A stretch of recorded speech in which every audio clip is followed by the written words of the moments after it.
TV. Certainly the best.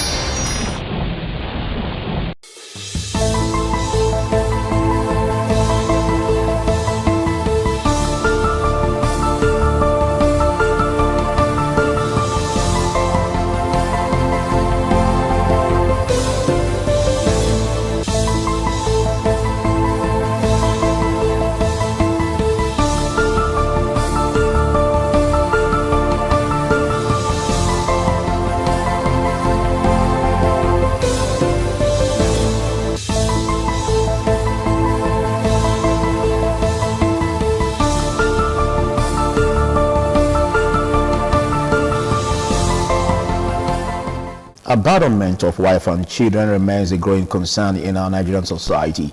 We're looking at the social, legal concerns, and outside the emotional trauma it comes with, the financial burden, the other challenges that could be associated with it. How can we resolve this, tackling it headlong? We started with a part 1 series last week, and we promised that we're going to be bringing you a part 2 of wife abandonment alongside the children. And basically we look at this and how we can tackle this headlong. And all of this has been an issue that many homes are suffering today. What is the responsibility of the husband, father in a home? And if the husband or father leaves the home, abandoning the responsibilities, what could be the consequence? Well, looking at the part 2 series, I still have the legal luminary with me, Emmanuel Obapolo. Big thanks for still being here. It's a pleasure being here. My name is Philip Omo. Well, we interrogate this looking at the ADRO, because I understand the fact that there could be other ways, mechanisms that we can seek help in tackling the challenges that the wife and children could be faced with as a result of the abandonment by the husband. Okay, so how can we appropriate a definition of ADRO as it relates to this? Okay, ADR simply means alternative dispute resolution, and by its meaning, literally, it means that it is another form of dispute, of resolving dispute without necessarily going through the traditional courtroom system. That's just what ADR means. Some persons could best describe it as settlement between parties or amongst parties without the traditional courtroom system. That is ADR. Okay, and the court does encourage ADR. Okay, we understand that basically for us to kickstart resolution, it's not really always a common practice for sufferers or victims to head to the court. But again, how effective is this ADRO? ADR is very effective, and it helps or assists to lessen the burden on the courts. ADR, just now, like I did say from the outset, that the court does encourage alternative dispute resolution to matters that are even pending in courts, where the court encourage the parties to go and resolve themselves or resolve whatever is the issue or issues between them or amongst them. And by so doing, most times the matter is resolved, they come back to court for court to give it a consent judgment in most times. So the ADR is very necessary just now, particularly in the 21st century that we find ourselves, or that we are living in just now. I think ADR is a better means of resolving matter, because by the time the party themselves and whoever is the middleman that resolve the matter come to an amicable settlement or amicable resolution of whatever has been the issue or issues between or amongst them, I think it is better for them, and it promotes unity, it promotes friendship, and it promotes goodness amongst the persons. What institutions constitute ADRO channels? Well, ADR, we have types of ADR. One, we have what is called negotiation. Negotiation is a process where the parties themselves, without necessarily involving a third party, like the husband and the wife, a mediator, okay, as the case may be, all right, they resolve themselves in an amicable manner, and where they think they want to make it a binding document with respect to the negotiation that they've arrived at, they cannot seek for an expert, and that by so doing will lead to another type of alternative dispute resolution, which is known as expert determination. The expert is a person who is a professional in a particular field or profession or career, and that expert will guide the parties to an amicable resolution, wherein upon the resolution of whatever is the issue between them, it will now reduce it to writing, and it will have a binding force between or amongst the parties. Okay, but I understand the fact that if we look at it, the ADRO channel in resolving disputes that has to do with abandonment of wife and children, we may be having some constraints. Some have already critiqued it, that if the judgment or if the decisions taken at that level could be binding enough that one can also use for litigation, peradventure that channel fails. So how binding is such decisions?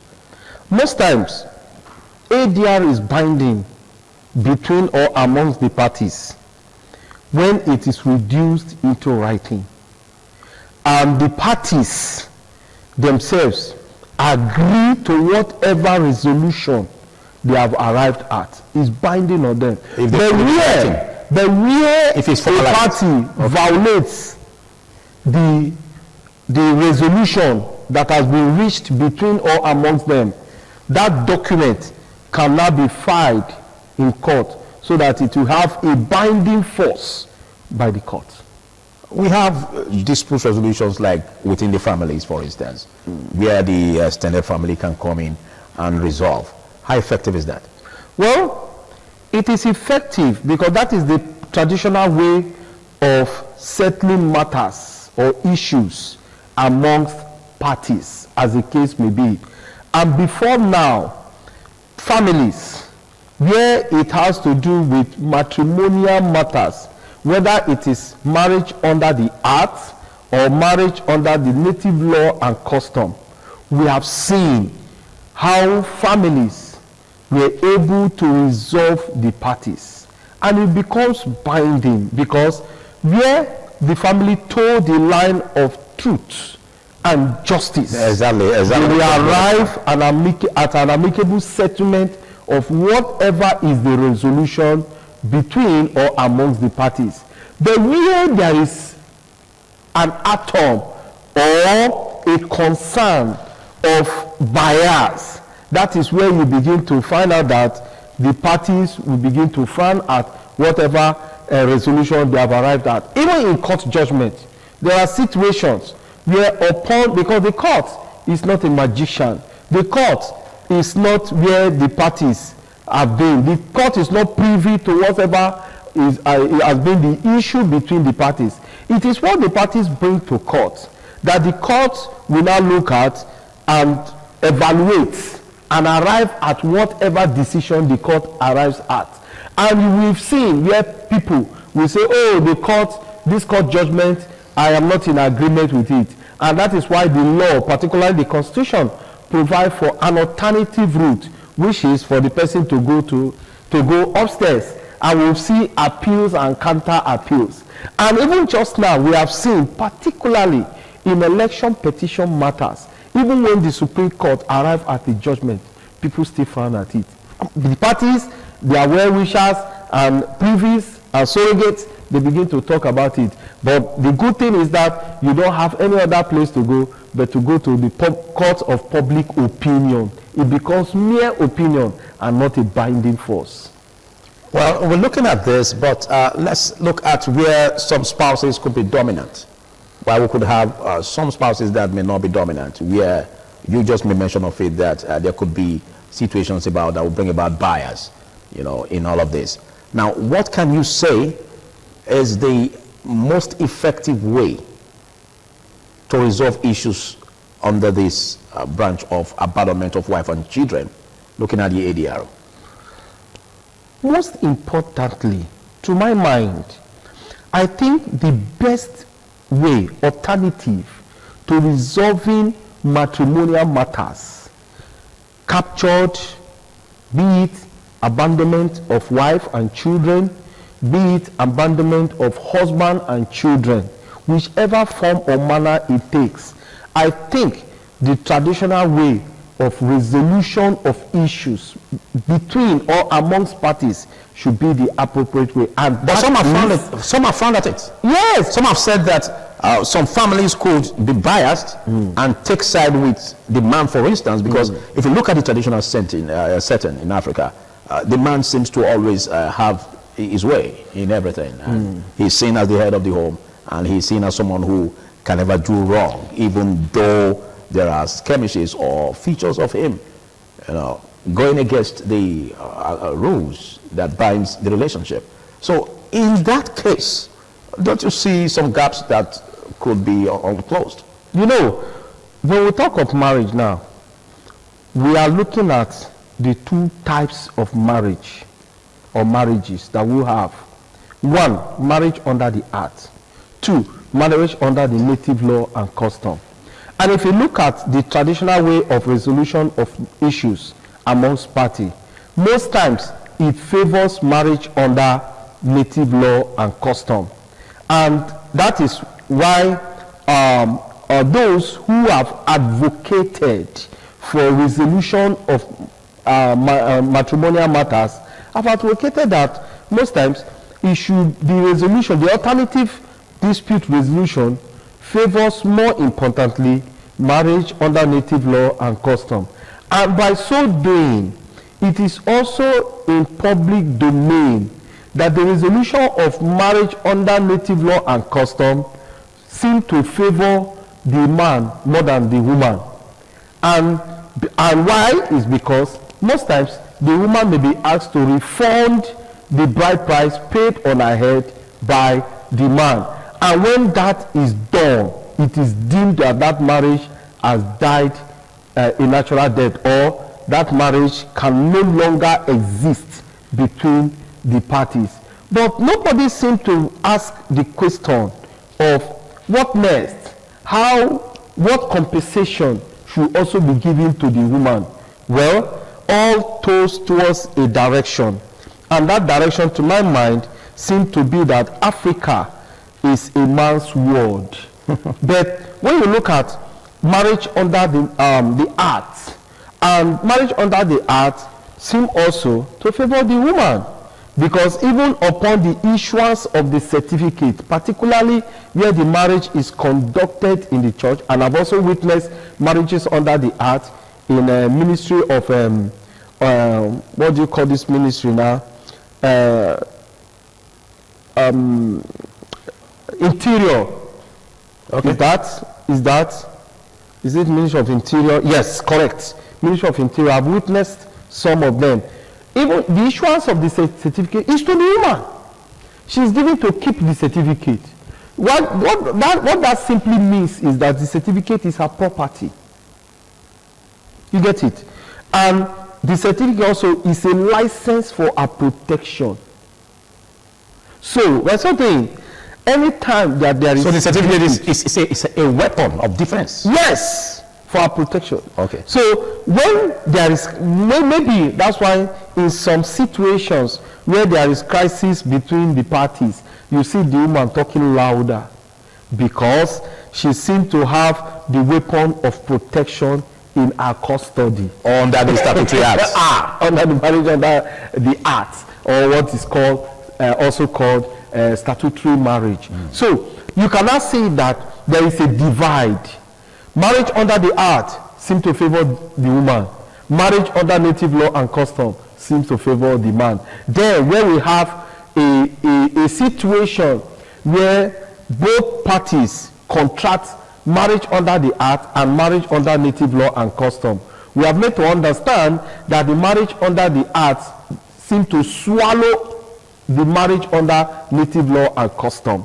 And that is why in such situation where there is dispute and they choose to go to court, the court now has jurisdiction over that matter, and the question of marriage under native law and custom will not arise.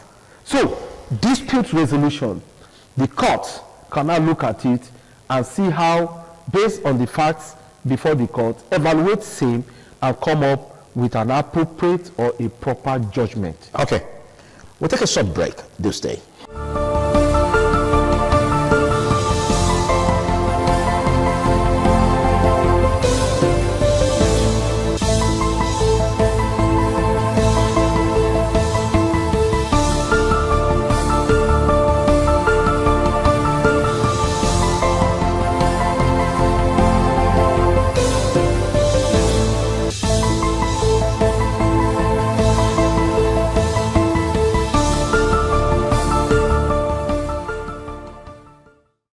Good to have you join us once more. The program is Law and You, and I am Philip Omo-Gupon. I still have the legal practitioner with me, Emmanuel Obakpolo. Thank you for being here. Thank you. Well, let's look at another aspect where it could be considered in the direction of the welfare of the children, for instance, and taking a child outside wedlock. Can we say such a child can also enjoy such proportionate support from the laws? Yes, it depends. It is yes, and it is also no. Now, marriage contracted under the Act, where the child is gotten before that marriage, what the man needs to do is what the law refers to as acknowledgement. He needs to acknowledge that child to his spouse and family members. And where he doesn't, such child could be deemed illegitimate. But in our setting, particularly the African atmosphere, no child is illegitimate. No child. Particularly where a man, after contracting marriage under the Act or statutory marriage, and goes outside to carry out what I call Extramarital. what I call satellite campuses and have other children. The question now will be, will those children be legitimate children? Would they enjoy the rights? Would they enjoy such rights? The answer also is a yes and a no. But the man must have acknowledged those children in the presence of members of his family. So acknowledgement is the basis for giving them that right, for them to be endowed with. Yes, is the qualification. Otherwise, they won't be able They remain whoever they are. Yes. But you said under the African setting, for instance, No child is illegitimate. And by virtue of the provision of Section 42, subsection 2. But shouldn't that be also the way forward? Because if we are to look at reforms in the direction of giving rights to children, it isn't the blame wouldn't be on the child if the father refuses to acknowledge. And so by virtue of that, shouldn't there be reforms in our laws where, whether by acknowledgement or not, as long as a child is born and is determined to see that the child is the father is the biological father of such a child, shouldn't that be the way forward for reforms? The question so that the child can enjoy the rights, whether being acknowledged or not. The question would be, how do you determine whether the child is the biological child of that person, particularly where the person is deceased? DNA test, of course, we have that. You see the process. However, Section 42, subsection 2 of the extant Nigerian Constitution prohibits the illegitimacy of any person. Exactly. Of any person. You cannot, by his state of birth or statutes, now determine the legitimacy or illegitimacy of or deny the child of his rights. You cannot by that. But you know, so we have such laws. Is that yes, section 42, subsection 2. It guarantees the safety of that child. So in a situation where a father, for instance, denies such a child acknowledgement, can that child exercise such litigation in court? Yes, and it is going to be. Can that child exercise such right? That child can. But you know the process that the child is going to go through, because there's going to be a lot of hurdles for him to cross, particularly where the people begin to ask so many questions. Who are you? Where did you come from? Who is your mother? Where is your mother? How did you get to know so and so is your father? Okay, if that is the case, let us go and do DNA test. And you know that process must first be completed, must first be determined before you cannot say, okay, is a legitimate child of our brother. Okay, but a stranger will not come and claim legitimacy where he ought not to belong to that family. Okay, are you bringing a consideration where the man could be deceased? Yes, that's where the man is deceased. Otherwise, if the man is not deceased, is not deceased, it's just a DNA test. Yes, if he denies it. It is even the paternity question of that child will be from the man and not from anyone else. But where the paternity question, where the man is deceased, the paternity question will now come from members of the family and probably the wife. And you know the woman must ask that question. But when we have a challenge where the man refuses to acknowledge or recognize that the child, he is the legitimate father of such a child, what happens? Thank God for science, DNA will solve the question. That the question of the legitimacy of that child or the paternity. Is the man bound by any obligation to surrender himself for a DNA? Doesn't he have the right he must to refuse? As long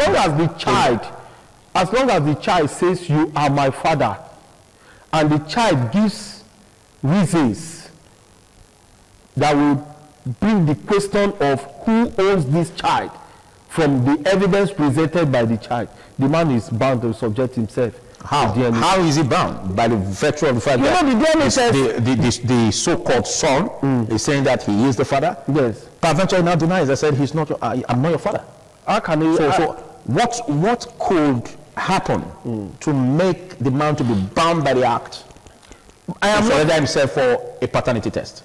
The child could go to court. Exactly. Constitute an action in court against the supposed father. And the court will grant his request for a paternity test, that the man should subject himself to DNA test to determine the paternity of the child.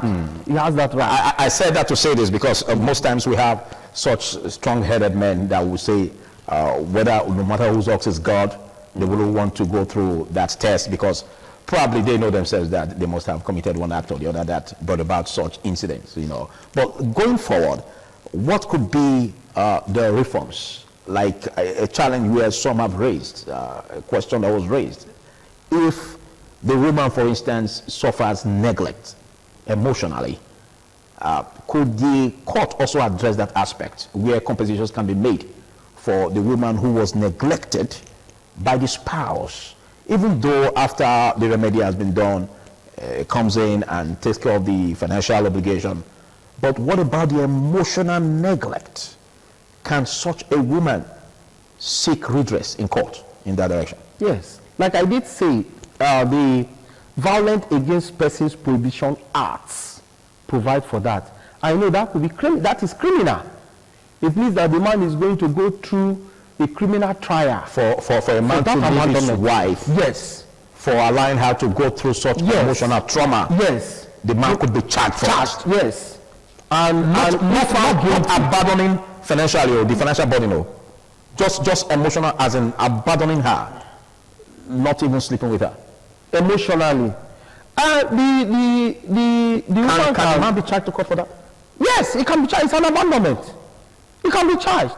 If you know that you just keep her and you don't want it, what you need to do, you file for divorce.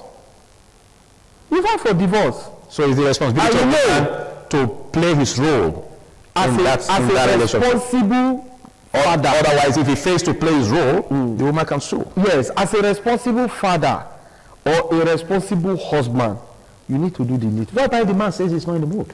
It's not in the mood. Then file for divorce. Never in the mood to be close to the woman. Then file for divorce, and not to just keep her and abandon her. And probably, and you know, in such situation where emotionally you abandon the other spouse, then the possibility of abandoning her financially is also there. Is that it must be tied to it.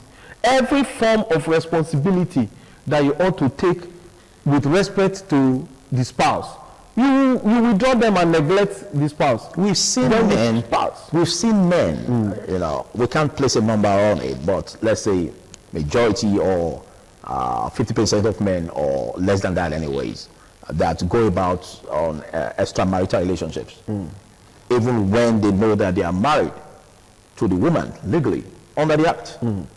What does the law have to say in such situations where men, you know, go denigrate their marriage vows and go into extramarital relationships, affairs? Does the law frown at such? Frowns at it, and it's clear, very, very clear. The only thing is that if the woman does not cry out, who knows?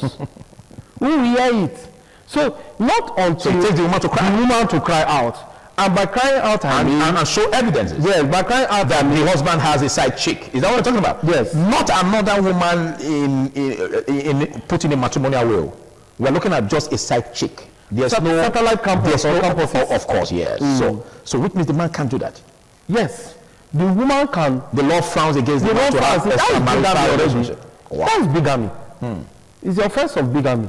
So the woman can suit an action against the man. What could be the find? Then, you know, in our setting,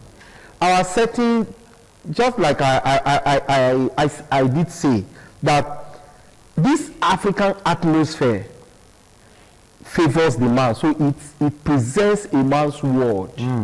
But then the law has made provisions for remedy to cushion such steps taken by the man. It's left for the women to take actions on these laws. But the question again is, how many of them have that orientation? But exactly why the program is here. Yes. Exactly why we have such a program, to give them such orientation and let them know their right. But if you know your right as a citizen, as a woman, then it equips you to defend yourself legally. But you know, looking at the challenges you are facing in your matrimonial home. But you know, some persons could even look at programs like this and say, let me put it in our local parlance. Don't mind them, they just want to spare marriages. You hear people waiting that they talk there now, just now. Some persons could, particularly the men folk, will frown at that and say, what are they talking about? Don't mind them, they are jobless people. What is law? You understand? But most women are going through hell even in their matrimonial home. All right. Maybe because they don't have the orientation.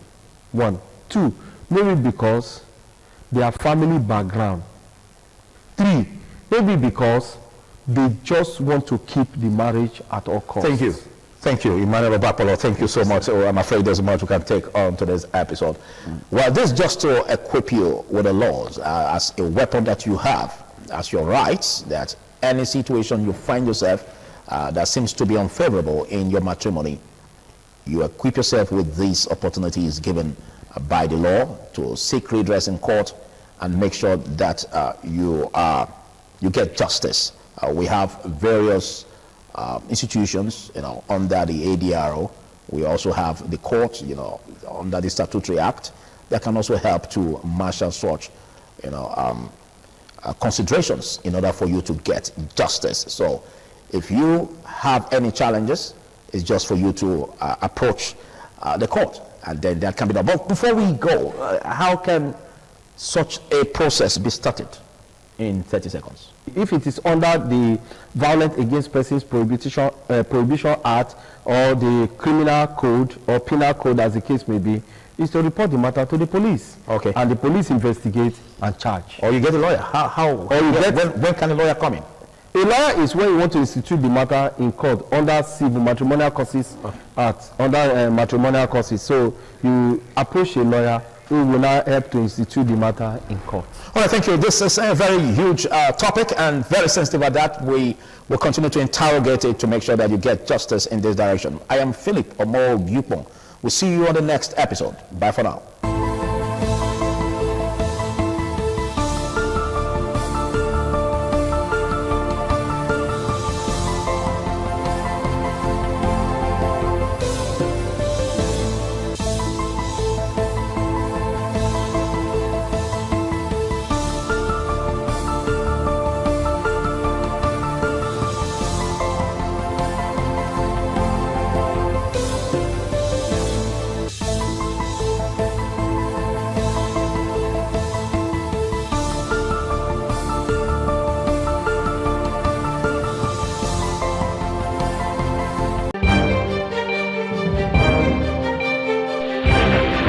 This is ITV. Certainly the best. ITV, certainly the best. Joining us on the program Environment Watch on Independent Television. On the show, we'll be bringing you some of the exciting stories in the world of environment. Remember, the objective is to help you to be environmentally conscious so you can take action in protecting, preserving, and conserving the environment. I'm Sonny Duke Okosun. Welcome on board. Let's get started. Some farmers in the country have proffered workable solutions to address Nigeria's growing post-harvest losses estimated at $10 billion annually. The farmers proffered solutions in separate interviews in Lagos. Nigeria loses an estimated 30% to 50% of its total annual agricultural output to post-harvest waste. The loss is estimated at approximately 3.5 trillion naira annually and roughly at $3.7 billion to $10 billion are majorly driven by poor storage, inefficient transportation, and limited processing capacity. The most affected post-harvest loss crops include and are not limited to fruits, vegetables, and tubers. An agricultural analyst and crop farmer, Mr. Omotunde Banjoko, identified bad roads, multiple taxations, and poor storage facilities as the major causes of Nigeria's post-harvest losses index. Moving on, the Lagos State House of Assembly has concluded its investigation into demolitions in 3 waterfront communities with affected residents presenting different demands. Chairman of the House Ad Hoc Committee, Mr. Nohim Adams, disclosed this during a stakeholders meeting with representatives of the affected communities in Lagos. The affected communities are Makoko, Shogunro, and Akoagbon. Adams, who is also the majority leader, said the committee will submit its findings and the committee's positions to the Speaker and the 40-member Assembly. He expressed concerns over the shifting positions of community representatives during the discussions. Adams recalled that the communities had initially agreed to compensation but later changed their stance, describing the development as a setback in reconciliation efforts. At the committee's final meeting on Thursday, representatives of the 3 communities presented different views on compensation and relocation for displaced residents. The Alashe of Egun community in Makoko, Francis Agoyon, said affected residents should be permanently relocated rather than compensated. Similarly, the Baale of Makoko, Chief Emmanuel Shemade, said residents preferred relocation to financial compensation. However, he urged the government to clearly state where displaced residents will be relocated and define the demolition boundaries in Makoko, Shogunro, and Okwabon. In contrast, Shogunro representative Mr. Bola Ayande said the community preferred financial compensation. Ayande suggested that each affected resident should receive about 10 million naira, noting that an average bamboo house in the area costs between 4 million naira to 5 million naira. Hadejia Jamare River Basin Development Authority has restarted construction of the Kafin Zaki Dam project in Ningi local government area of Bauchi State, abandoned for over 40 years. The authority's managing director, Rabiu Bichi, dropped the hint during an interview in Kano shortly after the inspection of the project. Bichi said that the project, initiated under Ibrahim Babangida military regime, was halted shortly after commencement. He said the authority was reviewing the project in partnership with the Bauchi state government. Bichi said that compensation was paid to affected farmers 40 years ago, but its abandonment led to resettlement issues. He explained that efforts were underway to relocate residents and provide alternative settlements. The dam's completion is expected to boost irrigation, water supply, and agriculture in Bauchi State and beyond. It is seen as a key to unlocking agricultural potential and addressing water management challenges in northeastern Nigeria. A new study led by researchers at Columbia University and Woods Hole Oceanography Institution, WHOI, identifies a diverse set of molecules released by marine phytoplankton that fuel microbial life and help drive Earth's carbon cycle. While scientists know that carbon is moved through an invisible network of phytoplankton and other microbes in the surface ocean, the specific compounds have long been a mystery. These compounds are small, chemically difficult to detect in salty seawater, and are rapidly consumed by other organisms almost as soon as they are produced. Phytoplankton, a type of microscopic organism, take in carbon dioxide, CO2, and convert it into organic carbon through photosynthesis like plants. Each year, this process moves many tens of billions of tons of carbon through the sunlight surface ocean and contributes to the oxygen in the air we breathe. These massive neutral carbon flows highlight the central role the surface ocean plays in regulating Earth's carbon cycle. Data centers consume millions of homes worth of electricity each year, with much of that electricity simply powering the cooling systems that keep the facilities operational. Researchers at Penn State are addressing this inefficiency by using artificial intelligence AI to dynamically adjust data centers' power usage to peak when the weather is favorable and electricity is affordable. The term developed software powered by a new physics-based AI learning model that analyzes real-time climate and economic data to optimize data center cooling. The software works by simulating a virtual data center that serves as a training space for an AI agent, a system that can make highly complex decisions and learn over time. A trained agent can provide cooling recommendations personalized for the climate and economic market of a data center, specifically optimized for a facility's location. The new approach is detailed in a paper accepted and set to be presented by the researchers at the IEEEI ITHM conference in May later this year. You're on to Environment Watch on independent television, where we'll bring you some of the exciting stories in the world of environment. We'll take a short break, more stories when we return. Please stay. For rejoining us on the program, Environment Watch on independent television, let's move on. For the first time, scientists have used ultraviolet UV light, a low-cost and readily available energy source, to successfully synthesize more sustainable and recyclable polymer materials. Led by green chemistry experts at Flinders University and just published in the High Impact Journal of the American Chemical Society, the development is a major step in making polymers high in sulfur content for more sustainable plastic alternatives using waste materials.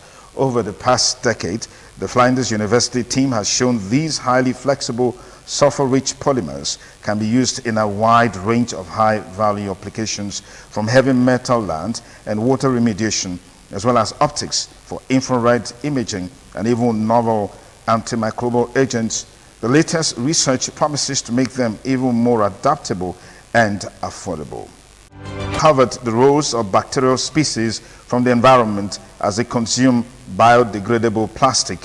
Biodegradable plastic could help alleviate the plastic waste crisis that is polluting the environment and harming our health. But how plastics take to degrade and how environmental bacteria work together to break them down is still largely unknown. Understanding how plastics are broken down by microbes could help scientists create more sustainable materials and even new microbial recycling systems that convert plastic waste into useful materials. Now, MIT researchers have taken an important first step towards understanding how bacteria work together to break down plastics. In a new paper, the researchers uncovered the role of individual ocean bacteria in the breakdown of a widely used biodegradable plastic. They also showed the complementary processes microbes use to fully consume the plastic, with one microbe cleaving the plastic into its component chemicals and others consuming each chemical. Wildfires can inject millions of tons of gases and aerosol particles into the air, affecting temperatures on a global scale. But picking out the specific impact of individual events against a background of many contributing factors is like listening for one's voice from across a crowded concourse. MIT scientists now have a way to quiet the noise and identify the specific signal of wildfires and volcanic eruptions, including their effects on Earth's global atmospheric temperatures. In a study appearing this week in the Proceedings of the National Academy of Sciences, the researchers report that detected statistically significant changes in global atmospheric temperatures in response to three major natural events: the eruption of Mount Pinatubo in 1991, the Australian wildfires in 2019 to 2020, and the eruption of the underwater volcano Hunga Tonga in South Pacific in 2022. And now to Africa. Ghana is hosting a pivotal three-day strategic meeting of the African Group of Negotiators, AGN, bringing together UNFCCC national focal points, African lead coordinators, and key partners to consolidate Africa's common position ahead of the 31st and 32nd sessions of the Conference of the Paris COP31 in Antalya, Turkey, and COP32 in Addis Ababa, Ethiopia. The meeting taking place in Ghana marks the first in-person strategic convening under Ghana's chairmanship of the AGN. It is expected to deliver a practical roadmap to strengthen Africa's negotiating platforms, sharpen continental priorities, and reinforce coordination within AGN and the broader African three-tier negotiation structure. Wrap on the program Environment Watch on ITV for this week. Be sure to join us same time, same station next week on the fresh episode of the program. And I'm Sonny Duke Okosun, thanking you for staying with us. Have a great week ahead. Bye for now.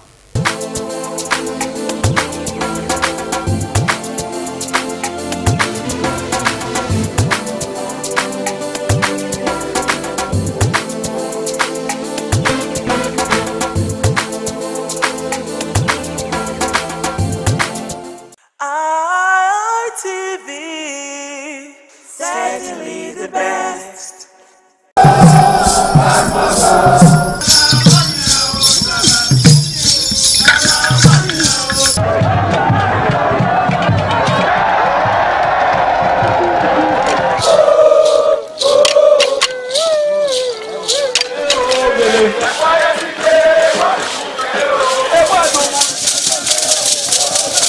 The new Idiom expressed excitement as they danced and rejoiced before the Esama of Benin, Sir Chief Dr. Gabriel Osawari Benedion, who also joined in the dance.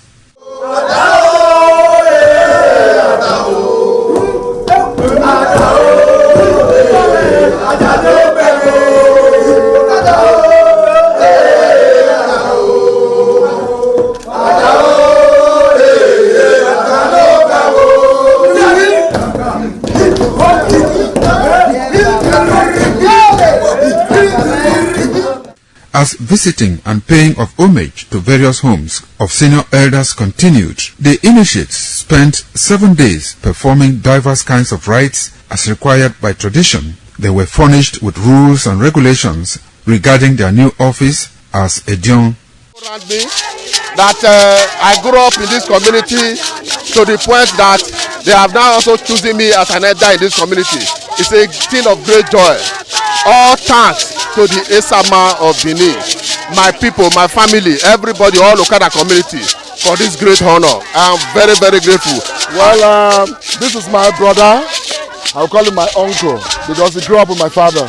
I'm so proud of him because we are doing the same rituals as the Edions of the Okada. It is our duty for us to make this place a greater place, for outsiders to come and see the goodness of God in Okada. And I'm proud of every one of us here. So shall it be to each and every one of us in Jesus' name. Okada zima Esama zima dio Bona zima dio Obala zima dio Manawe Maari Esama dio na Nimado Pom Esama Nimado Beken Esama Emana dio Wena Esama Magbekene Osaba Obuyo Bitone Aba No Getoni Maga No Diami Magame Manido Bekene Dena Ima Yafe Ima Ato Ima Agmo Arokpa Ewudori Ima Adi Awogene All the Tiagmo Yano Emi Magame We need just to know me afar. In this summer, in our father's house, in respect of our initiation to elders Edion level, as tradition demands, we are here today to come and also pay our homage to him, for him to also pray for us for long life and prosperity. The climax after 7 days was paying of homage again to the Edion way, where he gave the initiates the full rights to function and to henceforth participate in meetings with Edion. It will go down in the history and minds of Okada community, Ovia people, Edo State, and Nigeria in general. The ambience, style, and the colorful ceremony associated with the 2025 initiation into the Edion Council of former Governor of Edo State, Chief Lucky Nosakari Igbenedion, his brothers Bright Ayamekwe Igbenedion, Honorable Charles Osenwige Igbenedion, Peter Osawari Igbenedion, Dr. Fred Osanwi Igbenedion, Barrister Mike Osane Igbenedion, Executive Director Operations, ITV and Radio, Chief Elder Gwede Onwunse, Honorable Efosa Douglas Igbenedion, Ukponwa Igbenedion, Osawe Igbenedion, Edosa Igbenedion, Dr. Daniel Omorige Igbenedion, as well as Agbong Steve Igbenedion, among other sons of Okada.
Top on the list of the initiates was the eldest son of the Esama of Benin and former governor of Edo State, Chief Lucky Nosakare Igbenedion. 11 of his siblings, namely Bright Ayamekwe Igbenedion, Honorable Charles Osenwige Igbenedion, Peter Osawari Igbenedion, Dr. Fred Osanwi Igbenedion, Barrister Mike Osane Igbenedion, Efosa Douglas Igbenedion, Ukponwa Enes Igbenedion, Osawe Igbenedion, Edosa Igbenedion, Dr. Daniel Omorige Igbenedion, Agbong Steve Igbenedion, as well as the Executive Director Operations, ITV and Radio, Chief Elder Ugbeide Nwonse.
It was a vital aspect of Okada community's cultural heritage, which emphasized the significance of age, responsibility, and community service. Over 50 notable sons of Okada were also initiated. According to tradition and customs, those initiated, dressed in white traditional attire, were made to undergo some rituals, while the Odionwe pronounces blessings on them and assisted them to take a seat with the elders.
In the evening of the initiation day, all the newly initiated Edion danced to the residence of the Odionwe and also visited some homes of the various senior elders, where Chief Elder Ogbedo Onse was very conspicuous, especially at the country home of Sir Chief Dr. Gabriel Osaro Igbenedion with his family on the night of the initiation.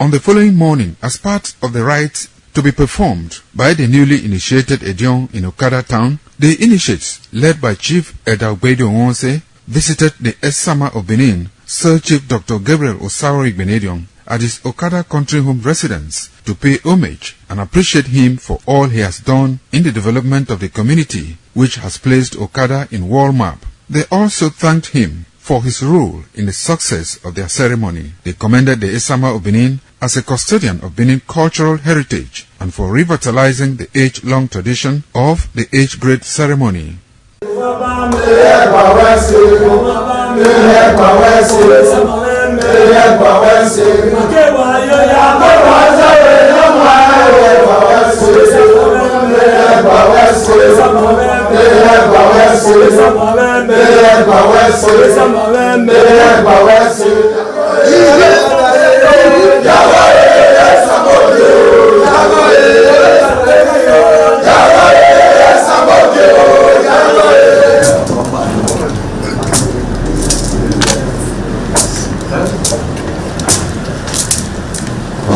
Check.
This is ITV. Certainly the best.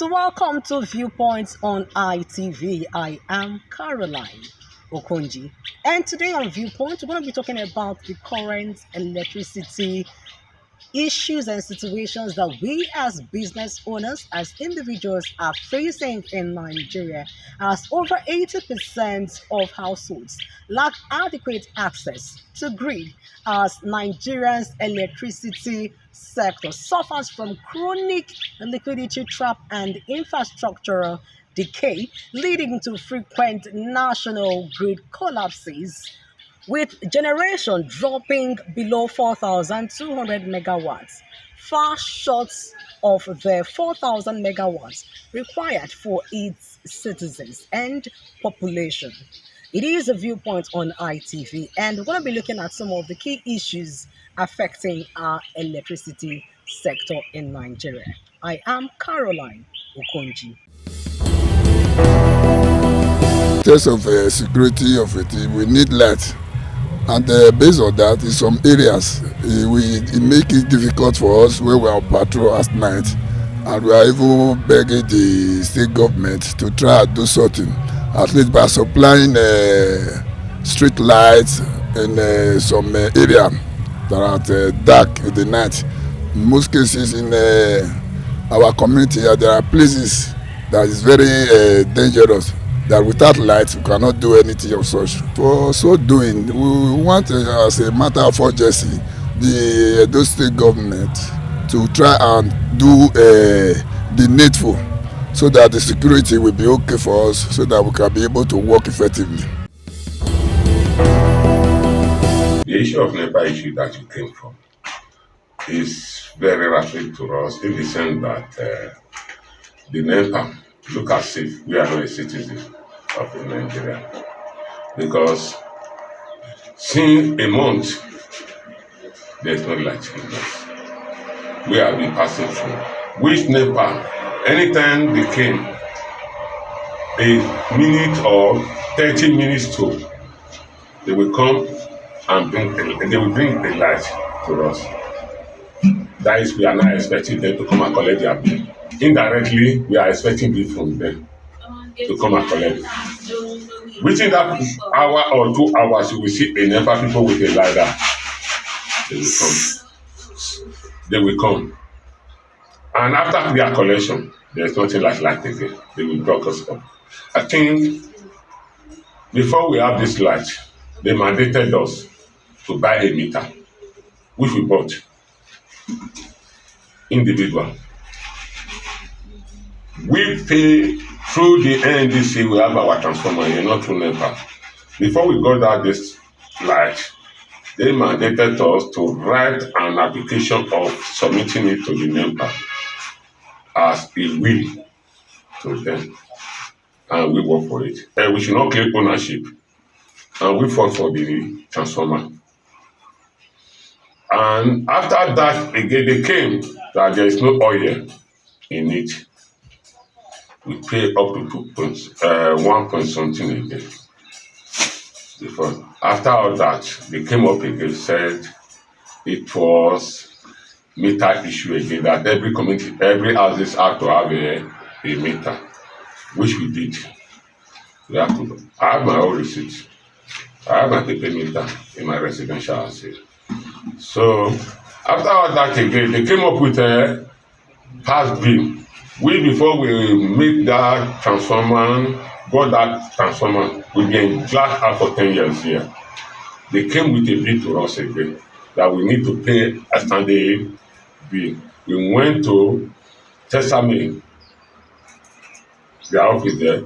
After we left the one at the bypass, they were delivering us before they now refer us to the one at bypass. I don't want to mention name of the manager there. Got in there again, he said we have to go for all those things, we need to fulfill all those things, which we did. After that, they now on the light for us. As they on the light, not up to a month, we were still in blackout again. So at the end of it, we went again, they said it was according to them, that the electric wiring merge. That was because that they now cut us off again from EOY again, which we not pay. We that amount again. The Chile community, which is the Kabetu, Igua Festival, and Igua. After that, they brought a light for a week again. After a week, they cut us off again. They said EOY is owing. We now went to the office again and told them that if EOY is owing, does that mean it affects our community? We are blackout. So I told you this. So before we sort all those things out, we have already made up our mind. We can do away with our NEPA. When our father was living with a lamp and all these things, we were enjoying it. We cannot be paying for what we are not using. We cannot be paying for what we are not using. So if they feel they want to cut us off from this NEPA issue, they should cut everybody off totally, so that we will know that we are not with NEPA. Not that after 3 weeks, they will not bring a light under 2 hours or 3 hours. They will come and collect their money. It's unfair to the masses. The electricity issues and challenges that BDC in the state is devastating, in the sense that as a minister I suffer a lot in terms of electricity. As an individual, not only me, the entire people of Edo State, and not only in Edo State, Nigeria as a whole, we are really facing electricity challenge in the country, in the sense that we are not getting constant light. Even though the tariff of electricity is high, people don't even get the light. I don't know how the government will enhance constant light for the Nigerian people, especially in Edo State here. We are seeing the government are not taking a proactive step towards this direction. But if the government will be able to ensure that people are paying for electricity and they are not getting electricity, government should take a drastic step in this direction by making sure if people have constant light, people will want to pay for it. But a situation where you don't see light, at the end of the month you see BEDC personnel coming to people's house to come to cut lights, is really a problem. My major concern is that let them provide us electricity and people will pay for it. But a situation whereby we don't have constant light, out of 24 hours, people cannot boast of 3 hours light in a day. It's a problem that we are really facing. People who are doing business cannot do business effectively. People who are doing business, they want to make sure their food stuff does not get spoiled. Nobody can preserve their food again. Even though they cook, you cannot preserve it. Even though electricity for our artisans to work, they cannot get electricity to empower their equipment in order to boost productivity for the entire society. It is really a problem. The state of electricity in our country, in our state, is very poor. Very, very poor. We don't know how government is creating effectiveness on this aspect. We say Nigeria is generating electricity and the neighboring are getting electricity, and the people that are in this country are not benefiting it. Nigerians, we are crying. As a person, I am crying. We don't say as an individual we don't want to pay for electricity. We are not saying that they should give us light for free, but let them make light available and let people pay for it. They often tell us the national grid is collapsed. So ultimately it's to develop enough capacity, the whole process of generation, distribution and the rest of it. And then the enabling law, the happy thing recently is that they have said is deregulated.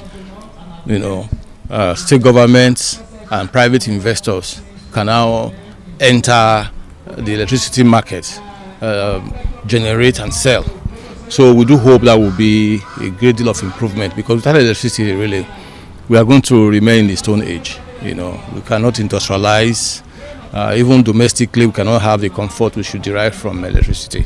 We should consider all the options, whether the new sources like wind, solar in our country, so that we're able to generate enough for our consumption. The darkness is cover for any kind of nefarious activity. Yeah, so if the place is not well lit or substantially lit up, people can ordinarily hide under the cover of darkness to perpetrate just anything, not just robbery, kidnapping and whatever you have. Yeah. Don't also forget that we now have private investors. The government doesn't have so much to do with electricity anymore, apart from regulation. So they also have to maximize their profit. So it may have been a mistake in the first instance, divesting from electricity at the level of government. Let me talk about the state where I live, where I reside. The total blackout is nothing to write up about. We really suffer when it comes to light. Edo is suffering. I think our governor is trying to, you have to do more. Our Excellency, Senator Monday, our governor of Edo State, executive governor, you have to do more when it comes to that light issue. We are suffering. There are some of us who can provide electricity for ourselves, solar and all that. Maybe a generator, this was the case, but not everybody. And so at this junction, I think it is expedient that our governor looks straight into this issue and solve this problem. What would I call it? I don't know the right English to use. The right English right now, we have serious problem when it comes to light. Businesses are going down. Those selling drinks, those who have koro, without generator, you can't do anything. and the J is on the high side. Those small J, those are better passing our neighbor used to buy then 30,000, 10,000. Now you can't buy it. Then the other one is the Tiger and the LMX 1 point something for ordinary generator. So it doesn't make any sense at all. So begging on our executive governor, the governor that knows what to do, to please to look into us and save us from darkness. Then when it comes to these funny BDC people, we're raising a child that came from the US and the others. The first thing they learned in Nigeria is NEPA don't be light. Children brought from abroad, the NEPA don't be light. Can you imagine such? And so these funny people, 2 days, they'll bring the light on and off for 2 days. The next thing they'll come with their estimated billing. They start dragging people, wires and all that. It's high time. I think it's high time we stand our ground and let them know that we're not fools. We are Nigerians. We all own this nation. It belongs to nobody. It belongs to nobody and it's for everybody. We should stand our ground and fight for our rights. This BDC, I bet may they pack, may they go. NEPA still better pass. You can't go out at night when there is no light. The security issue. Is what the government is trying. I know you cannot chrome them in one day, but we individual too. Like the police used to say something, say something. But sometimes when you say something, they use you as a bait. And so we need to. Just the government need to give us security as well. Nightlife in Benin is almost gone. But I also want to say kudos to our governor. For the first time, it was December free of bloodshed. It was wonderful. Look, we have most of our people in Nigeria right now, those living in diaspora, those living abroad. Many of them came December and this January. And they came and they're enjoying it. So I believe our excellent governor, our excellency can do more about that to give us more security. Like this, if you're traveling from Benin to Akure, Benin to Ifun, those roads are no-go area at night. You can't date. So I believe with all hands on deck and our governor and the police, our CP, let's hope and pray for our action governor to do something about insecurity. ADDC, since they came in, I don't think they have done well by my own assessment. And darkness is synonymous with demonic things. And they have thrown their city into darkness, Benin City, and Edo State as it were. It's in darkness. And I think that the government should step into the matter to do something about the situation. Because the way I look at it is that, for me, I think it is deliberate. Because there are some areas that have light. They call it dedicated light. So why can't everybody have the same light? Because there are areas for 2 weeks no light, for 1 month no light. Some people have 3 hours a day. Some people have 1 hour. And if they bring light in these 20 years, people shout, hey! They'll be saying up NEPA instead of up BEC, which is BEDC. So the thing is that government should step in and help us. People are dying, and most people are paying for darkness.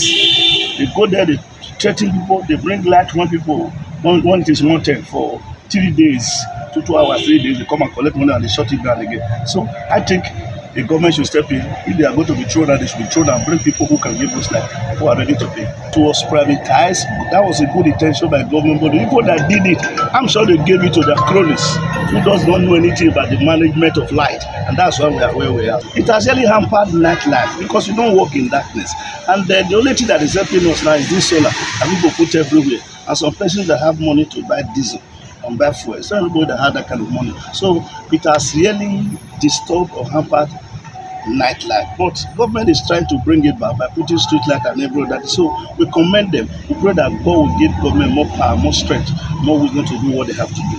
And there's individuals are also trying by helping to lighten up everywhere. So we praise them. But for BEDC, I think they should go. Need better people. The situation of electricity in Benin here now, I will give them at least 30%. They don't even up to 50% from areas. But I wish the government can improve because If you see what dey happen to us now, we all dey use our hand to define electricity. Some of us dey go generator for house, some of us dey get solar, some of us dey go generate big blister. You know, all these people wey get like hotel. So I wish the government dey really improve for electricity. All those generators go become condemn iron for our hand. You understand? So people no go dey go for it. Na money that they need to put because that energy, that light will really linger. If light dey for this, imagine if you come for here for Silok Road now, government already put light, but in the evening everywhere go be dark. So where there is light, everything, even the security aspect of itself, wetin anything concern light is too plenty. No be one particular thing. So we need light. If I come out for office now, if light no dey, we must buy generator. At least from office I dey buy at least, if I'm not mistaken, 5,000 every day for sure. Imagine na times 1 month, na big money. Until na money. From there I go come see look at this make we come be like say we come dey go for solar. Make we use solar take stabilize am because solar dey give us more make savings from the fuel aspect of it. So if you get light, nothing like light, your light can carry AC, can carry everything for us. And to the noise, no go even give you that noise issue. So we prefer light more than any other thing. The light is our problem. We are suffering for light. You can see our business without light, we cannot improve. We need light. The show of light is very, very, very low. I don't know if you're getting it, very low. We need light. The show of light in Edo State is very poor. Patronage is very low. You can see we import fuel at least every day 10,000, 15,000 a day. But you can stay 2 days, 3 days, no light. The show of business is very, very, very low. Very low. So we are begging government to improve the light aspect. That light, you cannot sell bulb, you cannot sell fan. You understand? When you have light, you prepare to buy fan. Not everybody can provide solar for his house. Actually, we need light. Electricity in Benin City or in Edo State has been with mixed feelings because to some they will give the positive nod that they are faring well with the supply of electricity, but with some become so epileptic of recent. Me personally, I have discovered that we are not paying for what we get, or we don't get what we pay for. The reason being that the regulatory body that's supposed to task the BEDC are not doing enough to satisfy a customer by way of ensuring that you get what you pay for. For those who are using prepaid meter, there are reports that suggest that even the prepaid meter is even overbilling or overcharging consumers as against what the government is telling us. Only recently we discovered that the BDC keep complaining that the the generation company is not supplying them what they ought to get, which will in turn affect the consumer. And even at a point they also raise the issue of federal government owing them. But just recently the federal government has paid a huge sum of money to liquidate what they are owing this distribution company. But looking at the experience of consumer in terms of the electricity supply, it is so appalling. They will either give you excuse of faulty transformer, which they left for the consumer to contribute money to fix, whereas it is supposed to be the onus of BDC to fix the transformer so that they can in turn supply electricity to the consumer who pay for that service. It's like you are buying a recharge card. I am not sure that the recharge card you buy is what they give you. It varies from quarter to quarter. It varies from consumer to consumer. For example, for those who have been using the analog or the estimated billing, you will discover that whatever they bring which is not subject to negotiation. By the time you now procure your own prepaid meter, they will bring everything inside the bill and begin to roll out deductions arbitrarily without consulting with the consumer. Even the estimated billing they brought was not even discussed by the consumer. So, and there is nobody that is there to advocate for the consumer or to leverage on the complaints. Nobody to complain to. So that makes it very, very heartbreaking. So for me, I believe the federal government and indeed the lawmaker, the National Assembly, should set up a body where consumer can run to and lay their complaints so that there can be an equilibrium between the consumer and the BDC, for example. To wrap it up on Viewpoint on ITV, we're going to be highlighting some of the key issues that was actually mentioned by our respondents, which some said it is as a result of poor maintenance, gas supply shortage, and poor metering, just to list but a few. And the government at all levels, they are expected to do the needful and do the right thing to ensure steady power supply for citizens in order to boost means of livelihood, especially for business owners in the country. It is Viewpoint on ITV. I am Caroline Okunji.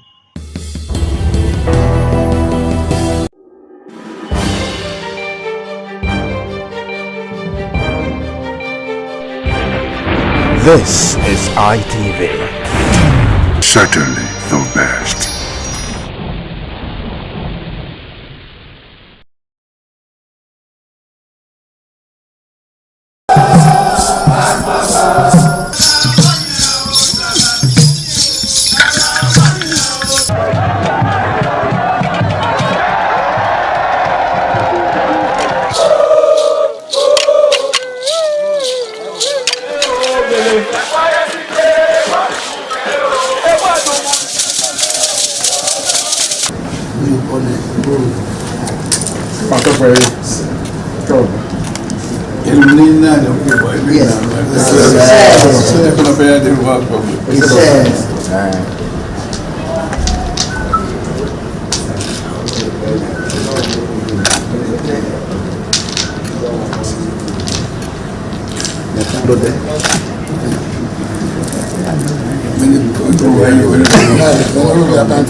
Oh, my son, my dear. We say, oh, my dear.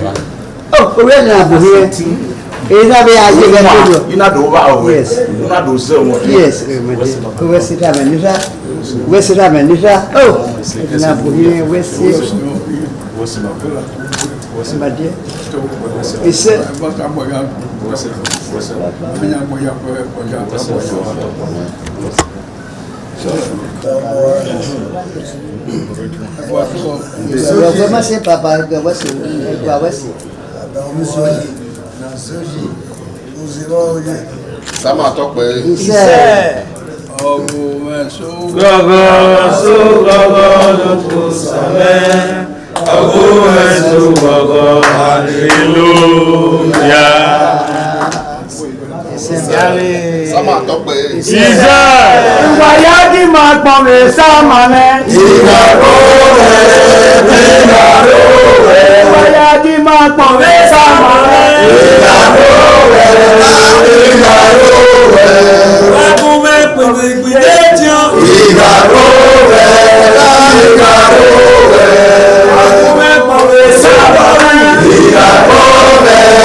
The Esama of Benin Kingdom thanked the new Edion for visiting him and advised them to always abide by the rules and regulations of their new positions. The Esama urged them to indulge in what will continue to bring development and progress to the community. When I say it's your job, I wait to us and I know what I will. Yes, Papa. The caliber was in a couple of the wisdom. Who paid you? Who paid you? Papa. Echo one as ever. Ewa ya lote nete dirwe as ever. I will wedding a joke. Jonah will. Jonah Pulu, Jonah Nuria,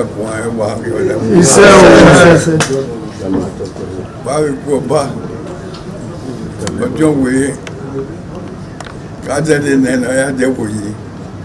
While we were there, no matter look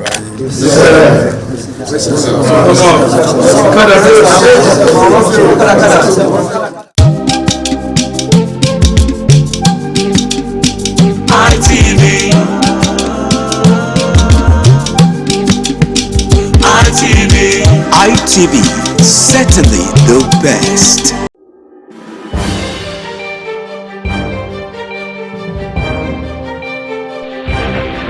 This is ITV. Certainly the best.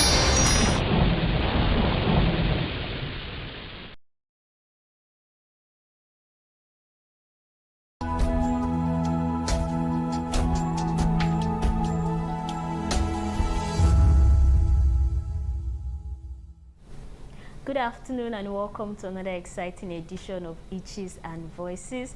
I'm your host for today, Rebecca Mamedu, and as always, Itches and Voices is brought to you by NABVID, Network for the Advancement of People with Visible Disability. And our sign language interpreter today is Cynthia Godwin-Aya, who will be doing justice to our hearing impaired community.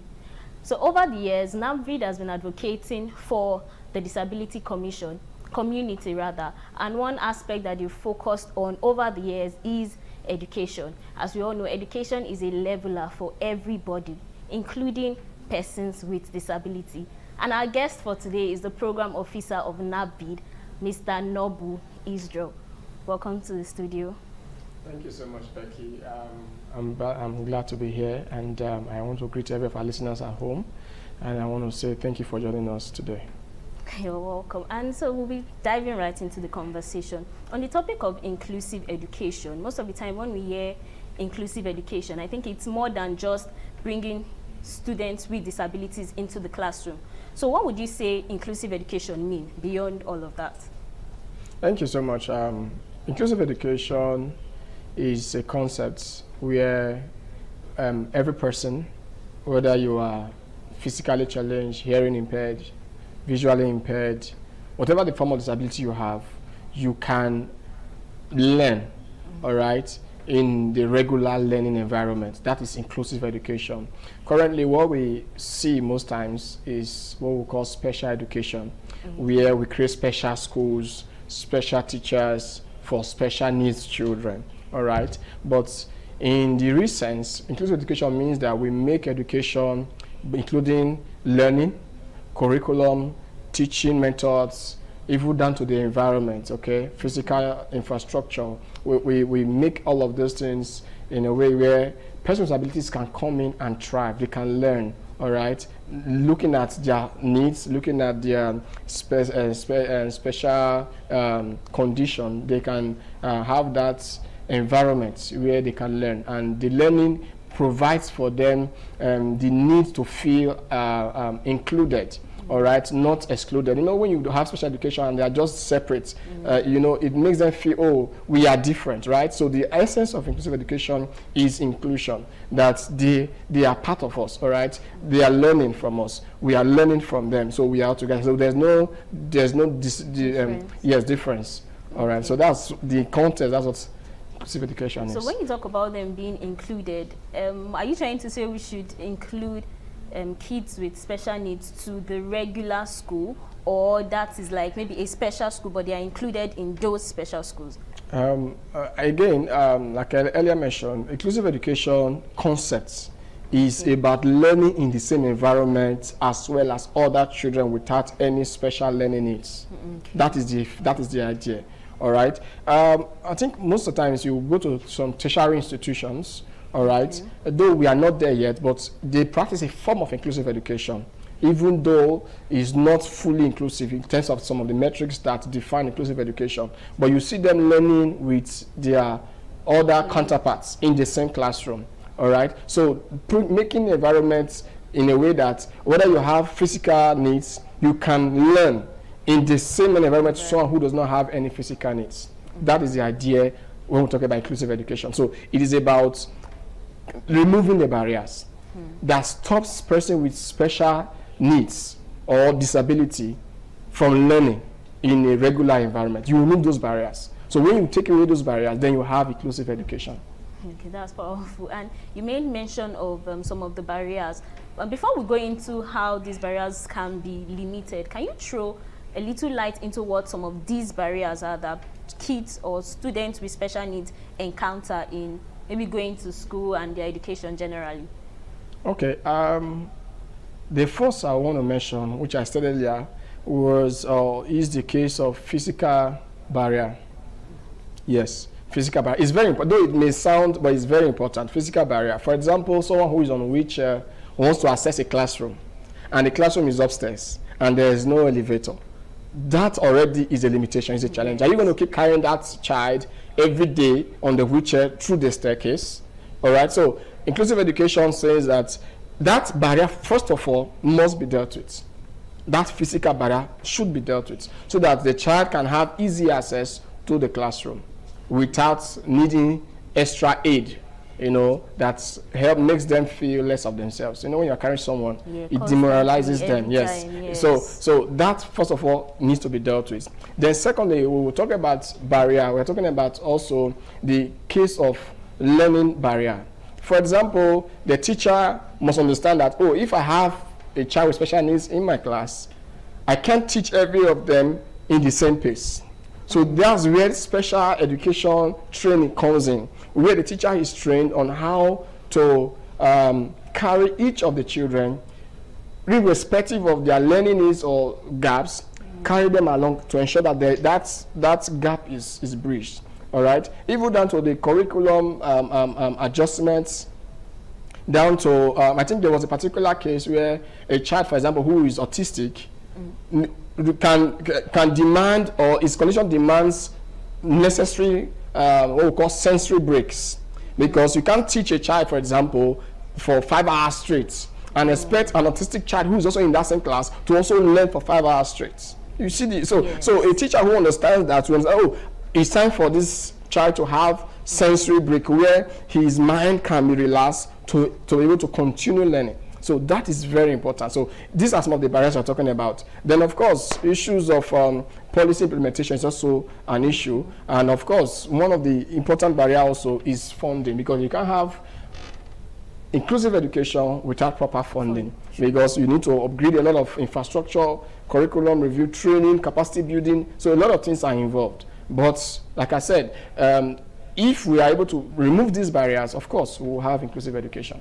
Yeah, in what you were saying, I think you answered what I was going to ask next about infrastructure, and when you made mention of funding, I think that would help these infrastructures to come in place, because in facilities, schools cannot by themselves put these facilities into place. So, and you made mention of something else that stood out for me about special trainings for teachers, like a child who is autistic. A teacher might not know, a regular teacher, I don't know if that's the right word, you might not know that an autistic child needs a sensory break, you called it. So I want to ask this question. Do you think that teachers are adequately equipped for children with disabilities in our society in Nigeria? Okay, I will use Edo State as a context. As an organization, NAVID developed in 2022 a document called Discourse, that is disability inclusive, or disability centered. Yes, disability centered inclusive education roadmap for Edo State.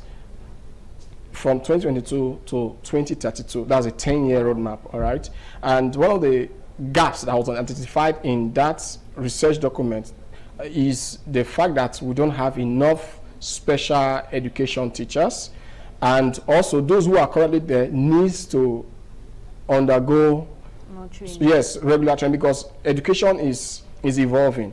True. There are more technological driven means now of teaching or training a child.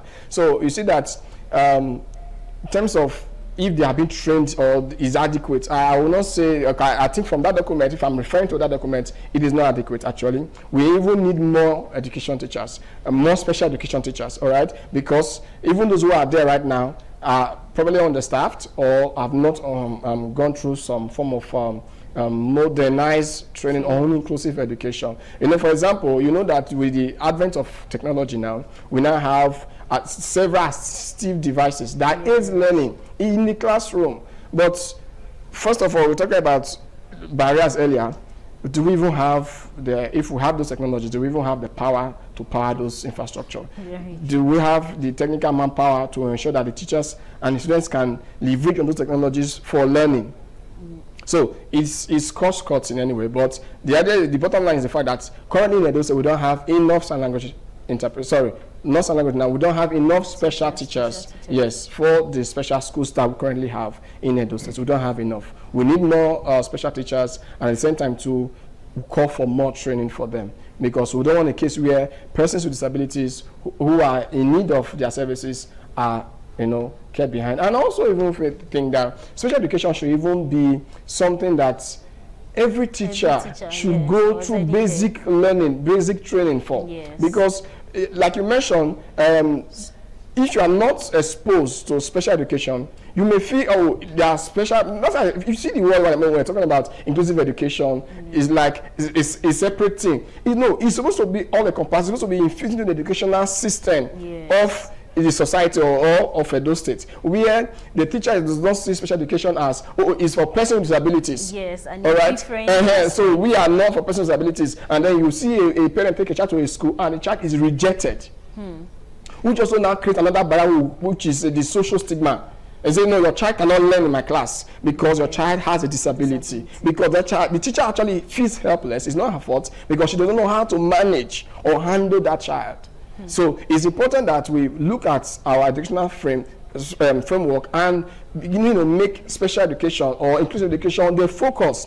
Every teacher should go or undergo a basic course on special education, on, you know, inclusive education, so that when you have a child who's autistic, or a child who have Down syndrome, or a child who has physical disability or hearing impaired, you know how to manage them, how to handle them. That is the focus of inclusive education, where we remove is about removing barriers, social barrier, physical barrier, whatever form of barrier that limits learning of a child with disability. That is the goal. I was, immediately when you said it, I had to concur, because that was exactly what was in my mind. How it would be very important if you can integrate special education into the regular education in university. It can be a course, maybe a particular year, you do research on it and learn more. I think it can help cover the gap that we have currently in special schools, especially for the teacher. So can you throw more light into, I think you called it distress research. Was it a research that NAVID conducted? Can you tell us more about that? All right. I think in 2022, NAVID, in partnership with the Edo State's Ministry of Education, and of course the Edo State Suburb, we were able to conduct that research. It was a research, and the research was majorly identifying gaps currently in Edo State's special education sector, and at the same time proposing a roadmap. You know, a roadmap is like a strategy to achieve inclusion in the next 10 years. All right, and like I mentioned, that document is very handy, and I believe that I want to see the opportunity to also call again on the Ministry of Education and of course the Suburb, Edo State Suburb, so that they can look again at that document. Because for me, I feel special education in Edo State is almost like as it stands still. Nothing much is happening in that regard, in that sector. There's no new investment in that regard. There's no new support going in that direction, and we believe that through that document, it can provide that needed support to call for partners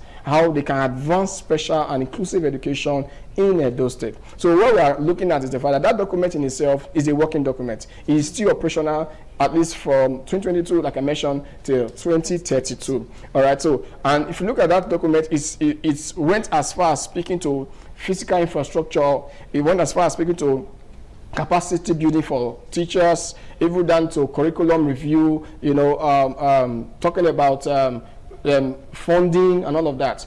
I know some time back there used to be disability special education desk at the Ministry of Education. I don't know if that is still existing right now. I'm not sure there's any department for it. All right, but it is like I'm using this as an avenue to call for the Edo State government, especially through the state's Universal Education Board, SUBEB, so that they can begin to look at special education as a critical component of learning. You know, also, we also look at in that document that we also identified that one of the gaps we also saw is that most of the special schools that are in existence right now are concentrated in the urban centers. All right, so those who are coming from some interiors or part of the state cannot access special education. We're not talking about inclusive education now, but you see that we have more schools compared to special schools.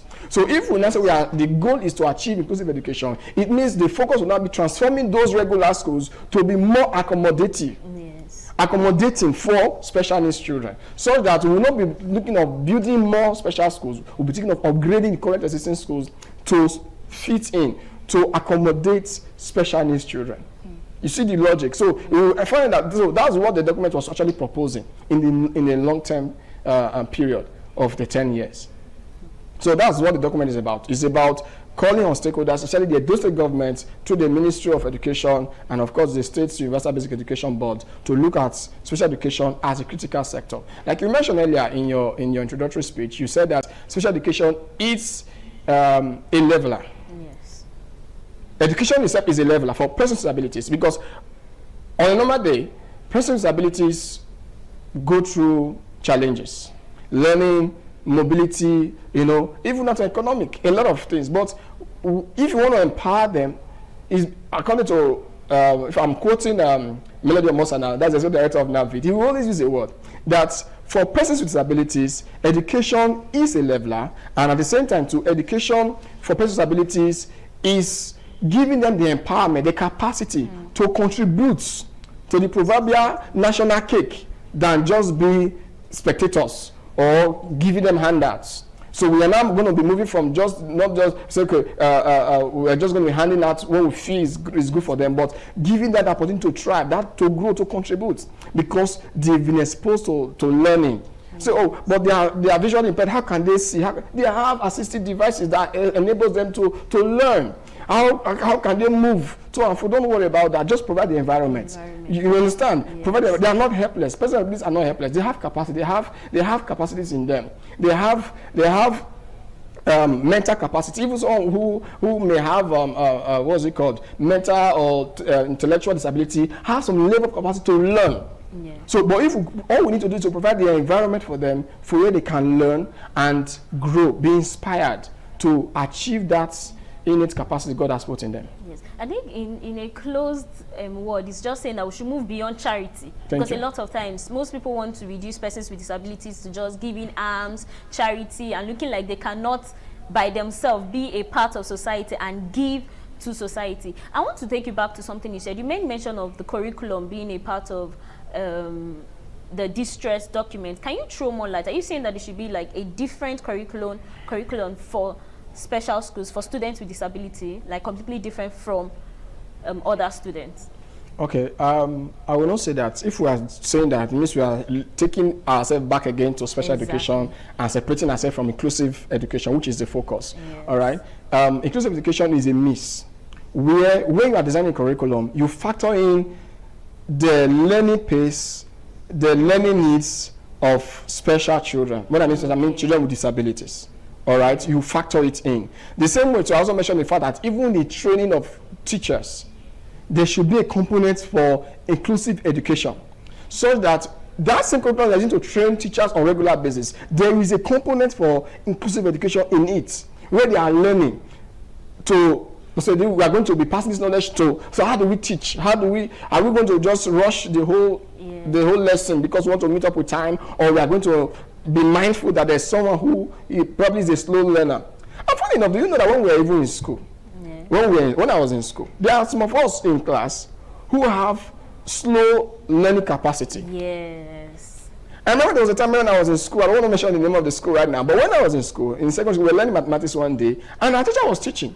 And someone said, Auntie, I'm not getting what you are saying. Teacher said, when you fail, you will get it.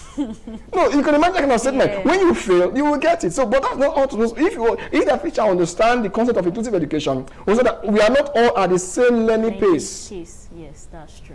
So right now, if you don't catch up, you fall behind. It should not be that way. Inclusive education says that no one should be left behind, gaps should be covered, and no one should be excluded in any way, in any form. So you provide for the one who is a fast learner, you also provide for the one who is a slow learner, so that they can all flow at the same level. So that is the idea. So when we say curriculum revision, is the fact that whatever curriculum we are designing should be in a way that it can serve both persons with disabilities and, of course, those without learning or whatever form of disabilities. Yeah. That is the idea. And from the story you mentioned, I think one disadvantage of disabilities that are not visible is that most of the time we do not actually know that there is a problem here. And I think a lot of there might be some students that have maybe mental or intellectual disability, and they might not just catch up as fast as other students. And at the end of the day, they might push them aside that school is not for them. Thank you. That's the word. School is not for you. So go learn a trade, go learn a business, removing the fact that education plays an important role in the life of everybody. And I think this is where assistive devices come in. Can you help us throw a little light into that? Because what are the assistive devices that is needed or that is being used in schools by students with disabilities? All right, I'll give a story. There was a time we went for a program, myself and my executive director, to Abuja. On our way back, we had a judge with us who was flying back with us from Abuja to Benin. And then she saw Barrister Mele Damosa just operating his phone unaided. And she was like, how are you operating this phone without any aid? It was surprising. And then he told her, of course I can operate my phone with the aid of technology. There is a voice app called Siri that was in that phone that was describing everything he was doing on the phone.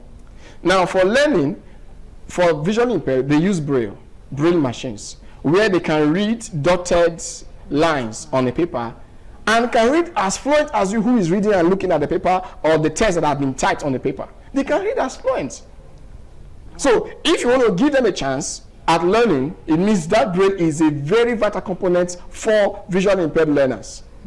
Then talking about those who are hearing impaired, why do we have a sign language interpreter right now in the studio? It's because at the time we saw that this program was not benefiting those with hearing impairment, because we are communicating, yes, but they are not following. They are not understanding what we are saying because they can't hear us. So with the sign language interpreter, she can communicate what we are saying right now to them. So it means in a school where you have inclusive education, one of the major components they will have is sign language interpreters right there in the school. So that when someone with hearing impairment comes to your school, you will not drive them and say, we can't admit you, because how are you going to be hearing what we are saying? Because you have a sign language interpreter provided in the school, maybe as a staff, you find that child is already accommodated in that school. Then talking about other learning devices, we have recorders, we have tape recorders, we have braille laptops. All right, so there are a lot of devices right now that is, thank God, with the help of AI tools also, these things are evolving, all right, that helps them learn. One of these I want to say, there was a particular time, I think it was a particular movie I watched that really changed my mindset about inclusive education, about a child. I think the name of the movie should be like Stars on Earth. Maybe I think I'm very familiar with that movie because of the fact that at a point the child was relegated. The child was seen as unserious, but a special teacher who had undergone the same situation of that child was able to accommodate the child and brought the genius in the child.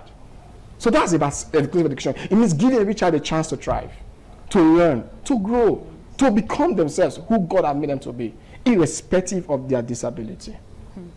Wow, see the way I was smiling. All of this is just amazing. And actually, I think they are more like maybe hearing aids for persons with hearing impairment. I feel like technology has brought a lot of things that it is not even proper to say that a child should be denied the access to education, because there is technology, there are innovations, people are doing research every single day to better make all of this, better make education more accessible.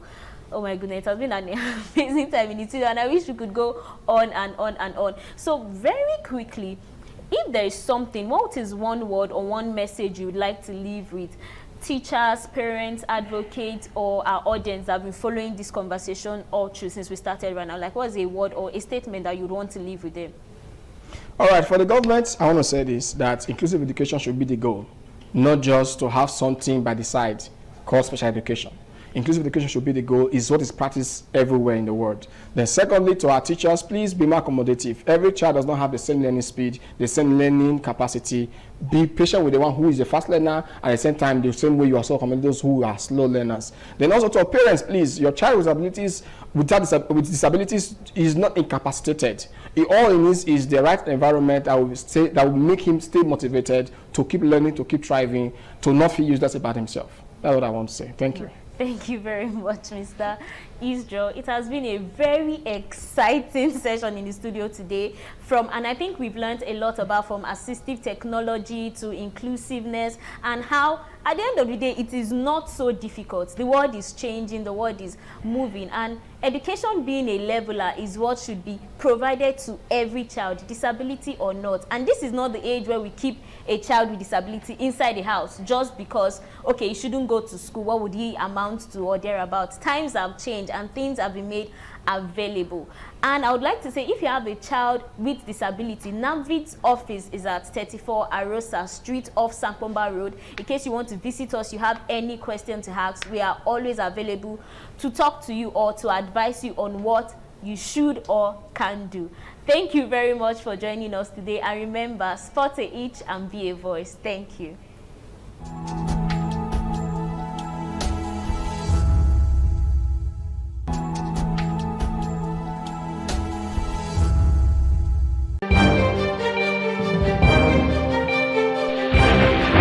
This is ITV. Certainly the best.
Oh, my son, my dear. We say, oh, my dear. Oh, we're not here. Is that where you not over? Yes. You not do so much. Yes, we sit down and we sit down and oh, it's not here. We see. What's my dear? It's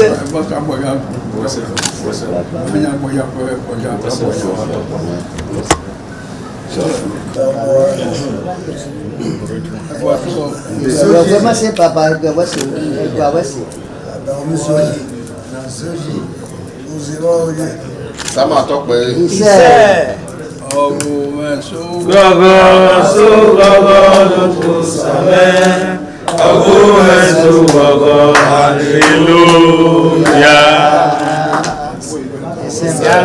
Sama Tokwe.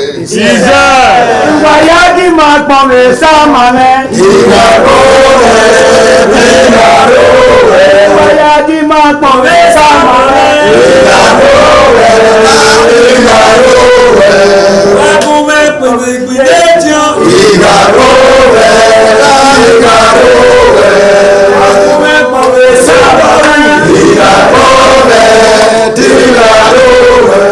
The Esama of Benin Kingdom thanked the new Edion for visiting him and advised them to always abide by the rules and regulations of their new positions. The Esama urged them to indulge in what will continue to bring development and progress to the community. When I say it's your job, I wait to us and I know what I will. Yes, Papa. Caliban was in a couple of the wisdom. Who paid you? Who paid you? Papa. Eko mwana sewa. Ewa ya lote nete dirwe asewa maboma. Awe huwe dine. Ejo muhi. Ejo na wele. Ejo na pulupe. Ejo na mnuri ya kwa ewa. Bawi kwa ba. Ojo wele. Kaja de nena ya de wuyi. Bawi kwa de wuna no mase lo kai.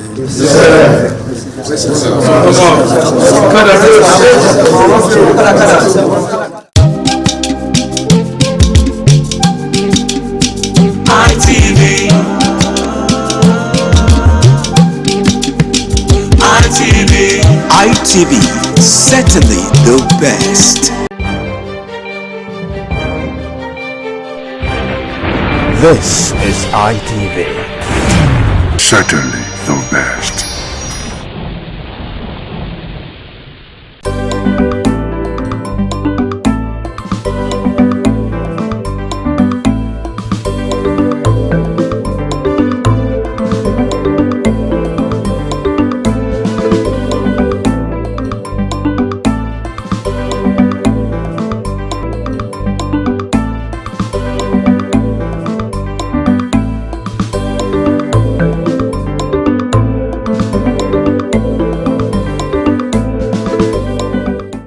Welcome to the program Youth Perspective on Independent Television. I'm your host, Joy Obaisiagbon, and you know how we do it here. We talk about societal matters from the youth perspective. Today is no different. Today we're looking at love and dating in the modern era. Actually, submission and obedience. Is it the same thing or is it not? So today I'll be having this conversation with my guest, David Isene. Thank you very much, David, for joining me today. Thank you very much for inviting Joy. It's lovely to be here with you. I look forward to having a very wonderful conversation with you. It's a very interesting topic. You look like you have a lot to say. Let's see. Okay, all right, let's get right into the conversation. So for you, David, obedience and submission, do you think it's the same thing? For this our generation now, you know, talking about dating and, you know, love in this era. Well, I would be a liar if I say that there is no no difference between what we used to know or what our parents knew and what we face now. Obviously, there is a big difference in the fact that we even have to speak about it in a show is a proof that there is a difference. Okay, yeah, of course. Because I don't think it was a topic before, you know, in the time of our parents. I don't think they sat down to, you know, have this kind of conversations. I know it tells that certain things have, you know, changed over time, or certain things have been revolted against, you know, as against the way it used to be. So personally, for the question, I think that there is a difference from what used to be and what is now. Okay, for you, what is submission? What does submission mean to you? For me, well, I would say, first of all, if I'm going to speak from the normal English explanation of submission. Of course, English. it's like delegating your authority to someone else. Okay. You know, like we need to first emphasize the fact that probably the person has a certain authority, but he chooses not. It's a matter of choice. You know, chooses not to use that authority or chooses not to wield the authority and gives it to someone, you know, to wield the authority over the person. Naturally, we would say that every man that is born has a freedom, a certain freedom, as regards especially matters of choice and decision making.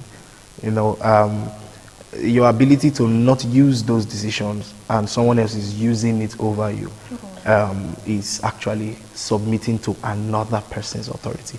So we can say submission is a matter of bending for someone else to speak over and then you follow. So it's like giving yourself over to leadership of another person. So relating that to today's dating, the modern, this era of dating and love, can you, relating it to that, do you think it actually influences, does it contradict to your own definition of submission, like having to give up authority? Do you think that this generation, we can actually do that? Well, I believe that this generation, we are capable of many things. Okay. We are capable of doing it and capable of not doing it. Like we already established, every man is given a freedom of choice at the beginning. Personally, if it's on my own personal note or account of my own beliefs, you know, the way we were raised and or we don't even talk about matters of submission as regards things like relationship or dating. We talk about it in matters of marriage. The way we were raised. You know, we speak about, because now, first of all, my faith speaks about wives submitting to their husbands, not wives or women submitting to men. It says their husband. It means if the title husband is not there, we shouldn't even be talking about the matter of submission. Now, basically, from the whole standpoint and view of the way, you know, things were before our time or the way we were raised, the male figure, because when we're speaking about relationship, obviously it's between man and woman, so the male figure has a role. Every gender or every part of a relationship between the two of them have a role, you know, characteristics or obligations in certain homes. And one of the most paramount obligation of a male, you know, gender in a marriage is to lead. Okay, to lead. Yes, to lead. And we were raised and we have seen over time that many a times how the man chooses to lead the home determines where the home goes to. So if you are not in that journey of marriage with someone that knows where he's going to, you are definitely going to crash. You know, it's just an accident waiting to happen, basically. So we know that the job of the man, according to the way we were raised, is leadership. So therefore, when he's married to a woman, the beliefs and the teachings say that the lady should allow him lead. You understand? To allow him to lead, and in so doing that, it means submitting her own authority to him to lead. Okay, you mentioned that the paramount objective of the male gender, or rather the male character in a marriage, that's not his relationship, because it has not been established that they are actually, legal. So in a marriage setting, if the man's objective is to lead, according to what you said, do you think it actually affects how he regards the woman, how he respects her, or something like that? Well, it shouldn't really affect. Now, if we are still going to follow the standpoint of where we were raised, the option is, the instruction rather, or the model is, husbands, love your wives. And that love there stands for sacrifice, basically. In fact, according to the standpoint of the belief or the model given to us, the job of the man is even more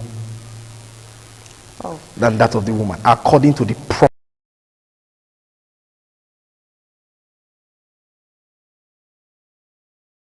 model. Now, it's when you just look at things, and because of the way things have been over the years, because we found out that people, they, permit me to say, people, they actually, they spoil them. Okay. People, I was raised in somewhere in the South, where the relationship between husband and wife is quite infuriating. Okay. How do you mean? Okay, I was raised, like I said, somewhere in the South, I won't call the place, but being in that environment, I saw certain things, and I will give a graphic description of it. So the way I will even say is that some people that are from that place, you understand that it's the place I'm talking about. You see that in the morning like this, maybe early in the morning, you see that the woman, gets up, takes care of the children, and by children I mean one in the hand, one on the back. Okay, so she takes care of the children, puts one in hand, puts one in back, takes the one in hand to school. Then as she's packaging them, she's taking care of her husband, and then she picks up what we call head pan. Now head pan is what we used to carry cement, for building sites. So she picks up a head pan, holds it on one hand, holds one child on one hand, puts one on the back, and then sets out for the daily bread. Crazy. Now she gets to the site, she walks, puts cement, they mold for her, put it upon her head, she puts it. So what is the man in all of these? We will get to the man, you'll see what I'm talking about. Okay. Then puts the child on the back, on maybe the granites, just seated there, watching the mom hustle. Yeah. And when she's done, she makes certain, changes that they make, this daily work. So she makes changes, they put the child back on the back, picks the headband, goes back home. On her way home, she goes to the market, use that money she just made to purchase things for the house, especially the child that is going to school the next day, goes home, meets because this is where the man is now, meets the man or the husband exactly where she left him. And where is that? In the site in front of his house, or in a bar close to the house with his friends, drinking, alcohol, or what we call it kind. So drinking, smoking, and fraternizing with smaller girls in the area. And then when she comes, she submits the money. Submit the money. You get it now. The remaining part of the change that she has made after the work, the market and all, and then she gives it to this man, and then in turn he uses the money to continue the same circle the next day. And then you call that also called submission. You see, these were the things that is not submission. That you get it now. So they term it as submission. So in that kind of place, if the woman wants to revolt or something, you hear things like, not now. He's your husband. You are supposed to. You see, these were the things that our timeline, our generation saw and said, this can't be it. This is not even the standard. This is not the model. This is not the original model that was given to us. We know that in the original model that was given to us, the man is the one that is most sacrificial. The woman. In fact, his love language is sacrifice. Her love language in turn to respond to sacrifice is submission. That means, because a man that, truthfully speaking, can die for you is worthy of your authority. Okay. And that's just the way it the submission actually is worthy of it. I don't think submission in regard, in fact, in the matters of marriage, when we talk about submission, I'm talking about things like carrying him along in decisions, making decisions, making him a primary part of your life in decision making, making him especially in decision making, in how things are run, how you run things through him. And these are things that even he in turn does with his wife, if indeed it's a home that wants to last, and function properly. So if he can sacrifice or love his wife according to the model, submission is the response to love according to the model. Okay, I'm thinking about that model actually. Do you think it's irrelevant today? No, I don't think it's irrelevant. Let's talk about that. Okay, why do you think so? Well, I believe in things that work, and over the years we have seen it work. But you've never been married, have you? No, I have parents that stay together till now. Okay. And well, I saw I'm it talking work. about this our generation with the look of things right now. I think one of the problems with our generation is that we are influenced by so many voices. Okay. So many voices. Everything is teaching us. Twitter is teaching, or X rather is teaching, Instagram is teaching, TikTok is talking. There are so many. In fact, I'll give you a classical example of something that used to happen, especially amongst the female gender. A lady just wakes up, comes to her ex account and says, trust men at your own risk. Meanwhile, she's typing that in from her husband's house. So many voices. The same person that is telling you, I can never. The next day you see her throwing flower or throwing bouquet. Yeah. It's her wedding day. You know what happens to the younger persons that get to see those kind of content, and because those things, whether you like it or not, your eyes and your ears are the gateways to. They are your learning gateways. So basically, you hear those things and it registers in the heart of someone, and then it becomes a school, a teaching for that person over time. So much so that we begin to focus on the failing ones. If you check in our time, we always seem to put much regard to those that are failing and don't spend time checking those that are actually succeeding. We have people, fathers that are 50 years in marriage, 60 years in marriage. They are still alive. You didn't check their own model to see how it works. You went to look at a celebrity somewhere that just had like 3 years in marriage and said, men are wicked. But why do you actually think that is? Nowadays marriages doesn't last as long as it actually does in the time past. One thing you need to understand is that I got to learn over time that marriage is the strongest unit. The family is the strongest unit of any succeeding society. Every nation or society that would be that will shake, or that will make wave, that will be successful, it starts from the unit of the home, the family. That unit of the family. Once it can be crumbled, the society is at risk. In fact, check it, most of the people that are probably nuisances in the society, we can always do a backlog to check the home that they are coming from. It's always like that. And I would say that it is to that reason why that most people need to focus more on making their homes and marriages work, knowing fully well that as small or as minute as it looks, it is something that is actually very tangible. First of all, for example, practical examples. Each and every one of us grew up from home, right? Yeah. A child learns his first words from home. You hear dada, mama. It's first word. It learns it from home, not from the street, not from school. I personally, when I began to start my education, I was already speaking according to my parents. I was speaking, well for a 2-year-old.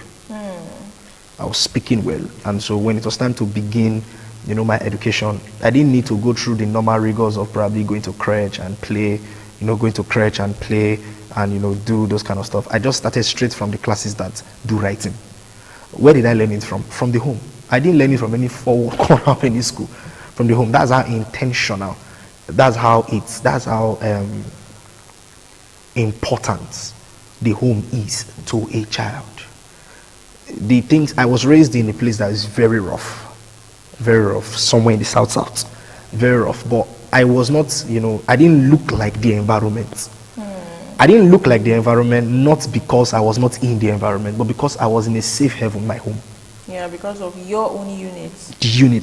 So no matter how chaotic the environment was, and I mean, the shield. Chaotic the environment, was every day is a risk in that environment. No matter how chaotic it was, those garbage end outside. They don't come in because the home, my family had found a way to shield us, the children, from the noise of outside. When you raise a child like that, in an environment. We will not be afraid, to commit responsibilities into the hand of that child. Be afraid that he's going to, throw it away or make a mess of it. That's how important the home is. This is the thing that is actually at stake. It's what is at stake. And I wouldn't want to put in, the spiritual aspect and all those things into it, but that is how important the unit called family actually is in society. We well established the fact that all these things that we see around actually influences some of the decisions, talking about having to have so many divorces around nowadays and all of that. We've seen that it's I don't know, it's safe to say that it's kind of difficult right nowadays for Gen Z to submit. Probably because, like we said, the environment and all of that, what you see, you give an example of, the woman having to go work and then bringing a proceed to the husband and all of that. So if you are to know someone navigating this path right now, having difficulty submitting in their relationship, marriage, Gen Zs, because of, the environment, influence and all of that, we're choosing, you said many voices. A lot of persons, they chose to listen to, the wrong voices. And those people that are victims of that, now they are having difficulty having to submit to, like you said, the actual model. How do you think people like that can navigate that part? I will actually be throwing this question, we'll be taking these questions to the street as well, to hear from our viewers, to hear from other persons, and then we'll bring it here and put them together. But before we leave, I'd like you to answer on that. How do you think they can? Well, I would first of all say that being submissive in a relationship or being obedient, because now we're speaking about, basically, if we're speaking about submission, we're basically speaking about the female gender. Okay. Now, being specific, submissive rather in a relationship does not really stop a successful home building. Neither does it crash, a home that is supposed to actually survive or work fine. I would say that the word submission in itself does not make you a fool, because that is what it's kind of mirrored in our time. That once people hear the word submission, they just mean I'll not be mumu. I don't know if you get my point. That kind of like, I'll not be mumu, man, not use my head and all. I think we should not also be speaking. First of all, I don't think you should be in a marriage with someone you don't trust. I also don't think we should talk in submission if trust is not on the table, basically, because and this is why how you enter also matters a lot. Many a time we see in our generation that the things that both parties, now both genders, look out for in a relationship or in the marriage that they want to enter is very flawed. Yeah, so if we're understanding you very correctly, despite the fact that there are very sad stories out there, you have to look for the boxes that were not ticked before, those boxes that were not ticked before that person actually made that decision. Why they ended up like that, why the story ended up being, not good. So you check it. So that you can checkmate that on your own. And then when you get into it, you don't really have to not have so many problems about having to submit, or having to love the your partner. original model. Original model. Emphasis on original model. All right. Right now, we're going to call it a break, and then we'll take this question to the street. The question is going to be showing on the screen right now. We'll take it to the street, and then we'll get answers. The question actually is, why do you think it is difficult for this generation to want to submit in relationship? Yes, and despite the fact that we know that it's obviously very difficult. So what solution can you prefer to a person that is in that situation right now, having difficulty, submitting to their partner? Some people see submission as a GBV issue, because they see it as somebody is trying to compare them against their wish. Somebody is trying to, make them lose their freedom, not knowing that that is not what submission is. That is why it is very important we redefine what submission is. Submission is partnering with each other. Submission is, one person, you have to support that for the other person's opinion, for you people for the marriage or for the relationship to go well. Yes, I want, the advice I'll give to them is that they should go to the drawing board. They should go and know the real meaning of submission. But women of these days are more educated, they are more aware, and so they're understanding of submission has evolved. A woman can speak her opinion, can express her disagreement with a thing, so while still being submissive. What is really happening is awareness. People are not living relationships or marriages or finding it hard to submit. Rather, they are saying no to the submission that resists them, that limits them, and issues their voices. So it's just about working together. No party is greater than the other. There is no dominant, there is no submissive. You guys are both dominant and submissive. You guys can both lead and can still both be submissive. So that notion that submission is about control, is about like one party taking control of the other, that should die. Submission can work hand in hand when a couple comes together and agree. Gen Z nowadays, they live their life on social media. Everything is about social media, and comparison is the thief of joy.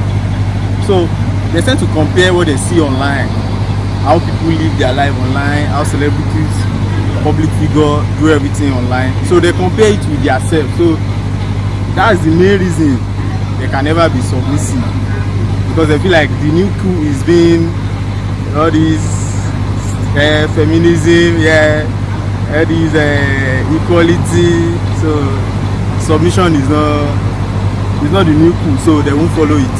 My advice will be, don't compare. Focus on your own marriage. Focus on, no marriage is perfect, so just work on getting better. That's the only way. It's definitely hard for them because this is a fast-paced generation. Only a few still have like the old morals, because now it's just like, well, if some even feel they don't even need to be in a marriage or a relationship, because it has to do with the fact that this generation has made the most money. I mean, just look at what these people are doing, streaming, all this stuff. So when there's money, people tend to feel like they don't need anybody. So I say it's definitely hard.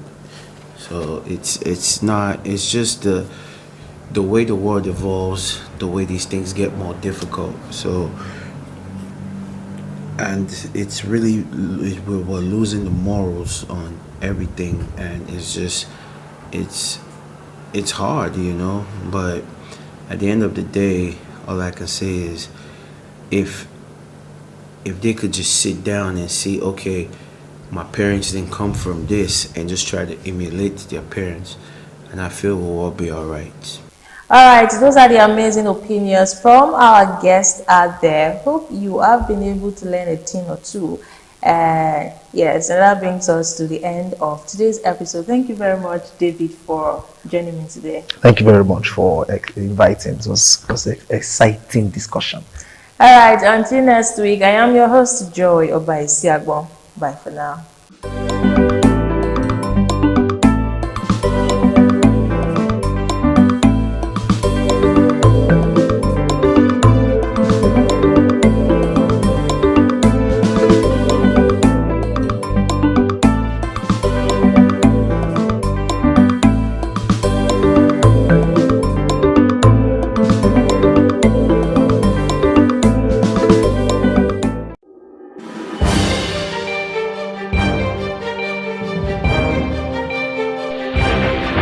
This is ITV. Certainly the best.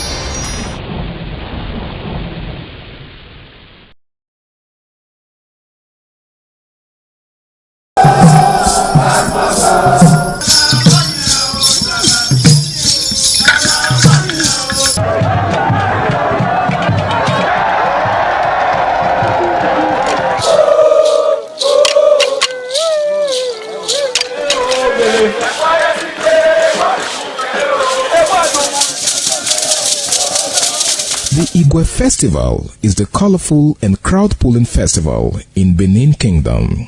The Igua Festival is an annual event that is celebrated by all Benin, both at home and abroad, to mark the end of the Benin year and to usher in a new year with a renewed hope for peace and prosperity. The annual Igua Festival is centered on the Oba of Benin as the Oba takes the center stage.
This year's Uge commences with Otuigwoba. The Oba, sitting at his throne, gives out kola nuts to chiefs in order of seniority.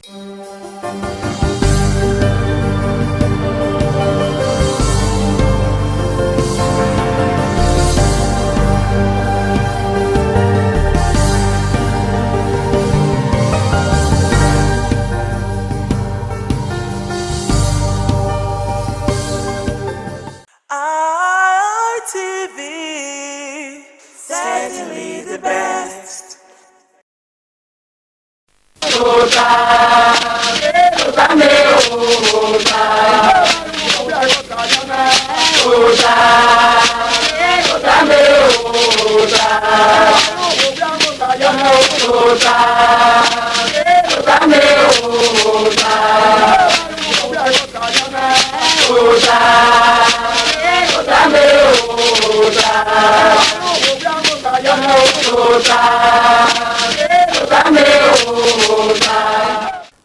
Wabotao edonenewa edonenewa ire wabi negekai wabi daniho egebe se maya dugie ibota na okpe no giswe na ya boedo ade ogiswe na ya sie mokoko na ya sie gbekoko ayire ba otane gbesori maido atoka mama enwa ni eni nokokwa aga webo na ya ga hemi na hia ina ya inye o ibuta utamai uta anyowa binu kisema gmonwe binu ya nyikere ni ade bumoe ade utano uta ni makiari la dawe na ke yewe no yino no yezu malele utedo eso we mi esi no eso we mi dano o ewe o keke no kuri owo boy yoto ora bo nana mi ewe bi no do mana he eso be ya serio we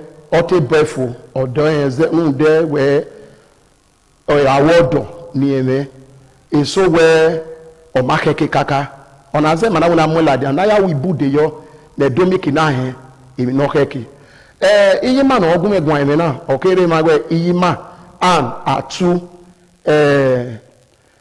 ni no pa yima eho usioma ore ma yima bokian domo no wa talk be meto me no wo mu no de na o he pastor Kabari eri ma no we no mo mu no we ugina ero wania ona zena we niga de nido imudi ane eri ma gba kan ni kataba we o wa no ku bo eku no ro wodo bi no do manae oke di uto odomae oke do befu odomae ni mai wa hon kike na ni anoye ma we na mo na la dia na diai oke ye okuna bowa oboyfune ogwa ni ara aye oye wo wa ni maye no mai fun ya gbese ana na gwa lo wo be okuna ke lae ona do mi o wa ni e boy eri amoye o mi o wa ni e boy ona aka modo we mi o wa pa ni tawada boy na do lao odo na rigo ni ana ya asa ana lawani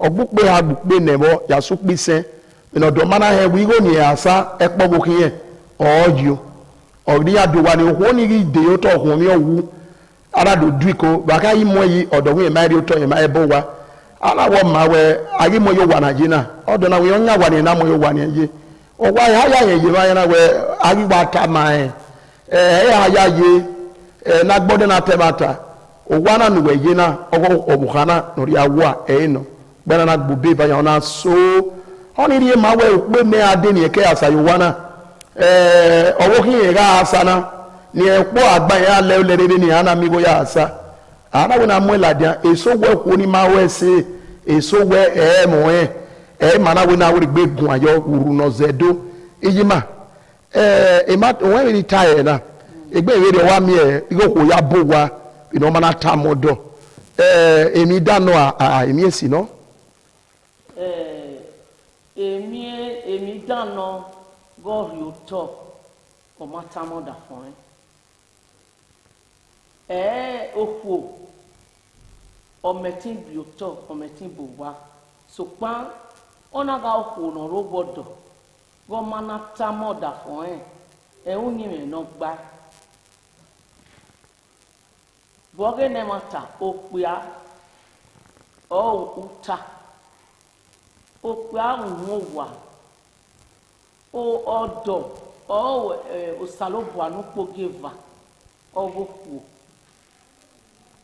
opia odion ugbe yen ugbe ro gbodo we me go nu we kan ya ri to ogu tamoda fun uge ori kwe o mana kwe we ri uzo seyo we utama dogo na opia no piesi yo hian sugbe ya gun aluto dona ga opiesi hem yo hian sugbe ya gun aluto yo hian mudia gbogbo bo wa ni supa nu gbe ya ni oto nu ya bo wa be no da fon ma oga hon ege no riri ya hon o pe ani mana ku egui egbo tian gui e ko kian rin wese domosa ya ri no tare un da do ya ekbita we o pe amenye o gbe so pe na yen ise yin aji ege na no tene na na ladian meke wi no ta no bu makedo mo ladian me peti ugena oge ibota eso we mu du yin odo lori ayuwa e ma tagile no we odeso omo nyine no wa yin iya bo ameru wajebe na miewe ona roge no baroge megide no ta serio ara de do ka we opana ya uje ma we ini ene bo wania o tonera ibe ya ga hune 100 by 100 no yerige anyanyo da asie osekoko ari kinana danyo wa danyo gbeso osilowo ina yeti ewe ina de ana ego kere ke ti odo ni we lare odo me ina ego we na ya so gbe ona be gele la wo wa mimu na re no wina so pa gbeso ya gbuzole ha gbozole va gbeso pe de ano ya mo ho yi ute oga rodo oga ire wa gi egun na le kalubi ya o ogo na wo ri sege ina ana ego kere ni eri oto ni eso ya ye makazi oni ina de go la de ye nego gi ma ya so na ya gbori yo otonare munu eri ma wa re erowi dana ona we ni eri yena di 800,000 yena di ana ya gbolu yena gada we yena wo so igbena owena ya meken yo oni ni boti e feeling na ye kan ha aka egbe ke ba temu ana di woma yena di 12 trip yena di ne owo ri mo ayo yegi sira no 12 yede no wa na nyege ya kai ba owo we tipa strike ere tipa no nya egbe mara no nya tipa re rebu orere lukume ere wa tata amagi mi amagi be mo yo eno wa no mu yi ni akeka ofonoro ha pe ana ogura ori ke isi ezo ni ana wa wo be rigo re ori ere e mo na wa ga te mele mo na ga la university na ze ge we ni yo to owo ezeyin eye zeyo wona la wi na ya zedio ina agwa lu to kereri ni awe mu dari ke wa kwa mu ne ogwa di yo unda ye na do ja o ya se gbe mi na re wo wa o we zeyo yo pa azire da yo pa wona o na o ze ni na ila wa la e atobi eri to ni e bo unda se so ma mo gbagbo yen se ti de zo boni de lele ebe eri o o ni tamame ina wo gbe mu pa bu re e ma tagele na da gele ni opi ade dobu no ma zi agbo mo ko na mi we e ko mu di ake we ni egele iwe ni na ya ma so kun ye no bi ani ma o ne gbe egbo wo ni o bi bude wa ri ni ya mi a bi a ke ma gbe ya o ko we kinia wa we si e pie so waro no ji ko ni ni me egbe na tana o pia no ma mu gbagbon we ma bo mageno oko no metin go ebo ma dia nu ya gwezio benu wa ya bo eso waro oko awa mego ni awe da fun me ya gun me ri oto ni oko ni mi mi to mi go ora wa gun owe iyan ta wa na iyan gele uta iyan da fe no nya wa na iyan gele no ige ba eze ige isuku ore mo ha upon da yoko ni kun e ma we to de ye mo kun egbopo we ri oyen na we gbobo ehian wa kun amuno pe ani tokian zi o negbe egbopo we ri o mo bobo wa le o le rundun ni wo pe ani ndaga en go me wanara o mi oga go me sele o mi o ma na ri ene okori de so ne gbe mi we de okwo ni ge sunu de igi ope ani yin kun igo gunye o do bo wa le te onyin me no gba so pan onyin mi pe ani bun osie ni kwo ni bun na we gbe ni we ri o wesi edonowo me wa ho mi yi mana ya na ege yi ma opoku atu an enata no owe emi osi mi oke ke ni ma hotel ewi mana we oko egwo ma dioma gi agba mu so gi agba ma oko ke ni bi no wa kai owe de baezis iyo agbon na agba ma ebi no wa na ati help meet gi akoko we na sira okukin okbi ara zuru mama gbon ohori bo bai unda emi oko na ro pa ho oke ri ege no ta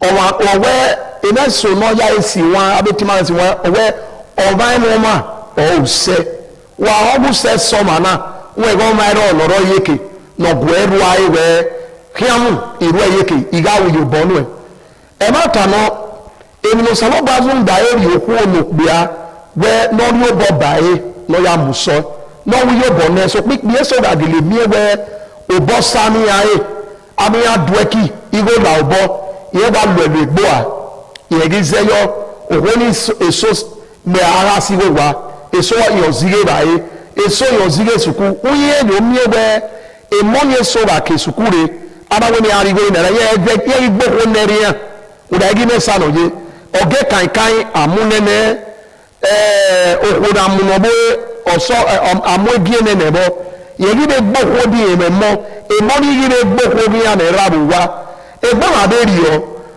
baga gele gbodun na temata eduno pebu no da be ni mata ba emi osi ni no nazo de munda o ke mi ha wo pe a o ni makari o kan do alu pe ani o makari o kan do awu tabo se ba eye o mu eni gbe odo mi go yi ohun ni ototo eye ki aga je o ni le megbe we ni egu edolo yi o gi agba mu wa e no ya go pe ani mu wa e o pe no ma mu egbe ni yi makata se we so aro we ra ye bi ama ku be ki ama o ko mare ebe wa yi wa na yi wa lo me vi o mo we yo e ule ke ni na la wo na epopo me e ko vo me o so bo ke yo de zio o we ta na ni ba ni ana sa me ba wo me no de we ade body uhu wo bera agwa na me we bo we bai iri ono ikwe so gele ro na me we me go ya mu na wa we no ya bo wa de ni na de ka me ma bo we o bo wa ni na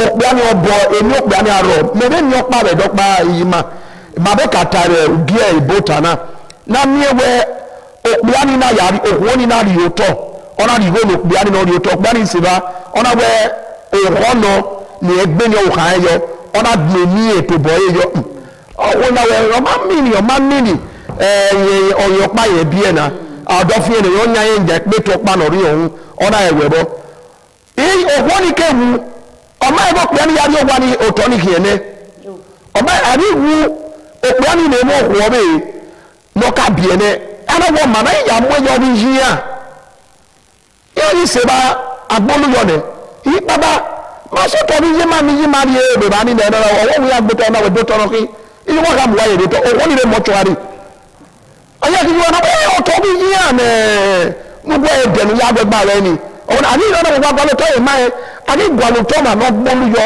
ọniweri ya ọhìn ẹniyẹ ọdún pé a baraka gbèrè adi ìbẹkẹ náà gbébọ nyàwó ìtẹ ya mọ ẹ̀rari òhun náà yíwó yà dótọ wẹ náà wá egun yẹ dótọ wúdà òun náà mọ egbèrè ótọ náà wáyé wúdà òun náà bò tiẹ̀ submissiveness ọmọ egbèrè ótọ n'ọnyà máa nyà pé tọpa nọrọ mọ adafẹnẹ n'ekẹsì èmi kéènì nà ọmọ ẹ ọ̀nà wẹ̀ àwọn ẹ̀gẹ́ erimọ̀ ẹsẹ̀ gbọ́mọ̀dé sí omi ní a ẹ̀tí yà lù ẹ̀yẹ wẹ̀bí wẹ ògbó ẹ̀dọ́ tọ̀ òhun ní gèlè wẹ ìyẹ̀mọ̀ tọ̀ kèkè yìí ní a òhun ní dèó tọ̀ wẹ̀ ní wẹ̀ náà yà rí ọtọ̀ náà rí kíyẹ wọn náà yà múlòhó wọn náà yà dànyọ òhun ní wù ní a wọn dáwọ́ òhun ní ọ̀pá bíẹ́ àmàlí gbóná mọ́ yìí wá ní àmàmí ọ̀tọ̀ mọ́ yìí àná yà mú yìí tẹ́ ẹgbẹ́ ìrẹ́rìọ ìhò náà ègbìyàn ìrẹ́rìọ òwú àyà yìí ìhò hàn iye ìnọka ẹgbẹ ẹnàgbọn kára.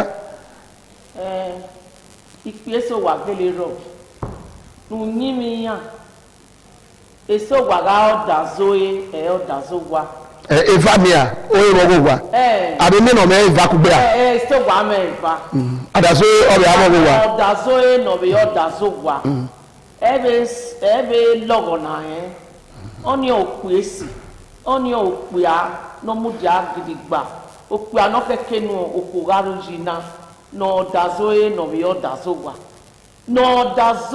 n'ọdazoe na ọdazogwa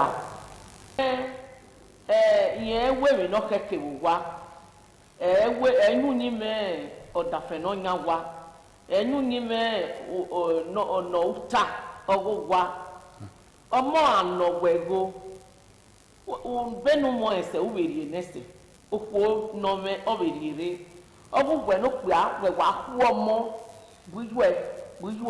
gbujue egbọmọbẹrẹ ọnàdọ nwarụ uji nọ keke ẹkẹ arọ se ẹramẹnọ sokpa uji nọ keke ẹkẹ arọ se ne egbokpu arịrịọ dogu umego ọmọna nọ ego re uri nebe no mesi okwu eweri bai okwu awokwo na kokokoko mo riere nọrọ ọdịgbagbe fere wesi onda ye yi mo boro ba ya ohun ta bu wa e okpu abokwo ohun ta bu wa okpu ohun ta bo okpu o salo bo ya ji e no da don egeni mo ya ohun ta ìrìnà bẹ́ẹ̀ ìwé ìrìnlẹ̀ nọ́kẹ́kẹ́ nà lòwúwá ọ̀pọ̀ ya ń ta. bẹ́ẹ̀ ní sàlóbù ayé àjì òkú ya ọ̀nà ká yòókù ya ọ̀kẹ́ yú okú òkú òtótó kù ya ọ̀ọ́jì Uda eo wakaji okuya eo salobu wakaji okuya okunhuta okuya onbe kamo kogwe iwemewe do meme ogwo okuya keke no kojo eo okuya ojo goku weso wa tok be mama obonu we lari na na re na mewe adosi kana oika abobi tagbe me ni ku me ni bi so no ya wo ku ogbera ogbere no ku only me no gba what is it only the ma we no wo wi opia o ma je be mi o ma je be je be o no opia si bu we no ku ajowa opia opia eke no riri akin obi o tema le ku na ana mo bo we opia o bebuebo oku no say bo bodo what's it bana kuku gbe o me orien so onwo what's it do no go me wa he ni magwan we ma ya na de si we oku mo wo sok bia ni agwa sukma okeke we emi no bia ma seti ru oku lori wara we agbari yi megbe nda ana mi wo pe awehin erebo na ri yo bonu ni ya buwa we ga ye dagbon we ya fe momo bana mi wo ko ri wa ori egbe ye bonu nu ipe so itegbe ni ogun atu agbe ogun yeri ogun lala we yo wa ni ogun ye yo wo ogun ido bo wa ye si lele ogba wa wo o baba brother e tu si lele iyo boya e nu we na ga o pe ano he ni bu salo bana gwe ni gbe wa mi we ogun ni no da no ya to boy ga bo wa ni wo mu ko da o so pa edo lo pe o ma mu pa bu re ge ma be no tabo eni ze no yo ko to boy inu yin le we ri o be no na mu o e pe o ne odo ọ̀rọ̀ àwọn gbòòrò rí ọ ẹ̀ẹ́ta máa wáyé ọ̀tọ̀bọ̀ ẹ̀ láyé láwọn ọmọdé yẹn kìnnà náà rí òtọ̀ náà gbá wà gòdẹ́mà mẹ́ ẹ̀ gòdẹ́mà ẹ̀ ìgbà wo rẹ̀ wẹ́yẹ̀ wọ́n wá máa ẹ̀ ọ̀wọ́ wá máa ma agbèrò gbogbo kéde orí ẹyẹ wọ́n mẹ́ òkú ẹsẹ̀ tó wà bìbì pa ìnáná mi wẹ ẹ̀ẹ́mọ̀ mọ̀wẹ̀ òmọ̀wé ọwọ́ àgbà ẹ̀bá ni màgì bọ́ òkú ó ní ìdárọ̀ ọ̀bẹ̀dẹ̀ ọ̀wẹ̀ kọ́ ọ̀nà gbé kọ́ ọjà ẹ̀gbọ̀n òwúrẹ̀ ọ̀kí sopana ìmìẹ̀nẹ́wẹ́ ìrì ọ̀pá wà sí ọ̀pá wà gbáhín òkú ẹsẹ̀ tí gbàgbọ́ wọn mẹ́ ọ̀pá rárí ẹ̀ yàrí ó tọ̀bí wọn mẹ́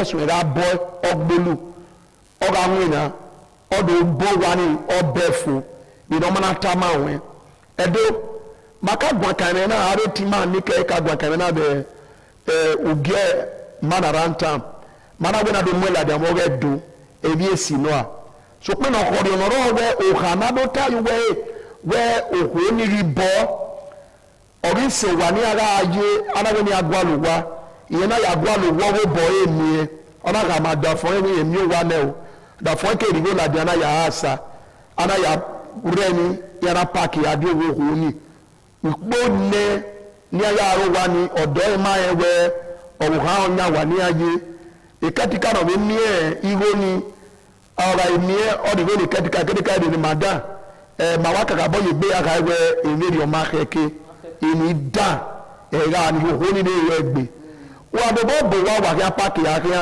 dé lálọ́dì nára yé nà pòpò wà kàbà wà wò kó ìtẹ́ bọ́ wà yé fọpa ǹda nínú ẹ̀wẹ̀ ẹ̀wẹ̀ máa mú ẹgbẹ́ tẹ̀lé wọ́n tẹ̀lé rí ọmọ tiẹ̀gbẹ́ wẹ́ wọ́n yìí ní ata ọ̀dàfún náà ìwé náà yà á yún hàmù ẹ̀ náà sọ́kò kókó náà bò kógbó ọyẹ́ kéré ìtẹ́ tàmá ẹ̀ náà wọ́n ní tiwa ní tàmú wa kékeré náà jẹ́rẹ́ ní alákèrè déédéé ọ̀gí náà wẹ ọ̀kẹ́wẹ̀ yà wà bá mi kú nílẹ̀ gẹ́gẹ́ náà ọ̀gí yẹ ẹ̀ náà wọ́n ma nídó tàmú wa gẹ́gẹ́ náà ọ̀gí yẹ náà ní àyè màmí ẹ̀ náà gbà náà rẹ̀ ní àríwá ẹ̀pá ni tí wọ́n máa nọ àwa wa abẹ́ tẹnuwẹ̀ tiẹ̀ ní ètè ní pé abẹ́ tún wẹ̀ yíyànfẹ́ tí mọ̀ ẹ̀kọ́ tó tọ́ wẹ̀ lárí òkúnà máa wé ní dáa ònyí ni wọ́n yá èrè ìnáwó náà sọpá ọmọ amúlẹ̀ ní ọ̀yí tì wẹ́ nìyà ní wàá kíá ẹgbẹ́ ọ̀fi ebe yà náà dó tọ̀ bí ọmọ náà wá ẹ̀dá rẹ̀ rẹ̀ o ké ẹ̀bẹ́ ní parọ́gbẹ́ rẹ̀ kú wẹ̀ kí mẹ́ẹ̀kì mọ́ni ní ọ̀wẹ́ màyàkí o jari ma ere aya ọ̀pọ̀lọpọ̀ ọ̀sẹ̀ so pe ke we gbe ri o gi amagaro we ka yi go ladia uri ni nopia no wi yo boni we ni go na gwalo de bana ya doto uyere gi amani aro wo magele de ori re de una re ri go ladia we ga ya agbolu gi amani aro wo opiari magele gbolu gbogbo ẹni rí dá yìí wẹ́ẹ̀bẹ̀ máa ń lè lò dẹ́nà kó dẹ́nà kíkà wágẹ̀ ìlọ́bọ̀ ìyàn ìyẹ́rẹ̀ náà yẹ ayé ìrìn gbé ẹzọ́ bí kọ́tù wáyé kọ́kà ẹ̀wẹ̀ ìyàwó ọ̀rọ̀ ànàkí ẹgbẹ́ náà bọ̀ bàdí àdínà ká mi mástá ìrìngó nínú wá dúró kí ẹ̀kẹ́rẹ́ ọ̀gbẹ́ ìyàwó ọ̀rọ̀ ànàkí nìyà wẹ́ẹ̀ kìnnìkìnnì máa kún ayé ẹ̀hún náà dá ẹ̀dá wà rí wẹ́ẹ̀ yà kẹ́wẹ̀ ọ̀nà ẹ̀bí máa olùwẹ̀ ọ̀nà yẹ asẹ́ osawo ba no la o nda ene ni mamula de na okay kaka boy isi okowo te dowe ohobowa le e awu awo le ohobowa so pe we eru no gbugbe ya guru olokpe ani e no tamae igi go gbe no aya ri uto tamae igi go gbe no ya gbolu owi e mo bobo gbe ga yi ni ele ya so sewe itamae wa ni ya so sewe igba ba ti e wa ni ya so sewe e ina to bo me bibi ake ya gwa lotori etima walao ijobo abiji ma yi wa ge bo ka me go sewe we de bae ni na egbove we ga go ho we o de no uji no kwa no we eni we no ade mo iya uyo kwa no we ni meje de na o ka me na di moto mu meti wa fie I wa fie o awon no pa no be magme o ka mejo eba mana mu gie ibota na se fun obe ki edo ya ofo igbo sagwa eyo wa ki maye wa iwi na yina oba atokpe ise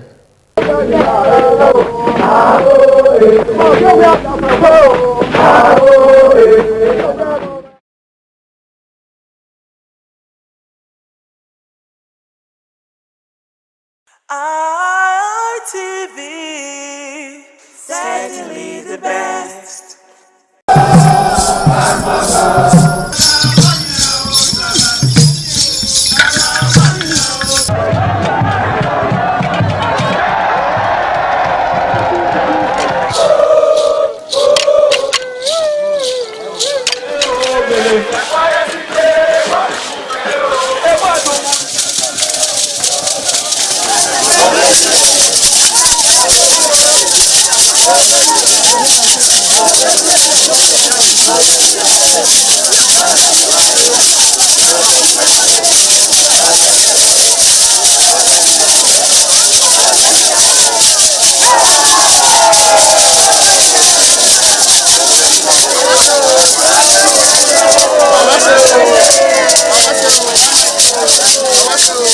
Top on the list of the initiates was the eldest son of the Esama of Benin and former governor of Edo State, Chief Lucky Nosakare Igbenedion. 11 of his siblings, namely Bright Ayamekwe Igbenedion, Honorable Charles Osemwige Igbenedion, Peter Osawari Igbenedion, Dr. Fred Osanwi Igbenedion, Barrister Mike Osarene Igbenedion, Efosa Douglas Igbenedion, Ukponwa Enes Igbenedion, Osawe Igbenedion, Edosa Igbenedion, Dr. Daniel Omorige Igbenedion, Agbon Steve Igbenedion, as well as the Executive Director Operations, ITV and Radio, Chief Elder Ugbeide Nwonse.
It was a vital aspect of Okada community's cultural heritage, which emphasized the significance of age, responsibility, and community service. Over 50 notable sons of Okada were also initiated, according to tradition and customs. Those initiated, dressed in white traditional attire, were made to undergo some rituals, while the Odionwe pronounces blessings on them and assisted them to take a seat with the elders.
This is ITV.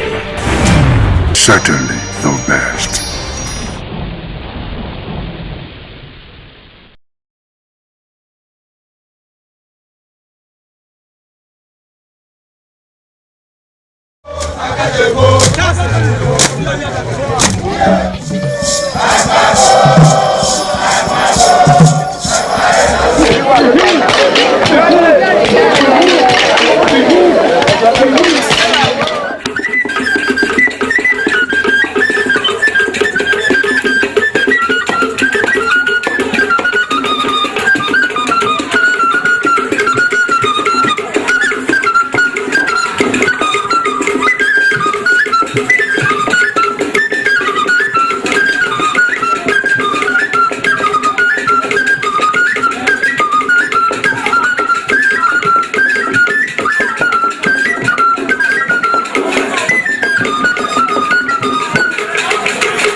Black masquerade popular among the people of Imo and River states. This masquerade is referred to in Igbo land as Okorocha or Achiku Oji black societies. This black masquerade is popularly prominent in Imo and River States regions, functioning as both spiritual entities and active enforcers of community norms. This masquerade is considered as the spirit of the dead, representing the ancestors and the living, offering guidance, protection, and judgment.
This masquerade acts as the people's police, enforcing and applying during festivals, ceremonies, and in cases, enforcing rules by marking property or punishing wrongdoers.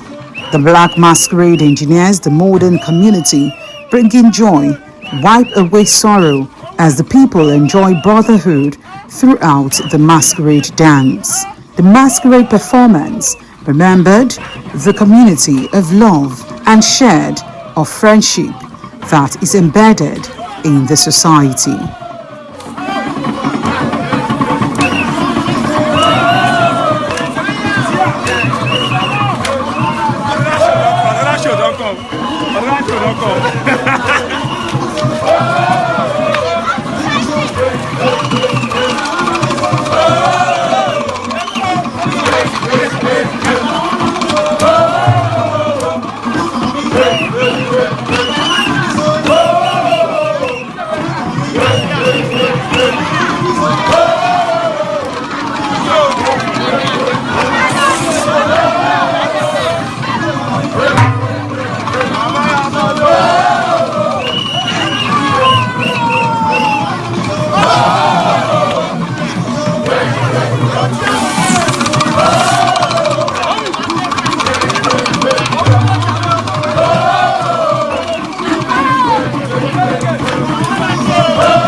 Just come up from him. Come up from him.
This is ITV. Certainly the best.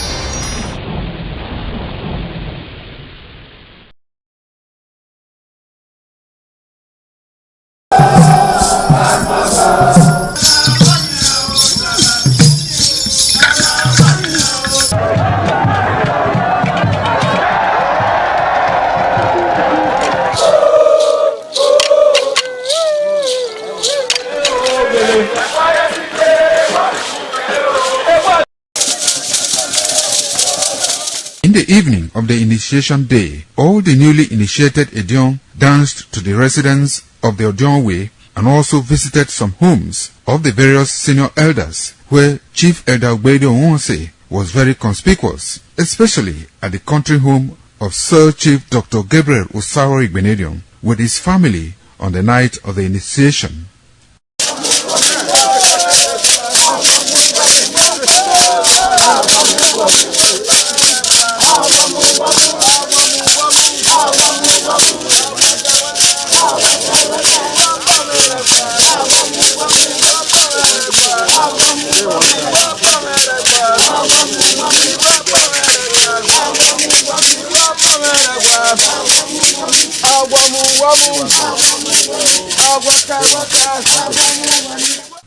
On the following morning, as part of the rite to be performed by the newly initiated Edion in Okada town, the initiates, led by Chief Elder Ogbedo Onwonse, visited the Esama of Benin, Sir Chief Dr. Gabriel Osaro Igbenedion, at his Okada country home residence to pay homage and appreciate him for all he has done in the development of the community, which has placed Okada in world map. They also thanked him for his role in the success of their ceremony. They commended the Esama of Benin as a custodian of Benin cultural heritage and for revitalizing the age-long tradition of the age-grade ceremony.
On the news tonight, court grants El-Rufai 100 million naira bail with stringent conditions.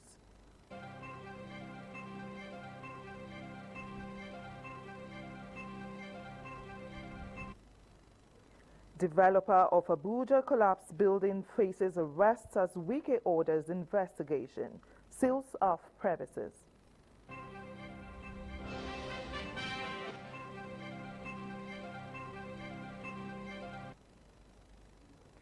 Edo APC holds senatorial primaries.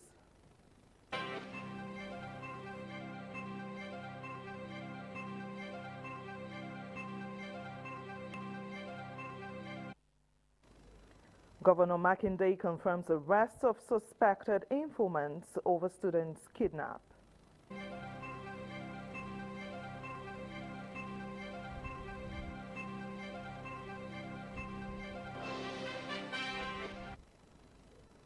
And stakeholders commend turnout of Lagos APC members during primaries.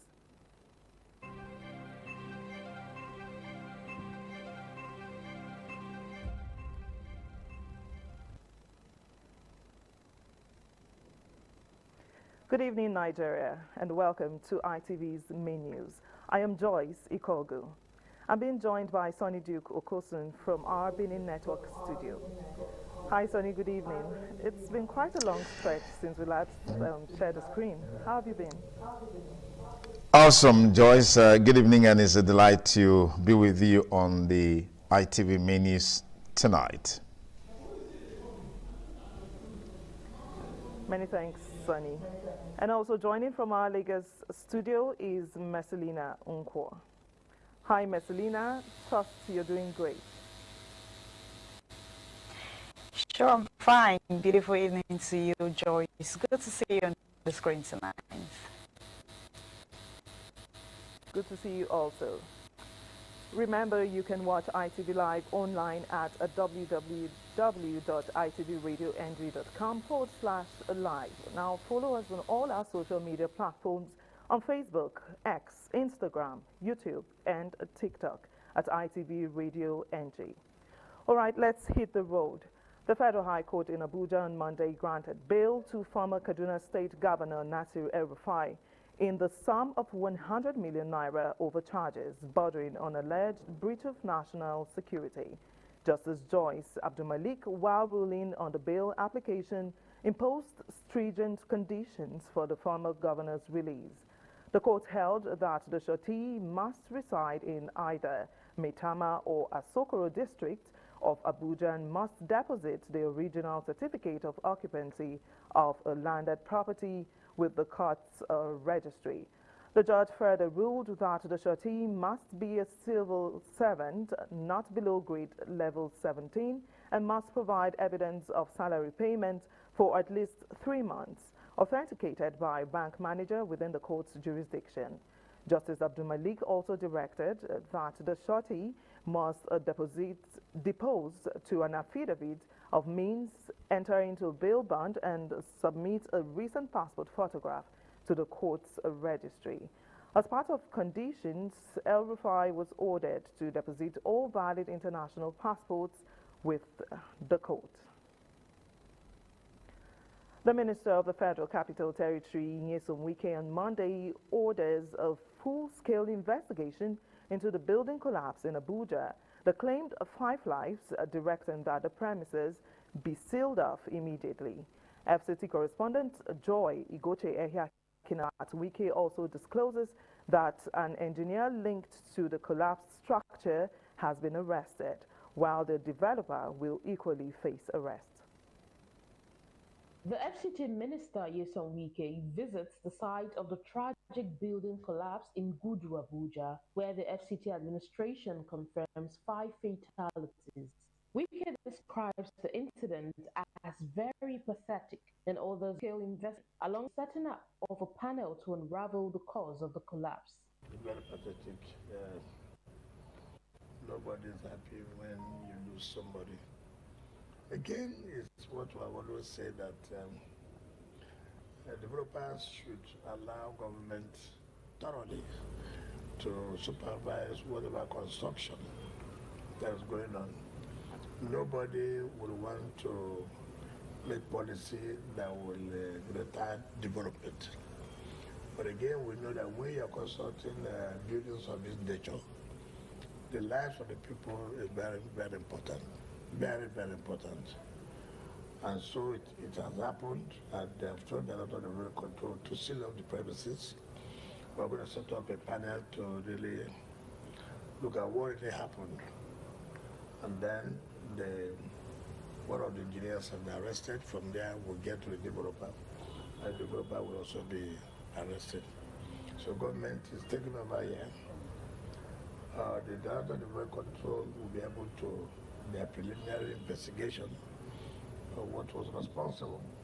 I don't want to make a comment so that nobody will say that, oh, I said this, and so the result of the panel you have set up has seen a different thing.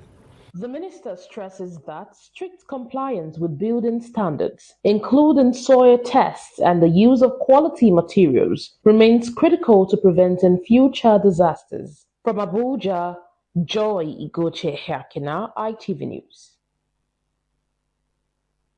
On the Chief of Army Staff, Lieutenant General Waidi Shaibu has ordered a renewed onslaught against terrorists, commanders, and their foot soldiers after the elimination of globally ranked ISIS commander Abu Bilal al-Manuki through Nigeria-US collaboration. Defense correspondent John Taylor reports that General Shaibu stated this at the opening ceremony of the Chief of Army Staff biannual conference in Abuja.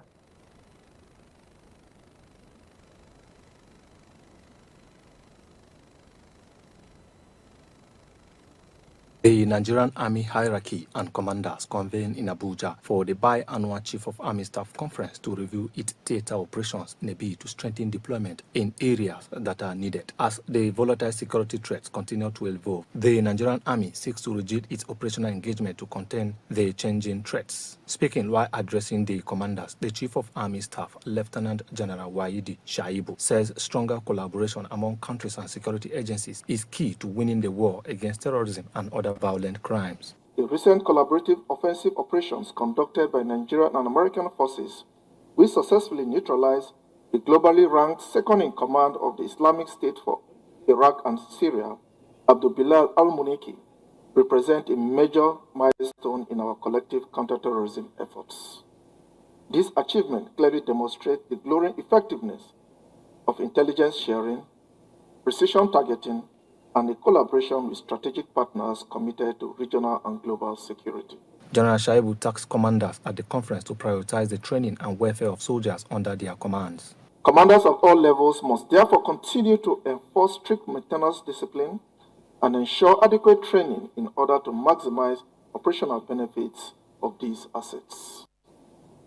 In terms of personnel welfare, concerted efforts have been made to provide additional accommodations and renovate dilapidated quarters for soldiers across divisions, institutions, and establishments of the Nigerian Army. The Nigerian Army has remained resolute, drawing from the Chief of Army Staff steadfastness, strength, and approach to contemporary challenges alongside our shared collective determination. The Chief of Army Staff at the conference presented checks to wounded in actions. Next of kin member in Abuja, John Taylor, ITV News. In other news, party faithful and supporters of engineer Mohammed Sani Haruna, the flag bearer of the All Progressives Congress in the 2027 governorship election in Nasarawa State on Sunday, accorded the aspirant a warm welcome at the mega rally that held in Akwanga. As Organi Victor reports, the APC governorship aspirant, engineer Mohammed Sani Haruna, emphasized on deploying modern technology to boost agriculture, human capital development to generate employment and improve the economy of Nasarawa State in particular and the nation in general. The mega rally at the Central Primary School Akwanga on Sunday was in the series of rally held by the coalition of engineer Mohammed Sani Haruna support group to announce his candidacy as the governorship aspirant under the platform of the All Progressives Congress APC in the coming Nasarawa State 2027 governorship election. Before the arrival of the governorship aspirant at the rally, the mammoth crowd was treated to beautiful cultural performances from the three major ethnic groups in Akwanga local government area, namely Wamba, Mada, and Ego.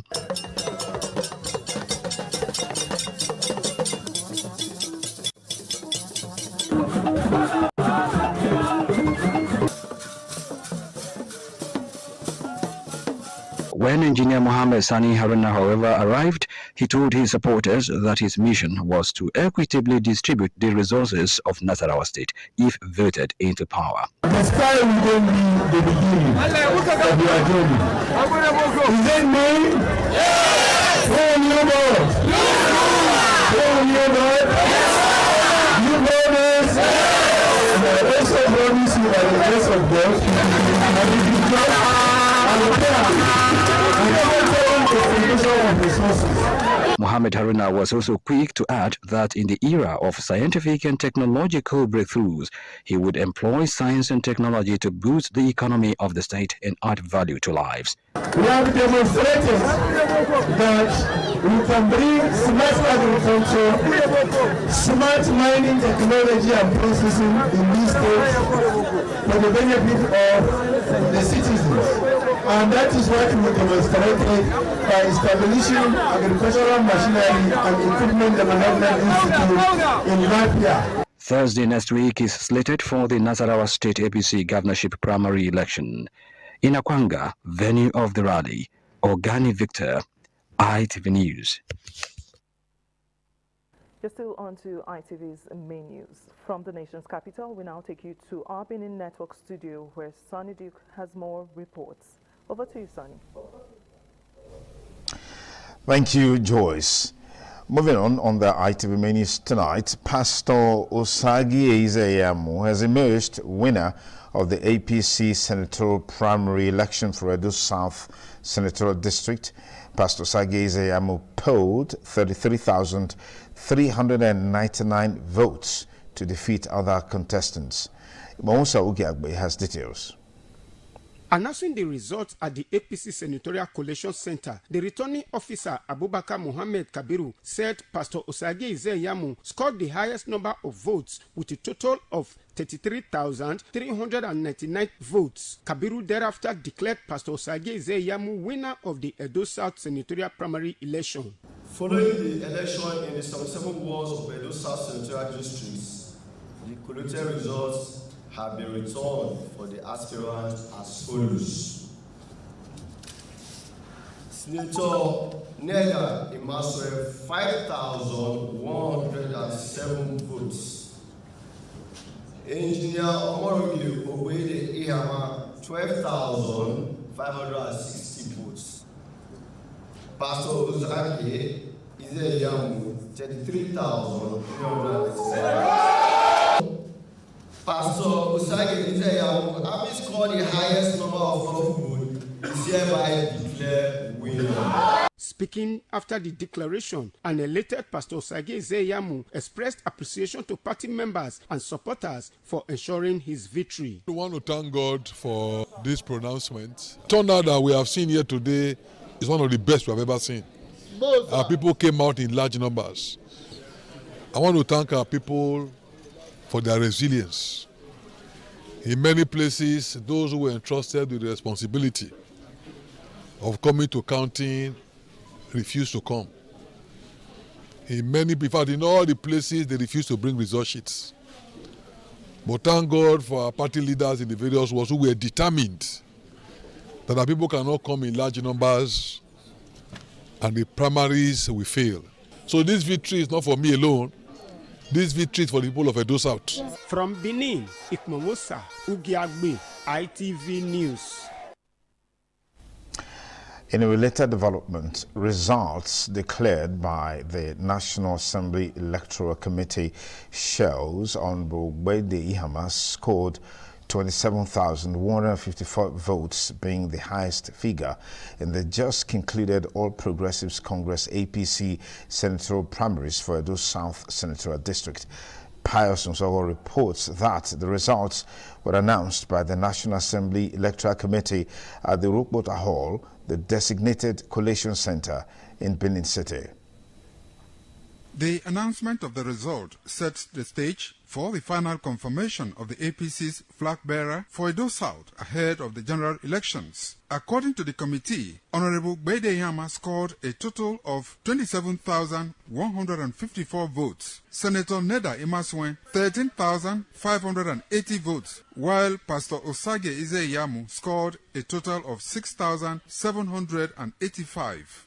The Edo South Senatorial District, you have Ihama with 27,154, Imaswen with 13,580, and Iyamu with 6,785.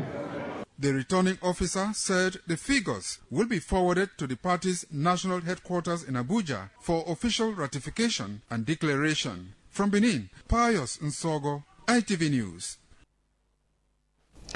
The senator representing Edo South Senatorial District, Neda Imaswe, has expressed disappointment over the conduct of the APC senatorial primary held on Monday across the 7 local government areas in Edo South. Senator Imaswe voiced his displeasure shortly after he was reportedly unable to vote during the primary election conducted by the ruling All Progressives Congress. According to the lawmaker, he waited for several hours at his ward for the exercise to commence, but was unable to cast his vote, a situation that eventually forced him to leave the designated venue for the APC Edo South senatorial primary. I waited for the line to form, and I went to form my line, and they said no, they cannot have 2 lines here. It's only 1 line for the party's candidate, and that they cannot have 2 lines. And when I look at the mood of the situation, knowing that it was becoming rowdy, disrespectful, and that it might eventually turn to violence, I had to take my leave. It's unfortunate, and it's what I least expect from a party like APC. I mean, it's unbelievable that a party structure, that the leadership of a party will take a position like this and hold on to it, even up to election period, asking people not to vote for any other candidates.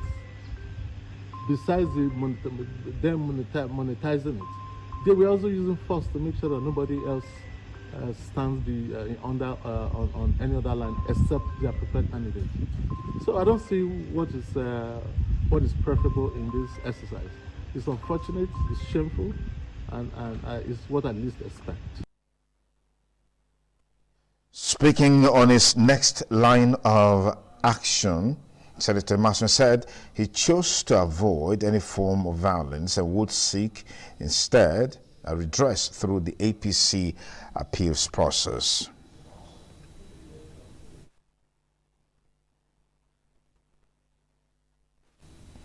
A new chapter in automobile technology and clean energy transportation is set to begin in Edo State as Diverse Auto Care Center has announced the inauguration of its newly developed Diverse Automobile Hub and CNG Conversion Center in Benin City. The announcement was made during a press conference where management of the company unveiled details of the ambitious automotive project aimed at transforming vehicle maintenance, clean energy adoption, and technical training in the South-South zone. William Siama has details.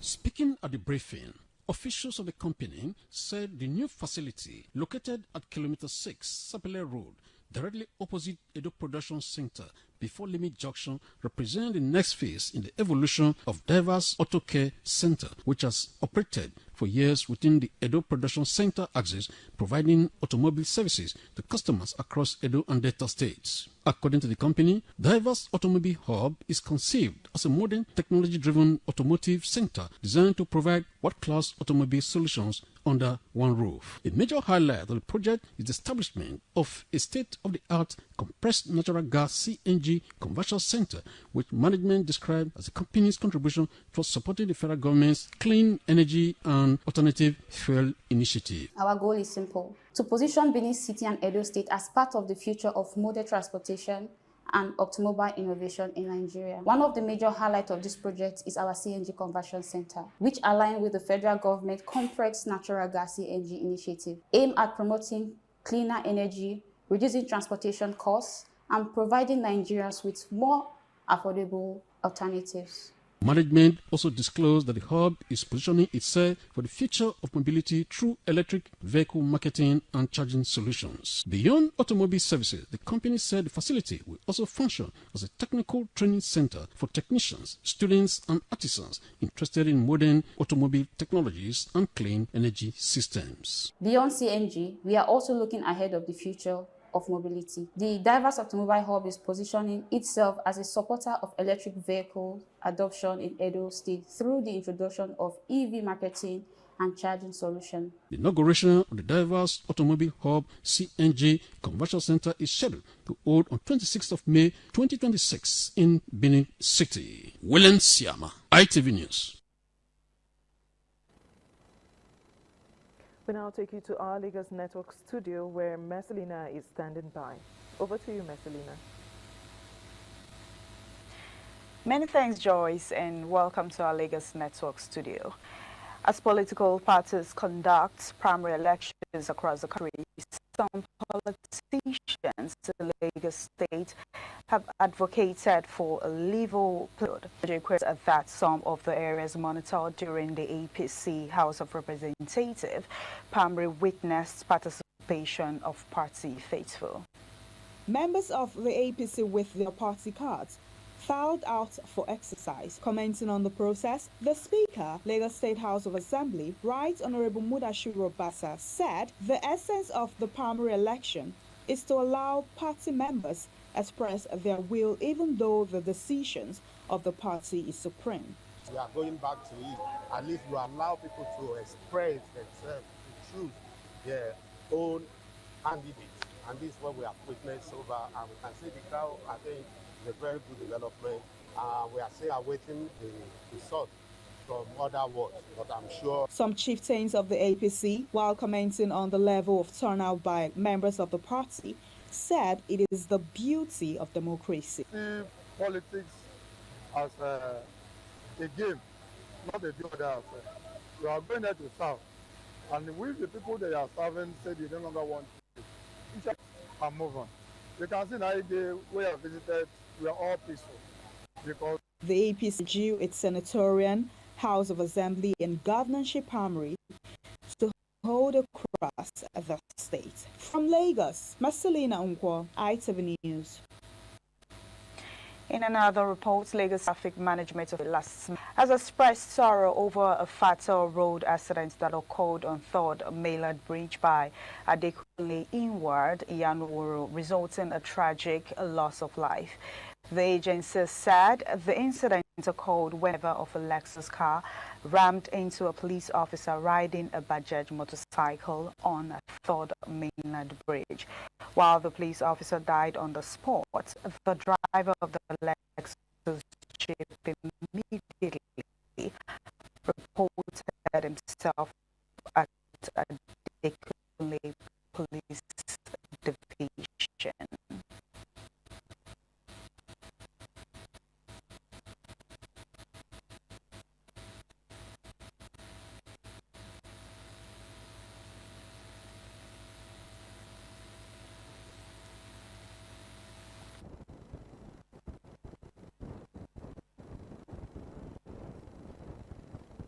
If you've just this is let's to stay.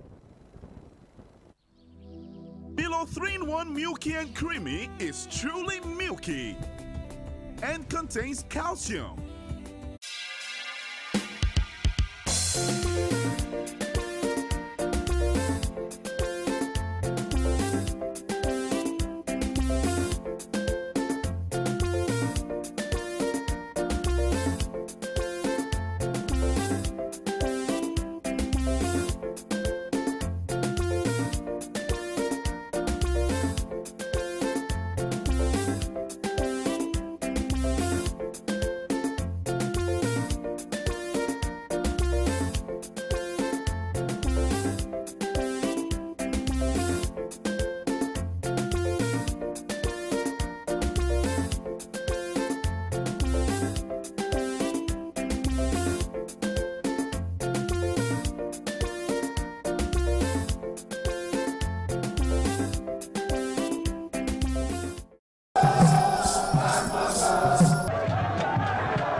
Benin Cultural Dance, a unique dance and quality dance steps of the Benin people.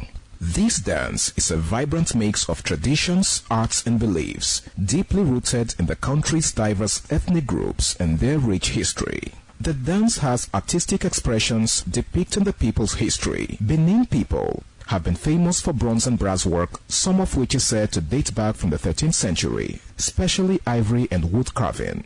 In Benin, the people dance to show respect, honor, dignity, which they honor. They dance to show royalty, as natives are seen in their numbers around their body depicting the symbol of kingship.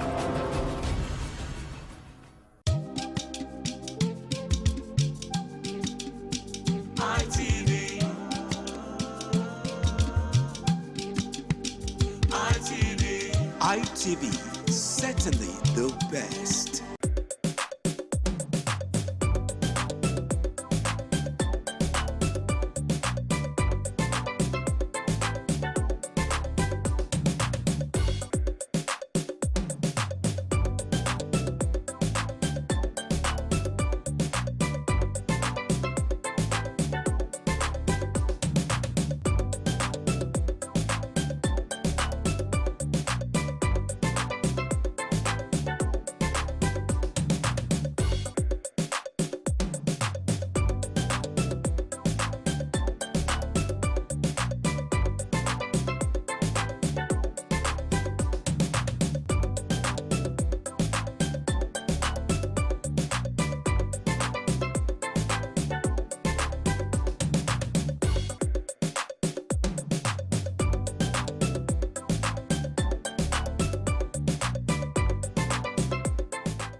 Thanks again for joining us on the ITV Minis tonight. The All Progressives Congress primary election for the Edo South Senatorial District was conducted simultaneously across several wards in the Oredo local government area, with 3 major aspirants contesting for the party's ticket.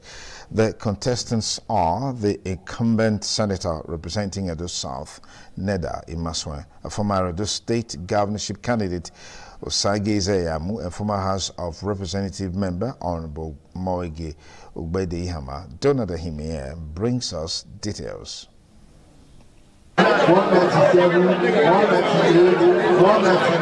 The APC primary election for the Edo South Senatorial District witnessed participation across several wards in Oredo local government area, including Oredo Ward 1, 2, 3, 10, and 12. It was observed that voting conducted simultaneously at designated centers across the local government area. Although the exercise was described as peaceful by some voters, reports indicate that INEC officials were absent in some wards before results were announced. The election has been conducted.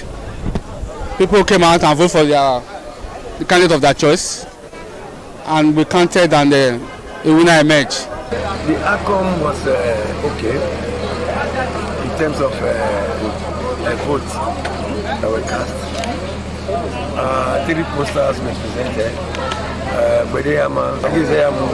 And Neda Imaswe. It was peaceful, it was free and fair.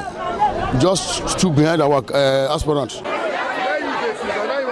As party members await the outcome of the primary election, political observers say the process is a determinate step of who becomes the APC candidate for the Edo South Senatorial District ahead of the 2027 general election. From Benin, Donald Ehimie, ITV News. The All Progressives Congress Senatorial primary election for Edo South Senatorial District held across wards in the local government area on Monday ahead of the 2027 general elections. Party leaders, members, stakeholders, electoral officers are gathered at the designated centers for accreditation and voting. Jolade Ojo reports. I'm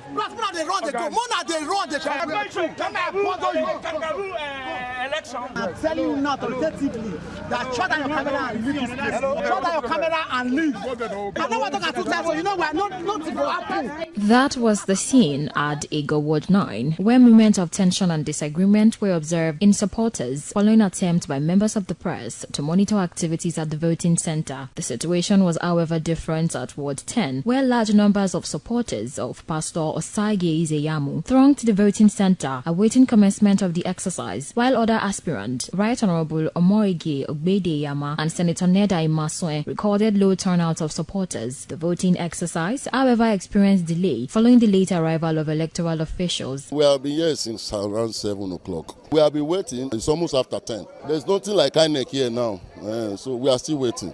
We have been here since 8 o'clock waiting for INEC to conduct the primary. Don't know whether INEC can be hijacked in this process. At Wards 1 and 7, turnout of supporters for Honorable Gbede Iyama appeared higher relative to other aspirants as the exercise and voting process progressed without major disruption, while supporters and stakeholders monitored proceedings. Arrival of electoral officials at Ward 10 later signaled commencement of the voting, while supporters expressed optimism over the outcome of the exercise.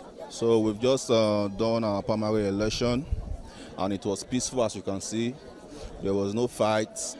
The party was united. Ward 10 ago, somehow challenging though. One of the INEC officials came very late, which make everywhere to be in disarray, disorganized. But after which everywhere was organized, peaceful. The APC senatorial primary election is expected to produce the party's candidates for Edo South senatorial district ahead of the 2027 general elections. From Benin, Jola Deojo, ITV News.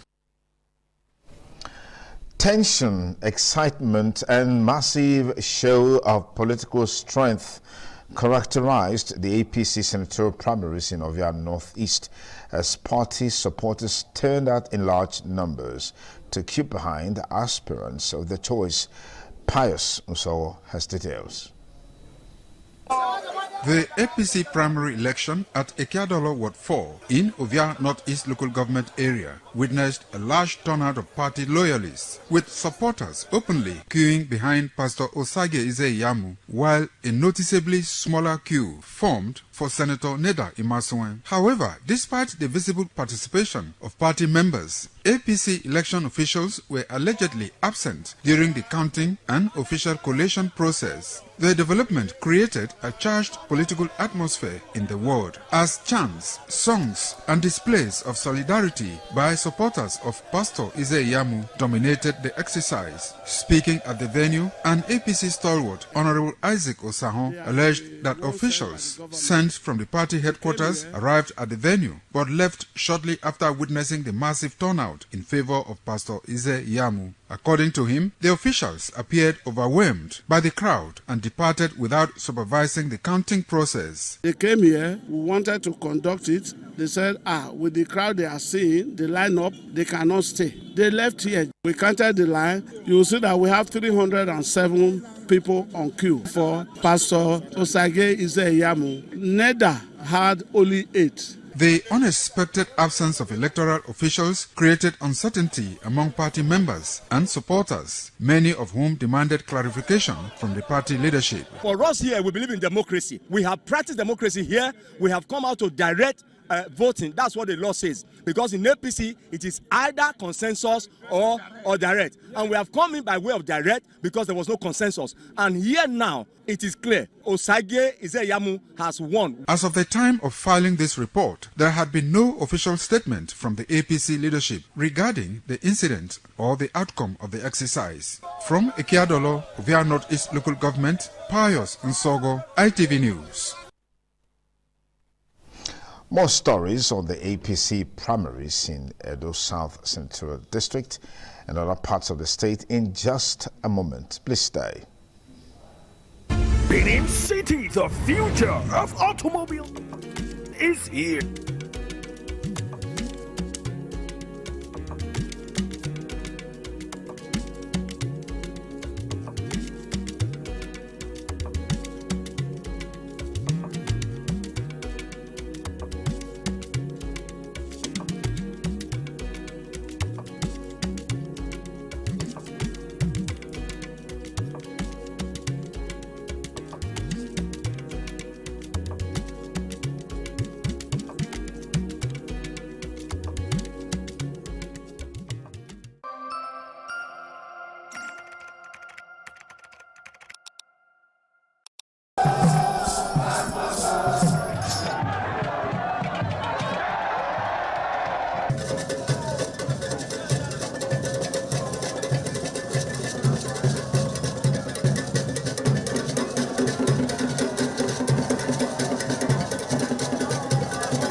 Thank you very much for joining us on the program, Healthy Living. What is the kidney? The kidney is an excretory organ in the body, which is for metabolism. Tuberculosis affects many organs in the body, but the common ones it usually affects is the lungs. Epilepsy is a neurological problem. Okay. It is an injury in the brain, which causes someone to begin to convulse, to go into fits. It is curable, but the cure is a long.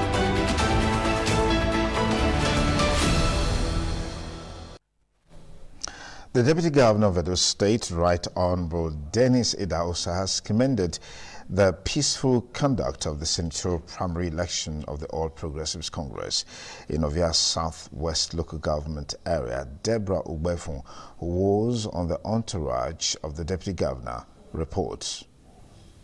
1, 2, 3. The APC senatorial primary election in Ovia Southwest local government area was peaceful and orderly as crowd of APC members and supporters turned out in a long queue in Igua West, Ward 2 to vote for candidates of their choice in an option A4 of voting. 15, 16, 17, 18. The senatorial election was closely monitored by the APC national election delegates and the electoral body to ensure a hitch-free exercise.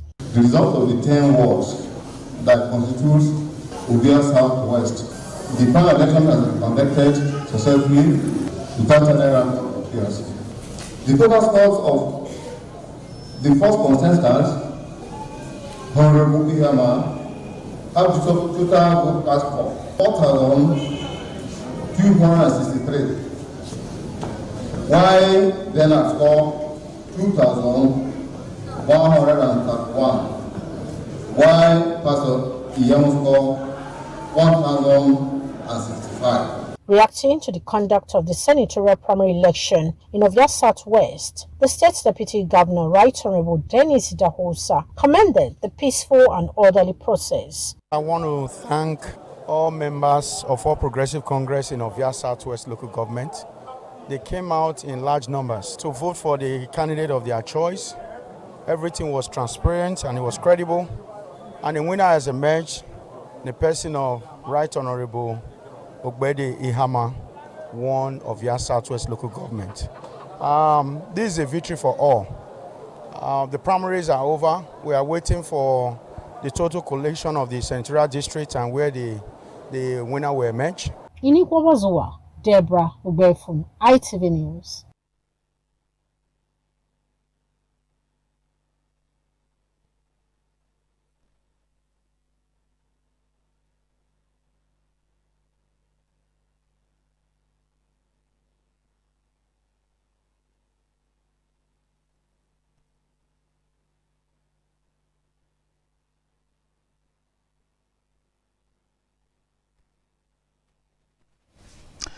The All Progressives Congress on Monday conducted the Edo South Senatorial Primary in Ovia Northeast Local Government Area, Edo State. The exercise held at the Ovia Northeast Local Government Secretariat in Okada saw the participation of the member representing Ovia Federal Constituency in the House of Representatives, Right Honorable Omosade Gabriela Igbenegio. Ofuri Aneto reports. The senatorial primary election across the 13 wards in Ovia North East local government area was done through the open ballot system. Voters conducted themselves in an orderly manner to cast their vote for their preferred aspirants. INEC officials were on the ground to monitor the primary election.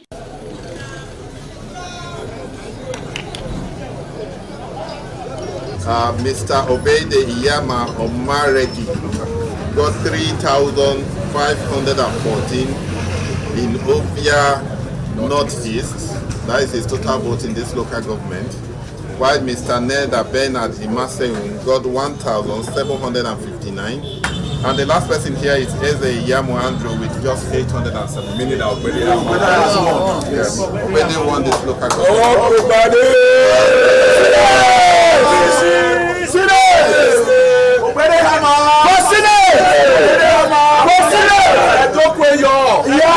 Among dignitaries present at the declaration were Right Honorable Omosade Gabriela Igbenegio, former Deputy Governor of Edo State, Chief Lucky Imaswe, Commissioner for Youth Affairs, Charity Amayango, party leaders and supporters. From Ovia North East local government area of Edo State, Ofuri Aneta, ITV News. The APC Edo South Senatorial Primary election held on Monday across 7 local government areas. Jonah Omowa monitored the exercise in Ovia Southwest local government area and our reports. As early as 10 a.m., eligible voters in Igua Ward 1, Ora Ward 6, Umaza Ward 3, and other wards in Ovia Southwest were on queue waiting to be counted. Voters queued behind their preferred aspirant to exercise their franchise. The primary election was peaceful and orderly.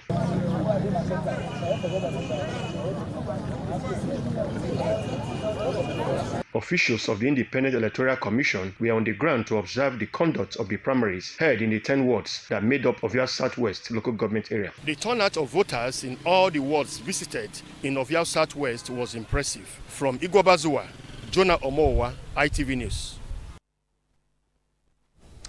The All Progressives Congress has conducted its Edo South Senatorial Primary in Uwunde local government area, Edo State, as delegates and stakeholders gathered to participate in the process aimed at producing the party's candidate for the forthcoming senatorial election. Oluwafemi Farayola has details. 91, 92, 94, 95, 93, 97, 98, 99, 100. From crowded party secretariats to voting centers buzzing with supporters, APC members in Uwunde local government area turned out to participate in the primaries.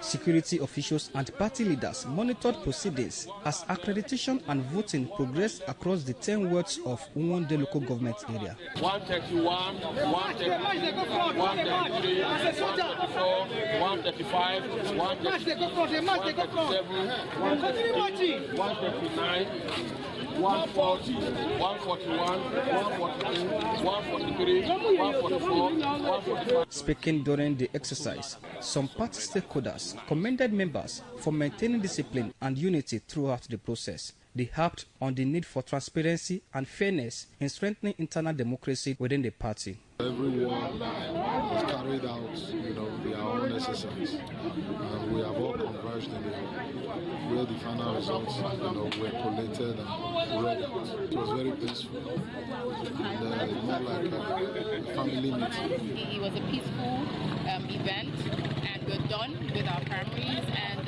the officials, they have their numbers, and it was a great outcome.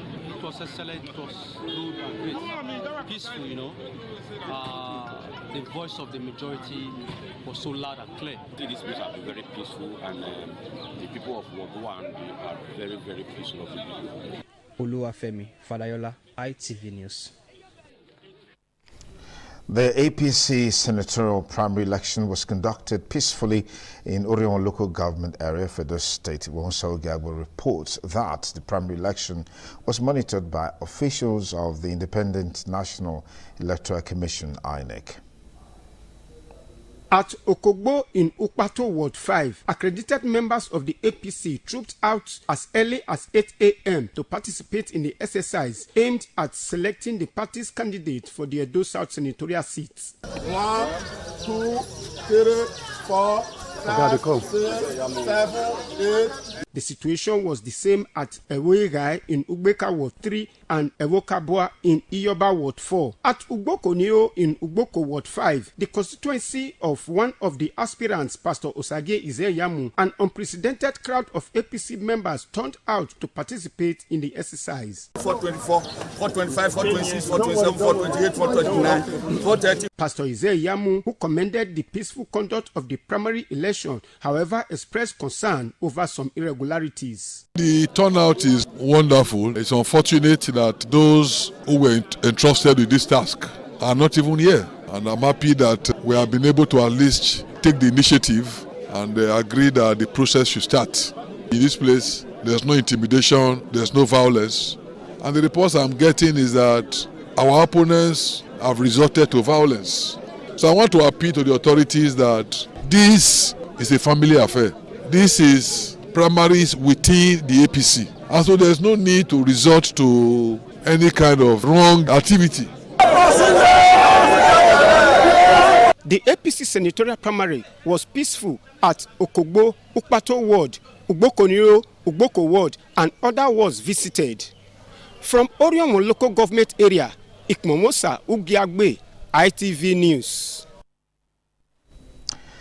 There is tension in Igbine community in Ovia Northeast local government area as elders, women and youths protested against the installation of an Ojonwe and the appointment of an Okaigali without the consent of elders of the community. Ewosa Agbalaho reports that the elders, led by the oldest man in the community, converged at the Ogwedion known as the Elders' Chambers to discuss the recent development in the community.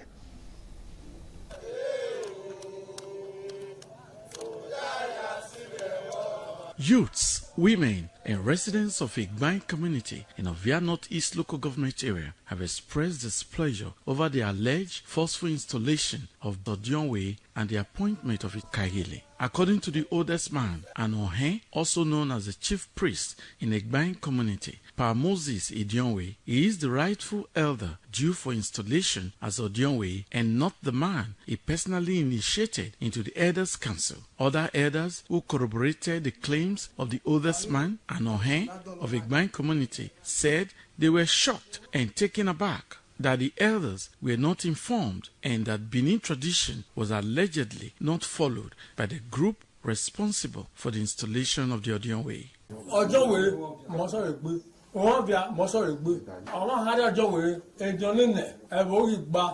we were hearing now that somebody have just come to keep this very good brought some people who we do not know.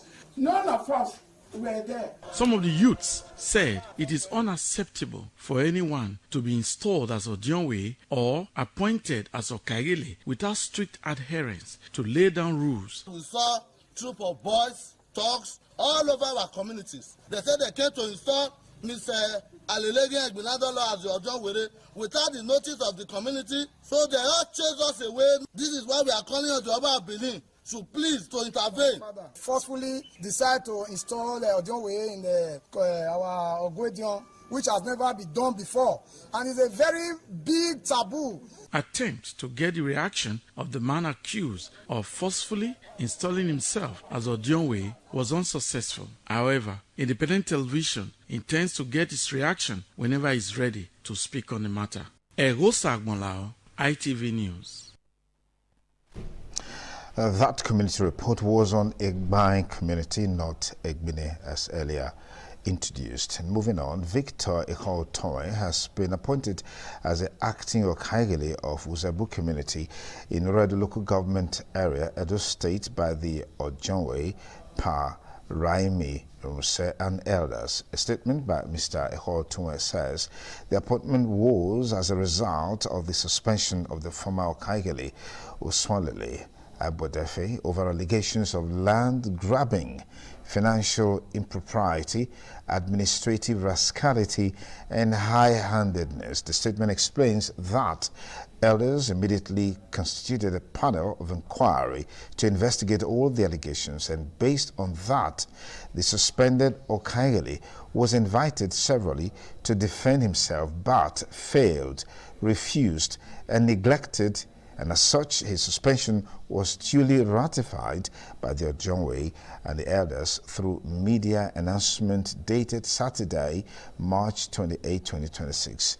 Since his suspension, Oswalele Abodefe and his ally, Alfred Ojefo, with the support of one Osakmama Erio, have ceaselessly prevented him to carry out duties in the communities as they've been fanning embers of community crisis and criminal clashes. According to the acting Okagile of Uzebu community, there has been relative peace in Uzebu community since Pa Raimi Rumse was appointed as Ojonwe by the Oba of Benin with the mandate to unite and bring development until the suspended Okagile and his cohorts started pursuing their selfish interests, which are detrimental to the well-being of the people. Mr. Ikhaotoe appealed to Governor Monday Okpebolo, His Royal Majesty Ewa II, Oba of Benin, and relevant security agencies in the state to call Uswalele Abodefe and Alfred Ojefo and Osakmama Erio to order to avoid bloodshed in Uzebu community.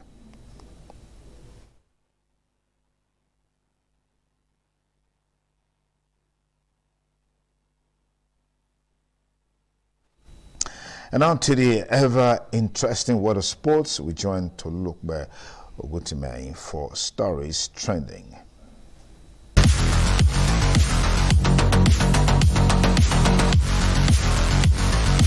The confrontation between Wiki Tourist FC of Bauchi and Jigawa Golden Stars is no doubt the fixture to watch out for as the round of 64 games of this year's President Federation Cup competition takes place across the country on Tuesday. That potentially explosive match will take place in Kaduna. Cup holders Kwara United are up against Sporting Super Under 19 boys in the Kogi State University town of Anyigba, while much dreaded Kebbi United will be at the Jogola of Shooting Stars of Ibadan in Abuja. Surprise packet, Howdinheim FC will go up against Plateau United in Makurdi, while two-time African champions in Iba FC will take to the field against Eshama FC in Abuja. Last year's finalist Abakari FC tango with Abu DLC in Makurdi, just as Kogi United and Lobby Stars do the dance in Abuja, and Rivers United go up against G12 FC from Lagos in Benin City. Meanwhile, the FCT Football Association has denied allegation that it deliberately refused Bender Insurance FC access to the Area 3 football pitch in Abuja. In a statement signed by the head of media and communication, Uche Nwodo Hilary, the association explained that the facility has already been booked for Nigeria Nationwide League 1 matches when Bender Insurance requires to train there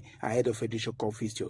The FC Football Association said official league matches could not be postponed for a training session, noting that other training venues were available in Abuja. The association described the allegation as misleading and urged journalists to ensure accuracy and professionalism in their reporting. And finally, Manchester United's second goal in Sunday's Premier League win over Nottingham Forest should have been disallowed for handball. Professional game match officials PGMO has admitted. The referee's body contacted Forest on Monday to confirm there has been a misjudgment by referee Michael Salisbury, who rejected a video assistant referee VAR review to rule out the goal. The ball came off the arm of United forward Brian Belmo before the Cameroon international saw a shot blocked by defender. Teammate Matis Kunwa moved on to the loose ball and fired a shot past Forest keeper Matis Sells to score. Salisbury was sent to the pitch side monitored by the VAR Matt Donoghue to disallow the goal, but Salisbury decided the handball was accidental and stuck by his on-field decision of goal. Both United 2-0 up in a game they will win 3-2. And that's it on Sport News. I'm Ogutime to Lokpo Ogutime.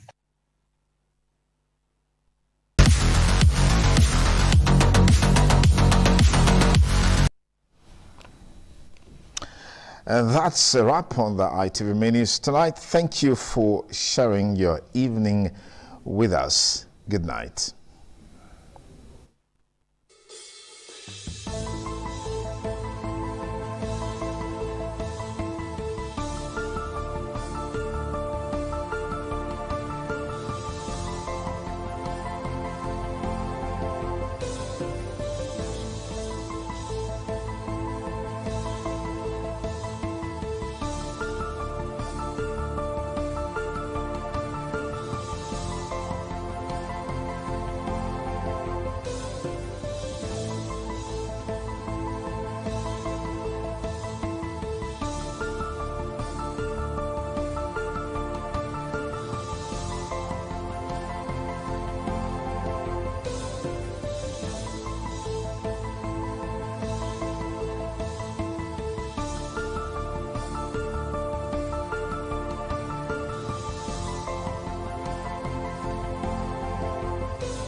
ITV, certainly the best.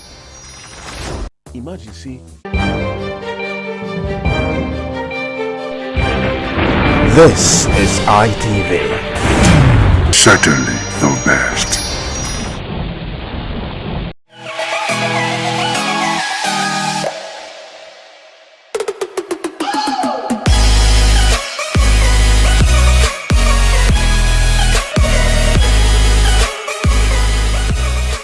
All right, beautiful people, it's another lovely episode of your favorite men's rendezvous on television, and it is none other than the Guys Hangout show on independent television, broadcasting live from the city of Bronze. Yep, it is that city where the king is truly king. Now, for the first timers out there, the Guys Hangout show is one show that encourages young people to prioritize their lives, put themselves first.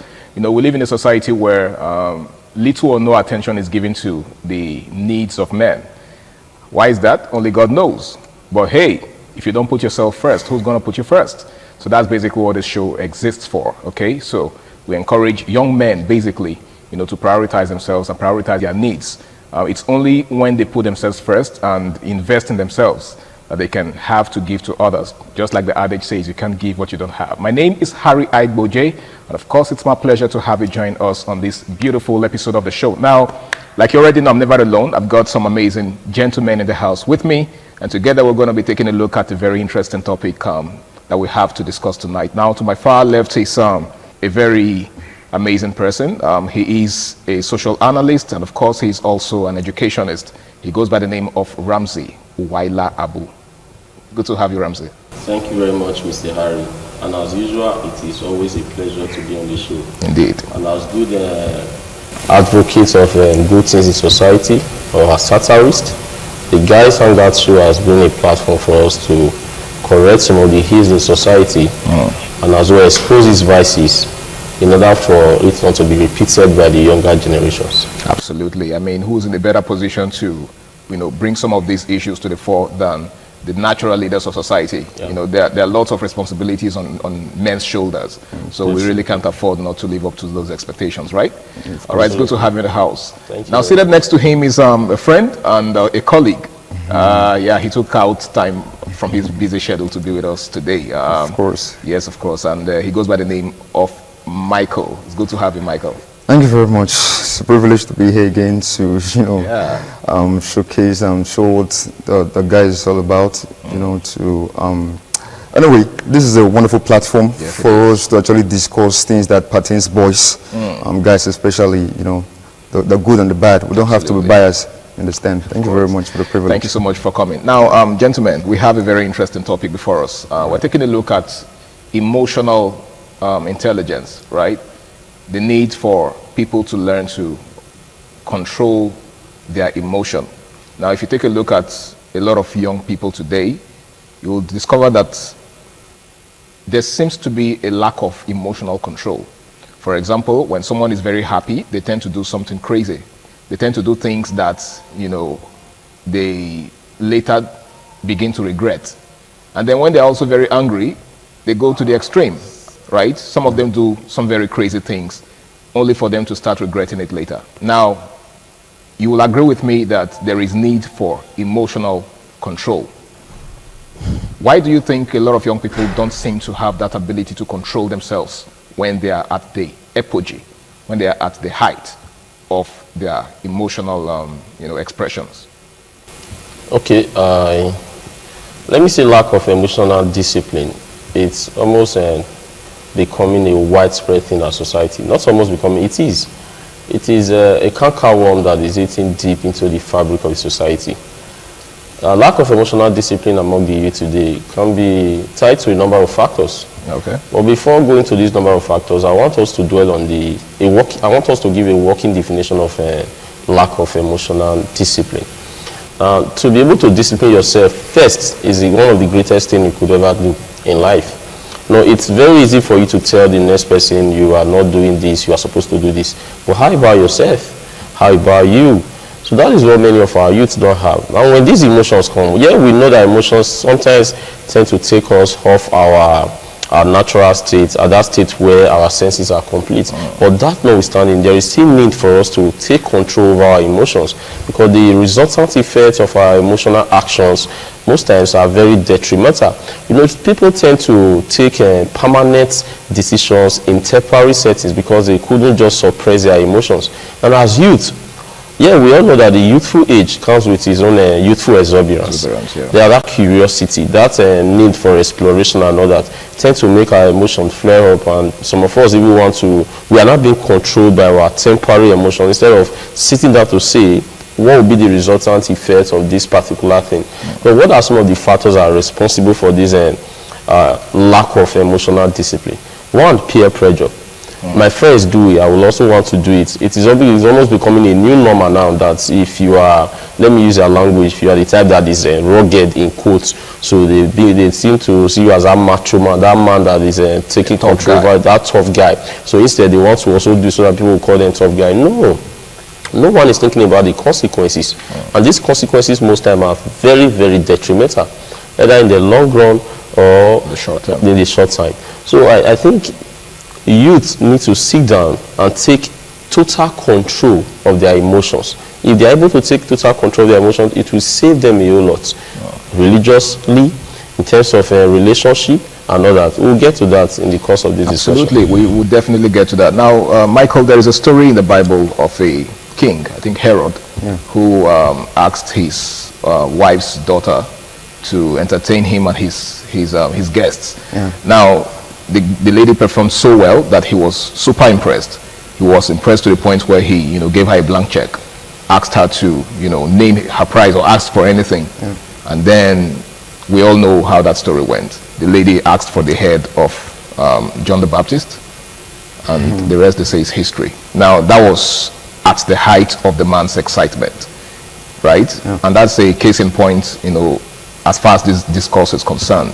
The fact that some men, particularly, we're actually looking at this as it affects us men, because, a lot of things go wrong when a man loses his emotion. We're not trying to, give exceptions for other people or other classes of society, women and children. But, men are supposed to be in charge. Of course. Right? They're supposed to be at the helm of affairs. And then imagine what happens when someone who's supposed to be at the helm of affairs loses control, like in the case of Herod. And we all, like I said, we all know how that story went. Of course. Why do you think some men lose it in the height of excitement? All right. Sometimes we let our emotions get the better part of us. We need to do things that we're not supposed to do. Okay. Understand? So when a society whereby my colleague just said that this exuberance, cloud of memories, cloud of memories and everything, you get. So right now, when some persons are in a kind of state, it's better for you to calm down. All right, better for you to calm down and think. We shouldn't. Some will even recommend that you take a deep breath. Of course, just take a deep breath. You understand? Sometimes if I can make should I say, salacious allusion, when some men are in this, what should I put it now? This ecstasy. They tend to make rash decisions, and because of that ecstasy, something that they can't actually do.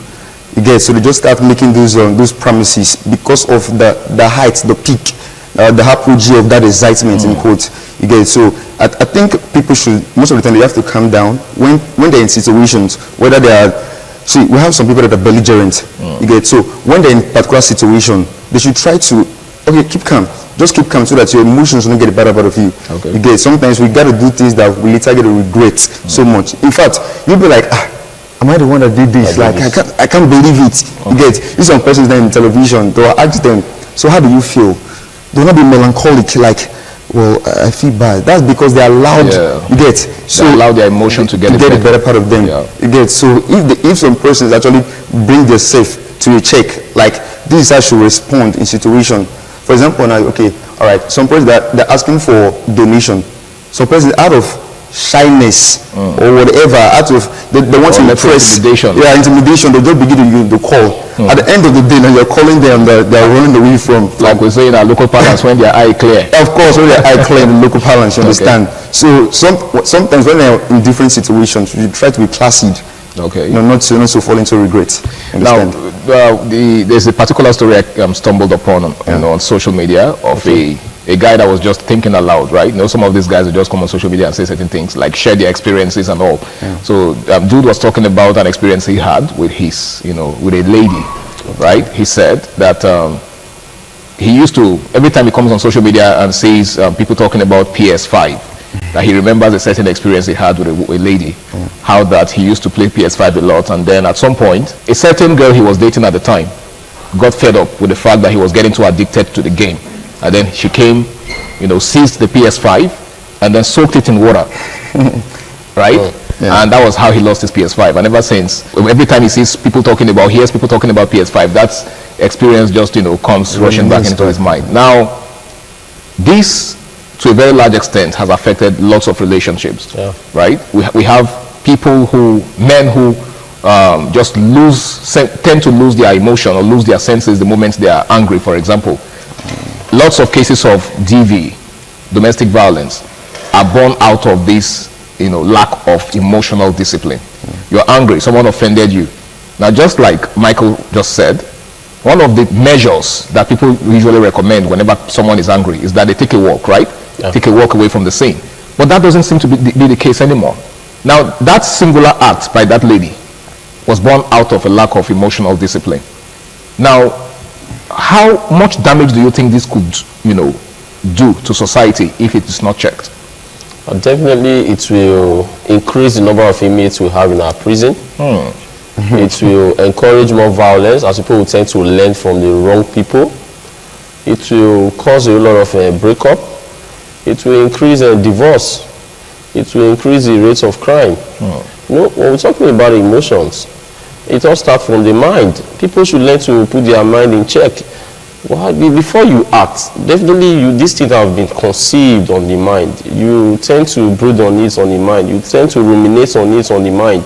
If you are able to keep those things, those negative things on your mind in check, it will not result to emotional outburst. You're saying it all begins with meditation. Meditation, premeditation. You see some of these things that people do out of, I call it emotional outburst. They've conceived it on their mind for some time. Though some persons are short-tempered, but that notwithstanding, you still have to do with something of the mind. They ruminated on it on the mind before they will say, okay, let's take this action. So these things should be discouraged. If it is not discouraged, we'll have so many ladies who will later regret their actions in relationship. And going to the case you just cited, sir, concerning the young lady that decided to soak the PS5 of her boyfriend and immerse it in water and all that, that's because she couldn't just keep her emotions in check. Now, this is the same lady that will sit down later and say she will regret that thing she have done. That was not her intention. Her intention was just to get the attention of the man. But now that she have done it, the man is scared. If a lady could do this, next time she might decide to go for the TV or the refrigerator or any other appliances they have in the house. So the guy seems to be living with the trauma now. The guy seems to be living with the trauma, and the lady also live with the trauma. She's traumatized. There are some ladies that cannot, there are some people that cannot keep their emotions in check. And after the action, they always regret it. So the guy, the lady, the emotional outburst is not okay for any of them. So what we need to tell our youth out there is they should learn to always take responsibility for their action, and they should learn to always keep their emotions in check. They should learn to always guide their hearts. Many things comes into the heart. It depends on how you ruminate on it before you give it out. The heart is like the processing unit. If you process it well and decide to say, okay, let this thing go, or I will report this to the authority, you do this yourself before doing that thing. Not you try to just get everything at this before you want to attack. No, at the end, those are right to become wrong. So I think people should learn to discuss some of the things they intend to do with themselves. Before bringing it out.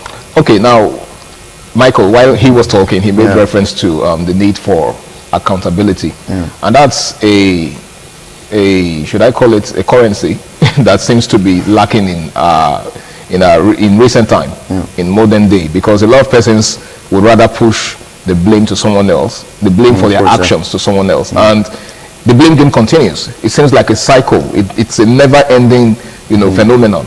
Someone does something wrong, and instead of owning up and saying, oh yeah, I did this and this is why I did it and I'm sorry, they keep looking for somebody else to push the blame to, and then the person you're pushing the blame to also wants to push it to somebody else. Where does this lead us? All right, there is this cliche which Nigerians always use, is the devil's work. Okay. All right, it's not the devil's work. It's imbued, it's in you. You need to be cultured. You need to be disciplined. Sometimes you don't have to let it out. There are sometimes you just need to calm down. You just need to calm down, and that thing you want to. There's this thing that, should I call it the super ego, is pushing you to say it. You don't have, sometimes hold it down. You don't have to let it go, because when it goes out, it causes damage. Sometimes we need to be, not sometimes, all the time we need to be disciplined. Like you rightfully said, see, these things they are inbuilt. If you want to, okay, let's assume we're in a particular place right now, all right, and some things are happening. I think the mind is one of the fastest system in the body. Processors. Yeah, one of the fastest processors you get. So you need to process some of the things you want to see. Is it going to affect this person? Is it going to affect me later? What's going to be the common pants for this thing if I let it go? So sometimes you just need to think and process everything, and before you see everything will be copacetic. You understand? So sometimes we just need to let things go. Okay. I myself now, some persons do complain about me some certain times. They'll say, why don't you get angry? Because I know what's going to happen if I get angry. I can't go to prison because of you. I can spend the rest of my life because of you. So all I have this particular method. Either I keep quiet or I start singing or I leave. You get, so we just need to have... Those are your personal yes. measures. Yeah, so I have this particular modus operandi. That's the way I operate it. So whether I start singing, maybe infuriate you, but I don't care.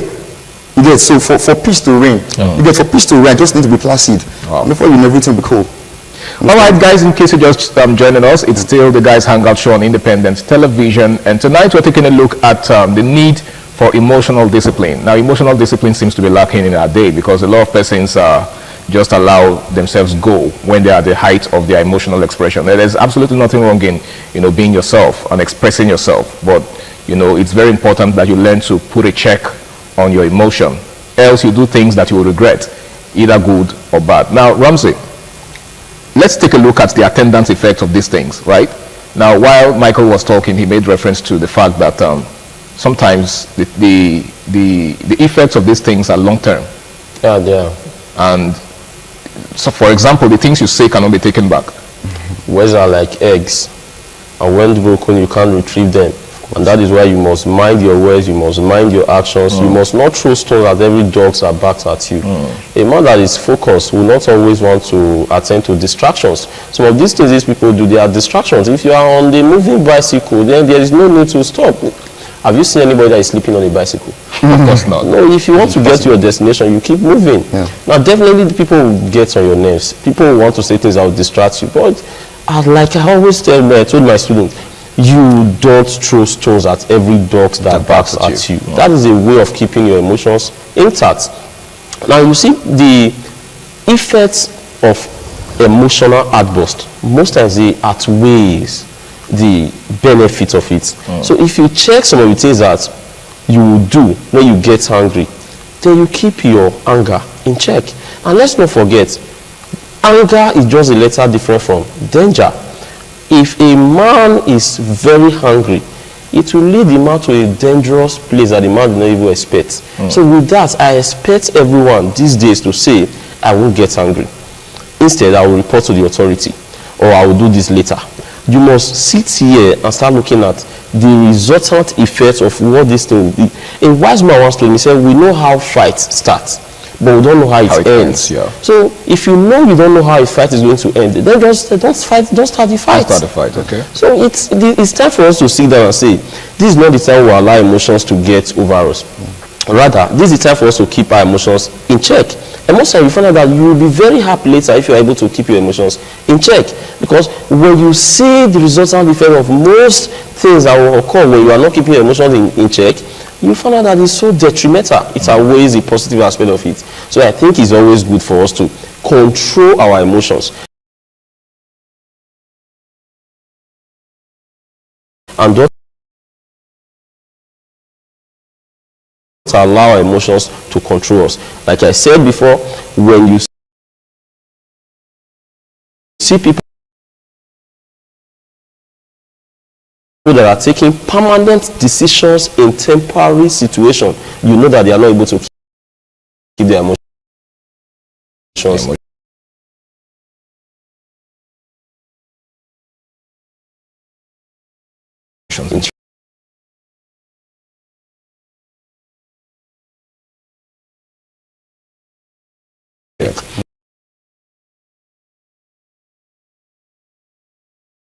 Now, there's a school of thought that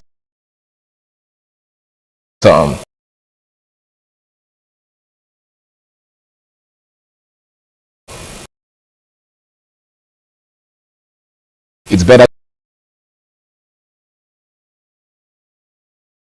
to express yourself than to allow your emotions to accumulate.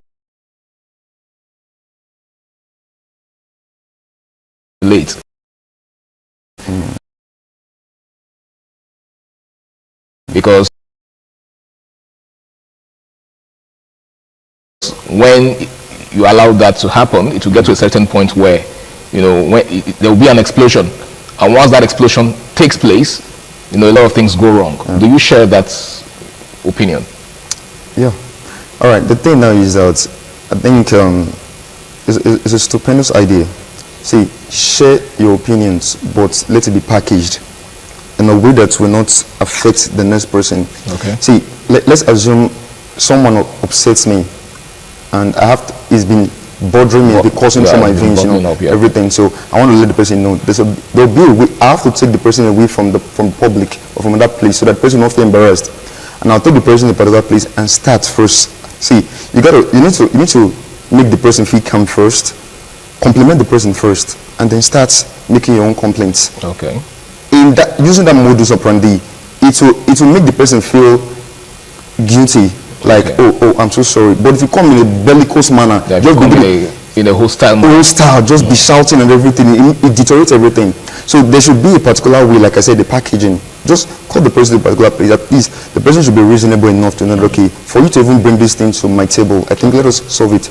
You get, if the person keeps talking and make everything worse, you can tell the person, okay, I've said what I have to say, and well, to God, I've already done my part and done my level best, and you take off. So you don't just develop a particular pattern that will not make things worse. Okay. Rather make things, ameliorate things. Okay. You get, so it's just be the way you think. All right, Ramsey, what you just said borders on manner of approach. Do you share that thought? Yes, another angle to this particular issue is that there are some things that are better left unsaid. Okay. Maybe instead of saying it, and before you know it creates rancor, states of aggy-baggy, chaos and all that. But then, what you say and how you say it are two different things. You can decide to say something bad in a very good manner, in a way that the person you are talking to will not even know this thing is as bad as that. So if you must express yourself in order not to add fuel to fire, you must learn to put words in order. When a child said, "Mommy, if you are my mother, you shouldn't have allowed Mama Nkechi to beat me like this. I never knew someone can beat me." The child is using words to manipulate his mother. Another person will say, "Okay, Mommy, this is what happened." Okay. So how you say it and what you are going to say matters a lot. But I think if you must express yourself, put all your skills and dexterity, your communicative skills to how you are going to put that message across. It will help settle the dust. All right, thank you so much, Ramsey. Now, on the final note, because time is actually fast spent, what's your advice for people out there who always tend to think after they've acted? Right? There are people like that. Of course. Whereas the normal procedure is to think before acting. But there are people who only begin to think after they've done certain things. What's your advice for such people? Yeah, some persons should develop this habit of packaging themselves to the extent that they don't have to regret their actions. Before you just blow off, think about what is this my outburst going to cause for me and for the person. What is going to be the end result? Okay. Just have to calm down sometimes. You see, the mind is very, very delicate. It can traumatize you. After you've hurt someone with your words, it can come back like a boomerang. It can boomerang, come back to you.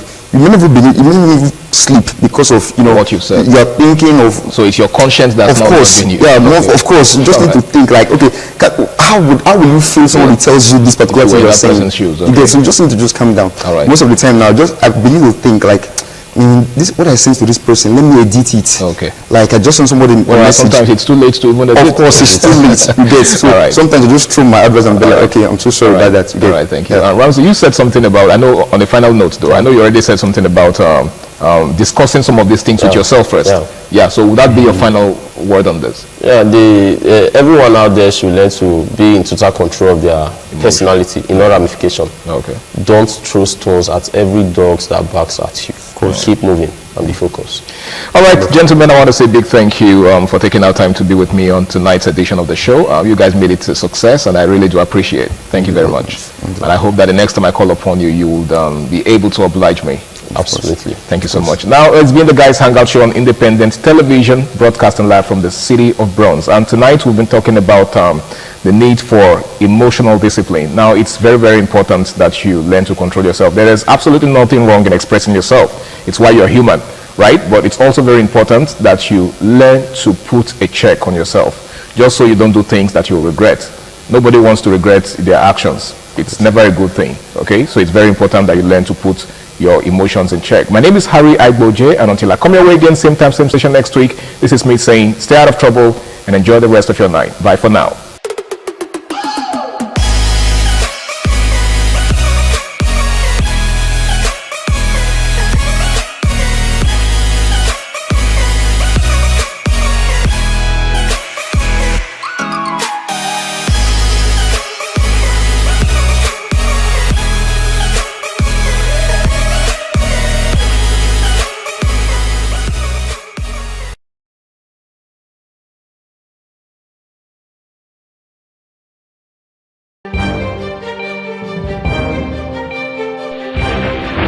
This is ITV. Certainly the best.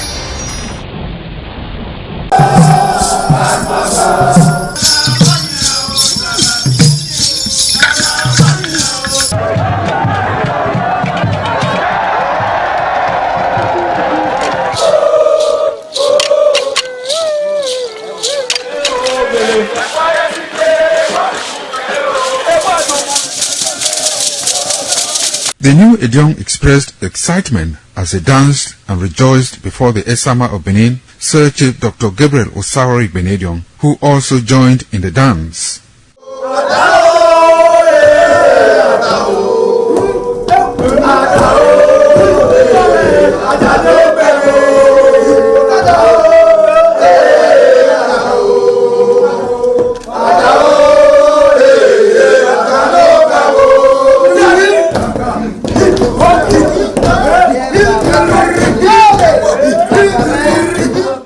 As visiting and paying of homage to various homes of senior elders continued, the initiates spent 7 days performing diverse kinds of rites as required by tradition. They were furnished with rules and regulations regarding their new office as Edion. That I grew up in this community to the point that they have now also chosen me as an elder in this community. It's a thing of great joy. All thanks to the Esama of Benin, my people, my family, everybody, all Okada community for this great honor. I am very, very grateful. Well, this is my brother. I'll call him my uncle because he grew up with my father. I'm so proud of him because we are doing the same rituals as the Edions of the Okada. It is our duty for us to make this place a greater place, for outsiders to come and see the goodness of God in Okada.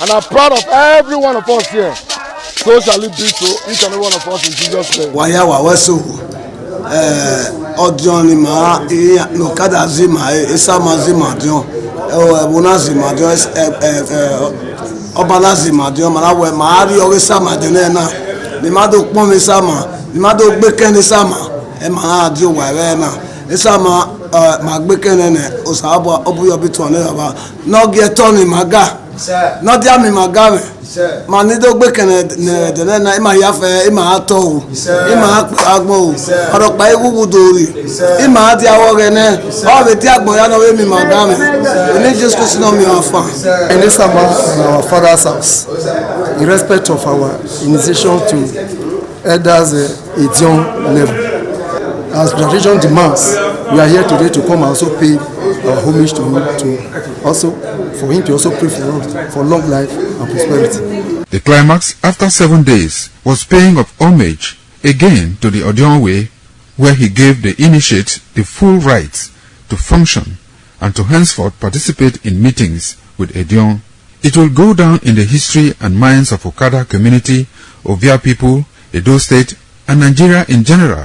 The ambience, style, and the colorful ceremony associated with the 2025 initiation into the Edion Council of former Governor of Edo State, Chief Lucky Nosakari Benedion, his brothers Bright Ayamekwe Benedion, Honorable Charles Osenwige Benedion, Peter Osawari Benedion, Dr. Fred Osanwi Benedion, Barrister Mike Osane Benedion, Executive Director Operations, ITV and Radio, Chief Elder Gbede Wonse, Honorable Efosa Douglas Igbenedion, Ukponwa Igbenedion, Osawe Igbenedion, Edosa Igbenedion, Dr. Daniel Omorige Igbenedion, as well as Agbong Steve Igbenedion, among other sons of Okada.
Abiola. No declare separate. Yes, now. I better do declaration.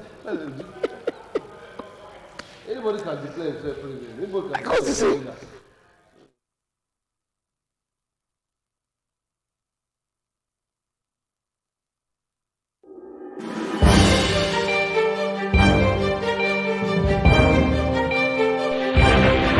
This is ITV. Certainly the best.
Good evening. Good evening. We to salute from this side. I also catch. I also body transfer for inside cloth. Yes, we do this thing every Monday. This kind of time we just come here. In the morning you will hear the different segments for our ultimate breakfast program. What they call TMI. You just people just come, they discuss and we speak quiz English. But in the evening we call water and down. Call speak that what they call lingua franca. The local palace, what they call pidgin. Yeah, everybody will call they talk to each other, and they call like people talk to people and people understand. We don't come again with the program. Daughter means heart of the matter, and we reach that from independent television. Many things don't happen for inside Nigeria as we talk to. Now know about which happened for Borno State. They enter some schools, carry some children. As a piece, we will hear say one of the teachers. When they carry from some school, they don't buy already. And our brother Ali Dume, he also cry out again. They also carry some school children again for inside Borno State. Then our President Bola Ahmed Tinubu, says some of these things are politics. They take a play. They want to carry discredit the government. That's on one side. Now, APC primary, I think they did the two now. When we see they don't do House of Rep. Yesterday, today now, they can do Senate. I think yes, for some states they do governorship. Why by Monday now they can do the final one will be so no, yeah. On Wednesday rather they do the final one will be the houses or state houses of assembly. That was 14. Going forward, our brother yes on weekend will be the minister of FCT. Now one strong politician for now, I don't know how to describe him because yes, as we speak, he did PDP, he did APC. He pulled left for PDP, he pulled left for APC. Not only he pulled left, in a leader for APC, in a leader for PDP. He go pick somebody from PDP, he go pick person from APC. Now the two political parties, now he don't already crumble even another person. That time, we will yes, now three, I think about 4 people. They come out for governorship for inside the River State. We don't know who will come be the governorship candidate of River State because so many issues they emerge. And when you look at it again, here some people for the same APC, some they cry, some they laugh, some they smile, they clap. Because right now, if you like, go somewhere like Delta State, for instance, you see people like Ned Woko, people like our former Senate president also, yes, come back again. Yes, all of those people too. Now they carry phones go side, and then they go to carry phones go side. I'm gonna if I go they laugh.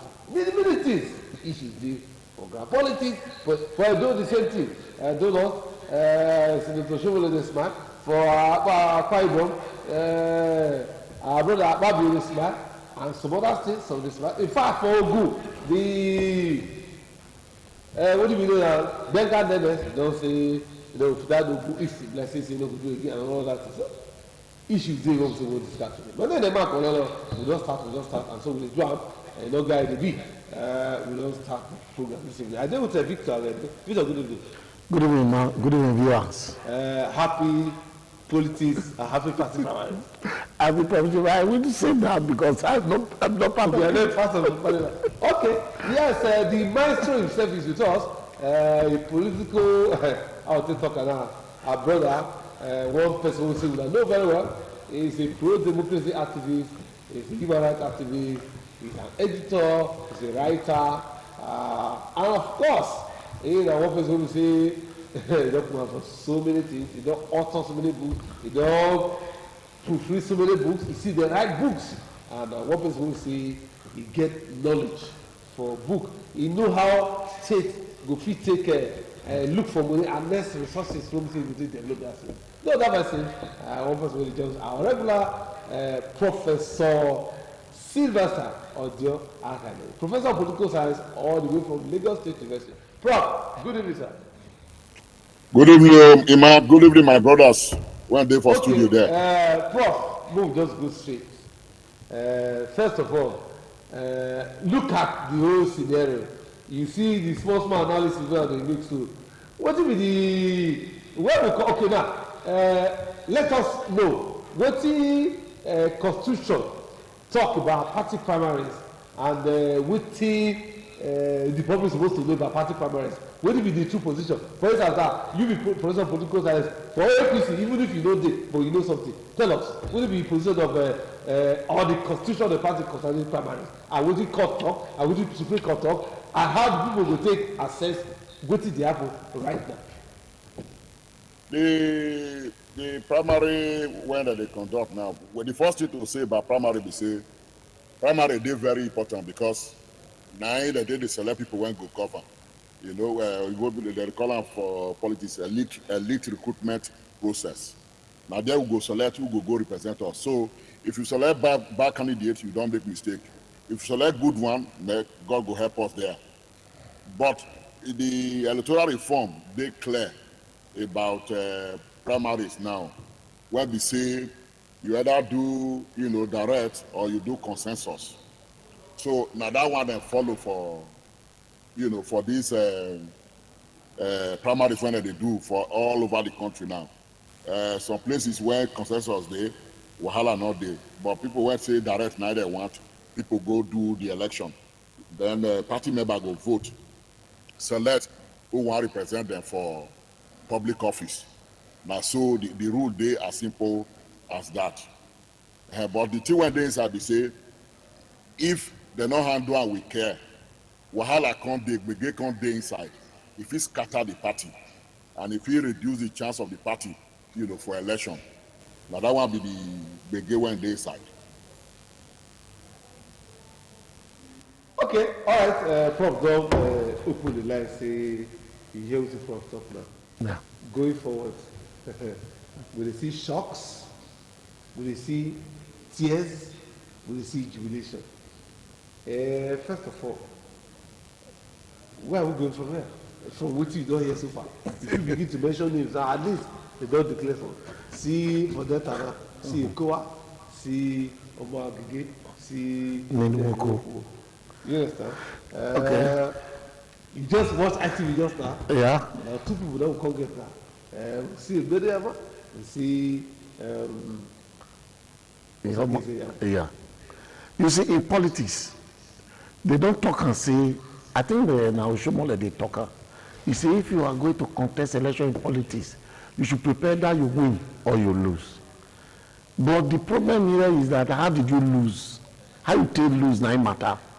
Did you lose? And also you must bear the pain of losing. Exactly. So now how you take lose, na that one we will come dey consider.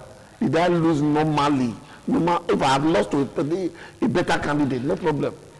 But if I'm watching what happened, my result is declared against me. I know I'm not supposed to lose such a primary. It becomes a problem. That's where the problem is. That's why we are talking about eternal democracy. Because Nigeria politics, there is no eternal democracy. Like what you just said now, I was shocked this evening. I heard a candidate was announced as a winner. Then before I say Jack Robinson, another candidate has been announced as a winner. Who is the winner now? Nobody can tell. As far as I'm concerned now, I don't know who is the winner because two people have emerged instead of one. In every election, there's going to be a winner, there's going to be a loser. And people should understand that. That is why we must take away money inducement, financial inducement away from politics. And let it be politics of integrity. And you are ready to serve the people. Why are you going to pay to serve? Okay, let me ask you, before you continue, you are a human being. First of all, human being. Secondly, you be man of God. Yeah. Before you become a journalist, before you become a father, and all many other titles. As we speak now, you believe you say they will remove money from politics? Talk through. Yes. They will remove money. They feel remove money depends on us. Depends on us. This generation. Okay. That is the problem. You see, for the way it is now in Nigeria, they will not be able to remove money. But to remove money is possible. But the way it is in Nigeria now, why is it so? Because those who enter office are not performing. So they must buy their way in. And those who want to vote already know, these people are not going to do anything for us. So now let us collect whatever we can get from them. And that is where the problem lies. Now then the matter with the cocoa. Because if you have come and you have worked, I was even surprised they were declaring thousands of votes for in the present Senate. President. No, the senator representing Edo South. Yes. Since he entered Senate, I didn't even know whether Edo South have the president in the Senate. And that is the truth. If you look at what the leader was doing before this guy came, we didn't know whether he exists, but he still got a vote. How did he get that? Maybe something went on, I don't know. So if you look at it, basically, what the problem in Nigeria politics is the problem of money and dirtiness, because people are running, good people are running away, and bad people are taking over. And the people don't know is this. These people we are pushing there, if we push bad people there, they will make bad law and crumble everybody. And until we decide to say, look, we need people that are good, who are visionary, who have something to offer to the people. They were supposed to go there to make law. Go and check how many of them come with laws that will be beneficial to the people. There is none. And we go and check the law they are making. Except how many of them have a personal bill, sponsor personal bill in the Senate or in the House of Rep? Even in our own place here. I saw something recently, I was alarmed. I saw people, they wore green and they were sharing tickets to stores. They were collecting money in those states. And they came around my area and I asked them, which ministry are you people from? He said, Ministry of Environment. I said, from environment, yes. What is this? They said, mitigation levy. I was shocked and the thing hit my head. I said, mitigation levy. He said, yes. I said, did you have a law to that effect? They said, yes. They brought out a law made in a State House of Assembly that people should pay mitigation levy. I said, this is not only bad, it is retrogressive. If people who are knowledgeable, who really know what they are doing, are in that place, will this kind of law be made? And you are asking somebody who is selling biscuit to come and pay for mitigation levy, and you make a law to that effect? Well, I am not a positive law person who feel any law is good. Many laws are not good. We must know that. Why do we get this kind of law put in place? Because those who are there, they don't know why they are there. And this, it starts from primary election. Those who are selected to represent us. And that is why people that they are electing now, how good are they to represent our interests and make a law that will benefit us? Because what they will benefit them, they will do. You make a law for a biscuit seller to pay mitigation levy to government when it's not a part of those who contribute to the degradation of the environment. I said this is not only preposterous, it is evil. So we are in that mess because people we send to represent us, they don't know their left and their right. So now we are doing primary. Primarily, people are using money to put. They say, why? Because of what they want to get, their own personal pocket. And this, if this continue, I don't think Nigeria can develop like this. We need people who understands what it means to be a legislator. We need people who understand what it means to be a representative of the people. Okay, Prof. Some triumph, so many shocks. Triumphs, shocks. Of course, we know say litigation go but as a professor of political science, may I take you back again? Where will be the highest where you feel say issue of party primaries go finish from experience and waiting the court don't talk before and waiting deal done? If I'm agreed, where do I go to and where you feel say I feel carry and reach? What love will permit you to carry and reach before I call this? I think that the trend is that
election finish, give them small position, share things for them so that they not go feel say they lose pata. So that's so that they do. So APC don't get that in Lagos where they call her Baba Sokwe. Now so the leaders talk. So that spirit don't dey there. But I don't know whether that spirit go prevail for other states. So other states while still dey. So people feel work against the party because they not select them for the primary when they do so. So that one I want to feel happen for this election when they come so. Okay, now, Victor, going forward, our brother Bengal Daniels for Go East, he stepped down. Then, okay, for Edo, Akuku Edo, or Tatasi, we hear for some side, say he stepped down because you know, make the other people go. Why in some other places we hear other stories. Now, when you hear this different now, but the report of the year for different red states now is the issue of violence, rigging, most of the time that the results, they just put them together. For instance, now, when news people follow around FCT for House of Rep, people know, the people sit down from morning to evening, nobody come. By the end of the day, they bring results. So, people will be saying they don't say that. They get grant so they challenge those results. Yes, they have.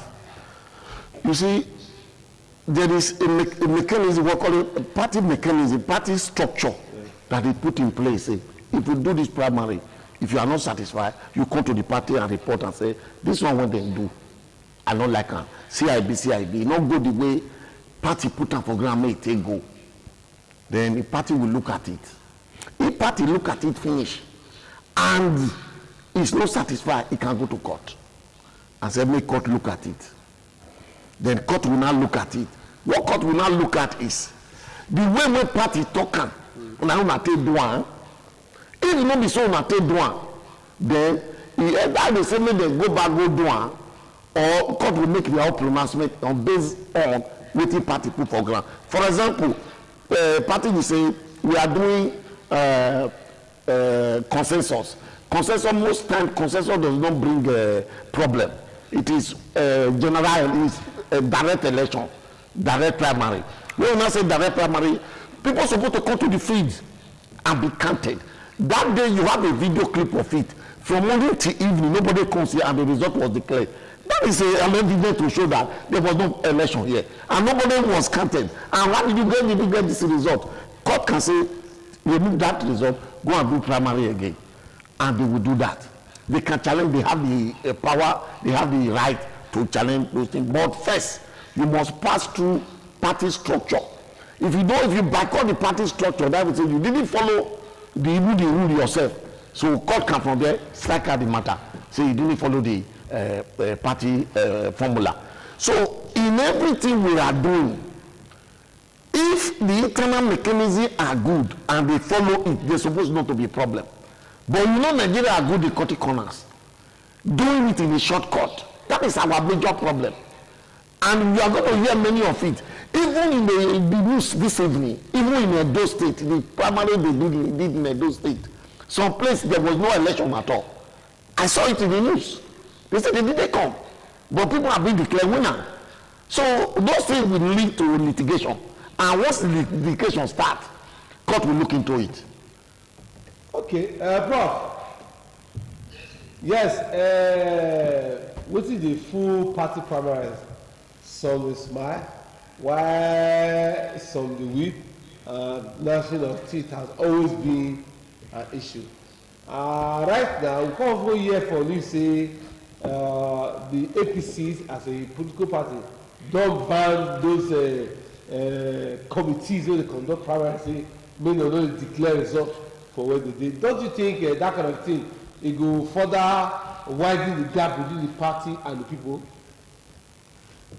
As in the young people, that's what I'm saying. The party say make the screening committee not declare results. Now so you talk. Yeah, say make the party make they don't declare results for instance now the committee where they send to Benin, make they don't declare results for Benin until they reach Abuja. Something of that nature. Until they reach Abuja. Well, again, now the one when we dey talk with that, you see, party they try to make sure say if wahala go come, they go fit manage the wahala. Now be that one so say they go declare for Abuja. But the thing was also dey inside that one be say Guru go see enter from there.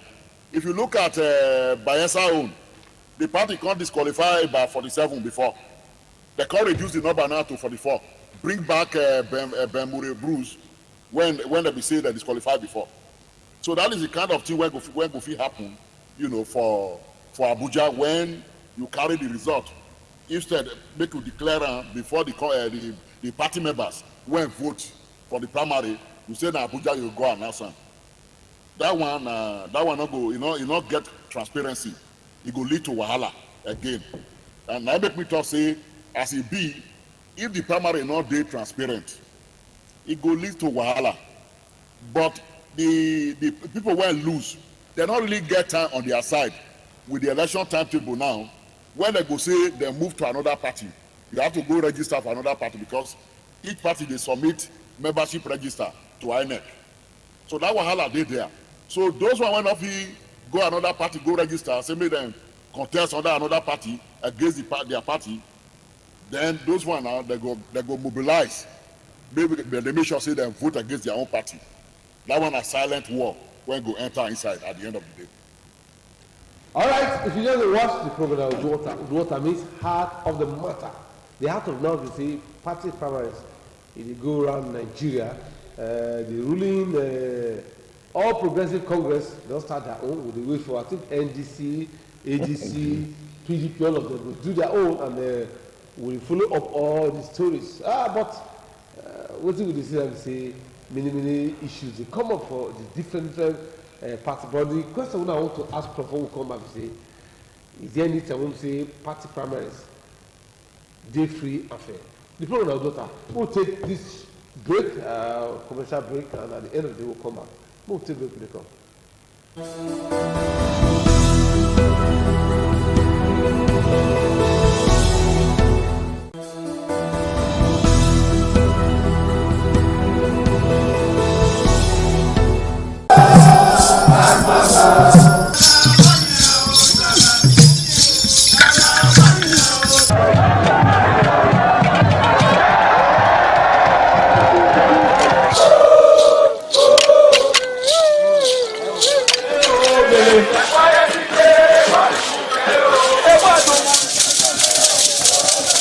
This is Aqua Game, a popular game in Africa played by our ancestors to entertain themselves after each day of farming.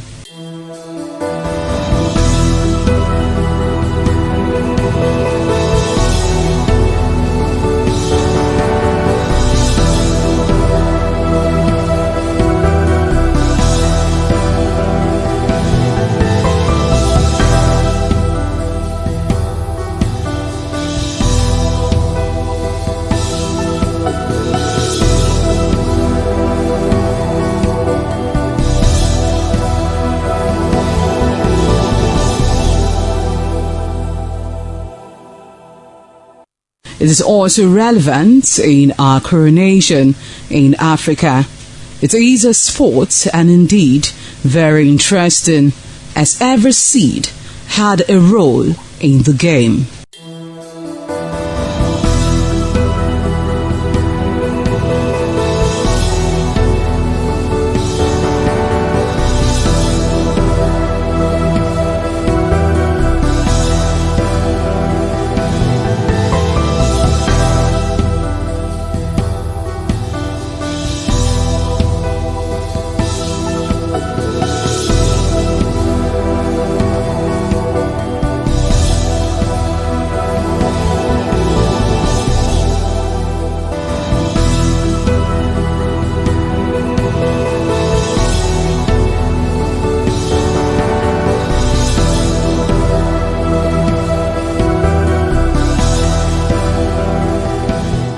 Playtime is 45 minutes per set. There is no age limit as long as you can spin aqua seed. Ayo or aqua game, known as the game of intellectual. This game requires a lot of mathematical skills. Aqua game is played with carved wooden box containing 12 holes.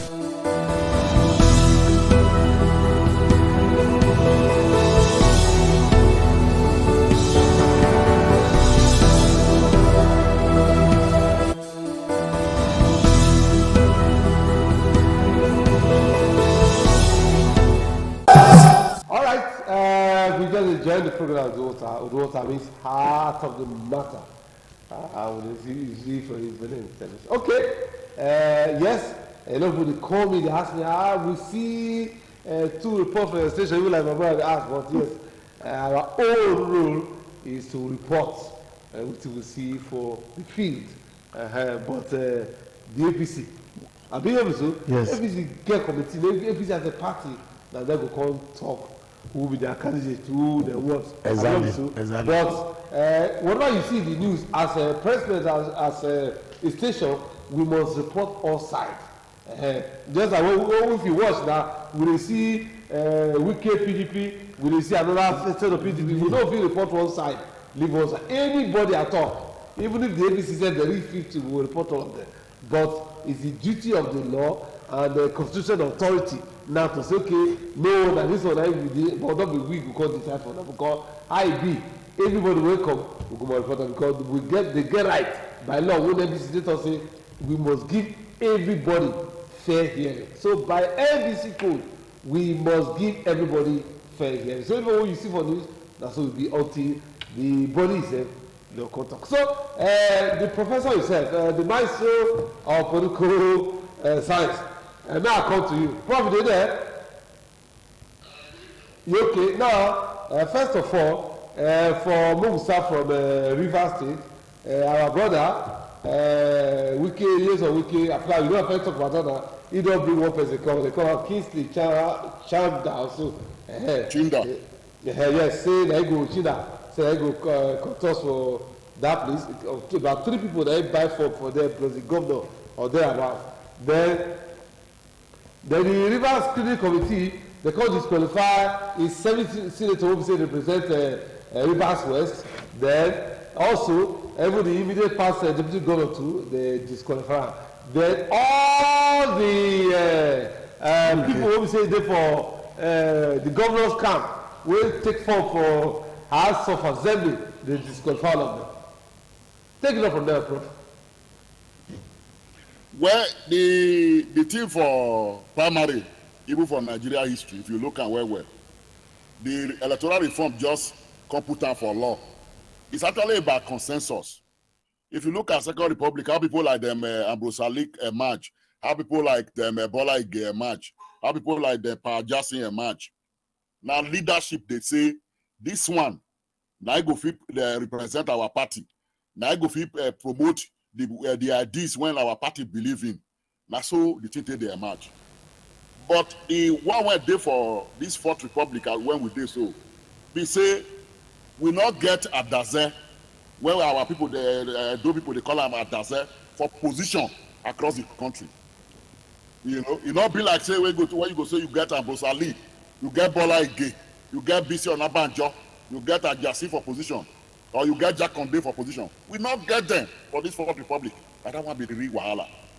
Now, the one when you talk for River, so, we sabi now since Fubara enter power there. Fubara no rule now. Now inside Gbege Ide. And so the man will say, well, the first do governor for them, when say now he support him to win governorship. Say now he go see the rule that country by that state by proxy. Now be the wahala when the Rivers. So they not settle that wahala. So he don't want make Fubara get a foothold. So he don't use his own power. You know, some people don't even they call him alternative president for Nigeria now. He don't use his own power to make sure say now his own boys, now the party, you know, select at the end of the day.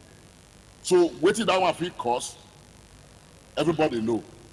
So that for election for Rivers, it go hot. It depends on whether Fubara, you know, want shake body, you want just allow sleeping dog to lie. As we people they talk on. Now only that one go bring peace. Otherwise, the vote for Rivers, they fit contestant for the re-election. Because they hear say people like Asari Dokubo, they say, if Fubara not stand for election, say Katakata go bust for Rivers. So if a river can't turn to wall of militants, you know where that one go lead us to.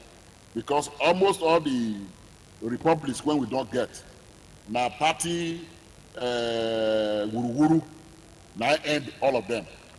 You remember for 83 when Buhari and the boys and the gang come in, they say 1983 election was free, was anything but free and fair, which means the election now they free and fair. Now they terminate all the Agbada people come up for power. So Rivers go hot unless the man went the FCT where they control river politics and the president they get what they fit do to make sure say the gbege you know overblow at the end of the day. Okay, yes, but when you talk to us just now, you took us down memory lane. You mentioned some past Nigerian leaders, how they call, and so historically, time ever do we say party primaries for this country as again drawing from your own experience and knowledge about political science and governance. Is there any time for this country where party primaries not cause this kind of katakata when we say digaso? Has there ever been a time like that from your own analysis? Katakata always the day for party primary. But the written we say how the case of resolver. If wahala dey, how the case resolver. Don't forget, say those people when I mention, and one of what was we still call him today the sage, the philosopher. So when I go stand, he don't talk. Every party member they respect him because they know say he not get his own selfish motive, but how to make sure say they move the country forward. That's why I want to work this time. So even when people not agree, they get the kind way when they pacify them. And then they also they do balancing at the end of the day. Maybe the person when supposed to be when say want to be governor, not can be governor, depends on where it come from. If you make a deputy, they feel reserve position for her, for commissioner position for her, and all of that. Don't forget say today, all this position now, commissioner, it can't be like school prefect. Those days, when you be commissioner, you're almost like an alternative governor because you get ideas to move government forward. And so the governor, they take you serious. Now so it be. I mean now today when be all of them are a school prefect. When the day executive council meeting, nobody they talk. Now let governor go open meeting, now he go end meeting. So that is the thing. So they were able to manage those things in those days. And the fashion, not they too common, like the way when it can't be now since 1999. Don't forget, say, what did those people even do at that time was they form an alliance, coalition, UPGA, all of those United Progressive Grand Alliance, all of that, DC, NNDP, and the rest of them, for them to win an election, to make sure, say, progressive people get spread for the country, make the country they move forward, for the good of everybody. That was the kind of alliance we were doing those days. So if you look back and you compare that to where we did now, the merit when they waited that they do for those years, Second Republic, First Republic, it better pass what we see today. Okay, sir. Victor. Now, we will talk calmly. Mm-hmm. You believe say you read books so well. Mm-hmm. You see international policies. Are you seeing our own is different from what you see for other countries after the same thing? Do you what you believe say can it be better than this? Party parliament go still be better. I say is there anything they will still do when you go say better pass this one? Yes, party parliament can be better than this. But as at this moment, give example of any other Nigeria outside Nigeria who say party parliament not cause katakata. Yeah, other countries party parliament doesn't cause katakata except Nigeria or maybe Africa country. Africa country. But developed country party parliament doesn't cause anything. Africa country maybe, and it's not much, but Nigeria is the worst because of greed.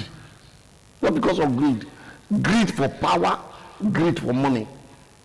Prof mentioned them, all these old politicians, Professor Brusali, all those old politicians.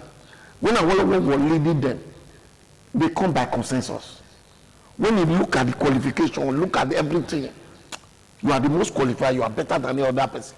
You will go let them come by consensus. So critical make a difference for this one. Consensus. I'm coming. No, you want the consensus of the consensus of Abusali, because the English is different from the consensus of now. You wait, I will tell you something. You see, when you have a leader that you know is selfless, that is telling you ABC and it is ABC, you follow that leader. You have that leader that have any respect, not the one that force respect. You should respect me. I'm your leader. This is what I want. And that what you want is for yourself each end. It's a different game. What they play then you discover that these people were selfless. They were ready to, they even pour their life out for the development of their people. They were after the people with the good of all. It's not the good of only me. You see, nowadays, you settle leaders. Even those who are going to the House, National Assembly, State House of Assembly, they are not going to eat their salary alone. A part of it will be a portion will be, appropriated for leaders. If you don't do that, that is the end of you politically. But that was not what was there then. When we talk, let me show you something. Tinubu, we did not win primary. They did primary in Lagos, 1999. Then Adesanya came and cancelled primary. He says consensus. They sat down together and said, Tinubu, you are the one to go. That was how Tinubu became governor. Which means it's not a new thing. It's not a new thing. But you are looking at who is going to make this pronouncement. Is he sincere? Is he a truthful person? When you know, they say that everybody now among the whole political, no, there is no case of sincerity. Where is it? Where are you going to show me? Look at what Wike is doing in Rivers. Look at what he's doing in Rivers. He's a political figure.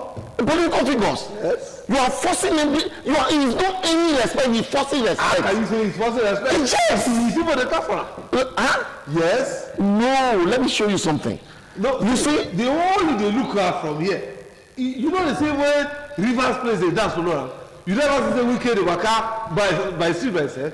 Oh, do you see? Let me tell you something. Thank you. If Satan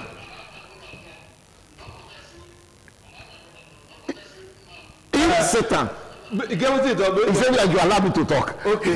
If Satan wear political uniform in Nigeria and he throw away small money, people will do that dance. Because Nigeria political system, they have weaponized poverty. They have weaponized poverty. They have weaponized illiteracy. You can compare to Awolowo who came and said free education. Free education, we are going to do free education. Free book, free everything. Go to school. Where is it today? Nigeria ain't more money, more richer than today than those days. But do we have that now? Go and check how much we pay for school now. Go and check. And people want to have children and you'll be thinking, I will not have more than 1 or 2 children because of school fees I can't pay. Will you bring children to life you cannot give them education? But I want to block out free education. When we do not have money, but today we have money. Did you see them doing that? But they are all stealing the money. And this is what the leaders, so-called leaders today are doing. And the people who follow also know.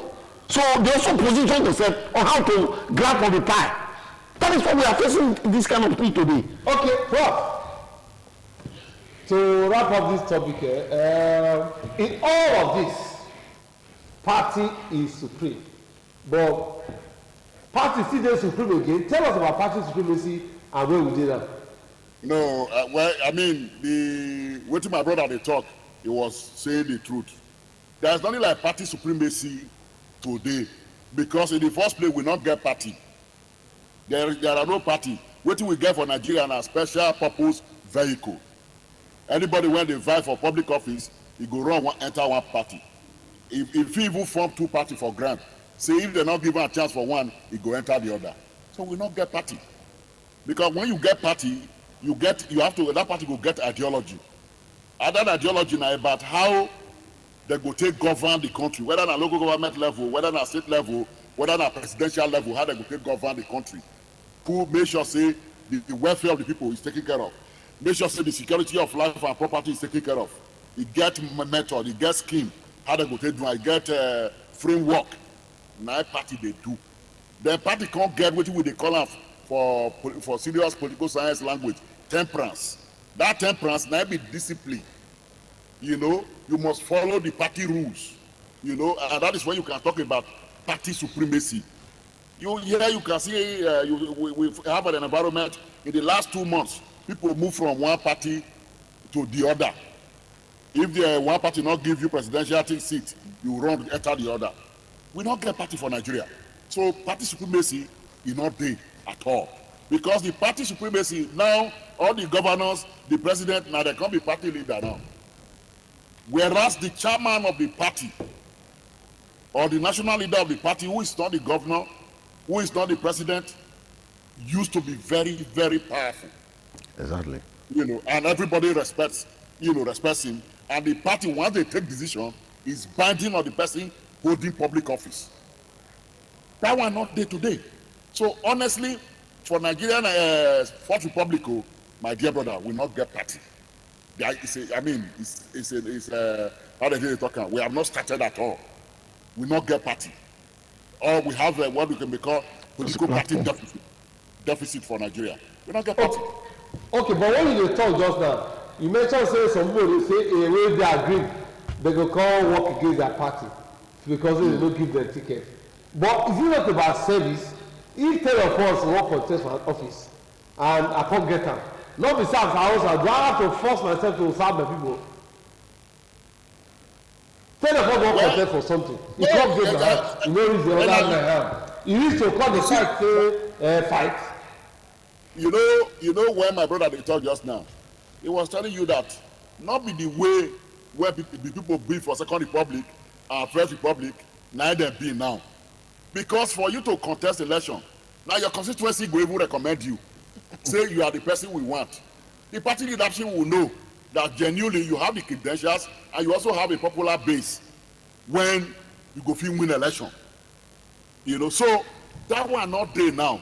And that is why everybody when one contest, not be say they get service, public, what they call them, service principle. Not be they make their contest. Now how they go say aggrandize themselves, self-interest. Now make many people enter politics. Exactly. Look at the terrain. Look at even our people for Edo. Self-interest. Now make them enter politics. Just look at all the candidates. Where you know them, which record they get before. Even those who went serve before, what did they do? Some fail. Some people say make we allow them repeat. So we not get atmosphere for politics when they sanitize. We not get a dozen for politics for Nigeria today. For me, even for our state Edo and Nigeria today, we not get. How many people you point to?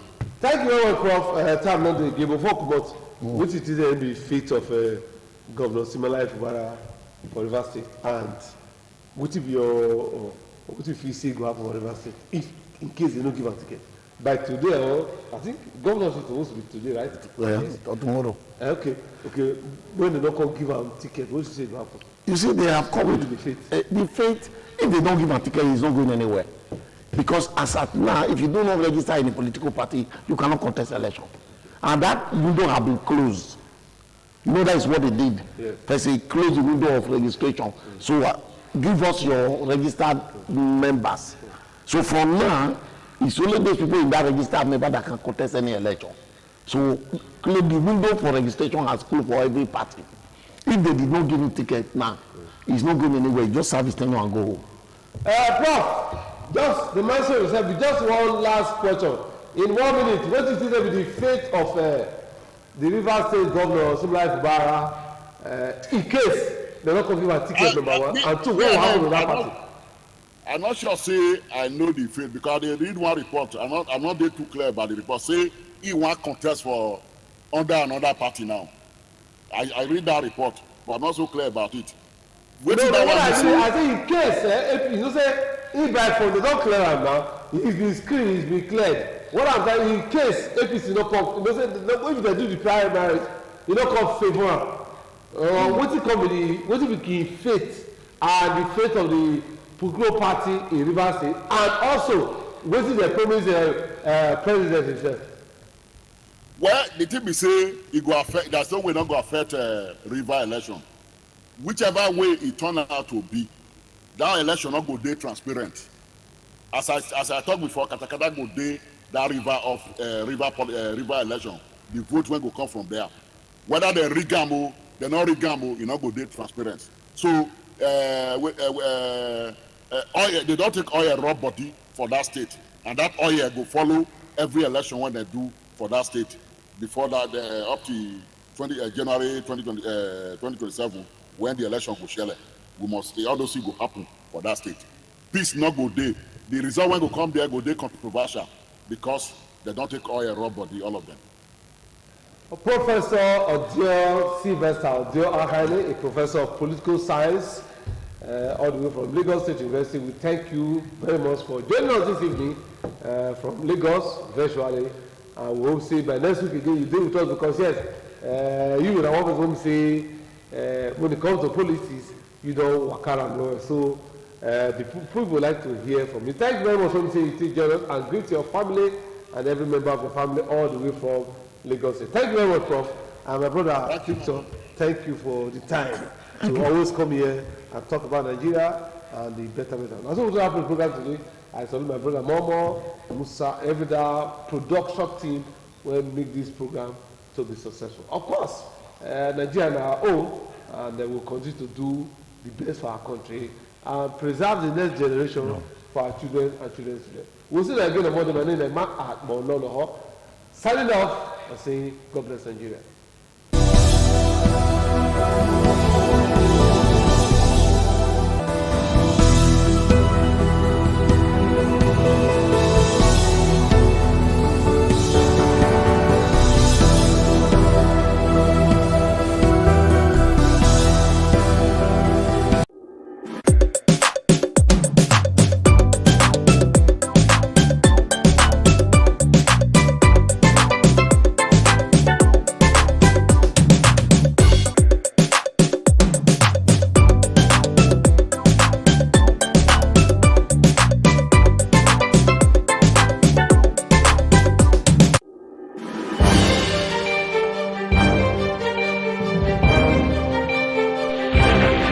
This is ITV.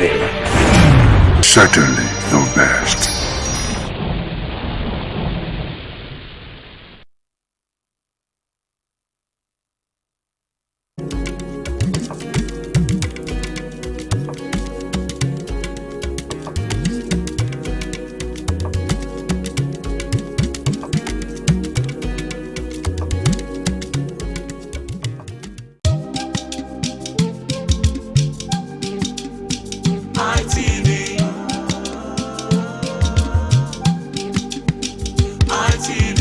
ITV, certainly the best.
Some days, there comes the Ugemobo Festival, which the Oba celebrates outside the palace gate.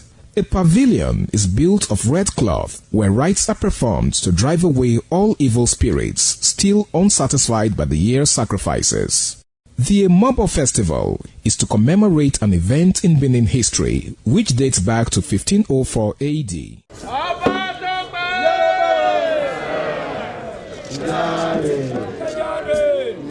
Yare.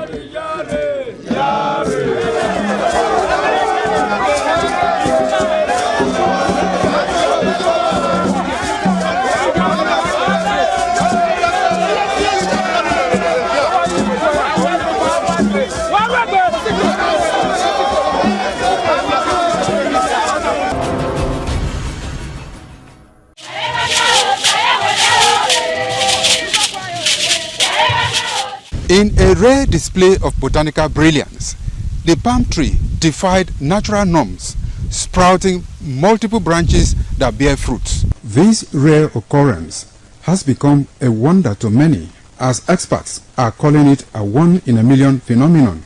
Could this multiple-headed marvel hold secret to agricultural breakthroughs, or is it simply a freak accident of nature? An agronomist with Nigeria Institute for Oil Palm Research, NIFO Benin. The strange palm tree also raises issues of a blend of science with human interest and cultural significance for maximum impact.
ITV, certainly the best.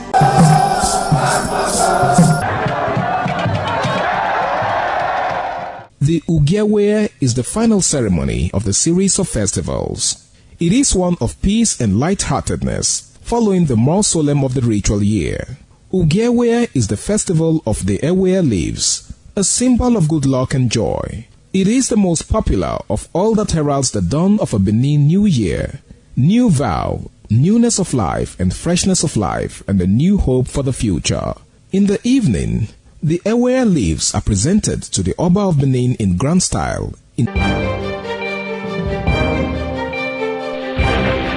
This is ITV. Certainly the best.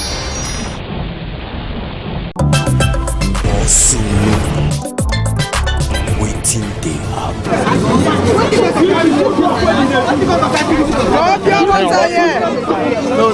The argument that they argue, newspaper. Okay.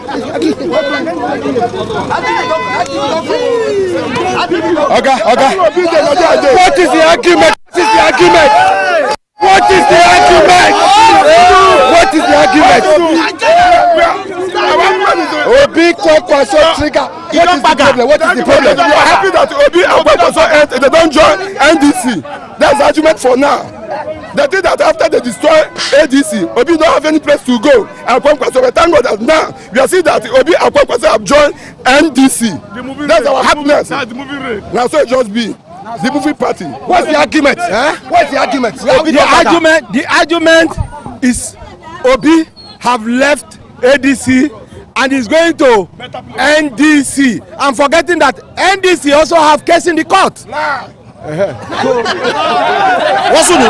You don't bugger. Lie. You don't bugger. What is here? How you see this matter? You don't bugger.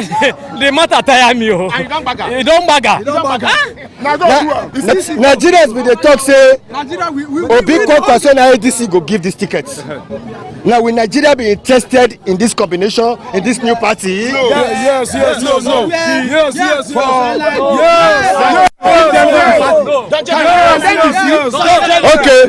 Okay, wait. You know, say for newspaper stand, now you hear different arguments.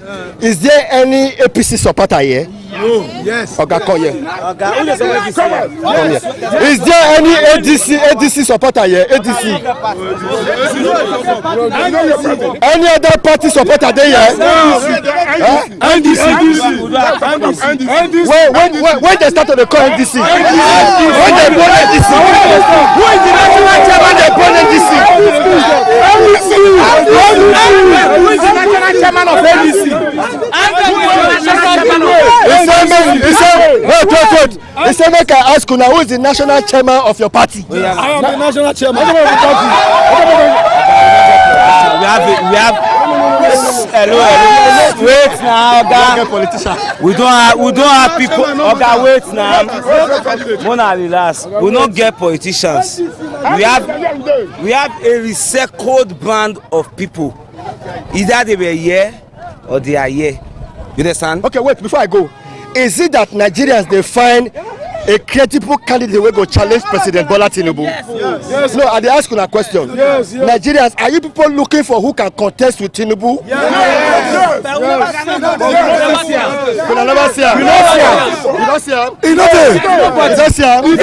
There's nobody that can contest. No.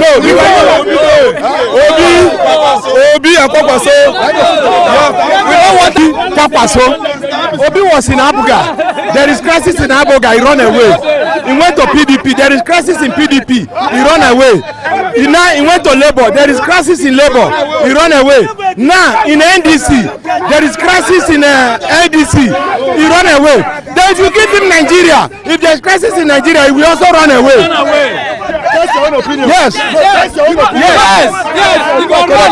That's your own opinion. What part of it we all say? Oh, be not be the whole party. You don't feel be the whole party. Yes. Make it just stay one party, no be the party, so that everybody go know say this one is your party. Argument, that's what Nigerians they argue. This is the confusion when they don't cause everywhere all over Nigeria. You go Lagos they argue, go Nigeria they argue, go Sokoto they argue, go Abuja they argue. That's what they argue.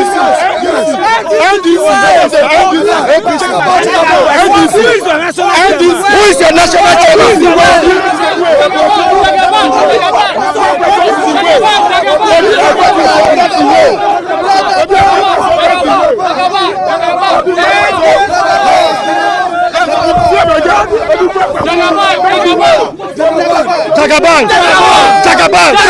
Jagaban.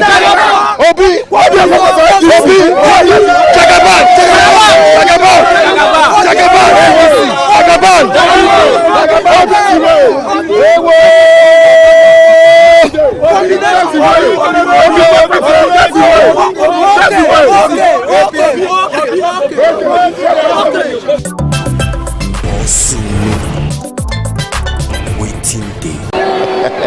I pray one day make it better pass like this. Make it better pass like this.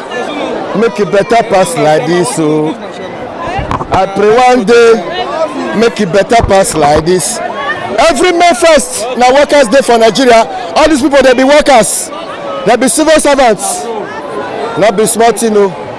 I pray one day make it better pass like this. Make it better pass like this. Make it better pass like this. So, final. I pray one day make it better pass like this. Anyway, you dey for Nigeria, you know say every May 1st now workers day for Nigeria. All these people so now workers they be. I so they talk to them. I pray one day make it better pass like this. Make it better pass like this. Make it better pass like this. So I agree to now. Wow. I can see my February for information. I can see Cyril Shomoli. I would like to comment this address by thanking God. Are you saying the economy of this country presently is friendly to workers? It's not friendly to workers at all. It's very bad. Very, very bad. It's not friendly to any workers at all. I'm very surprised the way you take the talk. Yes, now why not talk like that? Now waiting we see. Now waiting we see. Now waiting we see with that. Every year, federal government and state government go dey put join our money. They go dey increase the allowance. They put the money still yet. Now we be workers say not rich. He not reach anything. He not reach anything. Make the hard join now. Things not there now. Like more calculate your salary. You not go free bring one bag of rice, one bag of beans, 10 liters of red oil. For where? I don't understand. How? I want to start. I want to start. That's person money. I want to start. For where? For where? You not go reach anything. For waiting. Let government hear this way they talk so. That your salary cannot buy bag of rice, cannot buy bag of beans, cannot buy 10 liters of oil. He cannot buy. He cannot buy. How much be bag of rice? How much bag of rice? How much bag of beans? And how much be my salary? You know, carry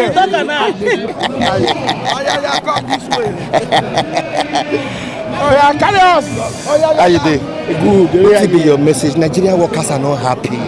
Make government wake up. Make Nigerian government wake up. They are not helping us. So workers are suffering. Salary cannot look at increase of everything.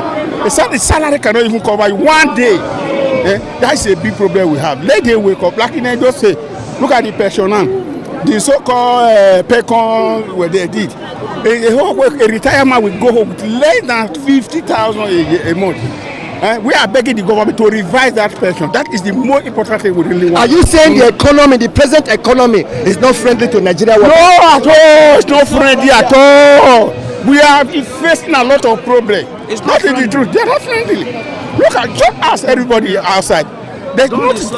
That is not the truth. Look, the present economy situation is not friendly to workers. It's not friendly. Even for the federal to the state, not friendly at all. The government will do something in the first place to making sure they help, the small scale business holders. You understand? And by the time you empower these guys, the society, the economy will improve. Solidarity forever. Solidarity forever. For our union make us strong. Anywhere you do for Nigeria, they watch us for ITV, they watch us online for Facebook, for YouTube. We must continue to thank everybody for the time until they watch us. However, when there is life, there is hope. Every May 1st for Nigeria and our Workers' Day, who be worker, now different type of workers that day for Nigeria. Apart from civil servants, say they work for local government or they work for state government or they work for federal government, we still get people who be say they work morning, afternoon, evening. Workers na workers. Whether na keke na bike you dey ride na keke na bus, you be electrician, you be mechanical, you be teacher, you be doctor, you be lawyer, you be journalist, you be worker. But Nigerian workers, according to investigation as an area journalist, they say the economy is not friendly again to them, whether na self-employed worker, government worker or private worker. The economy is not friendly. But I deal with where chairmen of different unions, they don't deal for Samuel Bemudia Stadium for Benin City. I go to talk to them. I go also they talk to the workers. Some workers they talk say make federal government as a matter of urgency the way it be now, that their month-ending salary cannot take care of them again. Those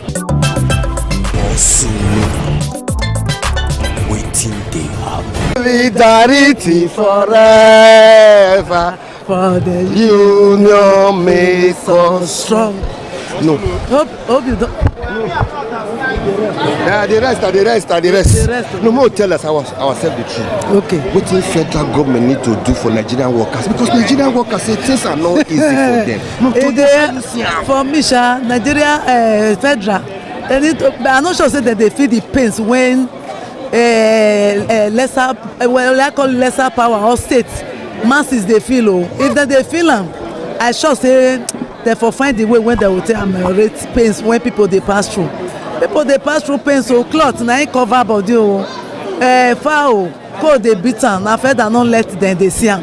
maybe they think say as they take dey see money that's why everybody be that is why they no dey feel am the thing no dey reach them or if maybe no say their family too dey enjoy them if to say their family still dey this side make dem dey hear am dey cry therefore hear am. Federal government and state government say they don increase the money now. Which money? They don put money now 70,000 naira e no dey reach. Bosun na my body na my mouth dey wan for hear this one. Bosun na my body na my mouth dey wan for hear this one. Abeg I use. However, Nigerian workers say transport don already take 60% of the salary. Na true? Yes, sir. Transport don't take everything. You know what is happening in this country now. You are not a stranger to this country. Are you a stranger? No, I didn't say Nigeria. So I don't think you are. I don't think you are using the same vehicle that is using fuel in this nation. Do you use vehicle that is using fuel? It appears your vehicle is using water. Okay, may I tell you now? Your own vehicle they use water. And they meet with politicians every day. They say una too dey complain. Nigerian politicians say Nigerian workers complain too much. Is that so? You are not saying Nigerian workers complain too much. If you check critically, how much are they paying the Nigerian workers? The money that is not even enough to take care of their transport fare for 1 month. That's what you are paying. Then you have your children to take off, rentage, then school fees, then daily feeding. If you check, if you're even paying anybody less than 500,000 naira, the person cannot even cope with what is on ground in this nation. Solidarity forever. But the paper there with you. Okay. Anywhere you dey for Nigeria, they watch us. Anywhere you dey for Nigeria, they watch us. You must complete. Thank everybody for the time until they watch us. Not be smart, you know. I want to go talk to Nigerian workers. Solidarity forever. For our union make us strong. Wow. Agree to. Danji! How is everything now? I respect you. Are you sure? You are too much. Is this present economy friendly to Nigerian workers? The Lord is our shepherd. The Lord is our shepherd. Danji! I have no statement apart from the Lord is our shepherd.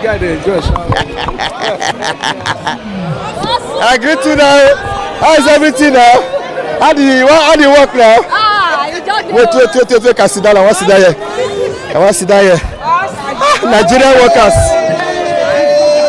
This is not the only day when Nigerian workers they only tell Nigerians their mind. However, I don't talk to some Nigerian workers. Some of them say the present economy is not friendly to them as workers.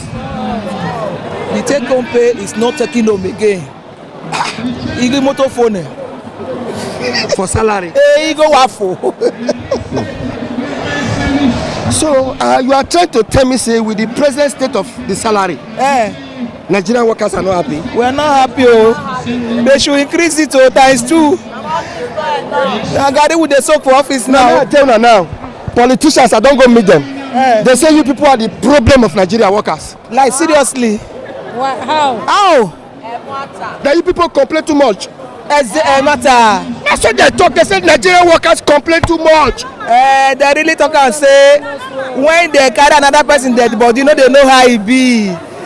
They collect 1 million, we collect 100,000. Salary no reach. Maybe see a good guy. He no reach for a fig bomb. When he a double anymore. With a double one. With a double one for us. With a double one. Agree to. Okay, wait a second. Agree to. How's everything? Nice to see you. How's the family? You are a senior citizen. Yes. Are you saying the economy, the present economy, is not friendly to Nigerian workers? Well, it's not friendly. It's not friendly. Even we who are pensioners now, we are still waiting to get our gratuity. Nigerian Union of Pensioners? Yes. They don't pay on a gratuity now. They don't pay on a gratuity now. Ask them. But they receive every month. These are pensioners. And that monthly one. What do you want the government to do? We thank governor for the monthly one, but make it clear our gratuity and other incentive that pensioners are supposed to be getting. Now they go inside fit now. We dey go fit. Before I let you go, you know say na don retire now. Yes. What will be your advice for current Nigerian workers now? Because earlier the better. In the nearest future, you become one of the leaders. So we are praying. Yes. Amen. Those Nigerian workers, what still they work now? What will be your advice for them when we don't retire now? We are praying for everything to change. Change for the good. That's the advice I have for Nigeria. But they not if you can't wait, but they not pay their gratuity. I agree to now. I agree to now. So these are pensioners. Pensioners. Senior citizens. I agree to that. I don't see you for office that day now. I know. Don't general. Pensioner. Daddy. I said, it's not okay now. That's why we are here. After retirement, you are no, they have not paid us our gratuity. After retirement, our gratuity 14 years now, they are not paid. That's what I'm telling you, we are suffering. After retirement? Yeah. 14 years? Yeah. You've not received your gratuity? No. That's the reason why we are here. So if you talk and not let these present workers then hear. Why they not? This present civil workers not let them hear. They must hear. Let them tell the governor to pay us all that is our due. Move. That's it. What you do? Receiving 42,000 a month, 42,000 a month, pensioner cannot even beg. As a monthly pension, 10,000 naira a month monthly as monthly pension. You don't see my hair? So if you talk, cannot let this president. No, they don't. They see. Pensioners in the United States want their pension to be paid, their duty to be paid from 2014 to 2022. Then that 2,000 minimum wage should be paid, should be demonstrated in this state by the government. And they are not giving us 1 billion monthly. Now lie. So we won't go there, go talk and now say na lie. Na lie they talk. Now they give us 1 billion. It's a lie. Give them make the right, make the represent. They delete and go they forge their own. They should not lie. All these are pensioners, they don't work. Retire. Don't work, retire. Oh. They don't want to pay off. Our problem is gratuity and harmonization. No, they don't give a billion. No, la lie. What about you go gratuity am paid for 20 years? Really go Not be smarting. Nigerian workers.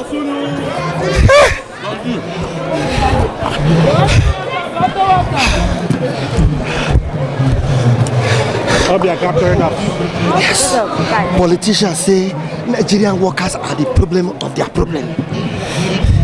But however, how the family? I'm okay, I'm good. Thank you. Is this present economy friendly to Nigerian workers? Not at all. No ramifications. You want me to digest? Okay. First and first, let's talk about the current fuel price. Now don't start again. We are buying a liter of fuel 1,300 a liter as at yesterday. You know, a barrel of crude oil is. I know say you go down to $123 per barrel for crude oil barrel. Then we are buying 1 liter of fuel 1,300. Now Nigeria cost them. You know you're saying America and Iran matter and I cost the matter. It's a global issue.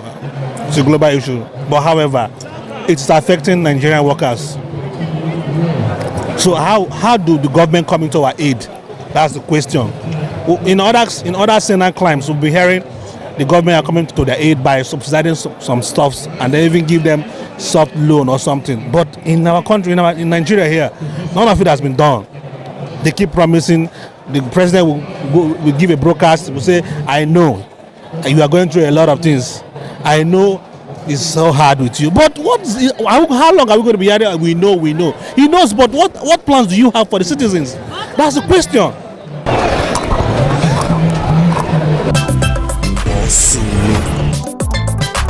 Waiting they have. We done they go. I agree to now fashion design be this.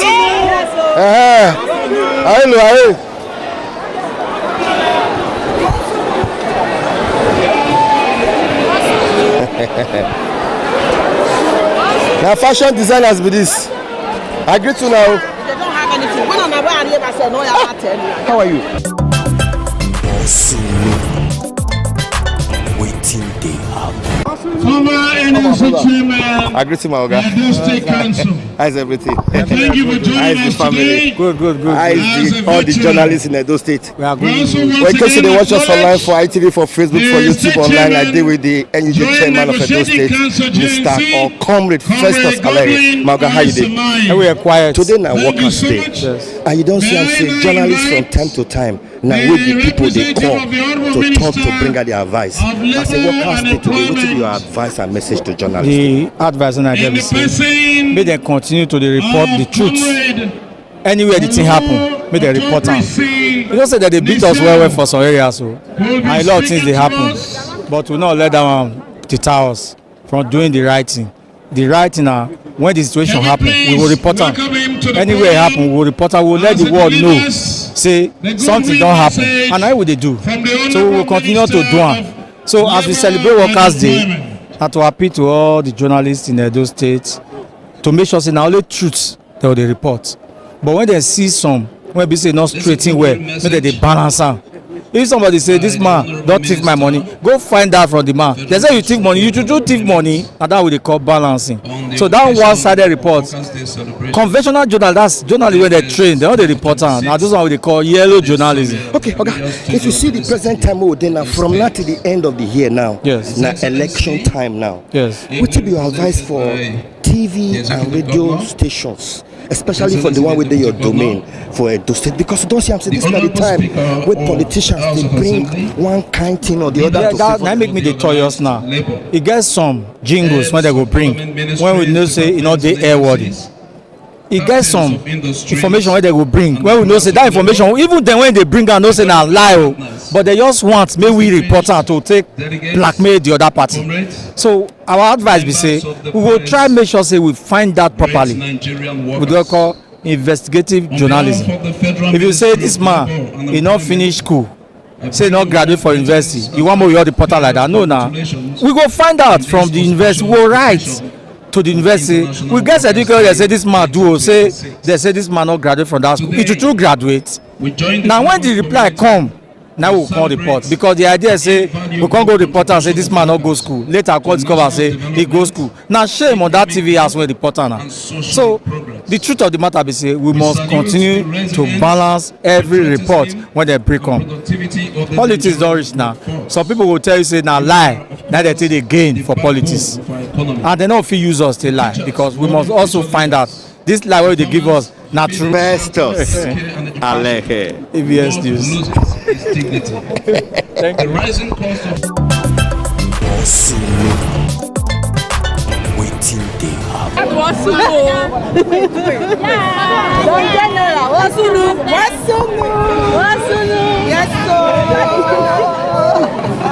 Teachers on you.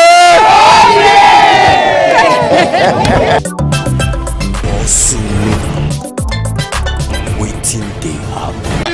Oga, I'm here. Oga, congratulations. How's everything, sir? What will be your advice to workers now? May they get hope in this government and not better go come. Agbago don start employment of teachers, giving them all the shorokoto inside the civil service. So may they going to pray for the government, going to support the governor. You as the labor organ for Edo State, are you aware that workers are saying they are not happy? Yes, because that's why we see they cry to the government. If you get injury, where they treat for a very long time, now gradually go to heal. Now gradually go to heal. With this government, we will see future and we will see hope in the future. So we'll get patient. We will get patient. We'll get patient. I thank you. What will be that your name in case of people don't know? Bernard Joman Egwahide, NLC chairman of this state. Thank you. I know. Wait. Mama, wait, wait, madam, come on for road. Honorable Sonia, good afternoon. Good afternoon. Today's Workers' Day. Yes. What will be your message for your workers, especially those of that place will be saying you discover? Firstly, I want to appreciate all my teachers for their dedication, for their resilience. And you can see how hard work all my teachers are. I'm so excited today, and I pray that God will continue to bless them and uplift them for what they are doing for all our states. As you can see, the chairman, all of them, everybody are here. I say once again, Happy Workers' Day! Honorable, before I let you go, teachers, more teachers. More teachers. Yes. More teachers. Yes. More teachers. Teachers are coming. Teachers are coming. Teachers are coming. Teachers are coming. Teachers are coming. Teachers are coming. Teachers are on the way.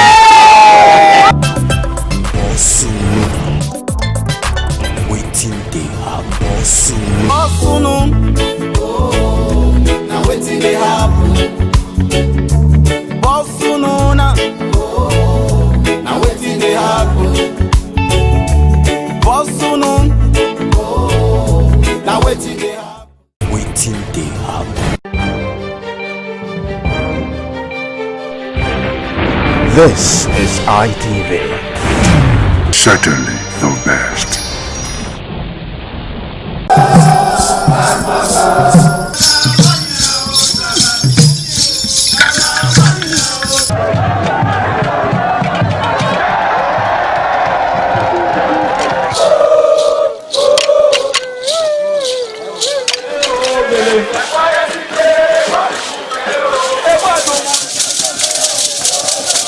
The Igua Festival is the colorful and crowd-pulling festival in Benin Kingdom. The Igua Festival is an annual event that is celebrated by all Benin, both at home and abroad, to mark the end of the Benin year and to usher in a new year with a renewed hope for peace and prosperity. The annual Igua Festival is centered on the Oba of Benin as the Oba takes the center stage.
This year's Uge commences with Otuigwoba. The Oba, sitting at his throne, gives out kola nuts to chiefs in order of seniority.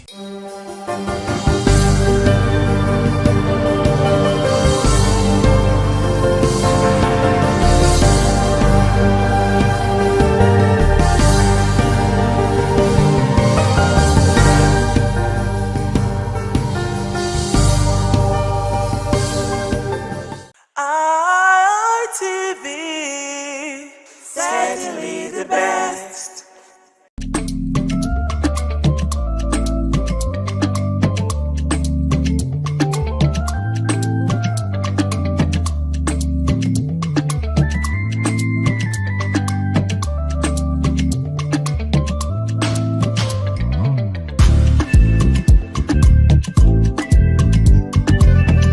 Hello and welcome to WIC, Women in Conversation. This is where women sit together to discuss things that are happening amongst us, especially the women. Do we talk about men? Yes, we do sometimes, when it is very, very necessary, especially when we're talking about marriage, talking about DNA and all that.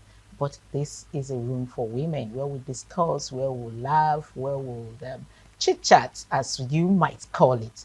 Anyway, it's a new episode, new production, and I am saying Happy New Year to you viewers. It's been a while, so we say Happy New Year and thank God we made it to 2026. Anyways, like as usual, I don't do this alone. I have my pretty women, my guests, always here to analyze some of the topics that we'll be discussing today.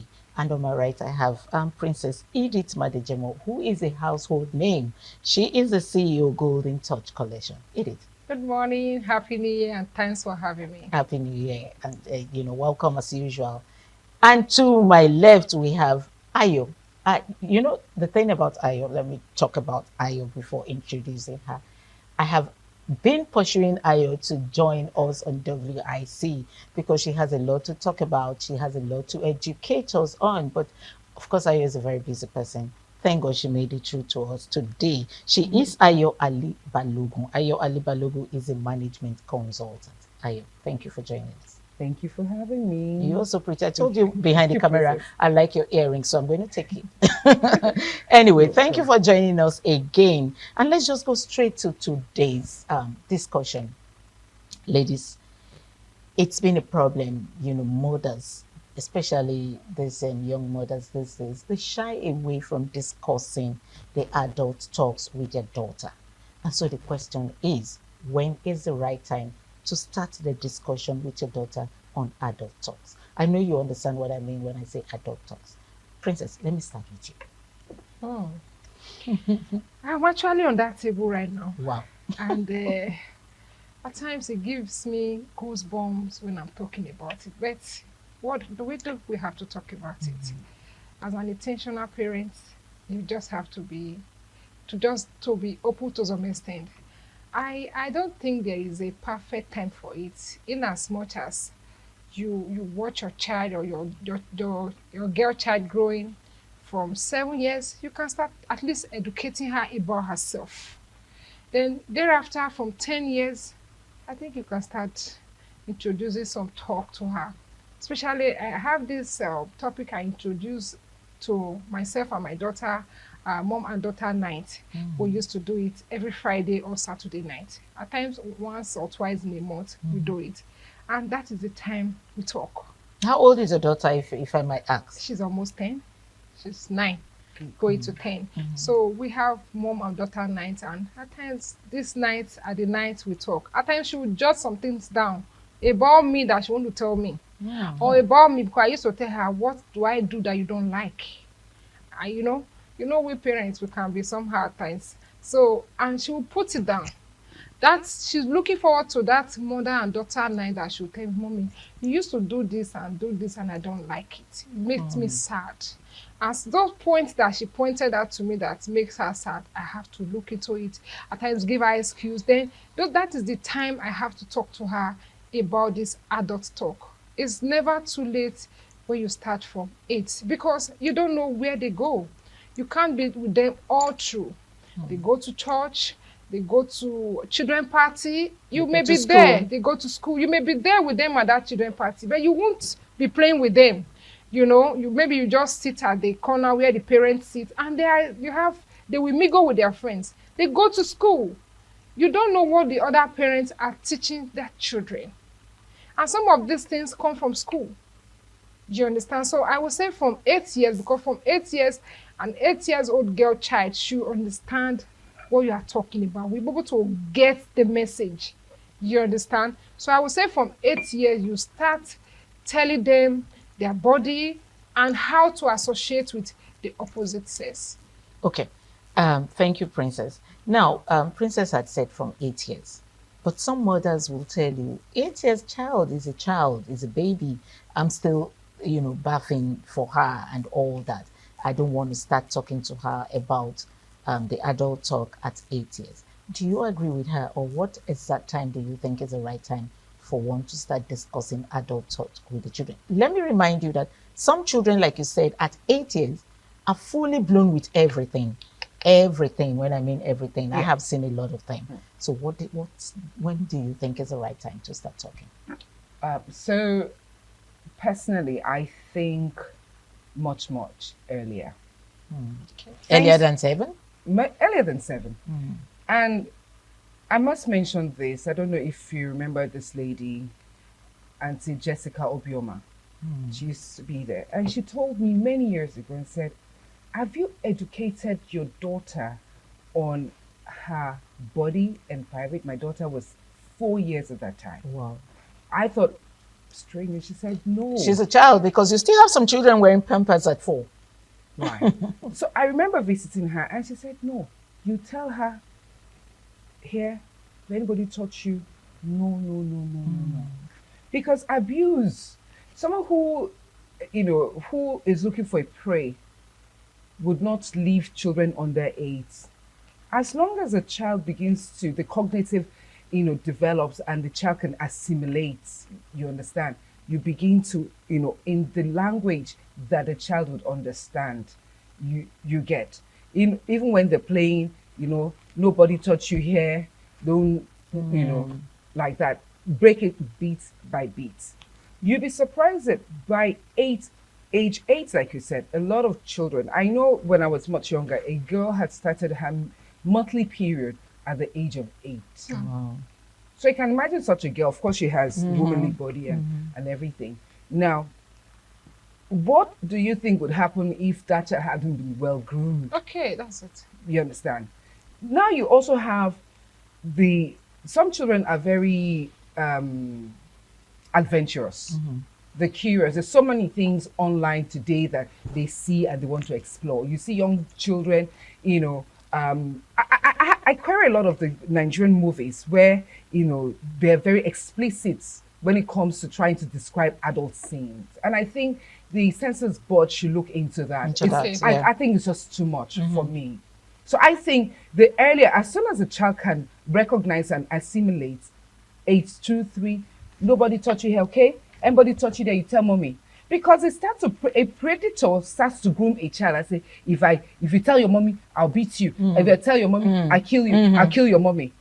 You understand? So you want to start building the confidence of that child as early as possible. And I love what you do, Princess, with your daughter, the mother and daughter. I wish, I had talk. The mom, yes. I wish I knew that when my child was that age.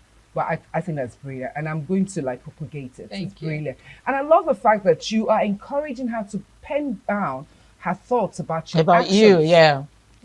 I remember once my daughter said to me, I said, tell me, and she said, no, I don't want to tell you, because if I tell you now, when you're angry, you will say it. Oh, shit. I know how you feel that. I know. And it never left me. It never left me. Okay, so let's come to that. What did you think you did wrong that made her to, get to that extent of saying, if I tell you this, the day you're angry, you bring it up to use it against me? Where did you go wrong in this? So, with parenthood, nobody has a manual. So you come up, and then life has a way of, forming you. And you, the kind of person you are, determines. So this is me, who is a go-getter, and then my daughter at that time was a very quiet introvert. You could hardly hear her. So I become very exasperated. I told her, because you're not acting like me. Why are you this quiet? And guess what? Yes, firebrand now. Firebrand. She was just forming. She was just forming.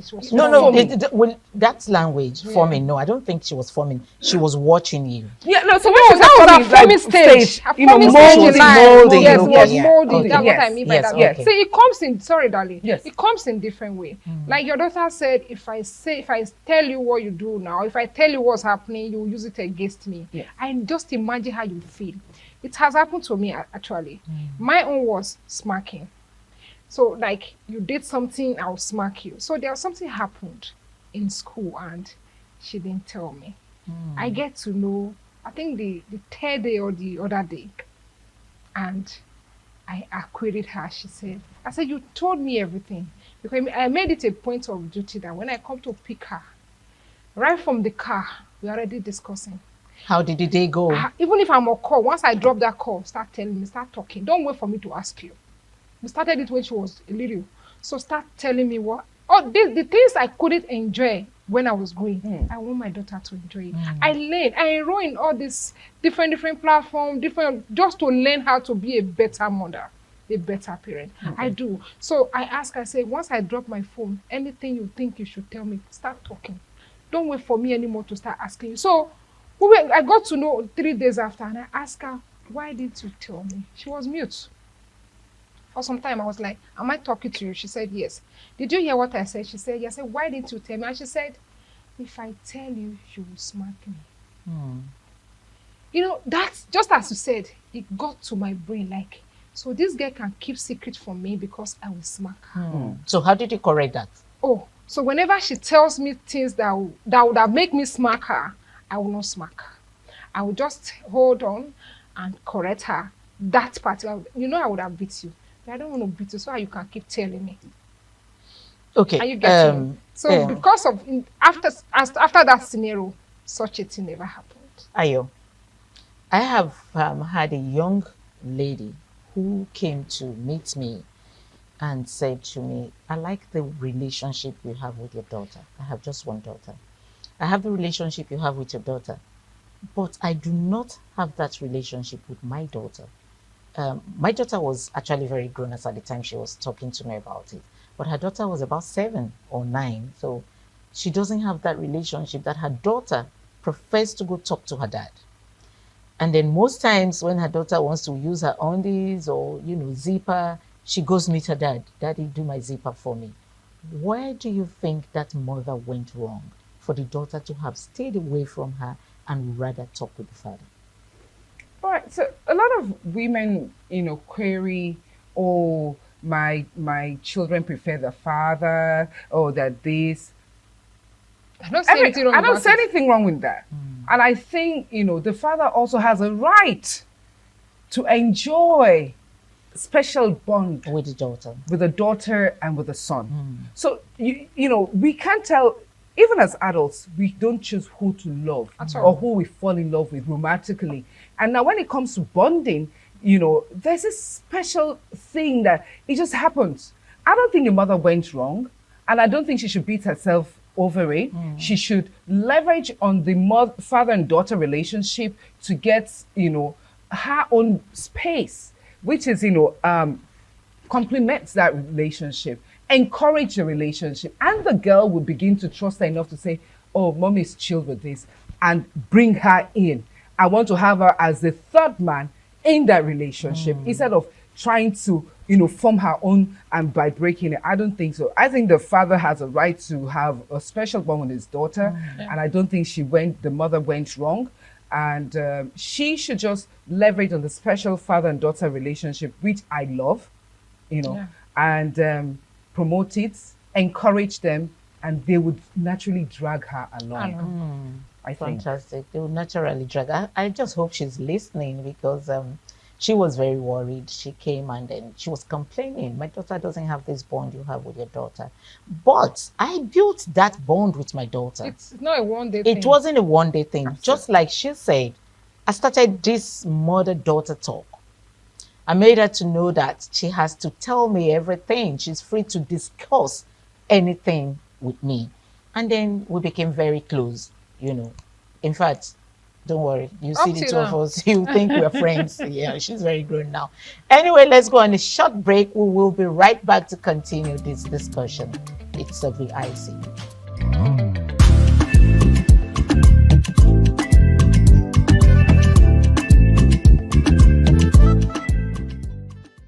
Welcome back. It's WIC, Women in Conversation, and we're still here. I still have Edith in the house, and then Ayo Alibalogun is still here. We were talking about the right time to discuss adult issues with your girl child.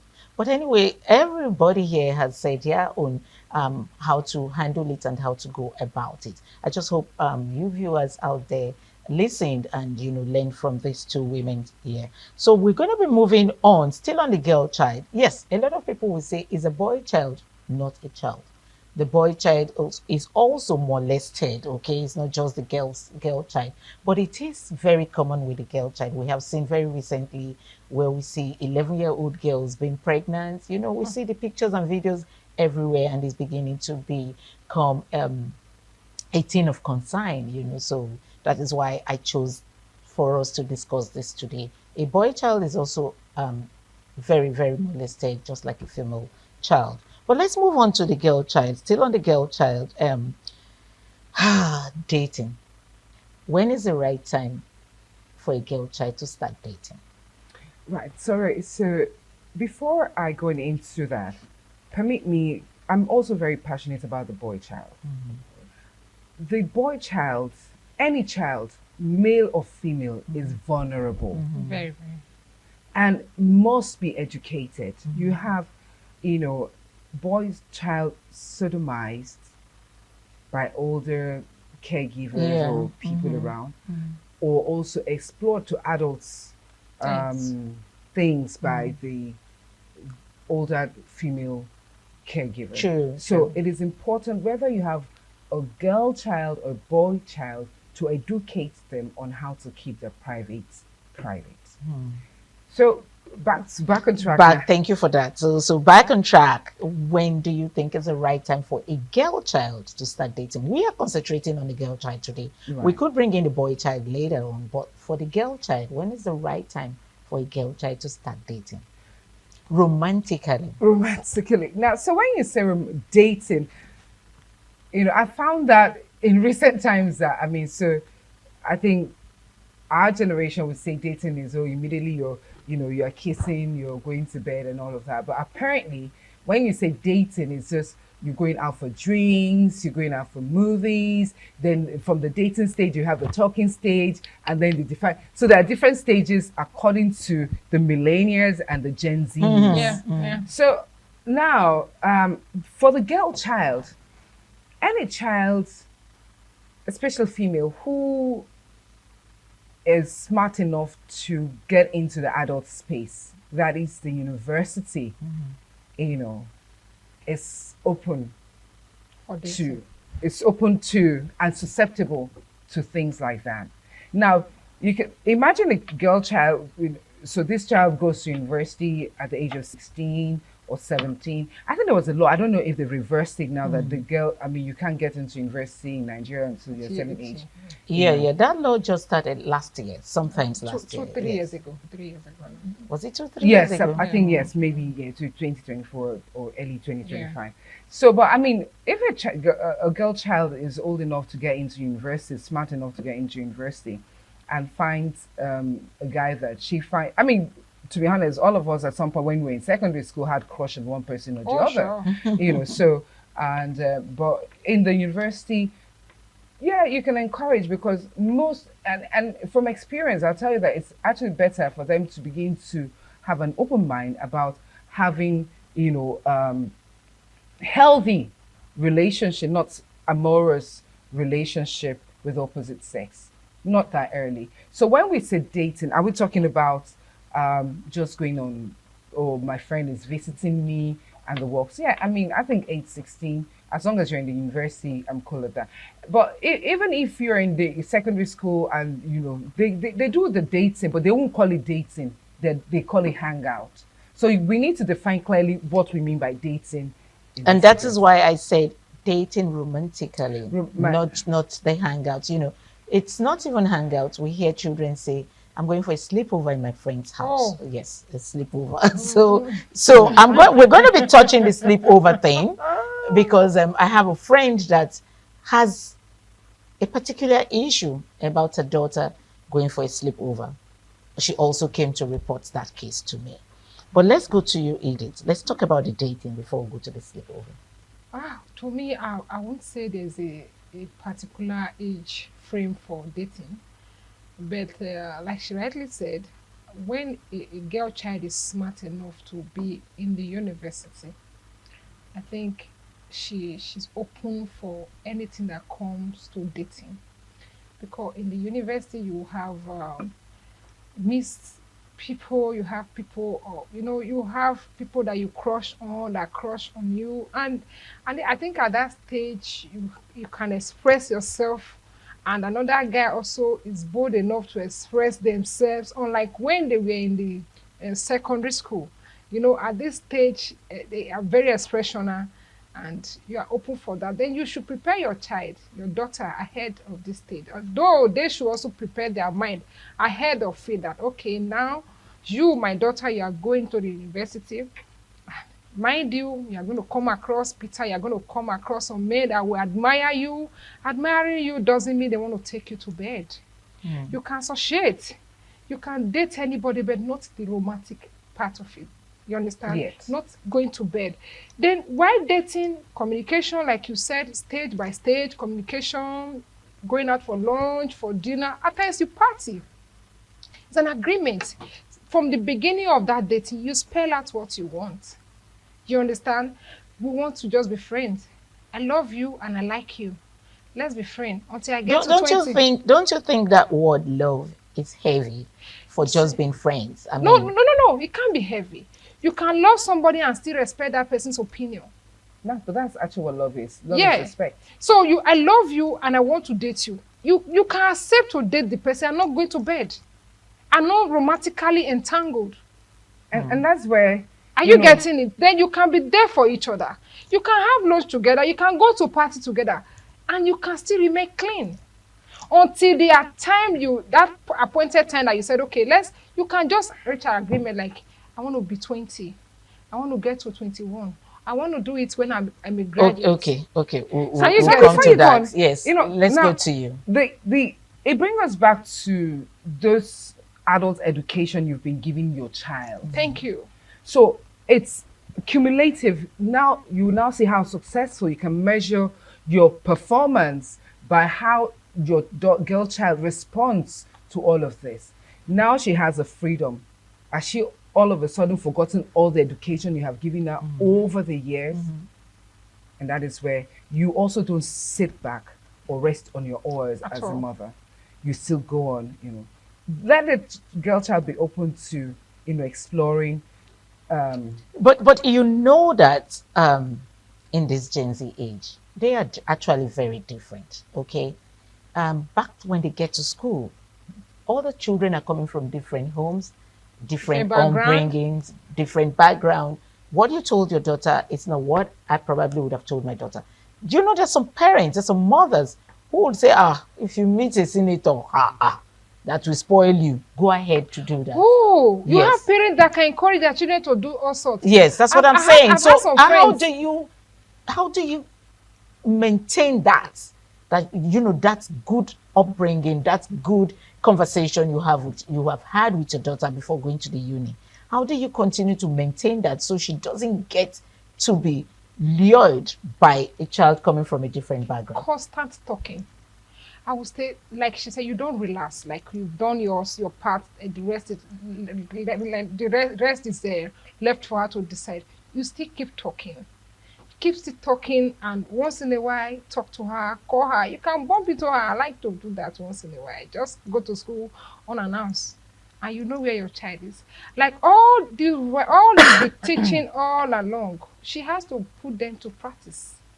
If you have been teaching her from the age of 9, 10, and now she's free. There are some children that are free. When they see freedom, it look as if you'll be caging them.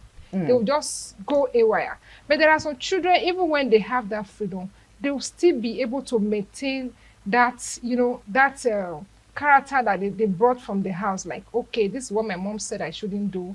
I shouldn't be found in this company. I shouldn't be found in this company. But mind you, evil communication corrupts good manners. It does happen. It does. So that's what I'm saying. Kids, how do you that? Even when you give them all the home training, all the training that you think you should give your child or your daughter, when they go out there, they do something else. Some children are actually two-faced. I'm sorry to say, some children are two-faced. They come home, they are very innocent. They are very innocent. They are very decent. They are very calm and reserved. If you see them out there, if you have a picture of how your daughter behaved out there, you will be able to. Let's take it from Edith contain saying it. some children are two-faced. How do you identify a child that is two-faced? So, you know, by and large, all of these things, the adult talks you have with your child, you know, it's not just the adult talk you have with your child. You have other talks too. What is your value as a woman? Are you able to communicate your value as a woman to your husband, to your daughter, to your son? What is the value as a family? These are the things that you have to build over time. This family should be known to be a family of peace and integrity, accountability. It's not a function of somebody knocks and, who is that? Tell them that I'm not in the house. Tell them I'm not in the house. It's the landlord has come to your child learn not just by what you say, but by what you do. So when they now have the freedom, because over the years you have exemplified true leadership, the type of leadership that you would want to see in your child. Parents get asked, would you want your child to act the way you have acted in certain situations? Okay. They keep mute. They keep mute. So it bothers on values. Okay. We are going to be rounding off this episode. Just 1 minute, one word, not 1 minute, one word to mothers out there. Train up a child.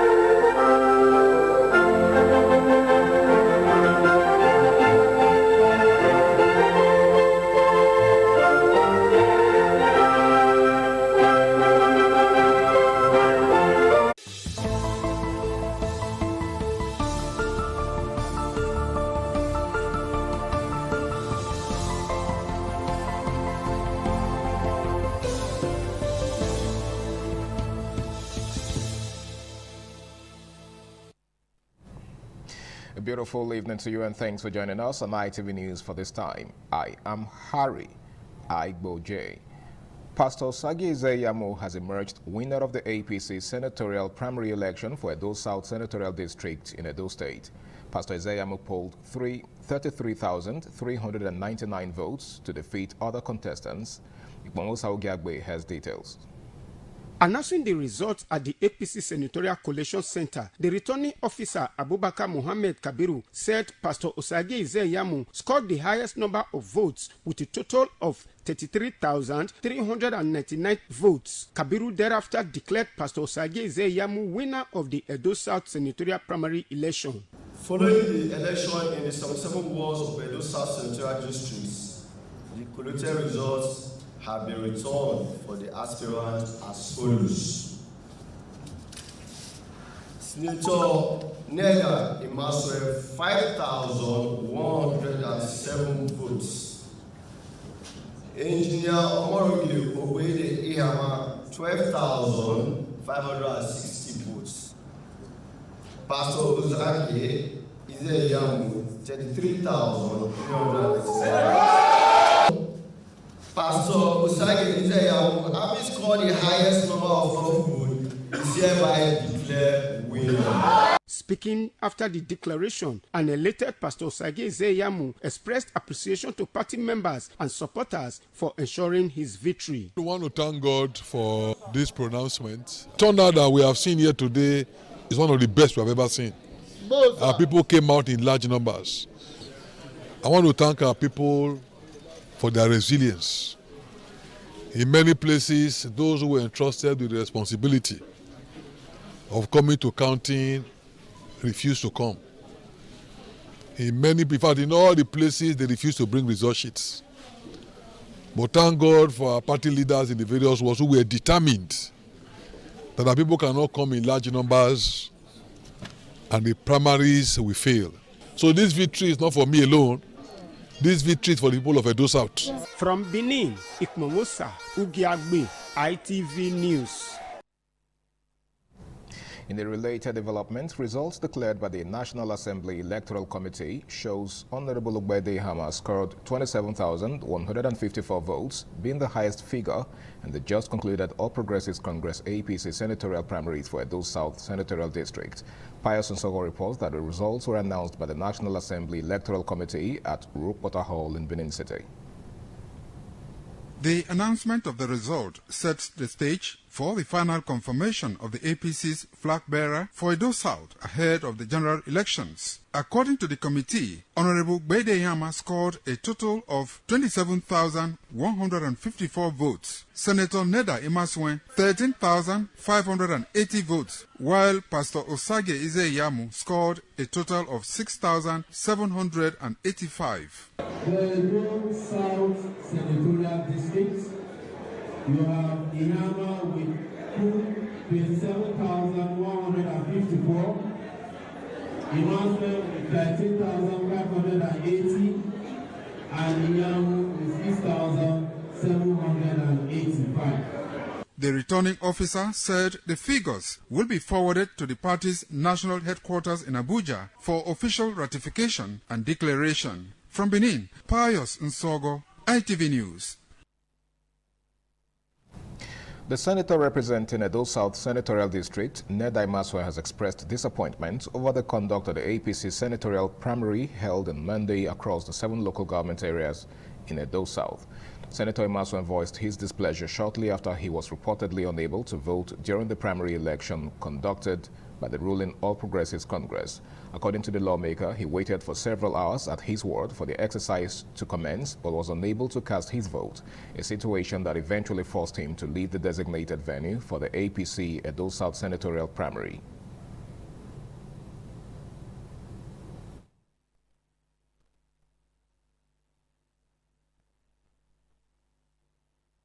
I waited for the line to form, and I went to form my line, and they said no, I cannot. They cannot have 2 lines here. It's only 1 line for the party's candidate, and that they cannot have 2 lines. And when I look at the mood of the situation, knowing that it was becoming rowdy, disrespectful, and that it might eventually turn to violence, I had to take my leave. It's unfortunate, and it's what I least expect from a party like APC. I mean, it's unbelievable that a party structure, that the leadership of a party will take a position like this and hold on to it, even up to election period, asking people not to vote for any other candidates. Besides them monetizing it, they were also using force to make sure that nobody else stands on any other line except their preferred candidate. So I don't see what is preferable in this exercise. It's unfortunate, it's shameful, and it's what I least expect. Speaking on his next line of action, Senator Imaswe said he chose to avoid any form of violence and would instead seek redress through the APC appeal process. As political parties conduct primary elections across the country, some politicians in Lagos State have advocated for a level playing field. Igua Festival reports that some of the areas monitored during the APC House of Representatives primary witnessed participation of party faithful. Members of the APC with their party cards filed out for exercise. Commenting on the process, the Speaker, Lagos State House of Assembly, Right Honorable Mudashiru Obasa, said the essence of the primary election is to allow party members express their will even though the decisions of the party is supreme. We are going back to it. At least we allow people to express themselves, to choose their own candidates. And this is what we have witnessed over, and we can see the crowd, I think, is a very good development. We are still awaiting the results from other wards, but I'm sure. Some chieftains of the APC, while commenting on the level of turnout by members of the party, said it is the beauty of democracy. See politics as a game, not a do-or-die affair. You are going there to serve, and if the people that you are serving say they no longer want you, you should accept it and move on. You can see in Aige, we have visited, we are all peaceful. because The APC has scheduled its senatorial, House of Assembly and governorship primary to hold across the state. From Lagos, Marcelina Unkwo, ITV News. And still on the news, the Chief of Army Staff, Lieutenant General Waidi Shaibu, has ordered renewed onslaught against terrorist commanders and their foot soldiers after the elimination of a globally ranked ISIS commander, Abu Bilal al-Manuki, through Nigeria-US collaboration. Defense correspondent John Turner reports that General Shaibu stated this at the opening ceremony of the Chief of Army Staff biannual conference in Abuja.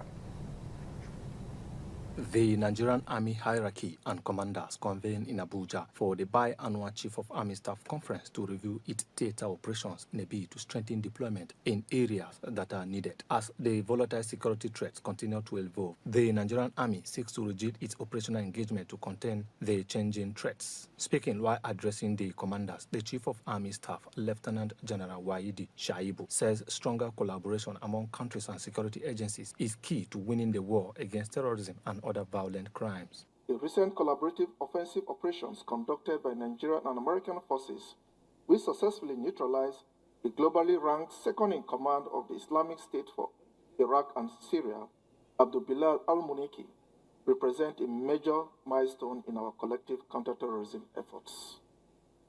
This achievement clearly demonstrates the glowing effectiveness of intelligence sharing, precision targeting, and a collaboration with strategic partners committed to regional and global security. General Shaibu tasked commanders at the conference to prioritize the training and welfare of soldiers under their commands. Commanders of all levels must therefore continue to enforce strict maintenance discipline and ensure adequate training in order to maximize operational benefits of these assets.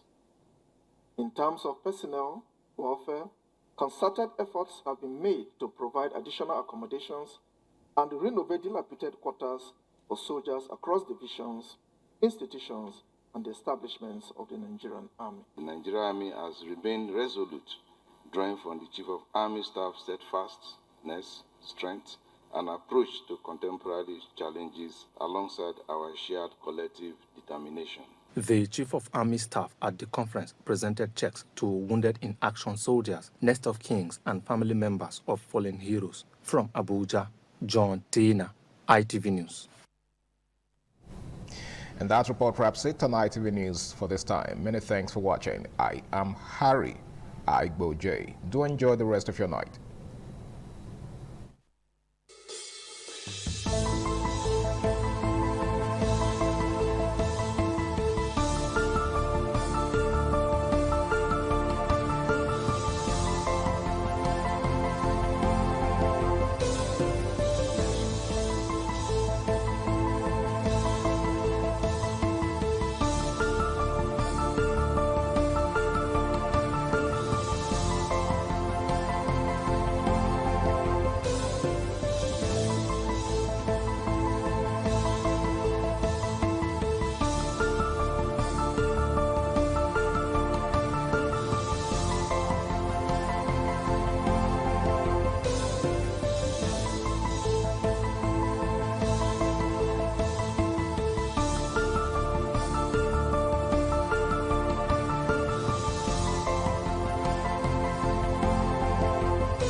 ITV, certainly the best.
Ojúde aṣáájú ẹ̀ abẹ́rẹ́ pẹ́.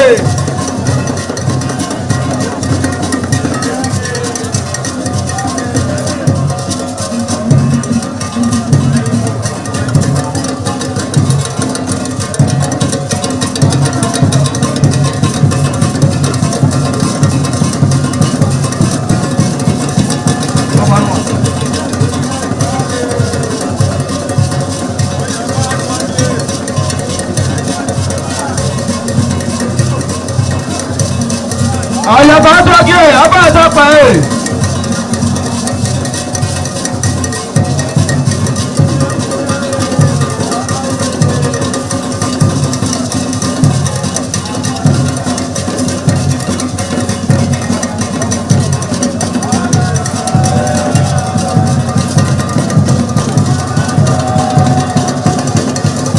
Adaye aṣáájú ẹ̀ abẹ́rẹ́ pẹ́.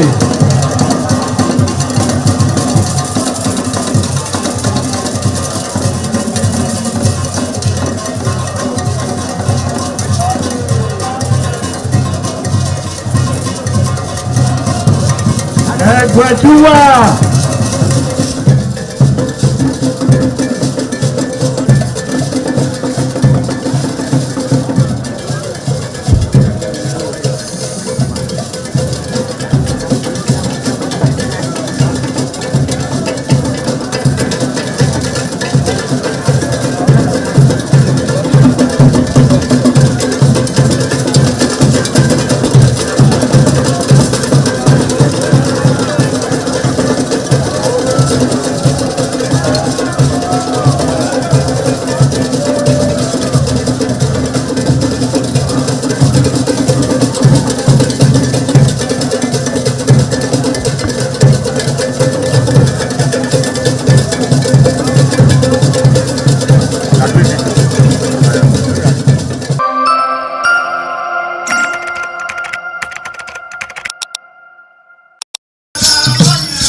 Some days, there comes the Igua Festival, which the Oba celebrates outside the palace gate.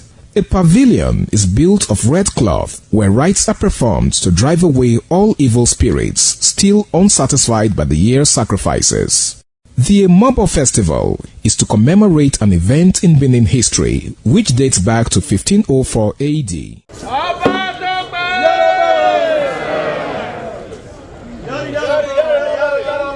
Yari yari, ọba àtọpẹ.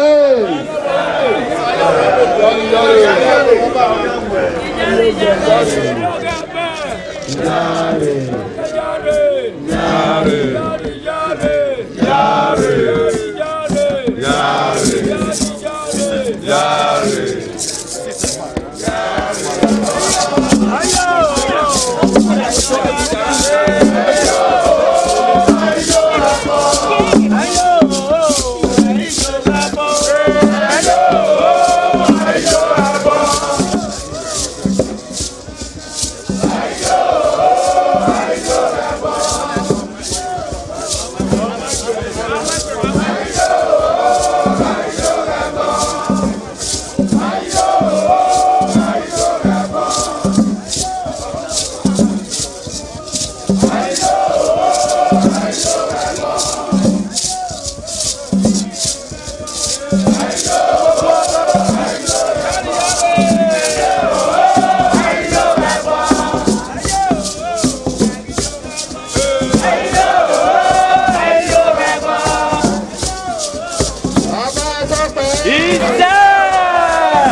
The Oba of Benin added a colorful mood to the year's celebration as he walks round the city center amidst cheers.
Omonoba Nedu Ukwakolopolo, Ewai II, Oba of Benin, stepped out majestically with loud crowd to perform the Soton rites of his late mother, Queen Mother Ioba Omoni Ikoyeme, Ioba Ewai II, who departed this world 49 years ago.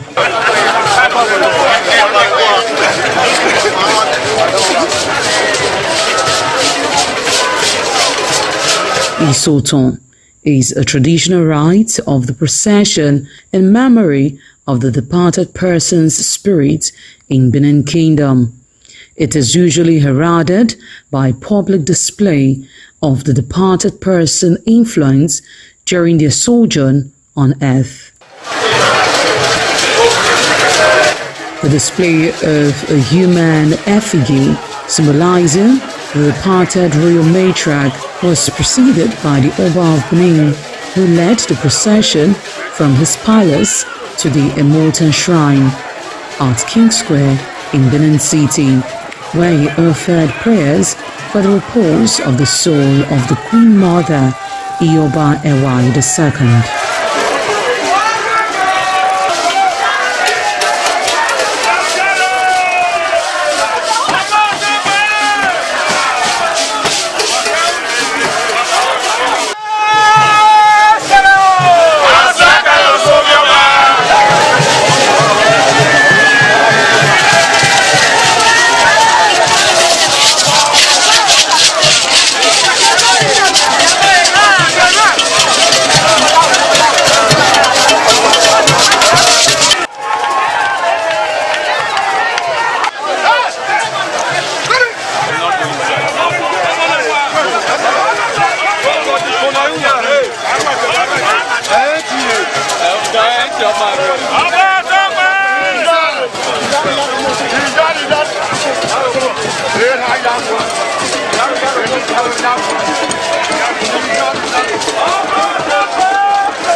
Thereafter, the priest assigned to the Immortal Shrine offered Oba Ewai II items for Isoton on behalf of his family.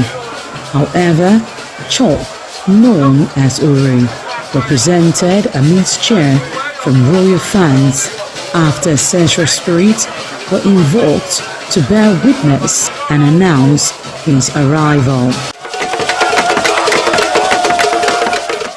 On his way home, Oba Ewai paid tributes at various pilgrimage sites, including Queen Idia Tomb, beside Oba Market, where a cheerful crowd of traders abandoned their wares to catch a glimpse of the royal personage and join in the celebration.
ITV, certainly the best. This is ITV. Certainly the best.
Experience to have you join us on the program Heritage. My name is Precious Fortune, and of course you know how we get to do it on this program, where we get to take you around different cultural experiences, dance, celebrations, festivals, and all of that. And today is no exception. Well, today we're going to be looking at something quite unique. We're going to be looking at the Igede dance of Benue State. Now that dance, everything about that dance, the steps, the rhythm, the musical instruments, everything is spectacular. Let's go take a look.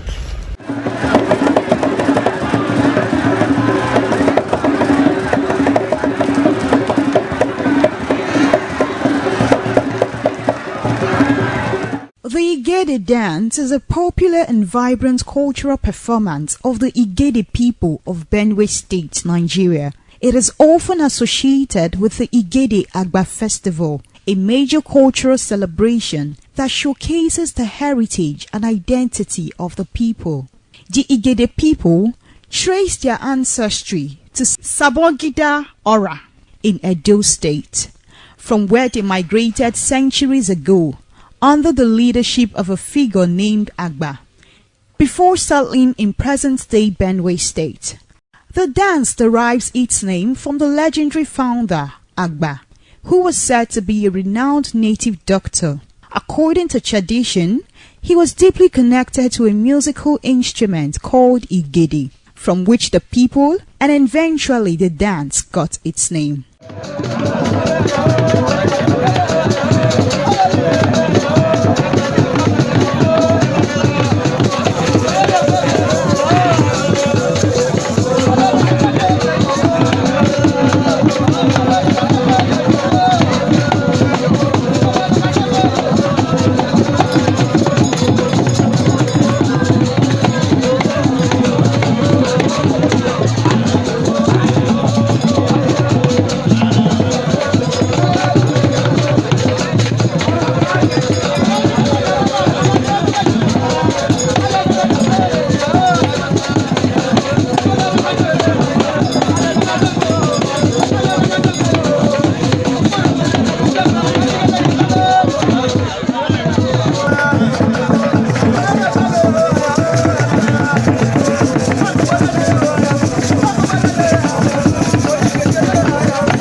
The Igede dance is a high-energy, expressive performance typically showcased during the Igede Agbanyuyum festival. It is performed to honor the ancestors, celebrate a bountiful harvest, and demonstrate strength, unity, and cultural pride. Though it can be performed at other times, it is most prominent during festive seasons.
Characterized by fast-paced rhythms and dynamic movements, the dance is a spectacle of color and tradition.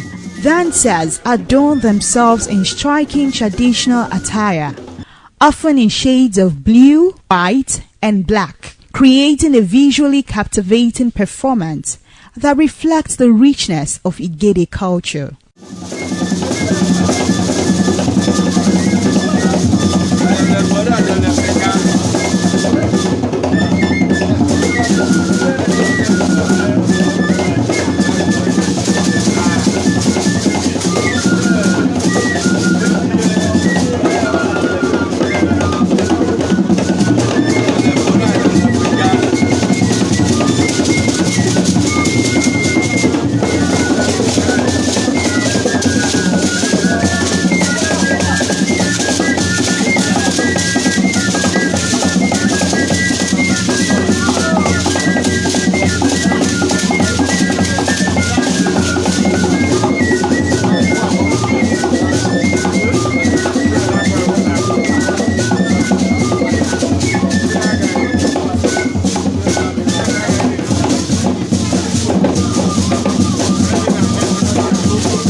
The Igede dance of Benue State, and that dance was really an amazing one. Everything about the dance is beautiful. I hope you enjoyed all of that. Well, do join us next time, of course, same station, for another episode of Heritage. In the meantime, have yourself a productive week. Bye for now.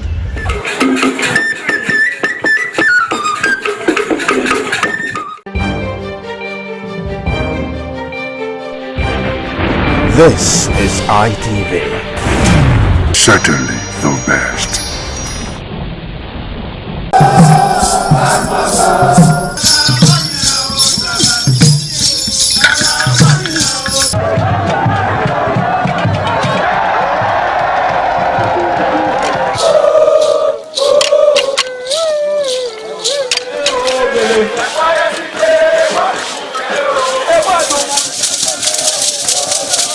The Igua Festival is the colorful and crowd-pulling festival in Benin Kingdom. The Igua Festival is an annual event that is celebrated by all Benin, both at home and abroad, to mark the end of the Benin year and to usher in a new year with a renewed hope for peace and prosperity. The annual Igua Festival is centered on the Oba of Benin as the Oba takes the center stage.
This year's Uge commences with Otuigwoba. The Oba, sitting at his throne, gives out kola nuts to chiefs in order of seniority.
This is ITV. Certainly the best.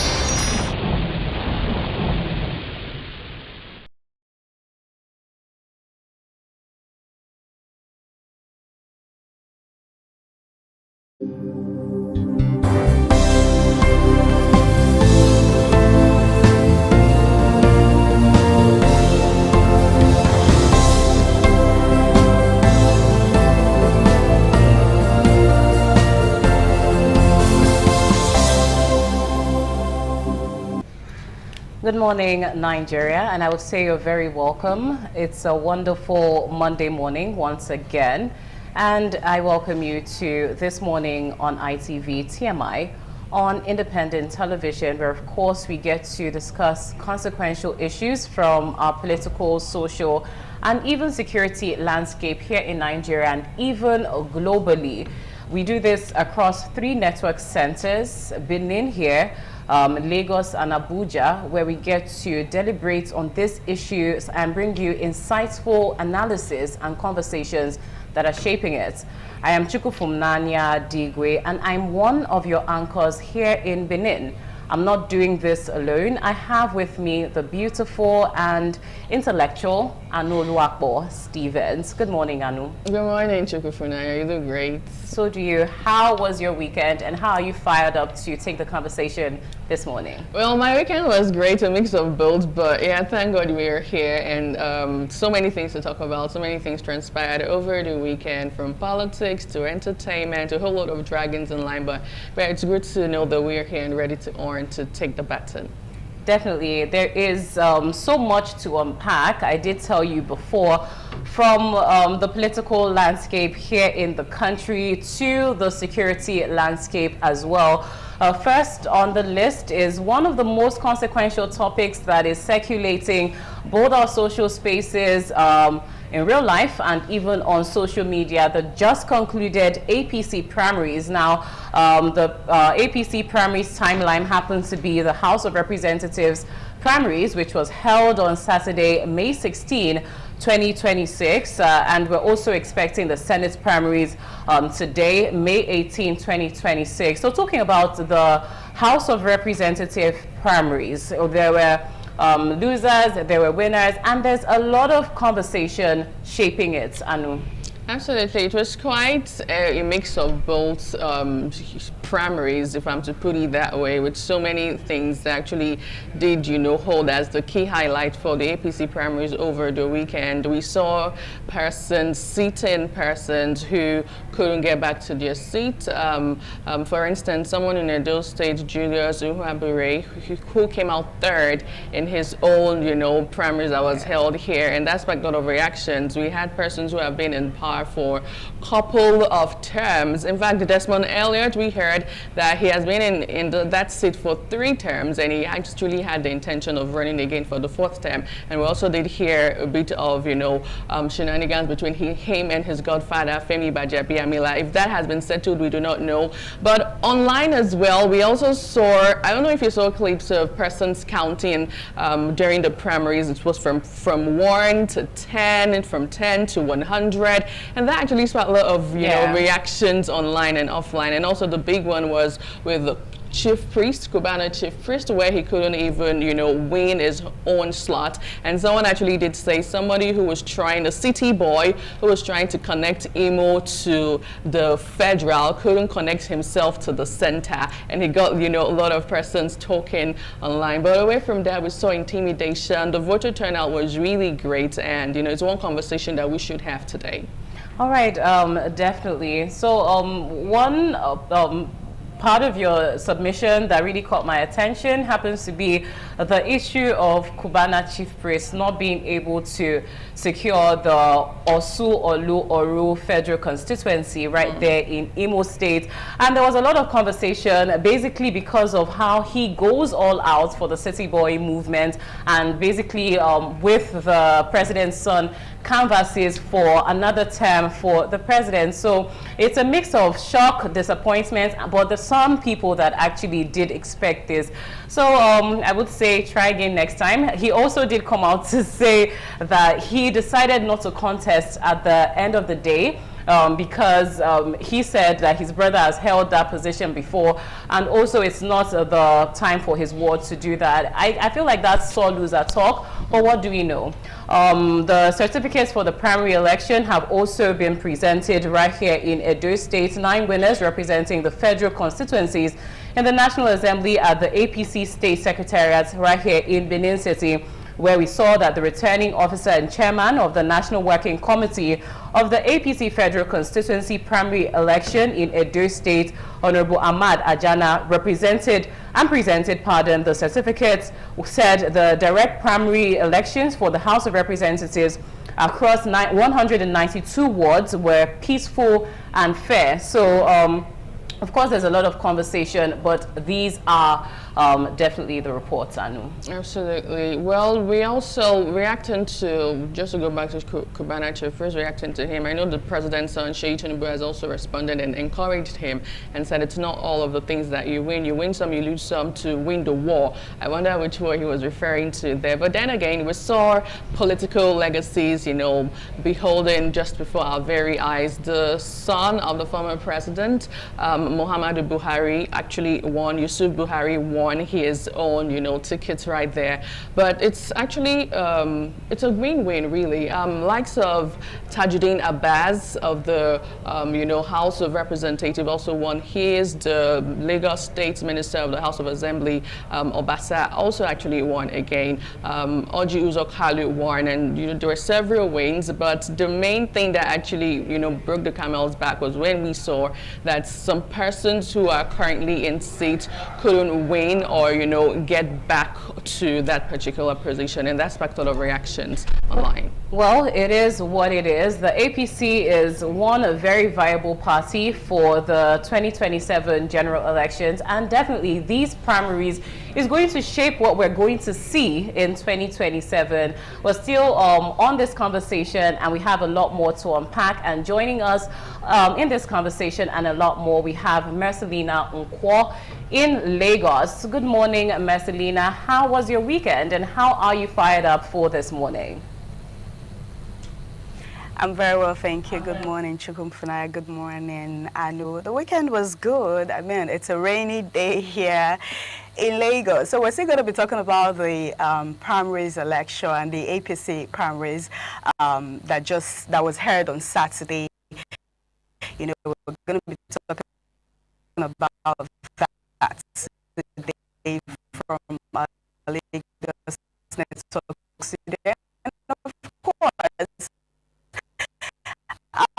we'll be having a guest that would help us talk about it.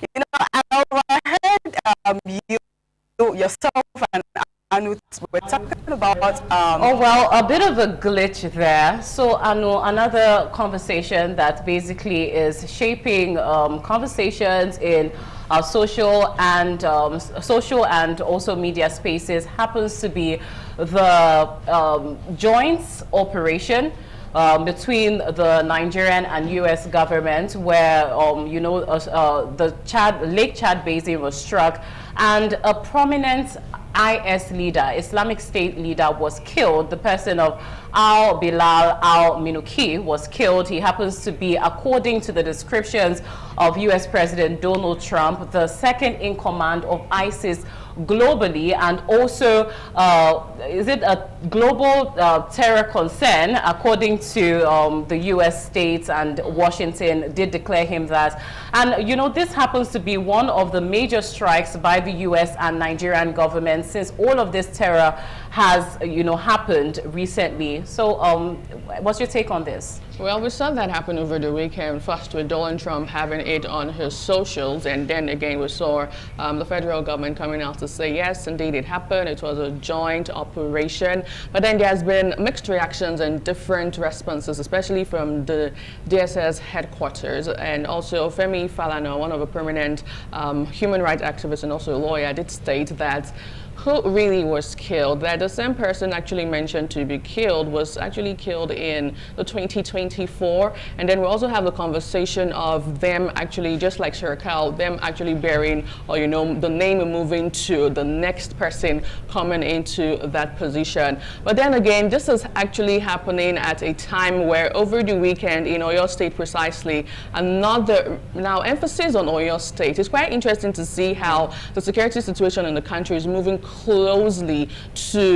the south, right? It's gone at the days where it's just in the north, in Borno State, in Katsina State, now in the south, the southwestern part of the country. In Oyo State precisely, we had a terrorist operation happen there with persons being abducted. Teachers, children abducted in the school, to the extent that the Oyo State Governor Seyi Makinde had to order a closure of some schools in the state. Now that's a conversation that is on and really on the front burner. And just to put it out there, that it's happening at a time where we're still grappling with insecurity in the country. Well, it's really a side one, but thumbs up to the U.S.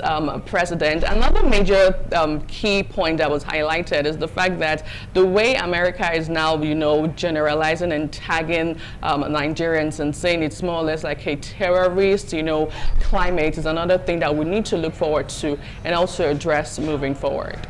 Yeah, definitely.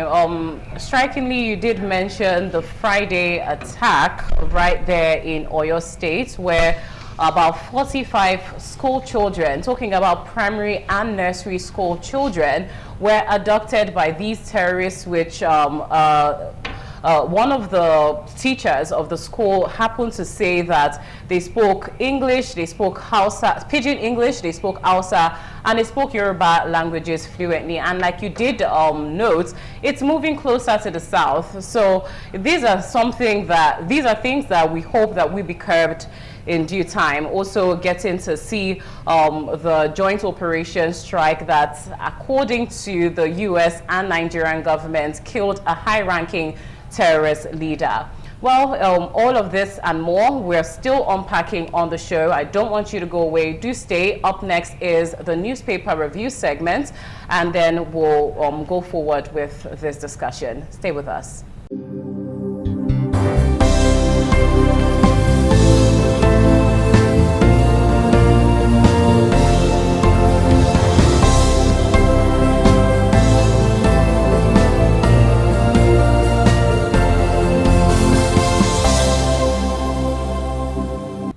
Welcome back to This Morning on ITV. And now, like I did say, we're in the newspaper review segment. And trust me, it's a full house to bring the dailies to you. We have Dr. Sonny Duke Okosun also joining in our Benin studio.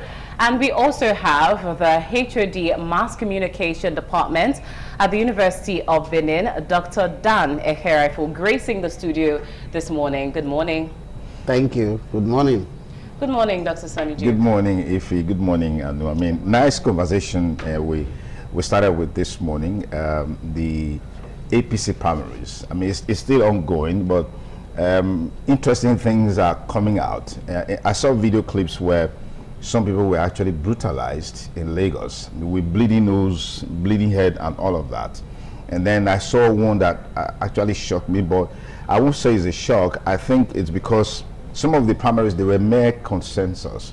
They were just like fulfilling all righteousness. You have number one, number 50, number two, 52, 500. You know, that kind of scenario played out. So you have, you know, margins so high up to the point you're talking about maybe 5,000. I mean, the son of former President Yusuf Buhari beat his opponent, the closest opponent, with over 5,000 votes and all of that. Maybe Dr. Dan will give us insights into it. But I think over the weekend, the most cheering news was the elimination of the global terrorist, Al-Manuki, by the U.S. Nigerian armed forces. But what bothered me the most was the comments coming from the north, so to speak, from the likes of Sheikh Gumi. The things he was saying would obviously show to you that there are indeed Nigerians who have, they are not just sympathetic towards this cause, they're actually behind what we are seeing in the country today.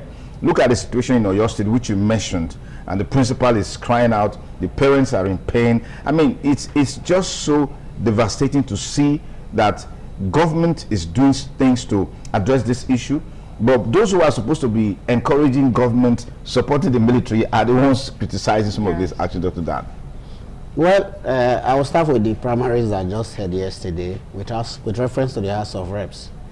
It is true that it's more of a consensus arrangement. But what thing that bothers me about the way open primaries are conducted is that you start counting from one you jump to 50. And it's obvious to everybody that you are lying. Why increase the figures to be very bogus?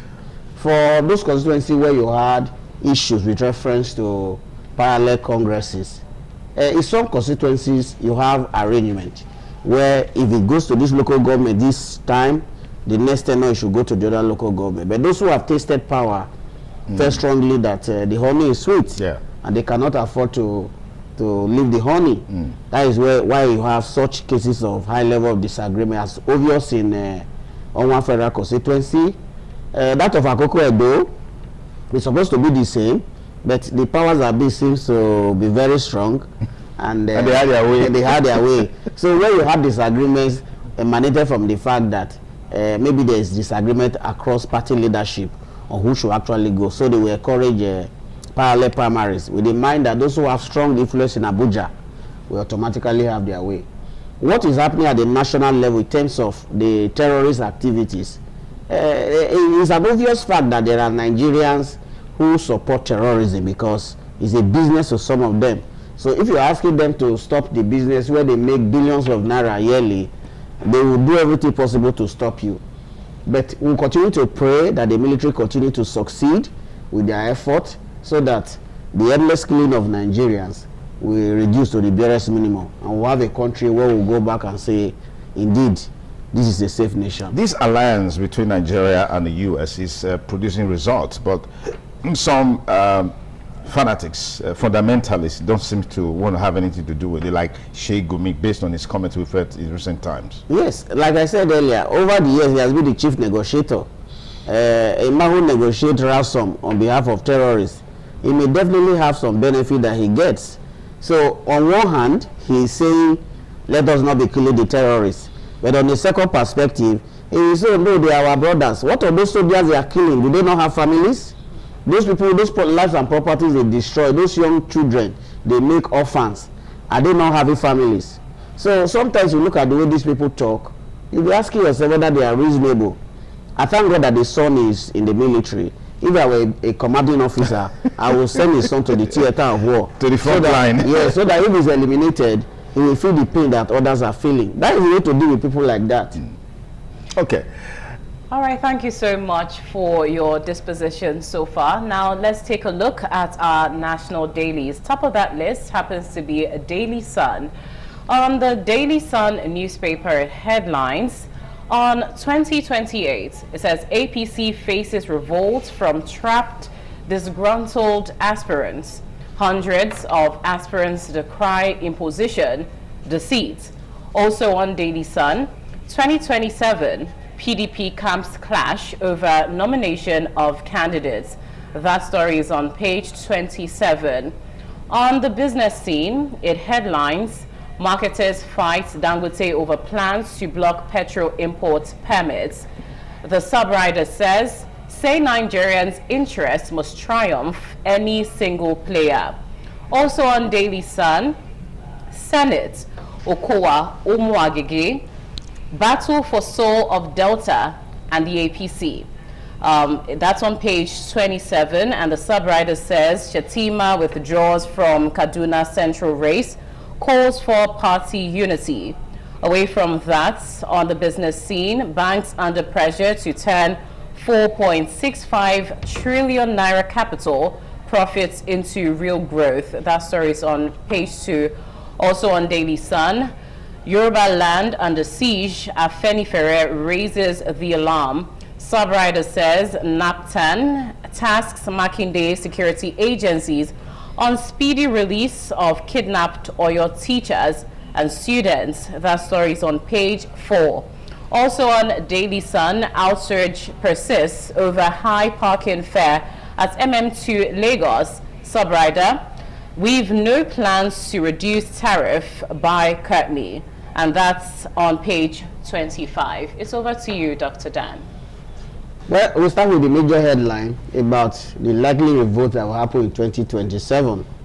But if you understand politics very well, even those politicians who are complaining, if there is a grand arrangement to settle them by appointment, the so-called revolt will be just a paper talk. Okay. So that is a fact. The second thing is that for those who feel very disappointed with the reality of the primaries, the best some of them can do is that they will go into their shell and be re-strategizing for the next elections. That is what you will get. Generally, Nigerian politicians have taken politics as a business. They invest heavily on this. People buy cars worth millions of naira for party leaders to get into positions. And when you hear about revolt, there are some of those persons who invested heavily, and at the end of the day, it's like they were disappointed by their party leaders. That is one of the reasons why you are hearing such things. But I know if they are sure that their party is going to win the national election, the talk about revolt will not come. Because if they revolt, the implication is that nothing will get to their hands. So the likelihood is that they will want to form alliances, renegotiation of what you are likely going to get. The other major thing from that headline, talking about what is going to happen in Delta State. For Delta North, the likelihood is that Okada is going to beat Nedwoko unless federal forces come into play. That of Delta Central, being that is the senatorial district of the governor has interest in the Ikube senator. The fear is that Omo Agege is so powerful that if you give him Senate, he is coming back to turn the boat. So they will not want him to return to Senate. But the man who is there, he has been able to play his card with the governor. He is very sure of getting the ticket from the feelers I've got it from Delta. The high rate in MMM parking lot by company is a private investment that manages MMWay 2. Going by the harsh economic realities, cost of maintaining facilities, they will definitely increase fare to meet up with their operational cost. Other aspects of the headlines, like what Afenifere raised, this issue has been on the front burner from the very beginning, where Automotive was set up to tackle the activities of headers who want to take advantage of the insecurity to perpetuate kidnapping and other forms of violence in the Southwest. We want to see what the response of Afenifere and other governors of the Southwest will be. Because once you start having high cases of kidnapping in a place like Oyo, the implication is it will snowball to Ogun State and Lagos, where you move about and you don't know who is behind Absolutely. You. So if it gets to Lagos, it's going to be very terrible. I expect to see a very strong response from the Southwest with reference to what has happened in Oyo State. Fantastic. Let's take a look at what we have from the Daily Trust, our next paper for review. The major headline there, it says, APC reps primaries, irregularity claims, shock defeats for incumbents. And it's so bold there. You find that story on page, okay, that's on the front page actually, page 3, 4, 5, those pages, you know, carry this story. So let's look at more for you on the Daily Trust. You have 4 days after Benin, Oyo school children still in captivity. The one that has dominated the media space is the Oyo school children, but we can see that even some more school children that are still in captivity in Borno State. That's quite sad. Akpabio, Barao, 7 governors battle for senatorial tickets today. And that will be a major talking point on the show today, particularly in Edo South. And I know Dr. Da will be here to give us insights into that particular conversation much later on our discussion segment. And Senator Benga Daniel has stepped down. Apparently, he can't stand the incumbent power of the current governor of that state who wants to take over from him. And we're also going to talk about governors who love to retire, you know, in the Senate. Yeah. Okay, let's look at Nigerians spend 5.43 trillion naira on petrol in first quarter. You get more of that on page 29 on the Daily Trust. Okay, let's bring you more stories on the Daily Trust. How terrorists killed 17 police officers, soldiers in Yobe. Really, really sad. And our hearts goes out to the families of those security agents killed in those attacks. Dr. Dan, give us your insights into some of the stories. I will start with the terrorist killing in Yobe State where security officers were killed. Fortunately, that area in question is a place I have stayed. I've stayed in Buniadi, Guzba, Damaturu, that part of Yobe State. The reality is that natives hate terrorism because of the benefit they get from some of these terrorists. If you give a poor man access to 20,000 naira all of a sudden and say, give me information if you go out, you see soldiers, the likelihood is that some of them will respond to that. Poverty is one of the reasons why security forces are compromised by natives. They know the terrorists in these areas, and one way or the other, because of the aid they get from the terrorists, they are in a position to shield terrorists, provide them with information, and this provide basis for the terrorists to launch or coordinated attacks against security forces. It's very sad that 17 security personnel were killed by terrorists. Like you said earlier, our heart goes to the families of the slain security forces. That is the major headline. The other major headline from that story is the likely battle between Ikube senators and their governors who want to come in. I will anchor my point of this headline with reference to Ogun State. If you follow what has happened in Ogun State, the governor has used his Ikubesi power to muzzle Bega Daniel at all costs. In one of the meetings held in somewhere in Ijebu-Ode, he was denied entrance into the primary venue where the arrangement was made that the governor will be the sole candidate. And the man said, even if you are going to allow the governor have his way, let me have a say. Those who will vote for me, let them have opportunity to make a choice. But he was denied that right. All attempts, if you recall, when the president visited Ogun State to open the airport, there was a protest, so to say, against Bega Daniel till the president said, I am not here for this. Let those people stop what they were trying to do. It's the nature of our politics. I'm wondering if the lawmakers themselves, sometimes when they get to the National Assembly, they don't think that elections will come again. If there are people who look forward to making the right laws, some of these shenanigans you call primaries will not become obvious in our polity. What we need to do, yes, it is true that this current law they made that either consensus, direct primaries, instead of indirect primaries should be the order of the day. The question is, like we made reference to the issue earlier, in many places where these primaries are done, the so-called local primaries, did they follow the actual number of counting? That is a big question. So if I were Bega Daniel like he has done, I don't need to waste my money fighting a fight I know you won't win. I will not win. So he has done the honorable thing by throwing in towel. It is a sign that he's another statesman. He understands what politics is. His time will come again. And when his time should not come again. Because he's not the only person in that state. His time should not come again. I mean, governor for 8 years, and then from being governor, he went to the Senate. Yes. At least 4 years. Yes. Now, the incumbent governor also wants to go there to retire at the Senate. So he should. What are they looking for? When you see that, you ask them. Help me ask them. I don't. Well, I think it's becoming a tradition for governors when they're done to retire at the Senate. Yeah. But that's why most of them they go there and they sleep.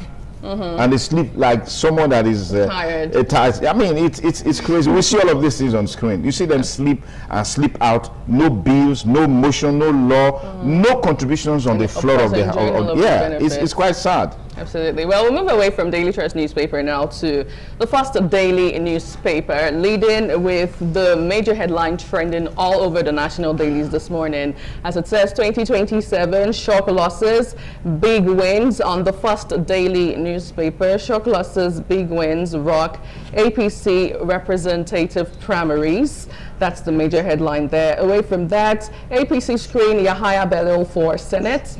Despite EFCC trial, this has got a lot of persons talking online and offline, and I'm sure Dr. Dan would love to react to this. Adeleke orders security reinforcement in Osun schools after Oyo kidnappings. Away from that, in health, Ebola, NCDC heightened surveillance after DR Congo, Uganda outbreaks. Now, still on the first daily this morning, the federal government bans contract variations without BPP approval. SERP to INEC, probe alleged 800 billion naira fag diversion for APC campaign. Abducted Oyo school principal student plead for rescue. NDLEA seizes cocaine bound for UK, Australia, arrest suspect. And finally, Dangote expands Ethiopia fertilizer project investment to over $4 billion. A lot of things to talk about this morning. But Dr. Dan, I would love you to start with Yahaya Bello, someone who was one time wanted by the EFCC, has now been screened. I think he even passed the, he got his seat at the primaries over the weekend. Yeah, I saw one of his apologists, Abejide Leke, who was in ADC like 2 weeks ago, switched over to APC, won all the 34 wards for the House of Representative primaries for the Yagba constituency in Kogi State. That's Yahaya Bello's power. I will respond to this issue. Abejide is a honorable member that is very effective when it comes to representation. Okay. You recall that he's not a Yahaya Bello apologist. In the last dispensation, Yahaya Bello said he was not going because he was a critic of Yahaya Bello and even contested the governorship against Yahaya Bello. But when the election came, that was when he decamped to ADC. He was the only House of Rep member of ADC. So in terms of representation, Abejide has done very well. That is why even when he's in the opposition, he's able to win election. So you ask yourself, within 2 weeks he came to APC and is able to win the primaries. Don't forget the role he tried to play in destabilizing APC, ADC, and the reprieve that came from the courts. So for Abejide, he will always have his way because he is with the people. That is a thing that they sell it for him. I want to build on the Serap story, where there's an allegation that 800 billion has been diverted from FAC for the APC primaries. If you look at the way the country is, almost all the governors are in the same party with the ruling government. So the governor that you expect that will protest will likely be governors that are in opposition. So but you see nothing and you say. But if you look at those same governors that are in opposition, secretly they are in cap in hand with the presidency. So there's little that is going to come out of it. Even if Serap takes the matter to court, who is the court? It is still the ruling party.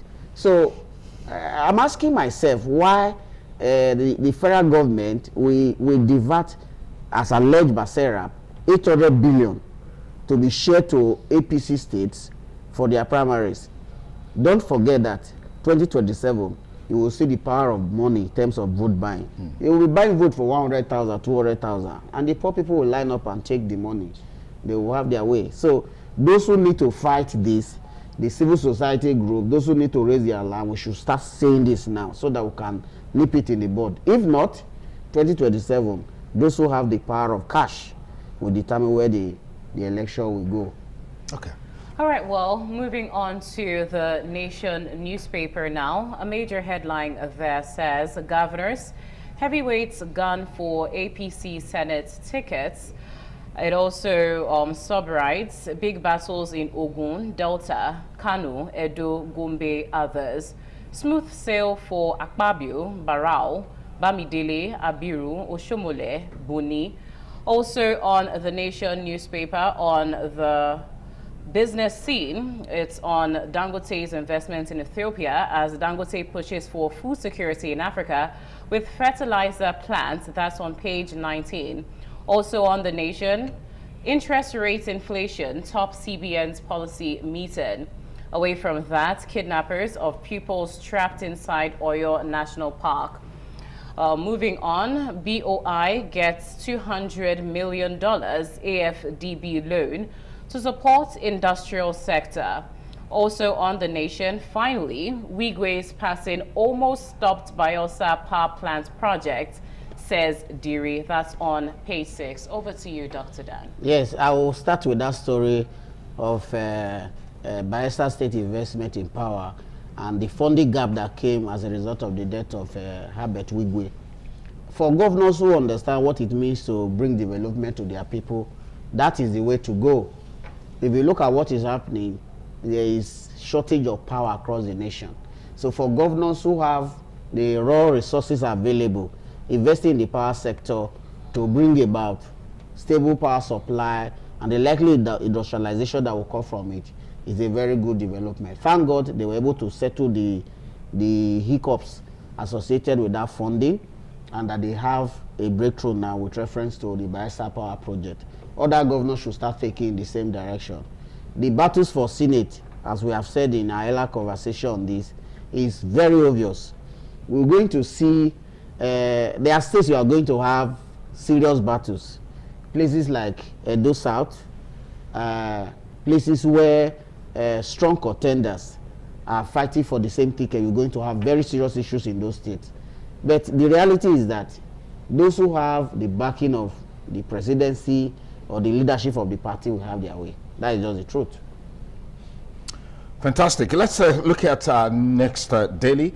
The New Telegraph is our next port of call, and it says APC House of Reps primaries, mixed wins, confusion across states and the riders. Reps Chief Whip Kumo unopposed, 4 incumbent lawmakers, Akume's wife, David Mark's daughter returned, others lost out in Benue. Results declaration stalled in Ondo. More for you, Borno or your students' abduction, Senate vows speedy action on state police. All right, abducted principal teacher beg FG Makinde for rescue in video. That's on page 2 and 28. FG explains delay in release of quarterly budget report is on page 4. And from the minister Bagudo. APC Benga Daniel pulls out of Senate race, side security threats, asks supporters to boycott primaries. And then is on page 2 of the New Telegraph. Insecurity, time to enhance local defense industry. You find that story on page 3, 9 to 14. Defense industry capabilities is now. All right, more stories for you. Ebola, who declares global emergency as FG moves to heightened surveillance. Nigerian virus free. NCDC assures as disease kills over 80 in DR Congo, which seems to be the epicenter of that disease. Once upon a time, a ruling party, how PDP lost steam after 16 years dominance at national and sub-national levels. And then NNPP rejects restrictions on political movement, accuses APC of undermining opposition. Serap demands probe into alleged diversion of 800 billion naira by APC governors. There's something that came up over I think that was last week, where the Director General of the Energy Commission was arrested by the EFCC over allegation of misappropriation of 710 billion naira. Now, the undercurrent to that story, which I saw on this day, the money was alleged to have been given to the progressive governors under Hope Uzodinma, and it was alleged that somehow there wasn't a proper sharing of the money, and so there was an attempted coup to remove Hope Uzodinma Thursday last week. But somehow they've been able to manage the situation properly. So you see, more is coming out on the road to 2027, Dr. Dan. If you look at figures that come out from probe misappropriation from 2015 to date, it's running to trillions of naira. What question we should ask is, of all the cases that have been declared, $60 billion missing, so million missing, has anybody been arrested or prosecuted? The whole hue and cry about this issue will die down after 2 weeks. Nobody will talk about it again. Once the principal officers, the key actors are settled, they will no longer say anything about it. It's a recurring decimal in our national life. And the unfortunate thing is that we keep accepting this as normal. Where this is the case, we cannot develop as a country. Certain monies were budgeted for a specific project, and the money is not used for what it was budgeted for. Nobody is saying anything. It means those in authorities have a hand in some of those things. That is what you will get from that. Right. Finally, the Punch newspaper is next, still leading with Oyo school attack, as it says. Senate Yoruba leaders demand action as distress videos emerge on page 9. Subwriter says abducted principal hostages plead for freedom as police probe viral footage. Afenifere warns Yoruba land under siege as Alafi, Yoruba Obas cancel, others condemn abduction. Senate moves to expedite state police after kidnappers hold on to 87 teachers, students in Oyo, Borno State. Away from that, OTLP rejects Abure's 2027 nomination form sales on page 45. Dangote raises Ethiopia investment to $4 billion on page 34. Nigeria tightens surveillance as Ebola kills 80 in Congo on page 8. Well, finally, on the Punch newspaper, 63% of Nigerians want interest rates reduced, according to a survey coming out from the Central Bank of Nigeria. Just to add to that, before we hear from Dr. Dan, on the Nigerian Tribune, WHO declares emergency as Ebola outbreak kills over 80 in DR Congo. Also on Nigerian Tribune, Nigeria not in debt crisis but doesn't have to borrow, says experts, highlights other options. NLC pushes for fresh wage review as 70,000 naira implementation crisis worsens. Also on Nigerian Tribune, a major headline as APC holds Senate primaries today. Ogun East, Kwara Central, Imo West remain contentious. And Subwriter, senators plot return tickets. Daniel Campaign Organization directs supporters to boycott Ogun East primary. Controversies hit reps primaries as more candidates emerge. Also on the Nigerian Tribune, abducted Oyo school principal, teacher in videos appeal for rescue of students and teachers. Dr. Dan. Thank you very much.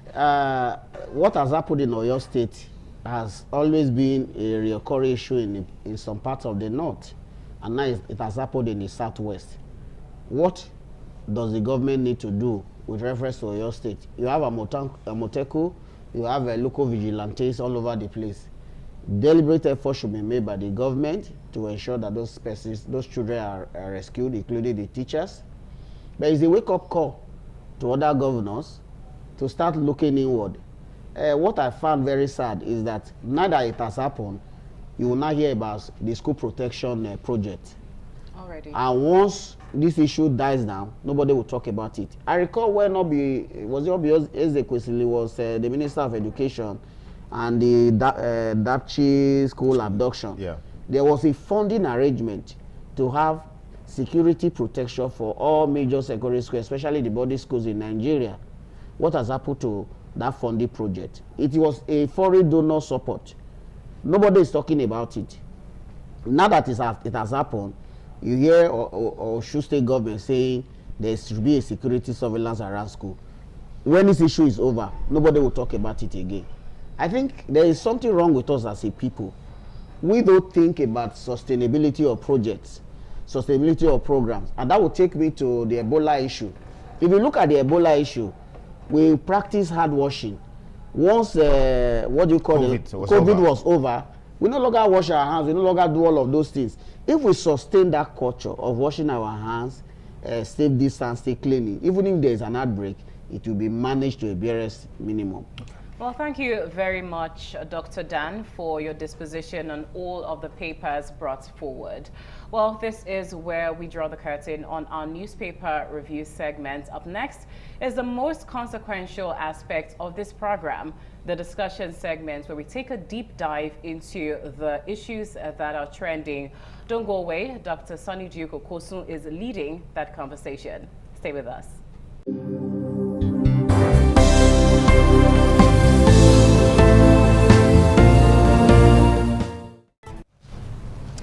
Thanks again for rejoining us on the program TMI on the ITV network. We'll go into the nitty-gritty of our conversation today on the ongoing APC primaries for 2027. Started on Saturday with the House of Representatives today. The senators or senatorial aspirants will know their fate.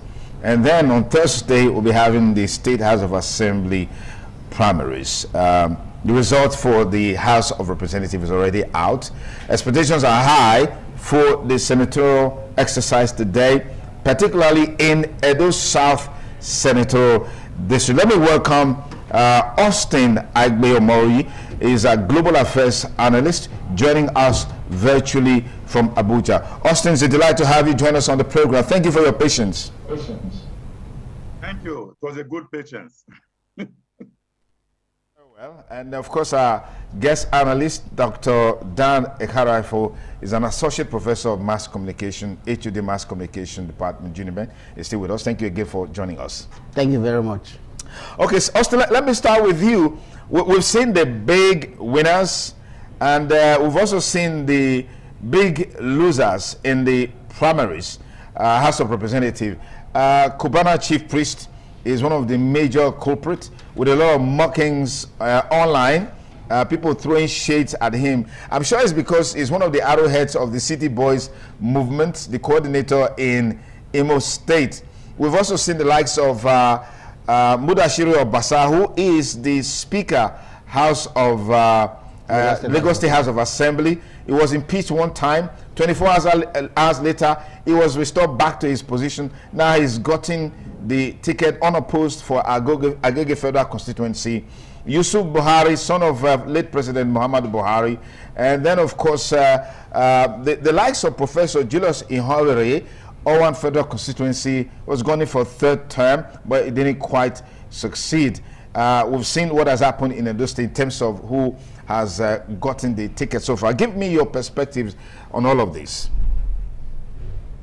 Thank you again, and good morning, my Edo people. It's a great honor to have this conversation, and especially as we speak on just one political party. We are talking about APC. We aren't talking about a general election. And we are talking about APC because it is the ruling party. Whatever happened in the ruling party has implication for the general election of 2027. Having said that, some of the nuance you are seeing in this ruling party's election gives you an impression of what will happen in the 2027 election. All the maneuvering, all of the, will I say, rigging elections, you can accept or you don't, because we have had cases where an aspirant went to a location for the primaries. The primaries had happened while it was still very early in the day. A 10 a.m. primary election, by 9 a.m., the primary was over, not in one location, not in two. As we speak, from what I've followed, I've seen that happen in 3 world locations, that primaries did not happen where it had been concluded. In fact, in one of them, while people were still waiting for the materials to come, another group were already rejoicing that they've won an election. Is that the kind of thing we want to see in 2027? Well, your guess is as good as mine. But overall, my impression about this whole thing is, I said elsewhere, that following the electoral act 2026, parties, particularly the ruling party, will engage consensus in its primary selection. But because of the major contending factor, as we have said, like example in Edo South, it will be almost difficult to engage in a consensus process because of the 3 candidates in the senatorial race.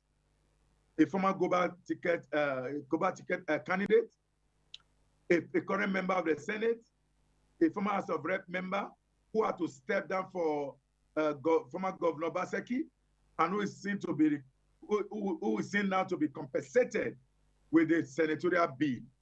That is a very strong area to look out for. Among the others who have lost, for instance, my dear comrade, senior brother, uncle, whatever name I want to say, Professor Julius Ihonvere, a man who fought for democracy, a man who also contested for governorship election. Naim be this, the slogan of that year, losing a bid to 3rd term. Although people say it is 3rd term, and that's why it lost. It lost because in Nigeria, we forbid 3rd term. Maybe that's because it's in Nigeria, in Edo State. I've seen elsewhere where you have 8th term, 3rd term, and all of that. This guy from Yobe is one of the longest serving senators today. He's been in the Senate for like too long. So, but that's not the issue. The issue is that if a party that everybody is looking out for can engage in some of these malfeasance, it gives you an impression of what will happen in 2027.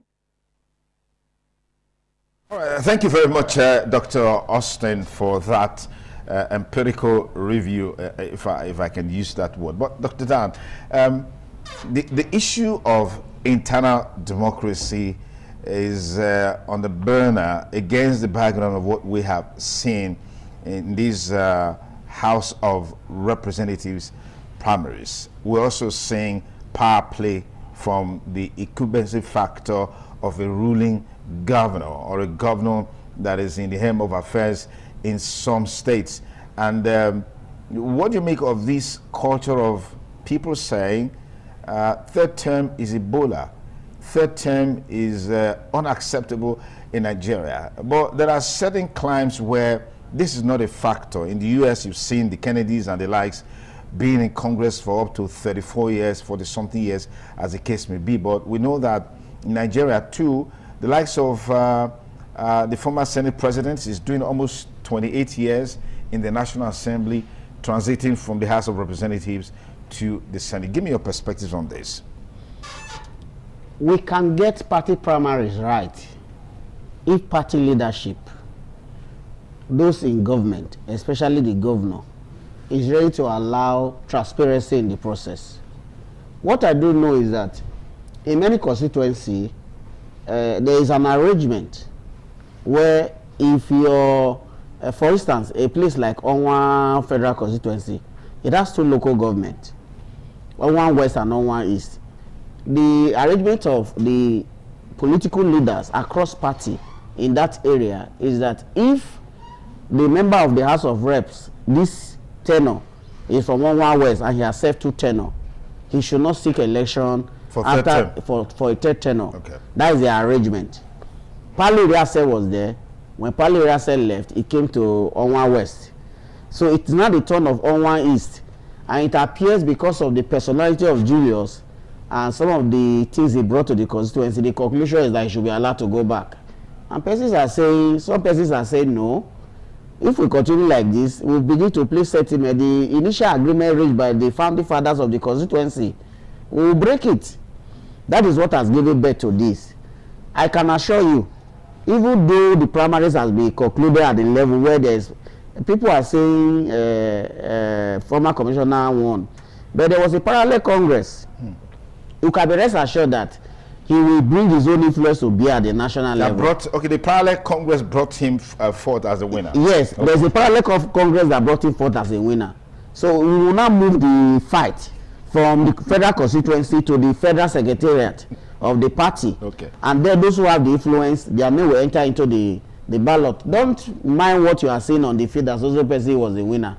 If you go to court, the court will tell you it's an inter-party affair. It's an internal affairs of the party. That is what you're going to get. But what is wrong with leaders obeying laid down rules and agreements? Yes, you have said that in other climes there is nothing like third term. We don't follow tenor. Yeah. We look at performance. Yeah. Our democracy is evolving. Until we get to that level where we begin to look for leaders who are out to serve the interests of the people, the argument about rotation of seat will continue. So if you have somebody who serves the interests of the people across constituency, projects are distributed evenly, people are empowered, the argument about where the person comes from or the constituency it comes from will not be an issue. So we are growing until we get there. This fight for representative seat in constituency that have more than 2 local governments will continue. In your federal constituency, you have 3 local governments. And the arrangement is that if it is Irua this time, next time it should be Epoma. If it's Epoma, next time it should be Igwebe. So, but the Igwebe people, because of their small population, are always marginalized in the Federal House of Representatives. Are you not the advocate, Dr. Dan? No. If we go by the issue of agreement. Absolutely. If we go by the issue of agreement, but they always short change. So who will build them? They will remain subservient to other local government when it comes to struggling for that House of Representatives seat. They will wait. when you bring result from Igwebe and Irua, Ekpoma will give you the large vote that you need. It's a recurring problem. The leadership of the party need to play with sincerity. It is because they are not doing this. That is why you see a high level of fight. Because of the vested interest from the party leadership, you see attempts at manipulation. Who set up the 2 parallel congresses in all the places where you have parallel congresses? Was it not the party secretariat that sent delegates that will conduct a particular primary? So who authorized the second parallel primaries? It is also from the same party leadership. So until the leaders are ready to come clean, you are still going to have this.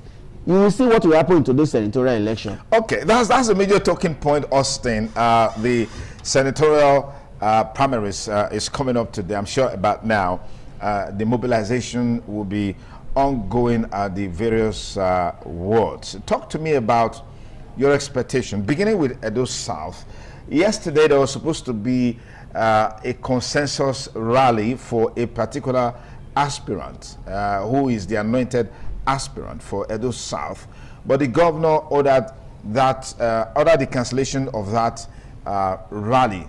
Maybe based on the protest from the other aspirants who also felt that would just be an icing on the cake for that particular aspirant and perhaps will disfocus their supporters and loyalists going into the primaries. And this is more or less what we've seen across the country in the build up to the primaries. So what are your expectations from the senatorial primaries, beginning with Edo South, which is the epicenter of the contestations today?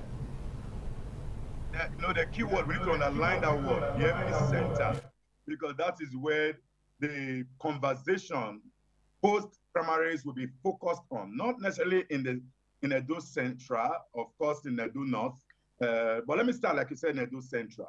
But that's something that for some of us who are watchers of political activities or political ambience, we are a bit pushed back by political intrigues.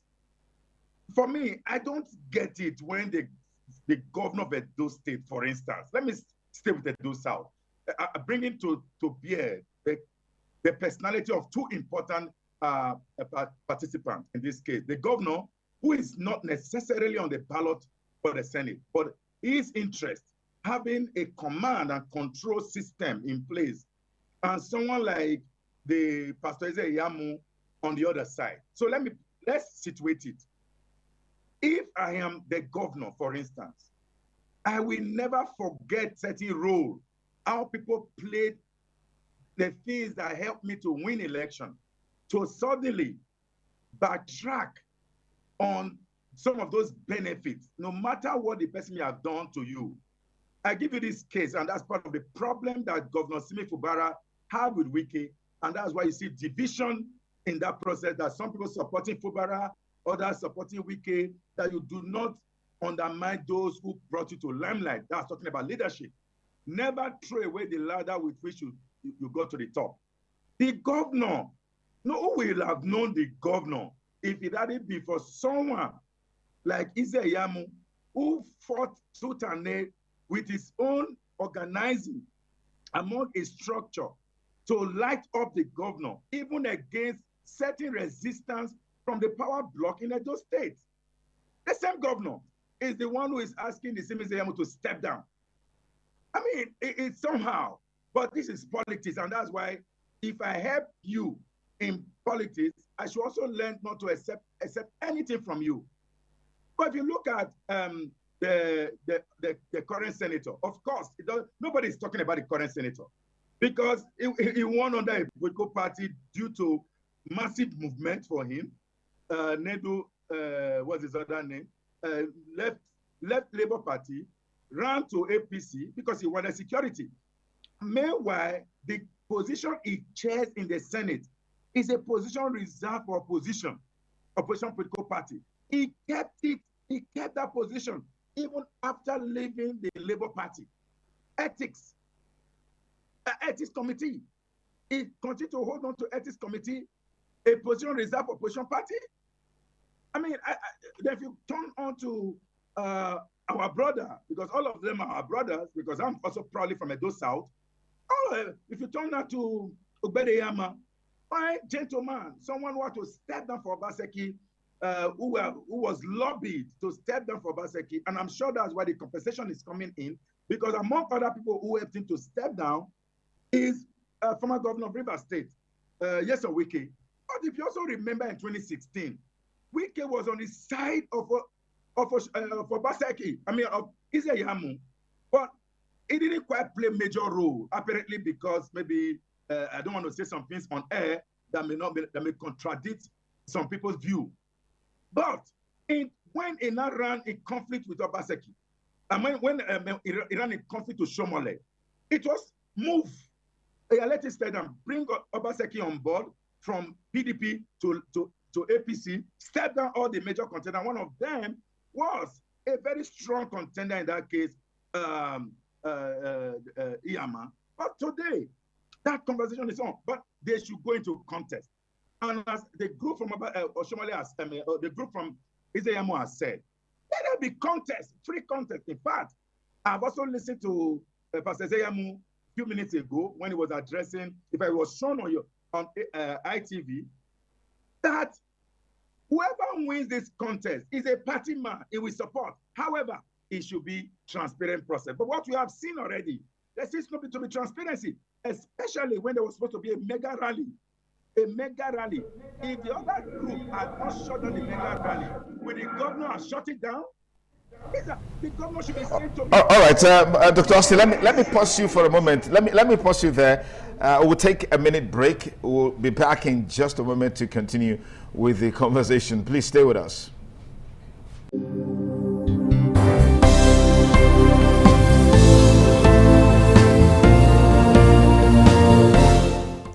Many thanks again for rejoining us on the program TMI on the ITV network. We continue with our conversation on the ongoing APC primaries. Dr. Dan, thank you again for staying with us. Talk to me about your insights on the situation with Edo South, because that seems to be the epicenter of the contestation today. I'm not sure there's going to be any problem from Edo Central. Edo North is already that one is a straight win for the incumbent senator. But Edo South is very, very contentious. Why is this so? Yes, Edo South is contentious because of the individuals who are in the race. Pastor Izeyamu is a strong political force. He has contested governorship election in this state twice. Ogbede has been a member of the House of Rep twice, even while he was in opposition. So he's a strong contender. Neda Emaswe, the current senator, left his former party with the assurance that if he decamped to this party, he will be given the ticket. So these are the basis to the individual contesting this election. Why is it that we cannot have a consensus arrangement?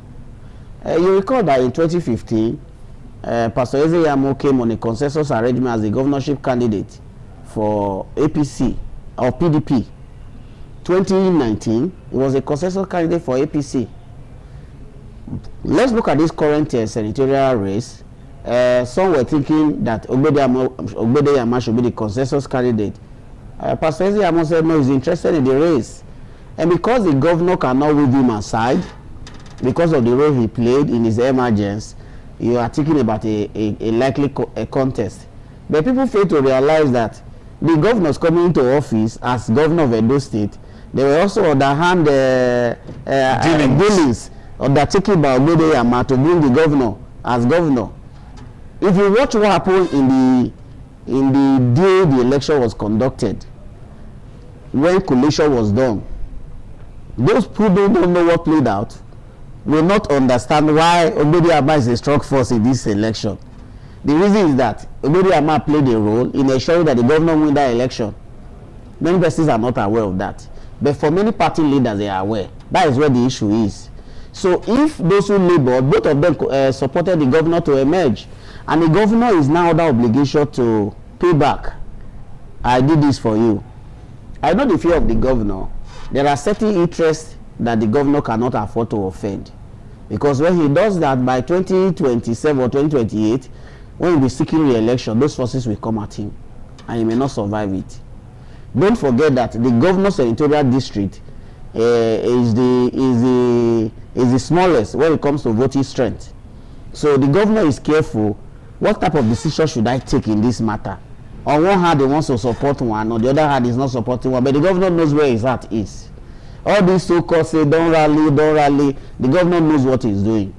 You can be rest assured that today's primary is not going to be free and fair. There will be parallel primaries. And you're going to get a result. And the National Secretariat will support the anointed candidate. That is what is going to happen. So if you like, you are a supporter of Ogbedo Yama, they know what they have done. Don't forget that in the events leading to this, there was a statement from the party chairman which was implied that they will not support people who don't win elections. And people interpreted it to mean is against one particular candidate. It tells you that they have an agenda. So for me, today's primary, people say it's going to be a strong contest. There's no contest. There will be parallel primary in Edo South. And the party structure at the national level will have its way. That is my interpretation of what is going to happen. All right, Dr. Omoye, give me your take. Listening to the perspectives shared, both online and offline, we have moved away from the qualities of those gunning for these positions. It's more or less now about agreements that were made some time ago, concessions that were made some time ago, and all of that. We're not talking about capacity to move motions on the floor. We're not talking about capacity to sponsor bills, sponsor laws, constituency projects, and that's not the subject of conversation. Are you concerned that this conversation is taking this shape for this senatorial district and several others?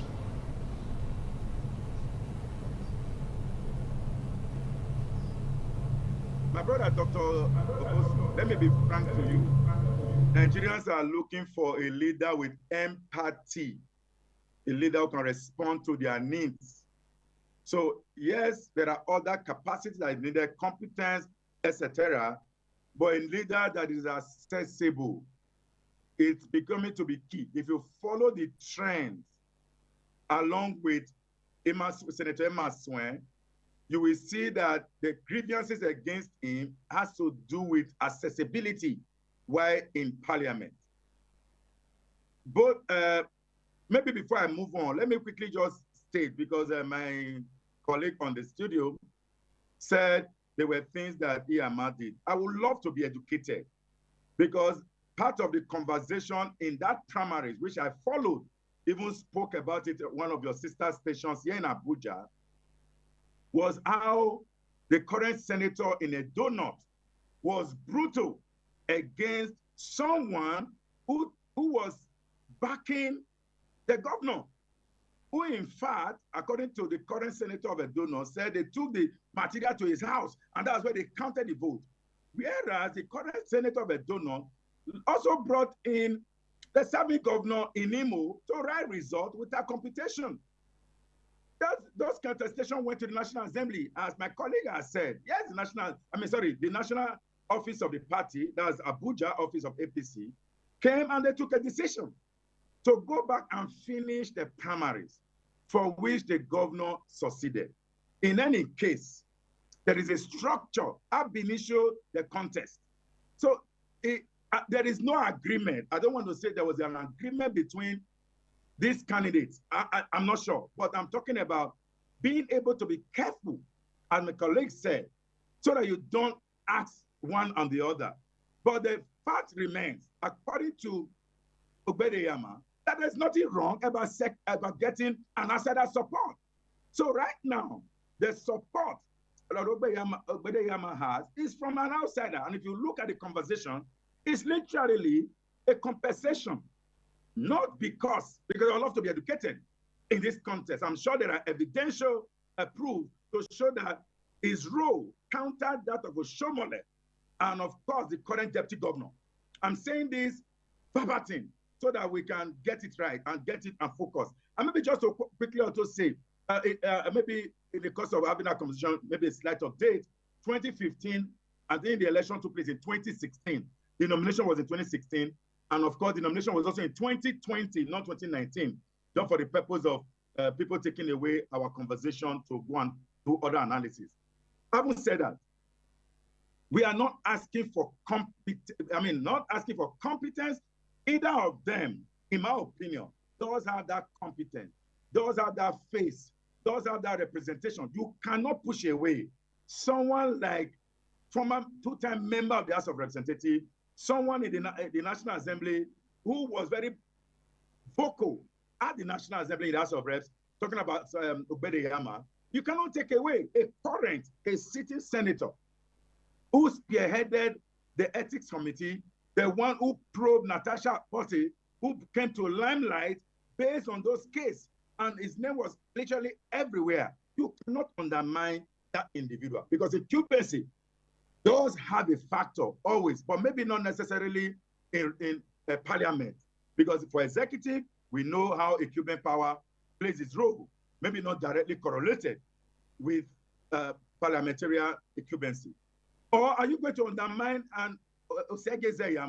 someone who structure is always relied on in the South, in Edo South, who that even the president needed that structure to win in Edo State or to governize. So each of them does have the necessary capacity, does have the necessary following, but above all, in my opinion, is the person who will make it in that party will be someone the members of the party are able to assess. Not just assessing them as from afar, but being able to call them and they respond, being able to engage them and they engage. When you call them on the phone, Your Excellency or your distinguished, I'm coming to see you. Those are the kind of people I think that the party members want to go for. In any case, we are just permuting. We don't have voting power. If you ask me, I have an opinion that if I'm a party member, I know who to vote for.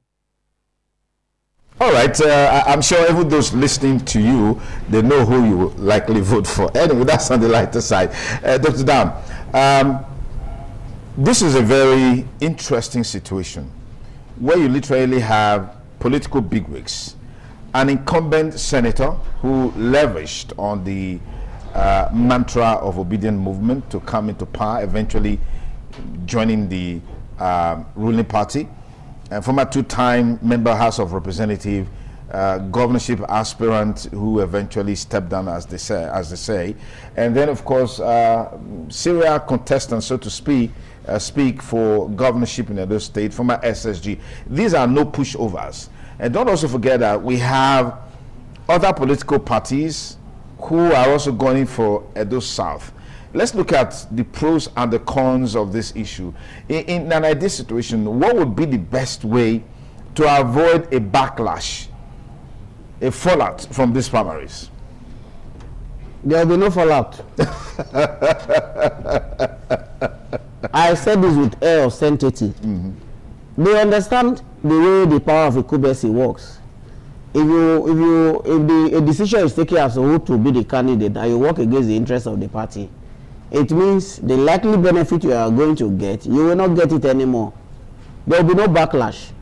Supporters may get angry after the primaries. There may be resistance, so to say. After 1, 2, 3 days, everybody will go and sleep.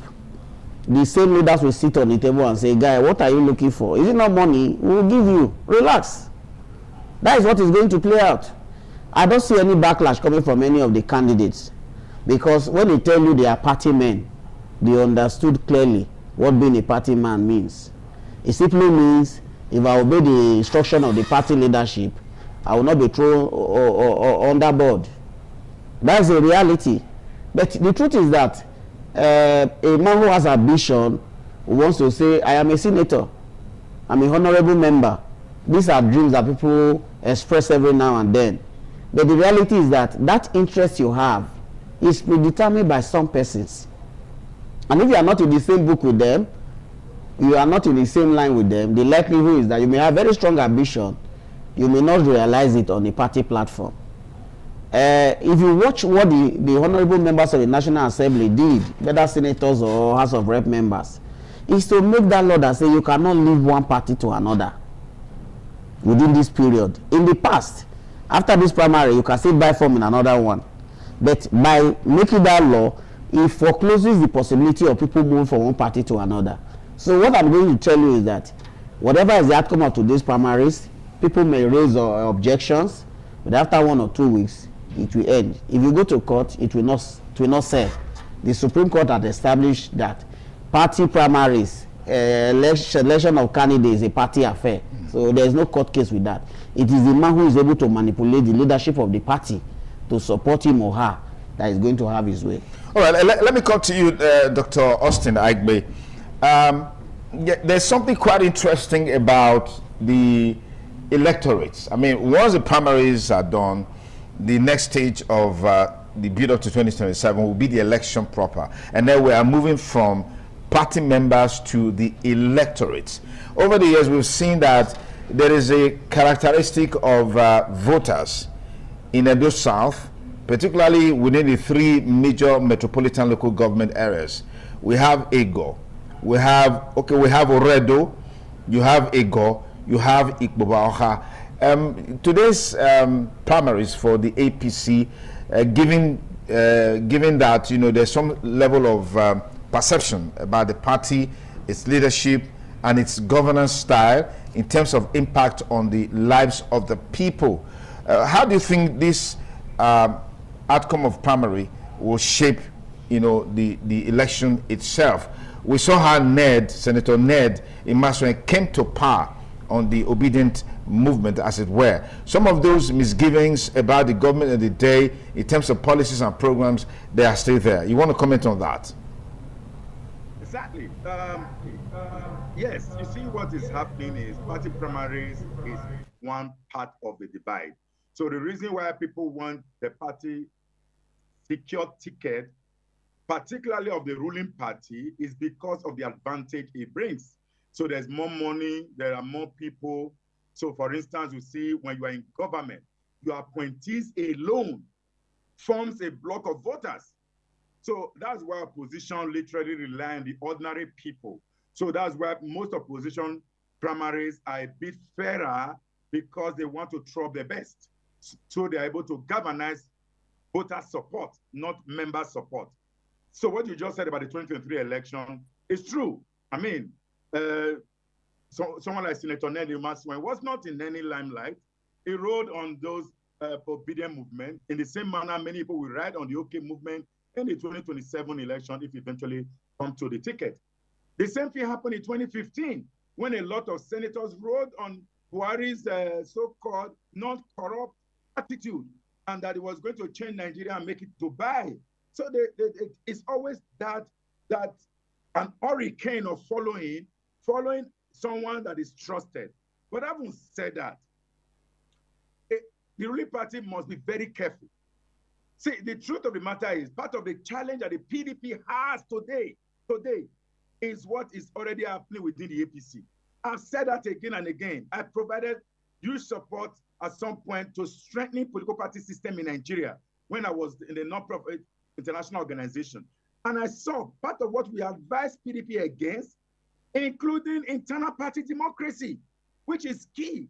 And if you remember in that 2015 election, people who lost primaries at the PDP primary point just moved from that point, moved to the APC, secured the ticket, and won election. Particularly some states who won as governors, some members of National Assembly. So right now, the only difference, it is not that the people will not move. The law that my brother was talking about has not been signed into law. There is nothing wrong about dual membership of political parties today, nothing wrong. But the only thing that is wrong is the membership list that has been submitted. 21 days before your primaries, you would have submitted the membership list. So if your name is not on that membership list, there is no way you can come in at this material time. Dual membership in today's law is not a problem. The House of Rep passed it, the Senate has not concurred, and the President has not signed. So meaning that people can still move by way of anger in fact, it's even worse when you have an enemy within, what they call moles within. People who are within your party, angry, and they are not able to fulfill their intention because they saw that the process was rigged against them. Those kind of individuals, you have to find a way to meet their needs. And that's why I'm a bit curious. That, for instance, if I was governor or a president, someone like Osage Zeyamo, someone like Iyama, Ubede Iyama, by now I would have pushed. You are close. Thank you. Thank you, Austin. Let's quickly bring this conversation to a close. Dr. Karafo, in the last election, we saw a lot of protest votes. Yes. That gave rise to some people coming into state assemblies, House of Representatives, and even the Senate. What is different about today? Do you think we can have a repeat of that? Because I hear people say that momentum, that third force has since waned, and with the capacity of Mr. President Bola Ahmed Tinubu, that may not happen, because we've seen how they've muzzled other political parties not to have, presidential candidates as well. If you sit the national leaders of APC down and ask them what their greatest fear is, whether you like it or not, Obi is still a fear factor in their strategy. They will tell you they have a strategy on how to tackle Atiku. They have a strategy on how to tackle Kwankwaso if he's going as a presidential candidate, but they don't have a strategy to hold Obi. The reason is that the large army of young people are still in support of Obi. So what you're going to get, for those who have succeeded in getting ticket from NDC, the reality is that they are going to ride on the Obi. If the ticket between Obi and Kwankwaso become a reality, if the ticket between Obi and Kwankwaso become a reality, you are going to get that same level of support that you got in 2023. You are still going to have that level of wave. But the difference here is that if you watch the Electoral Act, the politicians know that they are out to rig. Arguments about whether a timely transmission of results, they are all semantics. If you say results should be transmitted electronically, why don't you leave it at that level instead of saying timely or real time? The word electronic transmission of results would have taken care of the argument about whether it's real time or not real time. Okay. But because they have provided the word real time, it now provided avenue for politicians to say you can have network glitches, network will not be available in some area. They would have just left it at that level. And because of that proviso, some people are telling you what happened in 2023 where the obedient movement just swept through some places will not happen. They are going to capitalize on that loophole. That is a challenge you are going to find in this coming election. But by and large, the level of awareness is very high. People fail to realize that the economy is biting hard on everybody. And when election time comes, the power of the people will be tested. But I know those who know the reality about what is going on in this country will vote their conscience. Whether the politicians or the electoral umpire will allow the will of the people prevail is a different conversation. All right, thank you very much. Well spoken. Dr. Dan Karafo, Associate Professor of Mass Communication, HOD Mass Communication Department, University of Benin. Thank you so much for your time, as always. Thank you very much. And I also want to thank my very good friend, Dr. Austin Igbe, Global Affairs Analyst, joining us from Abuja. Dr. Austin, it's a delight to see you again. Thank you for the useful insight that you brought to bear on our conversation today on TMI, on the ITV network. Thank you very much. Always a delight to always have many years ago. All right.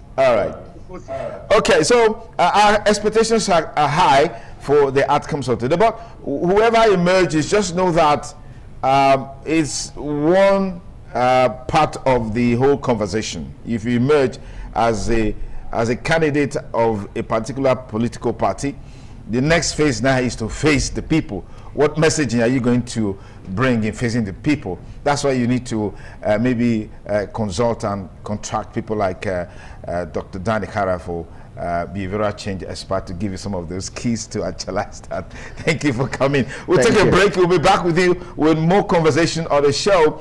Harry Legama is a veteran Nollywood actor based in Benin City. I'll still be talking with him in just a moment before we link up with our Abuja studio. Stay tuned.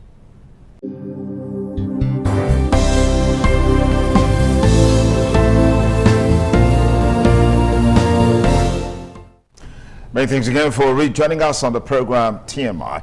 Our next guest is Harry Iyobosa Legema, fellow Directors Guild of Nigeria. I'm not the one who's here in the studio, so we should give him some attention. He's the inaugural chairman Association of Movie Producers, Edo State Chapter, legend of Nollywood, Hall of Fame Nollywood, producer of the iconic movie Anini, Siege on a Nation, actor, producer, director, script writer, and cultural ambassador. It's been a 15 years journey in the craft. And maybe I should also ask singer, composer, dancer, because it's all wrapped in one. It's all wrapped in one. I can play. You can always navigate your way through that. Good to have you here. I've never tried singing. Yeah. So it's always nice to be here. Thank you. Yeah, thanks so talk to us about Nollywood. Where is Nollywood today? I mean, we just had the AMVCA and a whole lot of stuff came out, and it looks like the glitz and glamour with the fashion sort of distracted some of the major activities that took place in terms of the winners. Yeah. Well, I'm not going to talk about winners. I'm not going to talk about losers either. Glamour, glitz has taken over the craft. Okay. So proficiency in the craft, know-how of the craft is gone. So we just do the flash in the pan, money worshipping, and fine boy, no talent. That's what we're having right now. But thank God for Little Mercies is coming back. Okay. Because the whole essence of stage work before now is gone. That was one first place you could train easily, But yeah, with the coming together of all the associations, especially in Edo State. Yeah. There's a Congress for Edo movie practitioners. This is the umbrella of all the guilds and associations that is involved in the craft. And you were the pioneer chairman? Of Association of Movie Producers. Okay, producers. There is the Actors Guild of Nigeria, Directors Guild of Nigeria, scriptwriters and all that. We have all come together now. Okay. And there's a Congress headed by Chief Pedi Okada. Okay. And every chairman or president of associations are members of that Congress. Okay, I've heard people say, I mean, when is Benin City, Edo State, going to grow to that level of having something close to, if not better than the AMVCA, as it were, in terms of appreciating what's happening? AMVCA is not a Lagos thing. It's not an Abuja thing. Okay. It depends on where African Magic wants to locate the event for that year. Okay. It can be in Benin. Okay. But is it possible for us to have something in that have that sort of why not? edge? We have something even bigger than that. We have the Edo State International Film Festival. Okay. That was all glamour and glitz. So we have venues, we have locations for it. The Vitoefo Creative Hub is there. Okay. And of course you have all kinds of halls in Benin that you can have that. So it is not the essentials for the event that is the problem. Okay. It is the willingness to fund for here. All right. Talk to me quickly about the seeming edge, digital edge from digital content compared to what it used to be. Yeah. How is that affecting the industry? Well, we are lucky that we have crisscrossed from the analog to monologue. But I tell you, true test of talent is staying in the monologue. Stay in the analog. Okay. True test of talent. See, I was talking with somebody yesterday. I said, do you know we really don't have actors anymore? We don't have actors anymore. So what do we have? We just have flash in the pan, fine boy actors, who they just come. Those days, to start a shoot, you would have rehearsed for like 2 weeks. Now you get a script by 9 a.m., by 11:30 you're on set. But isn't that the impact of digitization, technology? It's a whole big job back. Actors don't interpret roles anymore. They just read out their lines. There are no emotions in their acting. Those days we used to say, okay, you need to see the resolve on this person's face. It tells the story without even saying one word. But now it's more dialogue than action. And it's action that actually tells the story. So that is the effect of AI and modernity in the art. Okay, I know we don't have much time, but let's quickly just conclude with this. I mean, we saw the exit of Alex Ikubo a few days ago. Young man, so much to give, but he's gone. That's certainly a big blow to the industry. I mean, it should have been a huge motivation for younger people. Every death is a big blow to whoever is concerned. You know, Alex was just was an actor. I can tell you that. But do you know he had a law degree? Alex was the first runner-up for Miss Nigeria one time. That was what brought him in the arts. Fine boy, muscles, then some brains. You know, sad thing. You know, but this brings me to this point where I say we should try by all means not to hide our ailment or our sickness, because we don't know who can help. I've been diabetic for so many years. I talk about it everywhere I go to. You know, and I know the kind of help I've gotten because I can voice out, or I came out to tell people this has been my problem. You know, and of course we should try to see if there's any way we can get health insurance. It was not money or finance that was his problem. Unfortunately. You know, yes, nobody can actually survive cancer of the pancreas. They are saying liver. No, it wasn't liver. It was pancreas. You know, so I condole with his family. You know, I condole with Nollywood, and his people from Cross Rivers. I condole with them. So what's your take on the final note on the industry in the next 5 years, in the next 10 years? I mean, looking at huge competition from other big established, you know, platforms like Hollywood and Bollywood and the likes. Well, we are not competing with those ones. I think we're trying to complement each other. That's for that. Nollywood had died. And like Jesus Christ resurrected, that's where we are now. We are at the restoration point where everything will return back to how it used to be. You know, now producers are calling co-actors, not fine boy actor anymore. You know, so that's where we are. Nollywood is at the threshold of coming back, and it's going to come back big and better. So how feasible is that? Well, you said you don't have actors anymore. You just have fine boys, fine girls, yes, big booty, and all of those stuff. You know, being on the front line. That's where we are. But like I said, you said in another 5 years. Yes. There is a transition period right now. Okay. And I can tell you that transition period is remodeling. Okay.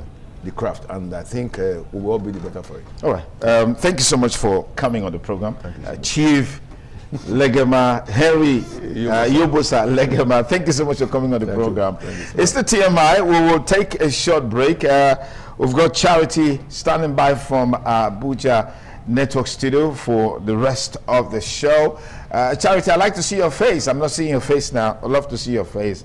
I know you've got good looks as always. Yeah, that's Charity. Beautiful, delectable. How is Abuja this morning? It's been raining here, but the show must go on.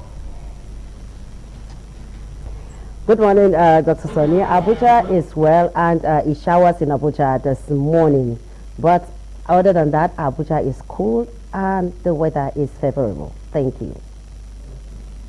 All right, thank you. So take it away. Take it away. Yeah. All right, now moving away, we are still talking about the APC, the ongoing primary elections. The APC House of Representatives election took place on Saturday, and there were shockers, there were surprises. Some incumbents lost their elections, and while some got the opportunity to come in for the first time. So should they win after clinching the ticket? We're going to be reviewing this and vis-a-vis other parties' primaries that will be coming up today is the senatorial primaries for APC. And to discuss that with me, I have Babajide Ilubo Esquire, who will be doing that with me. Good morning. Good morning. Good to have you once again on the program this morning on ITV. Thank you very much. So what is your general perception of the APC House of Representatives primaries that took place on Saturday? It's interesting. It's really interesting. The dynamics of politics.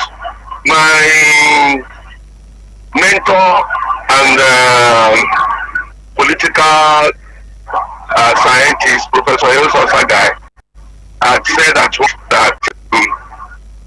Nigeria is in the process of what we call political engineering.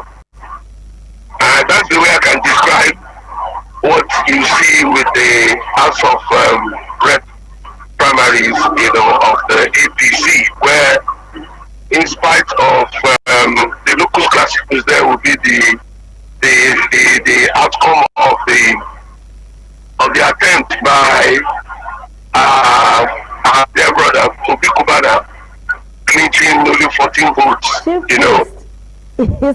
Chief Priest, sir.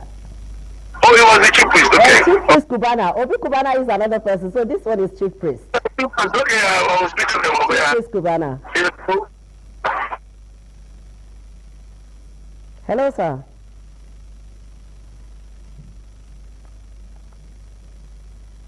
Hello?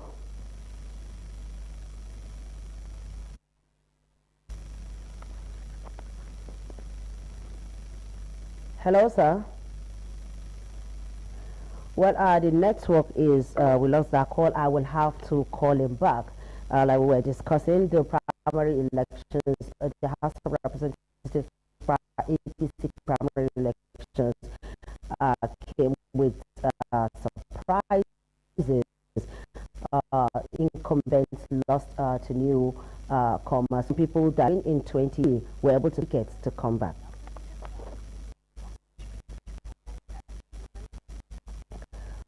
Were able to clinch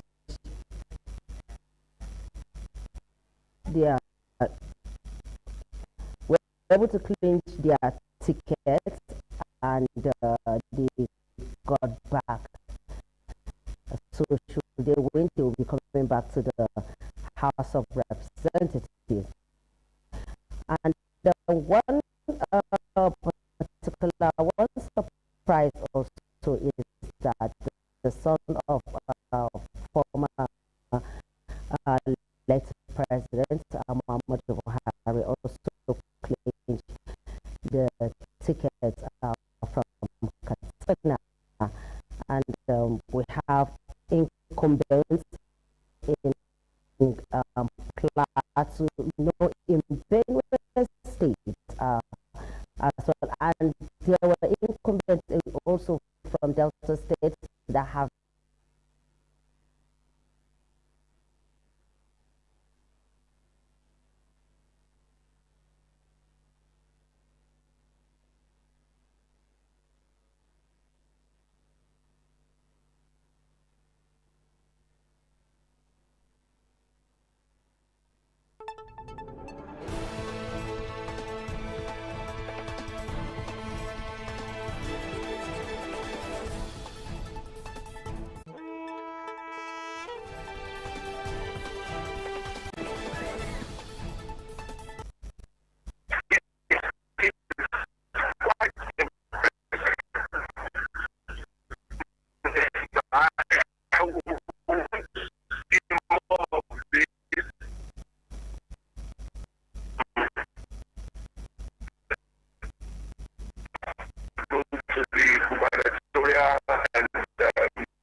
that with this development, money politics is over. The what? Money politics.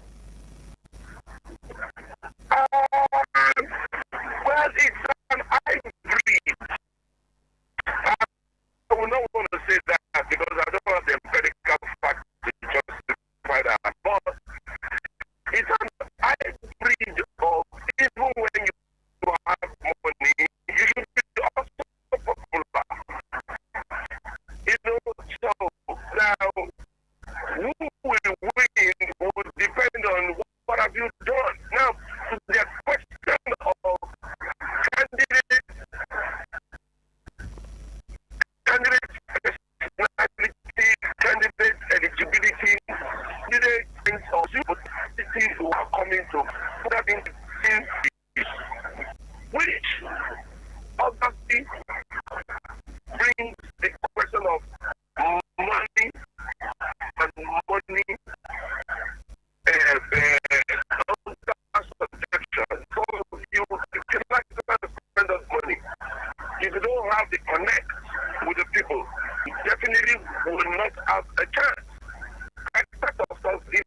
the way God has been doing. Ones who decamp, except there are other ones. Yes, they did very well. Some decamped into the party, and you know, and remember that thing was definitely occupied in quotes by party members who on the platform of Labour Party. You know, some guys, you know, because of the way people protest voting, some guys just found themselves in that position. They defeated, not because the other guys did not do well or did well, but that was the move at that time. Now they decamped into the party, but they don't have the structural connect in the party. So the ways that brought them in at that material time of 2023 is no longer there. So now you decamped into a party riding on the wind of protest votes. You landed in the party. It's like you just landed on top of a building. It's like, you know, some say no roots. You didn't grow. So now that the guys that were in that party before, who owns the party structure, definitely will defeat you. I mean, I don't know whether you see what I'm saying. If you come into the party, you did very well. Oh, you removed your eye for the poor, you fed the children, blah, blah, blah. It's fine. But here, they're talking about primaries, not general election. The party members are the ones who are deciding here. So you may not stand a chance. Most of the things you even did, you probably would have done it to people who are not party faithful, general public, you know, your own constituency, your own whatever. So now, the parties are getting grounded, at least for APC. That's what I see. So it may not be enough to say because you have done very well when you are in office, that's the reason why you will end second term. Another general. Okay, so it is not enough to say because you've done very well, it's the reason for you to get a second term. It should be. It should be. But where does that leave? Where does that leave development? Where does that leave the constituents? I said, if that is the case, where does that leave development? And we know that, for instance, in the National Assembly, being a ranking member is also an advantage, especially if you are that lawmaker who is moving, who is vibrant, who does the job.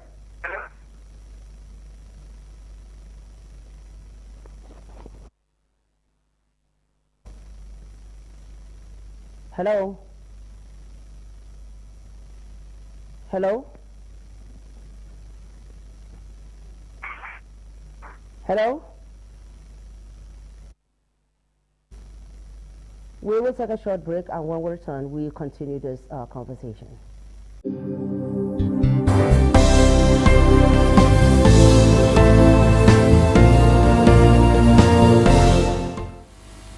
Many thanks for rejoining on CMI this beautiful morning. I am Marcelina Unkor from our Lagos Network Studio.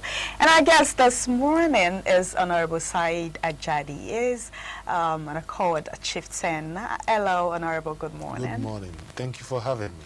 And thank you so much for coming. Good morning, Nigerians. So, political activities ahead of 2027 are already gaining momentum as the primaries, which was held on Saturday, sparked a debate across the country, from allegations of favoritism to questions about internal democracy.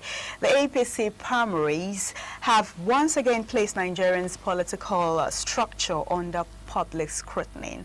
Are these elections a true reflection of democracy within the party, or simply another battle for political control? Honorable Said, this morning, so we're going to be examining the tensions, the controversies, and what it means for the future of Nigerian politics for the forthcoming 2027 election. We saw that on Saturday, APC held their primaries, and a lot of persons, I mean, this particular topic has been trending since on Saturdays. And let's get your take on all this. What wait for like? Very much once more. Good morning, Nigerians. Thank you for having me. Thank you for coming. I've seen a lot of. Okay. I've seen a lot of positivity. I've seen a lot of democracy at play. If we are looking at politics of Nigeria, the path before we get to where we are today, we realize that APC has scored about 85%. They are going to 90%, where we have not seen the Senate and the governorship and the presidential yet. But having looked at the House of Rep and the news that we have seen from Nigeria, not just locality of Lagos, okay, you realize that APC has become a party that is very forthright and they're very democratic. Because in those days when we started trying to contest under PDP as a ruling party, it was cutlass and guns that we worked with then. During the primaries election. During the primary elections, you have to be prepared for cutlass and guns and machetes and all of that, you know, and even with all the marabouts and all of that, you know. But now, I mean, we can see that people went in, casted their vote. Even Buhari's son won an election in Gatsa. That's positive, you know. And we have not heard of killings in Lagos, killings in Ibadan, Akure, and all of that. Nobody's life was lost. And we saw that most incumbents, at least half of the incumbents, lost.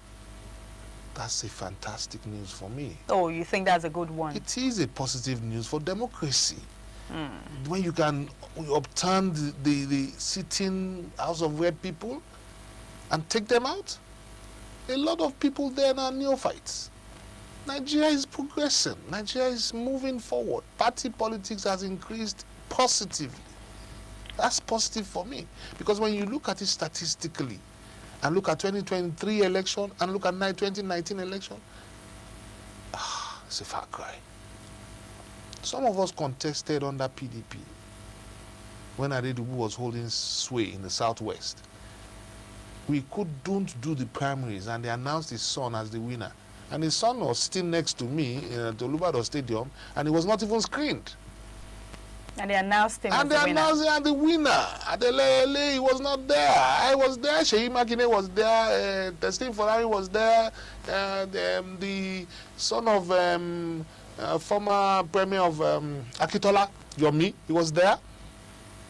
Adelele. That was my first time, you know. That was Sheyi's first time as well. So we contested Senate as neophytes.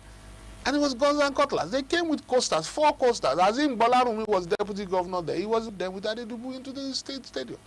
Adedubu sat down at the ballot. So who was going to vote? And so Azim came to me and told me that I'm a threat to those boys in the coaster with the guns and the cutlass. They are there because of me. You know? Interesting. So I was for someone like Azumba, nobody in your state that became a deputy. But we are here today, and where is Adedubu? It's gone.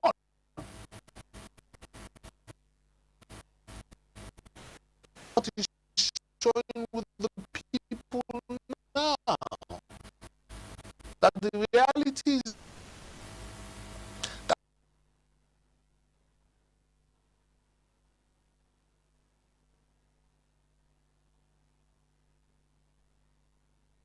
that's why the majority of the incumbents lost this weekend. I mean, next, yes. It's all good.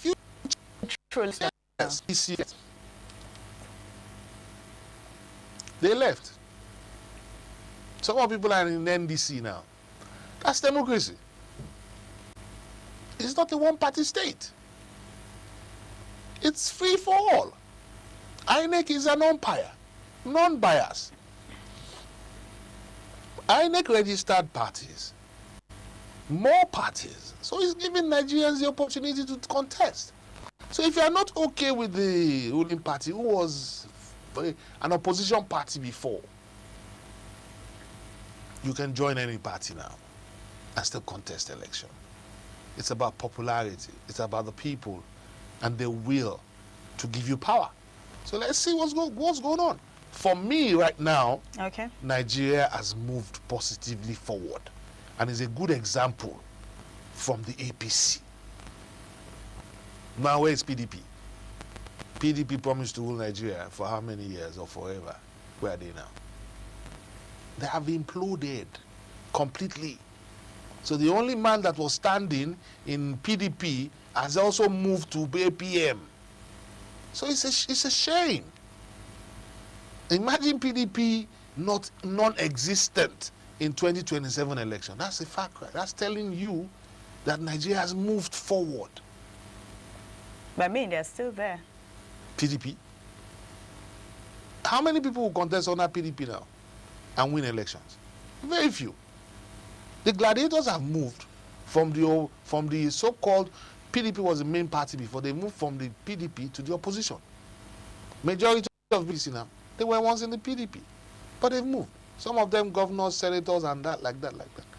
But it's showing the reality of Nigeria that there is going to be a lot of regrouping.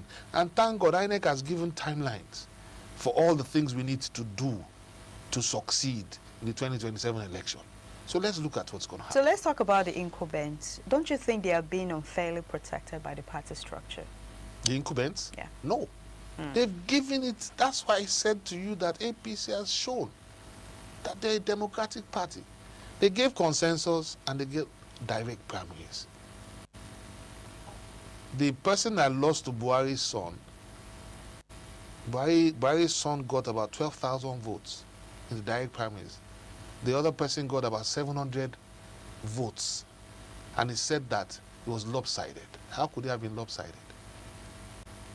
That's majority. That gap was just too much. It means that Buhari's son was more popular than you. So let us accept defeat and move forward. Now, we want to see what's going to happen in the Senate today. Yeah? And the governorship in a couple of days. Don't forget, we are still waiting for the presidential. ADC is about to do their own presidential, which we know the obvious. That's why some people left. Which are the some? You're talking about the likes of Peter Obi and Kwankwaso left. I wonder what they went to do in the first place. Because for me, it doesn't make any sense. Why you have not been up and down the place? Why don't you have consistency? You want to be the president of Nigeria, and you are not ready to tidy your own bedroom before you go out and stand and show me that you are popular. Doesn't make sense to me. You have not been able to prove forthrightness and stability in labor. You have moved out of labor. You are in PDP. You have left. Now you have moved. They told you to come to ADC. You have joined them. You went. Now you have seen that the permutation is not going to favor you in ADC. You have moved to NDP. Where is your consistency? Where is your own persona? How do I follow such inconsistencies? It's totally inconsistent. But you know, he has a movement. There are still some persons that said wherever Obi goes, wherever he goes, that's what I'm saying. I don't want to use words because we're on air. But the reality is that wherever Obi goes, okay, let Obi go into the ocean. Join him in the ocean. It doesn't make sense for politics. So it's not wherever Obi goes. If Obi goes into the pit, are you going to go into the pit with him? They are going to say, Mr. Obi, hey, are you sure the brain is correct? Because if I'm a follower, I don't see consistency. If I'm a follower and I'm an obedient person, we have to challenge ourselves now. You are saying you want to challenge the status quo, that the status quo is not being done right. That is the essence of obedience. So if you are in that kind of system and you cannot challenge positivity, so why are you there? You see, there's some things that don't make sense. And Nigerians need to wake up before the next election. There are some things that don't make sense. If you want to change dynamics of Nigerian politics, show me your scorecard. Let's think. Let's analyze. Let's go statistical. Show me your scorecard. Okay, Honorable Sai, Then do you think this primaries could create a lot of defections, like, do you say fresh defections, pardon, for against the forthcoming 2027 So it'll be too late, because when you look at the timelines, that's why I said earlier, INEC's timeline does not give room for obnobbing like it used to be. Okay, I'll give you an instance of myself again. In 2023, I was the only candidate in Accord Party for governorship. Okay? Someone lost an election in APC on Wednesday, a governorship aspirant in the name of Adelabu, lost in APC on Wednesday and came to Accord Saturday morning when I was the only unopposed candidate. I paid for everything that was supposed to be done. INEC was there, police was there, DSS was there. Every paraphernalia to do a primary, we done everything ready. Only for a phone call to come in and say, there's an Adelabu. I said, Adelabu is a member of APC. How can you say there's an Adelabu in Accord? So I busted that laughing. They did not allow us to have primaries. Adelabu did not allow us to have primaries. And they came and they took the ticket. So that cannot happen now because most things have been streamlined properly by INEC. So that's why I said our democracy is improving and increasing. However, they took the ticket. Did they win? No. Because God is there on the throne and he can only support positive things, which I told them. The reality is that if you go this route, you are only going to lose again. And they did lose again. Because you see, when an elderly sits down somewhere, he can see the future. But when a small boy hurries with all his resources, he will fall because there's a pit somewhere, which is not seen. So I wouldn't say to them that they should not waste the money and spend their resources. They can go ahead and continue to waste it. However, we are seated. We know the results already before it started. That's the wisdom. Cubana Chief Priest has been trending on the internet. You know, he contested and he lost, you know, and he came Definitely. He came out to say that, oh, with all the money I He's spent, a businessman. they assured me and I still lost. And the son of the president, you know, told him not to worry, not to give up, and you know, he shouldn't give up. And this particular story has been trending on social media, saying, okay, the fact that he came out to, you know, on video to say that, oh, I spent a lot of money, I did this, and I still lost. He got, I think, 14 votes. And when you are in politics, yeah, and you have tons of cash, you are burning it. So let's not go there. We've been there. We've burnt money. We'll continue to burn money. If you're a politician, you will burn money. He is not a politician. He is a businessman. He is the one that brought him into politics for his father. Okay? So the movement is done because of the next re-election of the president. However, he wanted to benefit from this movement that, so politics is like this. Why don't I join? However, they have to teach him sense and lesson. So they taught him the rules of the game. Oh, son, war, more go. You know, when there's a young man that is ignorant and he has a lot of cash, you pay through his nose. They will collect the money. Then they will now make him understand that, look, go and queue. So you can learn the ropes before you can come back. We've been there. Interesting. That's the way it works. That's politics. So you have to climb the ladder. That's why I said to you that we are seated because we've been there. We have seen elections when we left PDP and told PDP we are not going to look back. Nothing you can say because you're a waste of time. They thought we were very young people and we didn't know what we were doing at 32 then. But today, PDP is gone because we can see that PDP was a waste of time. And that's not the right direction for Nigeria.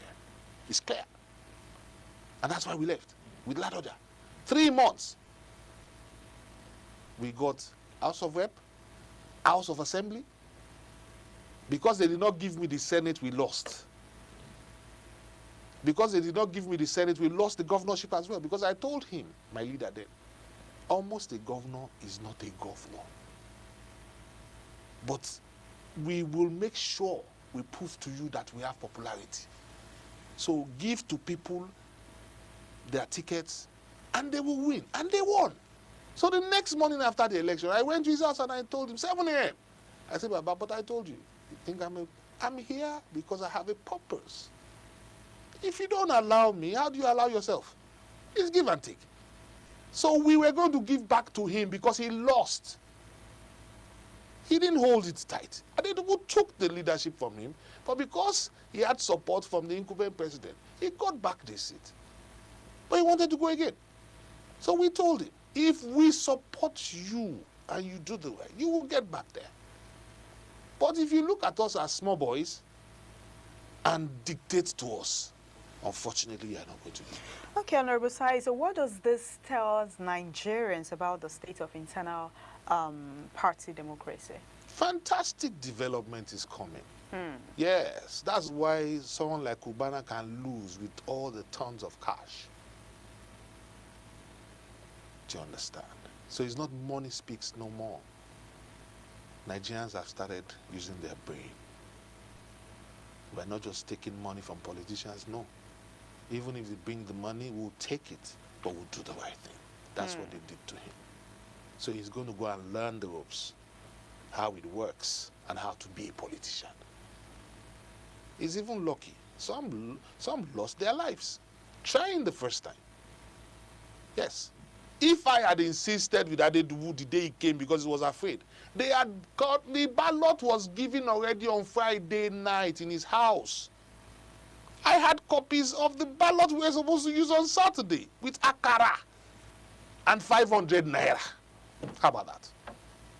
Interesting. It was 500 naira. My people sold their 4 years for under Adedubu of Senate. 500 naira. He gave them. They came to meet me. He did not allow my local government in and 4 other local governments because he knew that my people were not going to go. There's no way he's going to get votes. So he had to bully me. So he brought the coastal buses with the guns and cutlass. And they were singing and drumming and laughing for him. And he was dancing. And his son was next to me. His older brother, Prof. Abbas, was telling his younger brother, sorry, I'm not going to vote for you. Yes, I'm wearing your t-shirt. I did not know my friend was going to come from Abuja. On that day, federal government gave me a promotion with a new car and a new house. I rejected it. My secretary was calling me at the stadium. Oga, they are promoted. I said, no. I'm coming back to Abuja as a senator of the Federal Republic. I need to serve my country. I was 32 years of age, the youngest ever. But I stood my grounds. And they came in. There was no election. On Monday, I petitioned Abuja. Abuja came to Ibadan at Mokola, PDP office. I was there at 3rd floor. The thugs were there downstairs. They were shocked. They told him again, I'm here. I'm here. You can't kill me. Because my blood is too sacrosanct. I need to serve my people, and I will serve my people when God's time is right. All right, Honorable Said, a political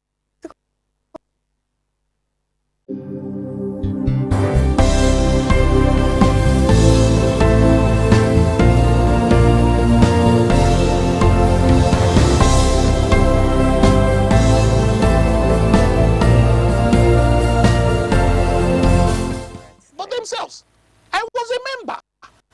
I contested the forms that I bought under PDP.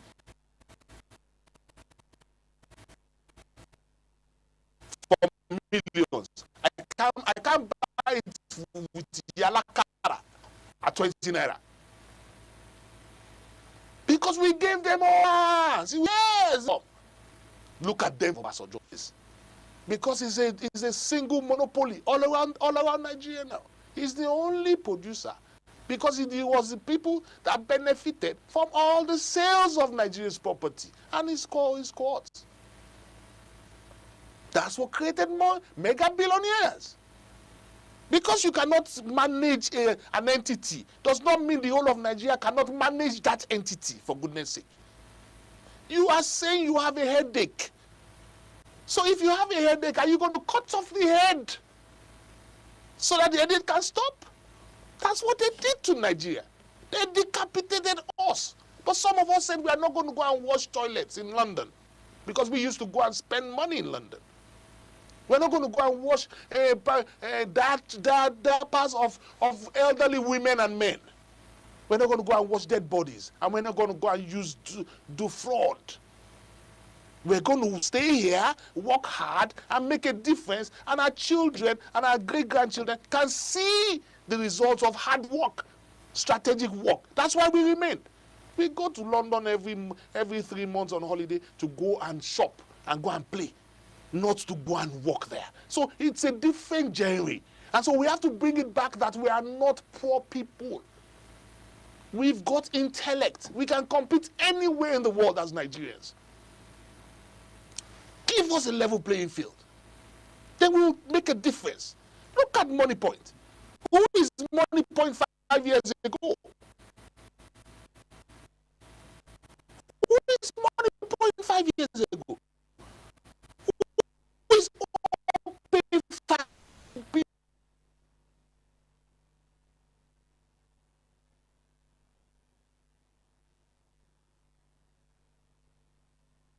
Mega in 1 year, only in Nigeria. Anywhere else in the world, they cut you down. But Nigeria, you can't boom. Money Point is the 6th largest bank in Nigeria, in the whole of Nigeria now. And that's telling you what? That's telling you that if you get things right, Nigeria will. So why are you giving negative vibes? Right. Let us work strategic to develop. I tell you one thing. Unfortunately, the rains are not very well here. I was hoping that they're very, very stable and it would have started. The president to get in fact those tracks and them to use. Prices of goods and services will crash. Those middle people called alarubos, they will not have business to do again because government would have benchmarked everything. So there is a positivity coming. But we have to hang on to it and use it positively. So, I tell you another thing. Okay. Look at it. There was a man that came out in Kaduna State. They said he was too young. He lied for his age. I liked him. You know why? He was a challenge to the status quo, which was what I did. He actually won. There you go. Fantastic. That's what I'm talking about. Know what I mean? That's what I'm saying. That's Nigeria coming. The underdogs are coming out. That's what I'm talking about. The reality of tomorrow. We dog today, but tomorrow, watch out for us. We're talking today, you think it's a joke. Tomorrow. You say, that's the, that, he means it all. I've been here 24 years to 25 years of my life. Politics. Everybody was afraid when I started. I've not taken a dime from Nigeria. If I wanted money, I would have taken House of Rep from Ladoja. I refused. I was the only person that rejected this position. Interesting. Because I realized, am I going to be collecting money from federal government? I cannot pass a bill because I need 132 or 120 something people on my side, 1/3. Okay, so if I now go out of work, that's 100 and something people. Now, if I go past that, I get 200 and something people. That's a long haul for a greyhound like me. That to go to town. I don't want to be collecting money and not contribute. So I thought about it. Why don't I go into the Senate as a young man? All these babas, they will be sleeping. I need just 25 people. 25, I can pass so many bills in 4 years and get out of the place and tell them I'm tired. This is my scorecard for 4 years. Whilst you are sleeping, I'm dealing with the Senate president and saying, this is first reading bar, second reading bar. By third reading, 1, 2, 3, 4, 5 are gone. I don't want a second term. I need to break things down for people that don't know how. I need to set myself as an example for my kids and younger ones to do it right. I have saved the life of a cultist about to be killed at 1:30 a.m. in the night, that the Spirit of God woke me up from in school. I took him from cutlass and gun. I don't know him. And I picked him up from the pit. And there was a cutlass coming on my head. And he hung for a second. That second was what saved my life. And I moved with that chap into the hospital at Jaja. Dropped him off and faced them. Okay, I know I'm ready to die because I've been from killing this guy. But you have to hit me first before you can kill me.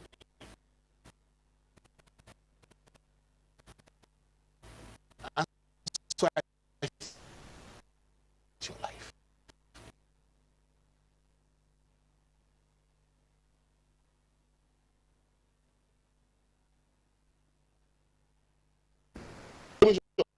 I'm not ready.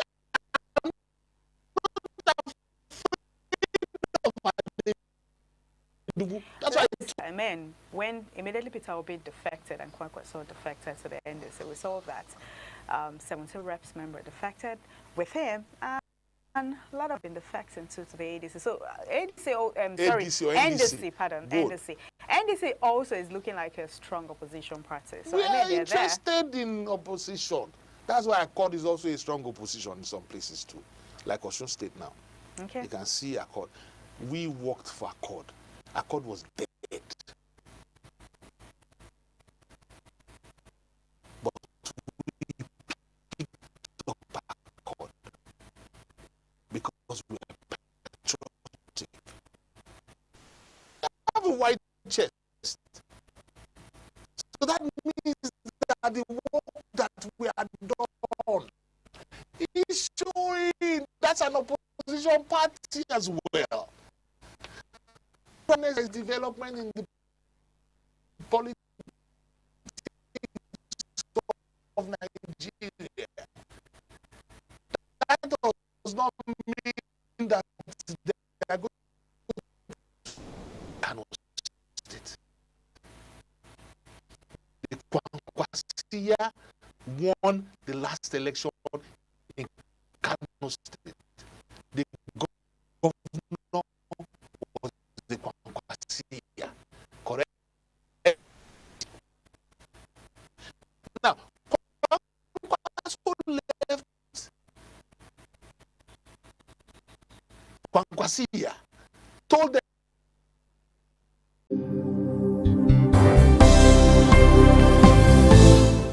Thank you so much, Honorable Said, for your time. It's numbers. Thank you so much. The pleasure is always mine. Always good to have me. Thank you. Thank you, Nigerians, for joining our Lagos Network studio this beautiful morning on CM. I would be handing over to our Benin Network studio for the continuation on CM. I am wrestling on court. Just stay with us.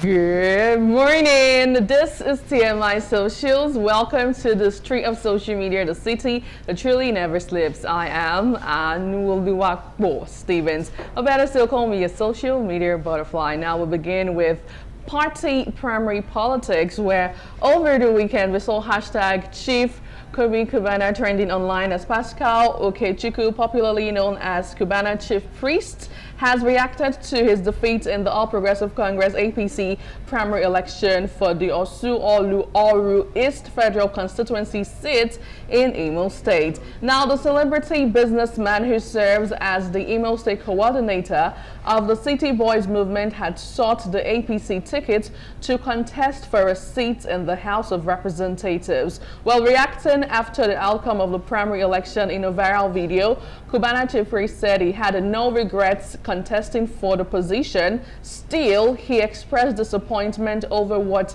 he described as misplaced trust in community leaders. Now let's take a look of how he was so excited before the election took on and, you know, the aftermath. Take a look. Take a look.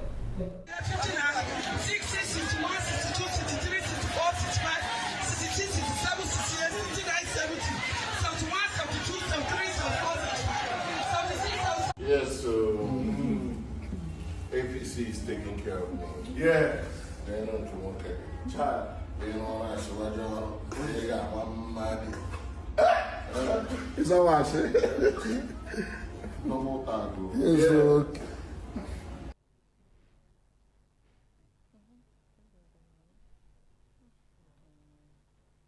That's just the belief.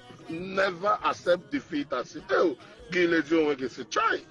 Or more at the time, Bobby by that, on a depressed, they by Lana depressed.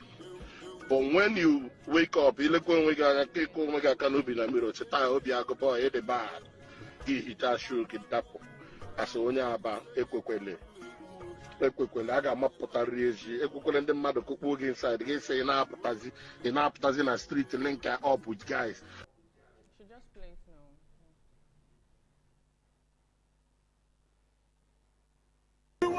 52, 53, 54, 55, 100,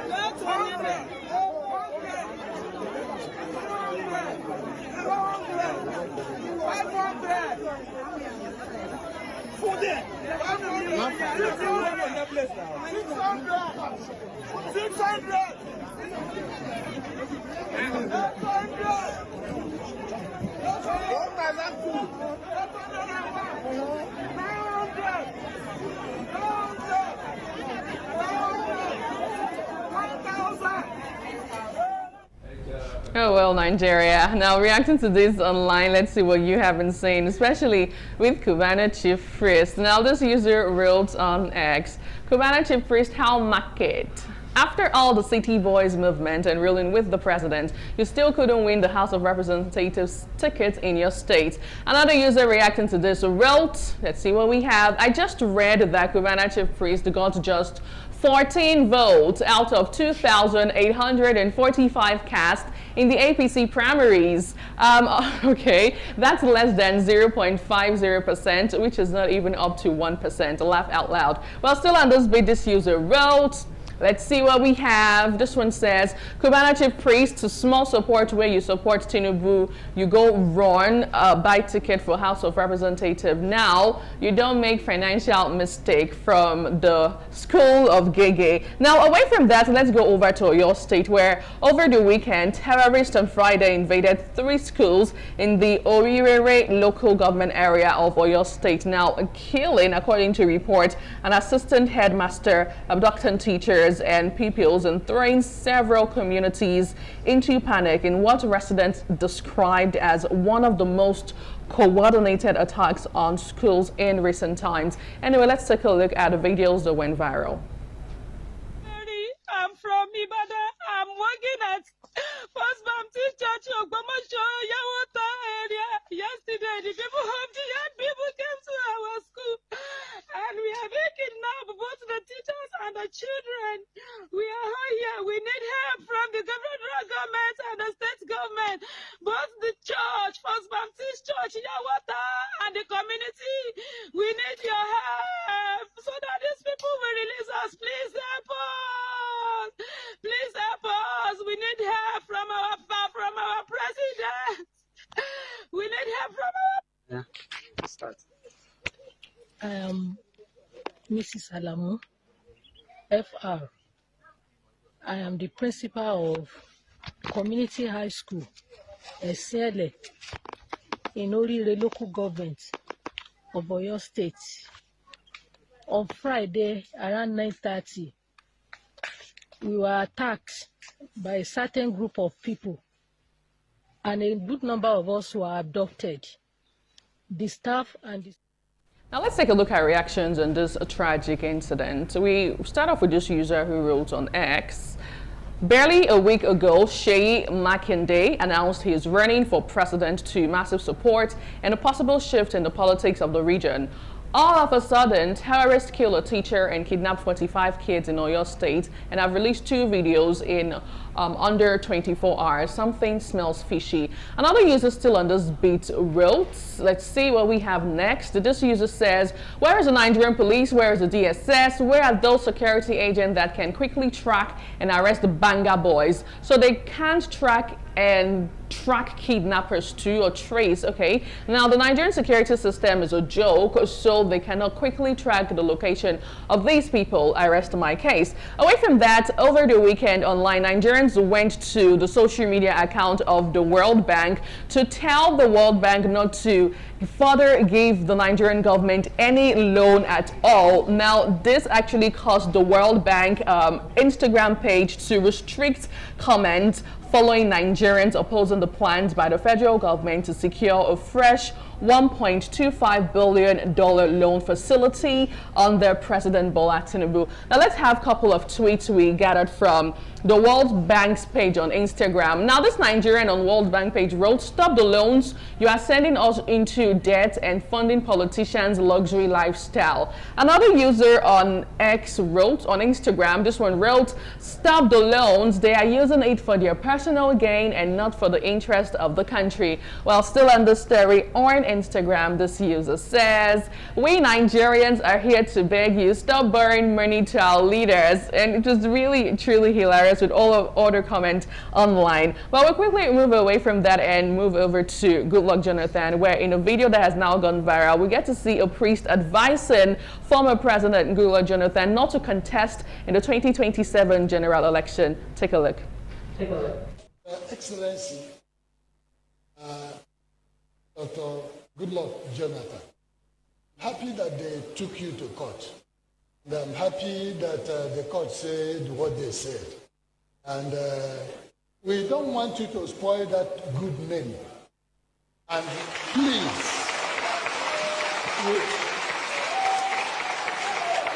if I see you in private, I will still say this. Please keep off for now. Well, would he listen or not? Only time will tell. Let's take 2 tweets on the story, and we'll start off with this user who wrote on X. Let's see.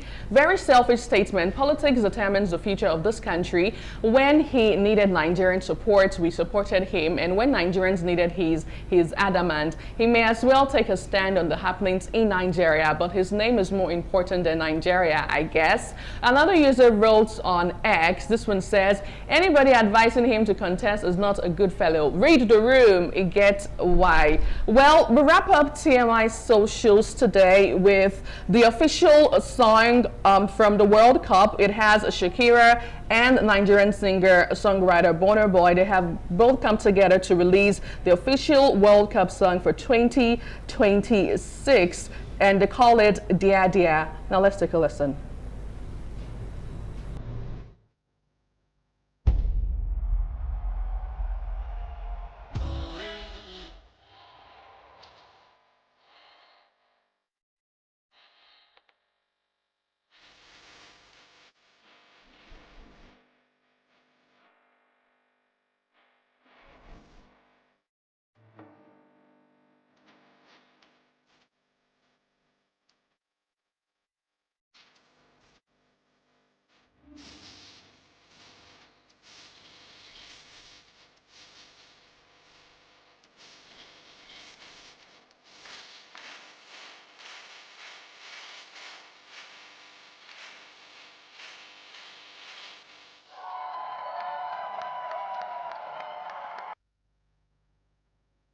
A lot of Nigerians have said, well, I don't think I'm feeling this one. I prefer it when I get older, I'll be stronger. But either ways, with time, you'll fall in love with the song. Shout out to Shakira and shout out to our very own Burna Boy. That's how we wrap up TMI Socials this morning. Thank you so much for joining me. I am Anuluwakbo Stevens from all of us on This Morning on ITV. We'll see you again tomorrow. Goodbye.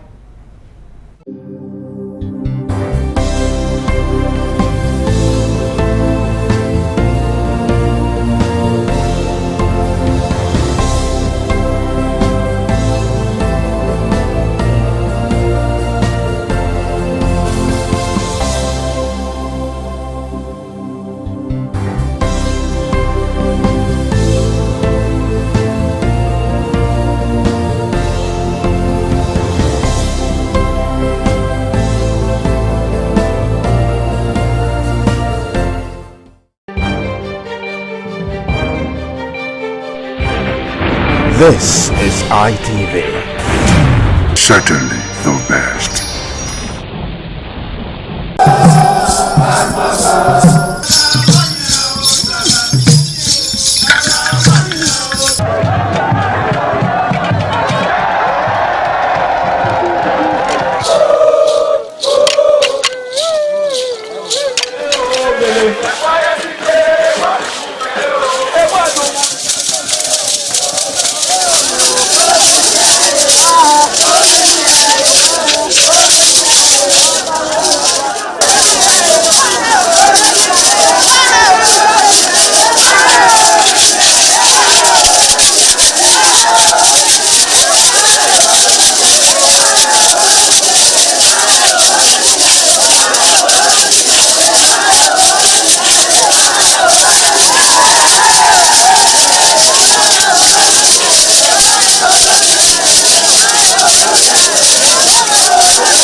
Ugieni Madonna, Imazedion, Orero, always near Manazo, or Ugieni Madonna. You will have to serve the community for 30 years before you come to this stage. They will ordain you ordain title. Then by then you are one of the elder. This year now, we don't read the year, so that's why we can do this year. Historically, joining the Elders' Council, an individual must have reached a certain age and must have made significant contributions to the community through leadership, service, or other meaningful ways. There was jubilation in the community as sons and daughters of Okada, both at home and in the diaspora, trooped out to be part of the ceremony, with various homes of the initiates agog with festivities. Friends and well-wishers of those initiated into the Elders' Council jubilated at the Ogwedion after performing all traditional rites. The elders, known as Edion, in company with their loved ones, danced to their various homes where guests and family members were entertained.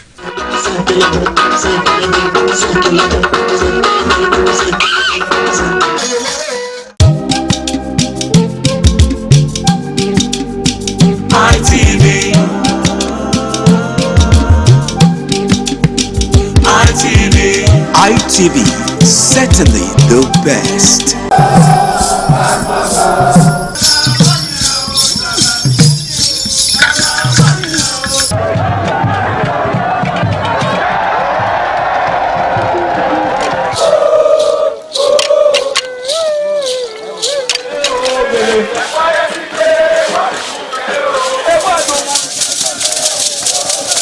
The new Edion expressed excitement as they danced and rejoiced before the Esama of Benin, Sir Chief Dr. Gabriel Osawari Benedion, who also joined in the dance.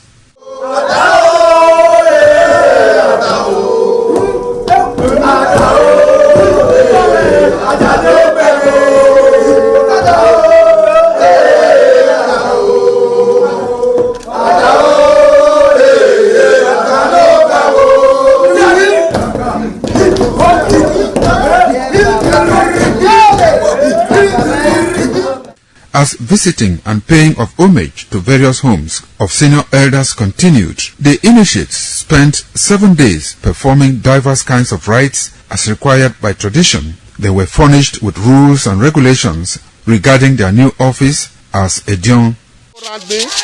That I grew up in this community to the point that they have now also chosen me as an elder in this community. It's a thing of great joy. All thanks to the Esama of Benin, my people, my family, everybody, all Okada community for this great honor. I am very, very grateful. Well, this is my brother. I'll call him my uncle because he grew up with my father. I'm so proud of him because we are doing the same rituals as the Indians of the Okada. It is our duty for us to make this place a greater place, for outsiders to come and see the goodness of God in Okada. And I'm proud of every one of us here. So shall it be to each and every one of us in Jesus' name. Odion ma Okada zima Esama zima dio Ebuna zima dio Obala zima dio Manawe Mari Esama dio na Nimado pon Esama Nimado gbeken Esama e ma dio wa na Esama ma gbeken ne Osabo obuyo bitu ne baba no get on maga no dia mi maga ma ni do gbeken ne na ima yafe ima ato ima agbo oropa ewu dori ima dia wo ne o be ti agbo ya no we mi maga me we just go no mi afa in our father's house in respect of our initiation to elders Edion level. As tradition demands, we are here today to come and also pay our homage to him, for him to also pray for us for long life and prosperity. The climax after 7 days was paying of homage again to the Edion way, where he gave the initiate the full rights to function and to henceforth participate in meetings with Edion. It will go down in the history and minds of Okada community, Ovia people, Edo State, and Nigeria in general. The ambience, style, and the colorful ceremony associated with the 2025 initiation into the Edion Council of former Governor of Edo State, Chief Lucky Nosakari Benedion, his brothers Bright Ayamekwe Benedion, Honorable Charles Osenwige Benedion, Peter Osawari Benedion, Dr. Fred Osawuni Benedion, Barrister Mike Osane Benedion, Executive Director Operations, ITV and Radio, Chief Elder Gwede Onse, Honorable Efosa Douglas Igbenedion, Ukbonwa Igbenedion, Osawe Igbenedion, Edosa Igbenedion, Dr. Daniel Omorige Igbenedion, as well as Agbong Steve Igbenedion, among other sons of Okada.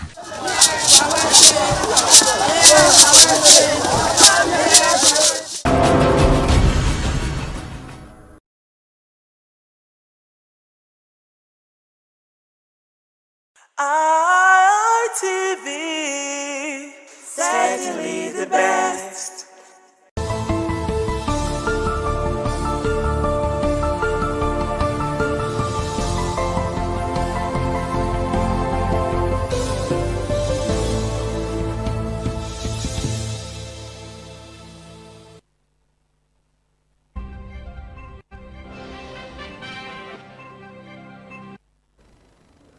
On the news tonight, court grants El-Rufai 100 million naira bail with stringent conditions.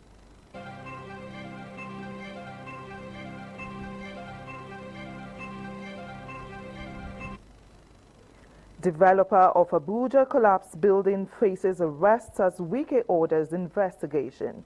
Seals off premises.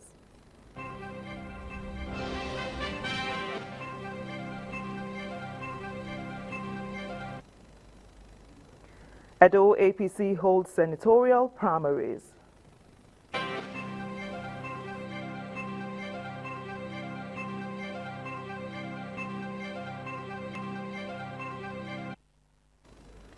Governor Makinde confirms arrest of suspected informants over students kidnapped.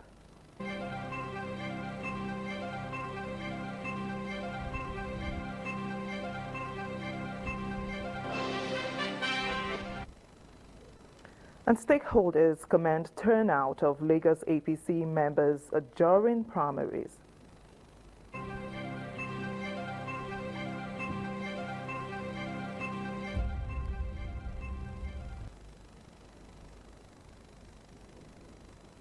Good evening, Nigeria, and welcome to ITV's main news. I am Joyce Ikogu. I'm being joined by Sonny Duke Okosun from our Benin Network studio. Hi, Sonny, good evening. It's been quite a long stretch since we last shared the screen. How have you been? Awesome, Joyce. Good evening, and it's a delight to be with you on the ITV main news tonight. Many thanks, Sonny. And also joining from our Lagos studio is Messelina Unkwo. Hi, Messelina. Trust you're doing great. Sure, I'm fine. Beautiful evening to you, Joyce. It's good to see you on the screen tonight. Good to see you also. Remember, you can watch ITV Live online at www.itvradioNG.com/live. Now follow us on all our social media platforms on Facebook, X, Instagram, YouTube, and TikTok at ITV Radio NG. All right, let's hit the road.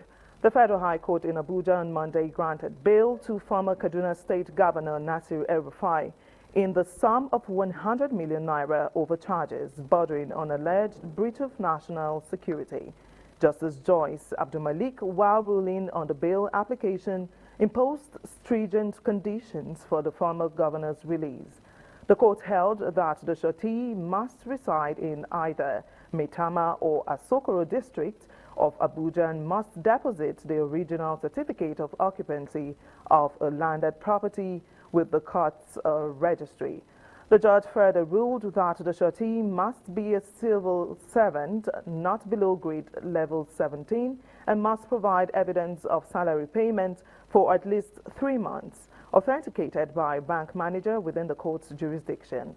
Justice Abdulmalik also directed that the surety must depose to an affidavit of means, enter into a bail bond, and submit a recent passport photograph to the court's registry.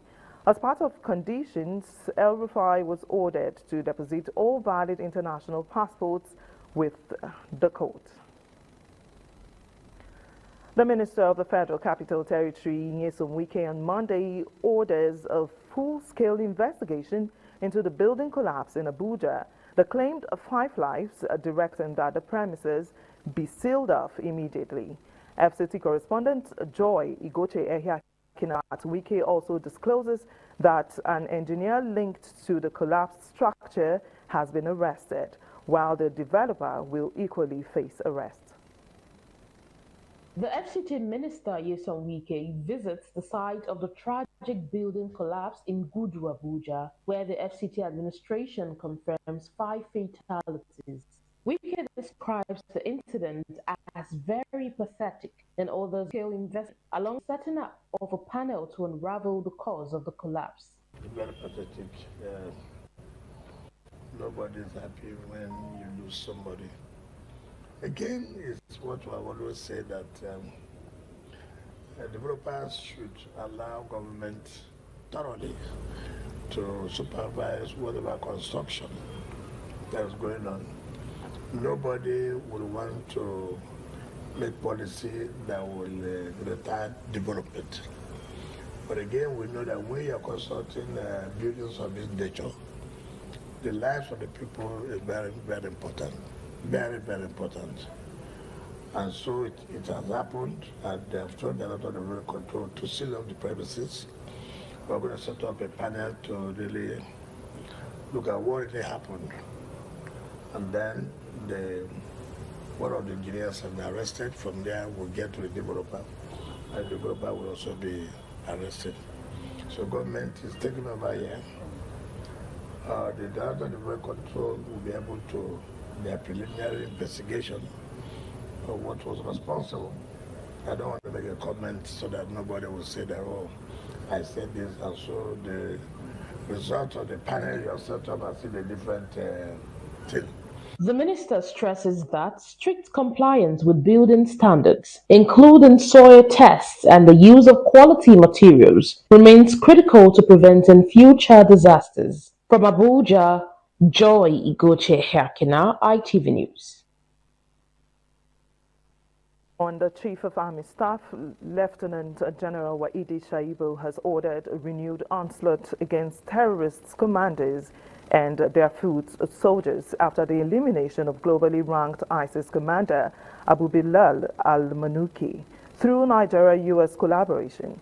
Defense correspondent John Taylor reports that General Shaibu stated this at the opening ceremony of the Chief of Army Staff biannual conference in Abuja.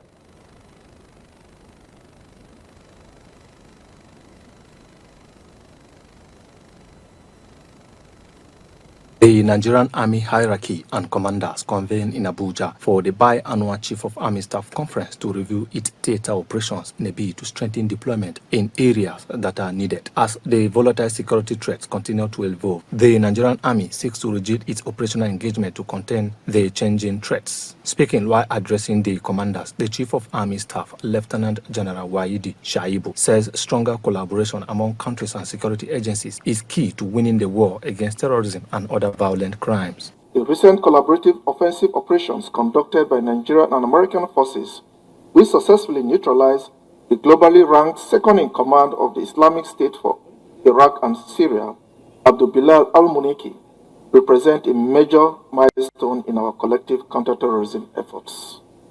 This achievement clearly demonstrates the growing effectiveness of intelligence sharing, precision targeting, and a collaboration with strategic partners committed to regional and global security. General Shaibu tasked commanders at the conference to prioritize the training and welfare of soldiers under their commands. Commanders at all levels must therefore continue to enforce strict maintenance discipline and ensure adequate training in order to maximize operational benefits of these assets. In terms of personnel welfare, concerted efforts have been made to provide additional accommodations and renovate dilapidated quarters for soldiers across divisions, institutions, and establishments of the Nigerian Army. The Nigerian Army has remained resolute, drawing from the Chief of Army Staff steadfastness, strength, and approach to contemporary challenges alongside our shared collective determination. The Chief of Army Staff at the conference presented checks to wounded in actions. Next of kin following Abuja, John Taylor, ITV News. In other news, party faithful and supporters of engineer Mohammed Sani Haruna, the flag bearer of the All Progressives Congress in the 2027 governorship election in Nasarawa State on Sunday, accorded the aspirant a warm welcome at a mega rally that held in Akwanga. As Organi Victor reports, the APC governorship aspirant, engineer Mohammed Sani Haruna, emphasized on deploying modern technology to boost agriculture, human capital development to generate employment and improve the economy of Nasarawa State in particular and the nation in general. The mega rally at the Central Primary School Akwanga on Sunday was in the series of rally held by the coalition of engineer Mohammed Sani Haruna support group to announce his candidacy as the governorship aspirant under the platform of the All Progressives Congress APC in the coming Nasarawa State 2027 governorship election. Before the arrival of the governorship aspirant at the rally, the mammoth crowd was treated to beautiful cultural performances from the three major ethnic groups in Akwanga local government area, namely Wamba, Mada, and Ego.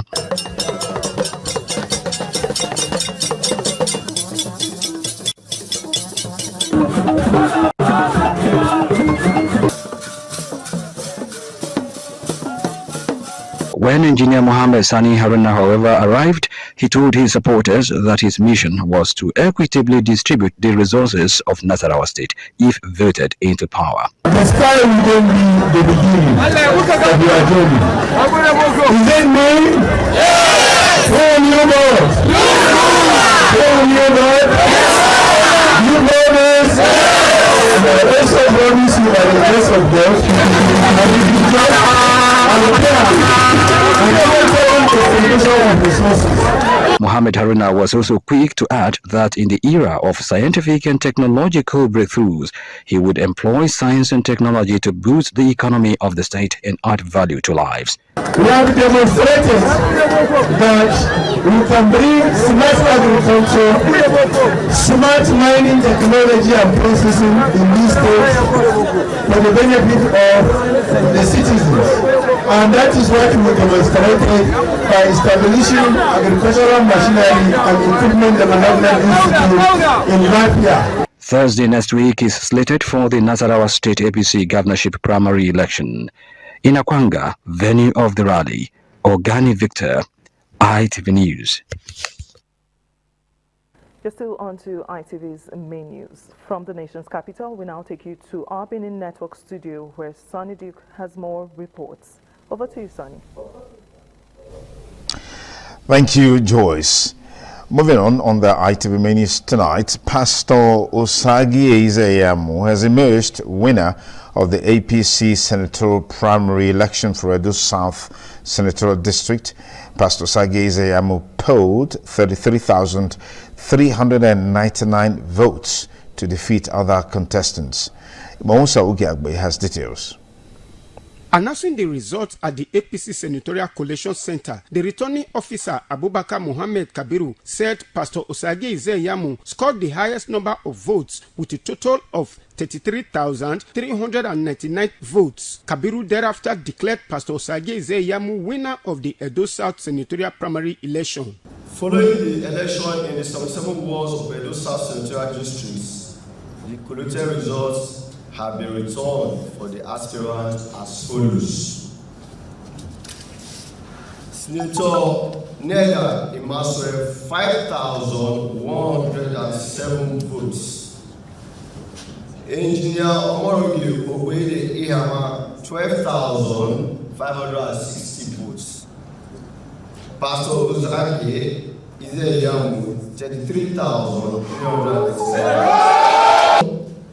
Pastor Osagi Ezeyamu, having scored the highest number of votes, is hereby declared winner. Speaking after the declaration, an elated Pastor Osagi Ezeyamu expressed appreciation to party members and supporters for ensuring his victory. We want to thank God for this pronouncement. Turnout that we have seen here today is one of the best we have ever seen. Our people came out in large numbers. I want to thank our people for their resilience. In many places, those who were entrusted with the responsibility of coming to counting refused to come. In fact, in all the places, they refused to bring result sheets. But thank God for our party leaders in the various wards who were determined that our people cannot come in large numbers and the primaries will fail. So this victory is not for me alone. This victory is for the people of Edo South. From Benin, Ikmomosa Ugiagbe, ITV News. In a related development, results declared by the National Assembly Electoral Committee shows Honorable Bede Ihama scored 27,154 votes, being the highest figure in the just concluded All Progressives Congress APC senatorial primaries for Edo South Senatorial District. Pius Nsogo reports that the results were announced by the National Assembly Electoral Committee at the Rukbota Hall, the designated collation center in Benin City. The announcement of the result sets the stage for the final confirmation of the APC's flag bearer for Edo South ahead of the general elections. According to the committee, Honorable Bede Ihama scored a total of 27,154 votes. Senator Neda Imaswen, 13,580 votes, while Pastor Osagi Ezeyamu scored a total of 6,785. The Edo South Senatorial District, you have Ihama with 27,154, Imaswen with 13,580, and Iyamu with 6,785. 785. The returning officer said the figures will be forwarded to the party's national headquarters in Abuja for official ratification and declaration. From Benin, Pius Nsogo, ITV News. The senator representing Edo South Senatorial District, Neda Imaswe, has expressed disappointment over the conduct of the APC senatorial primary held on Monday across the 7 local government areas in Edo South. Senator Imaswe voiced his displeasure shortly after he was reportedly unable to vote during the primary election conducted by the ruling All Progressives Congress. According to the lawmaker, he waited for several hours at his ward for the exercise to commence, but was unable to cast his vote, a situation that eventually forced him to leave the designated venue for the APC Edo South senatorial primary. I waited for the line to form, and I went to form my line, and they said no, they cannot have 2 lines here. It's only 1 line for the party's candidate, and that they cannot have 2 lines. And when I look at the mood of the situation, knowing that it was becoming rowdy, disrespectful, and that it might eventually turn to violence, I had to take my leave. It's unfortunate, and it's what I least expect from a party like APC. I mean, it's unbelievable that a party structure, that the leadership of a party will take a position like this and hold on to it, even up to election period, asking people not to vote for any other candidates. Besides them monetizing it, they were also using force to make sure that nobody else stands on any other line except their preferred candidate. So I don't see what is preferable in this exercise. It's unfortunate, it's shameful, and it's what I least expect. Speaking on his next line of action, Senator Mason said he chose to avoid any form of violence and would seek instead a redress through the APC appeals process.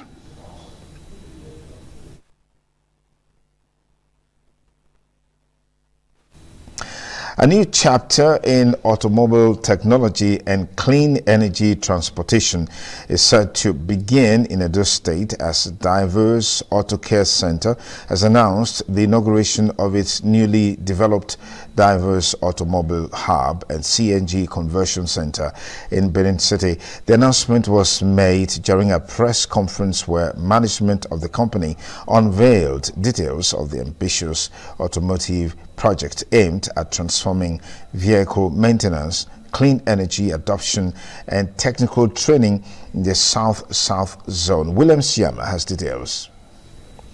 Speaking at the briefing, officials of the company said the new facility, located at Kilometer 6, Sapele Road, directly opposite Edo Production Center, before Limit Junction, represent the next phase in the evolution of Diverse Auto Care Center, which has operated for years within the Edo Production Center axis, providing automobile services to customers across Edo and Delta states. According to the company, Diverse Automobile Hub is conceived as a modern technology-driven automotive center designed to provide world-class automobile solutions under one roof. A major highlight of the project is the establishment of a state-of-the-art compressed natural gas CNG conversion center, which management described as the company's contribution towards supporting the federal government's clean energy and alternative fuel initiative. Our goal is simple: to position Benin City and Edo State as part of the future of modern transportation and automobile innovation in Nigeria. One of the major highlights of this project is our CNG Conversion Center, which aligns with the federal government compressed natural gas CNG initiative, aimed at promoting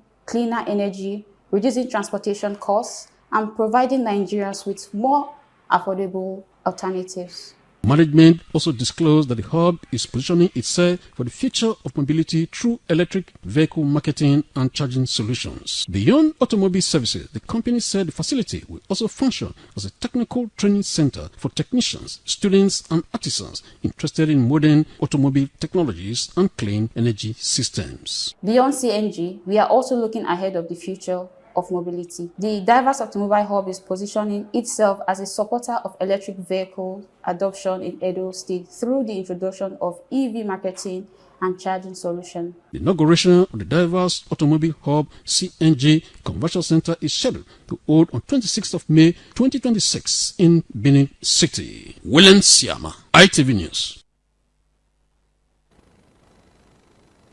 We now take you to our Lagos Network studio where Messalina is standing by. Over to you, Messalina.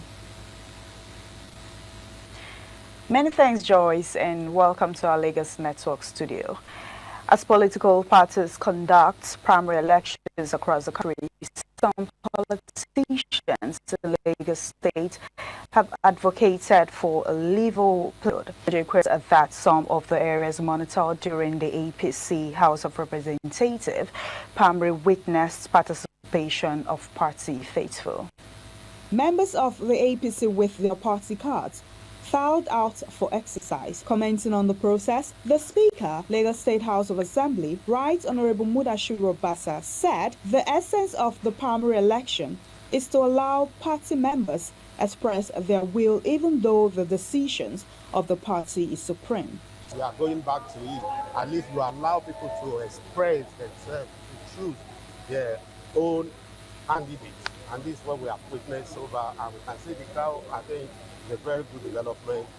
We are still awaiting the result from other wards, but I'm sure. Some chieftains of the APC, while commenting on the level of turnout by members of the party, said it is the beauty of democracy. See politics as a game, not a deal.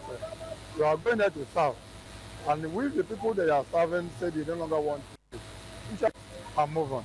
You can see that day we have visited, we are all peaceful. Because the APC due its senatorial, House of Assembly and governorship primary to hold across the state. From Lagos, Marcelina Unkwo, ITV News. In another report, Lagos Traffic Management of last month has expressed sorrow over a fatal road accident that occurred on 3rd Mainland Bridge by Adekunle inward Iyanworo, resulting in a tragic loss of life.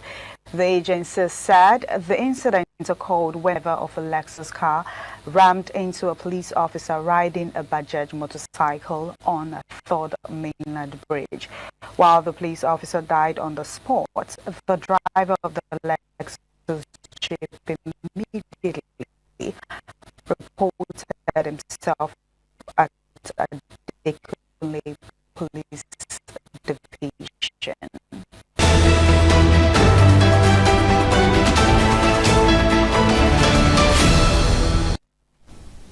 Thanks again for joining us on the ITV Minis tonight. The All Progressives Congress primary election for the Edo South Senatorial District was conducted simultaneously across several wards in the Oredo local government area, with 3 major aspirants contesting for the party's ticket.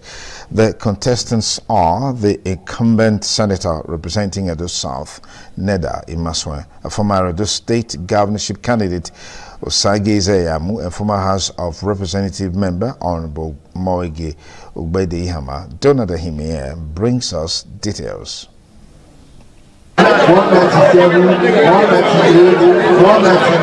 The APC primary election for the Edo South Senatorial District witnessed participation across several wards in Oedo local government area, including Oedo Ward 1, 2, 3, 10, and 12. It was observed that voting conducted simultaneously at the centers across the local government area. Although the exercise was described as peaceful by some voters, reports indicate that INEC officials were absent in some wards before results were announced. The election has been conducted. People came out and voted for the candidate of their choice, and we counted, and a winner emerged. The outcome was okay in terms of votes that were cast. 3 posters were presented. And Neda Imaswe. It was peaceful, it was free and fair. Just stood behind our aspirants. As party members await the outcome of the primary election, political observers say The process is a determined step of who becomes the APC candidate for the Edo South Senatorial District ahead of the 2027 general election. From Benin, Donald Ehimenyen, ITV News. The All Progressives Congress senatorial primary election for Edo South Senatorial District held across wards in Igua local government area on Monday ahead of the 2027 general elections. Party leaders, members, stakeholders, electoral officers are gathered at the designated centers for accreditation and voting. Jolade Ojo reports. I'm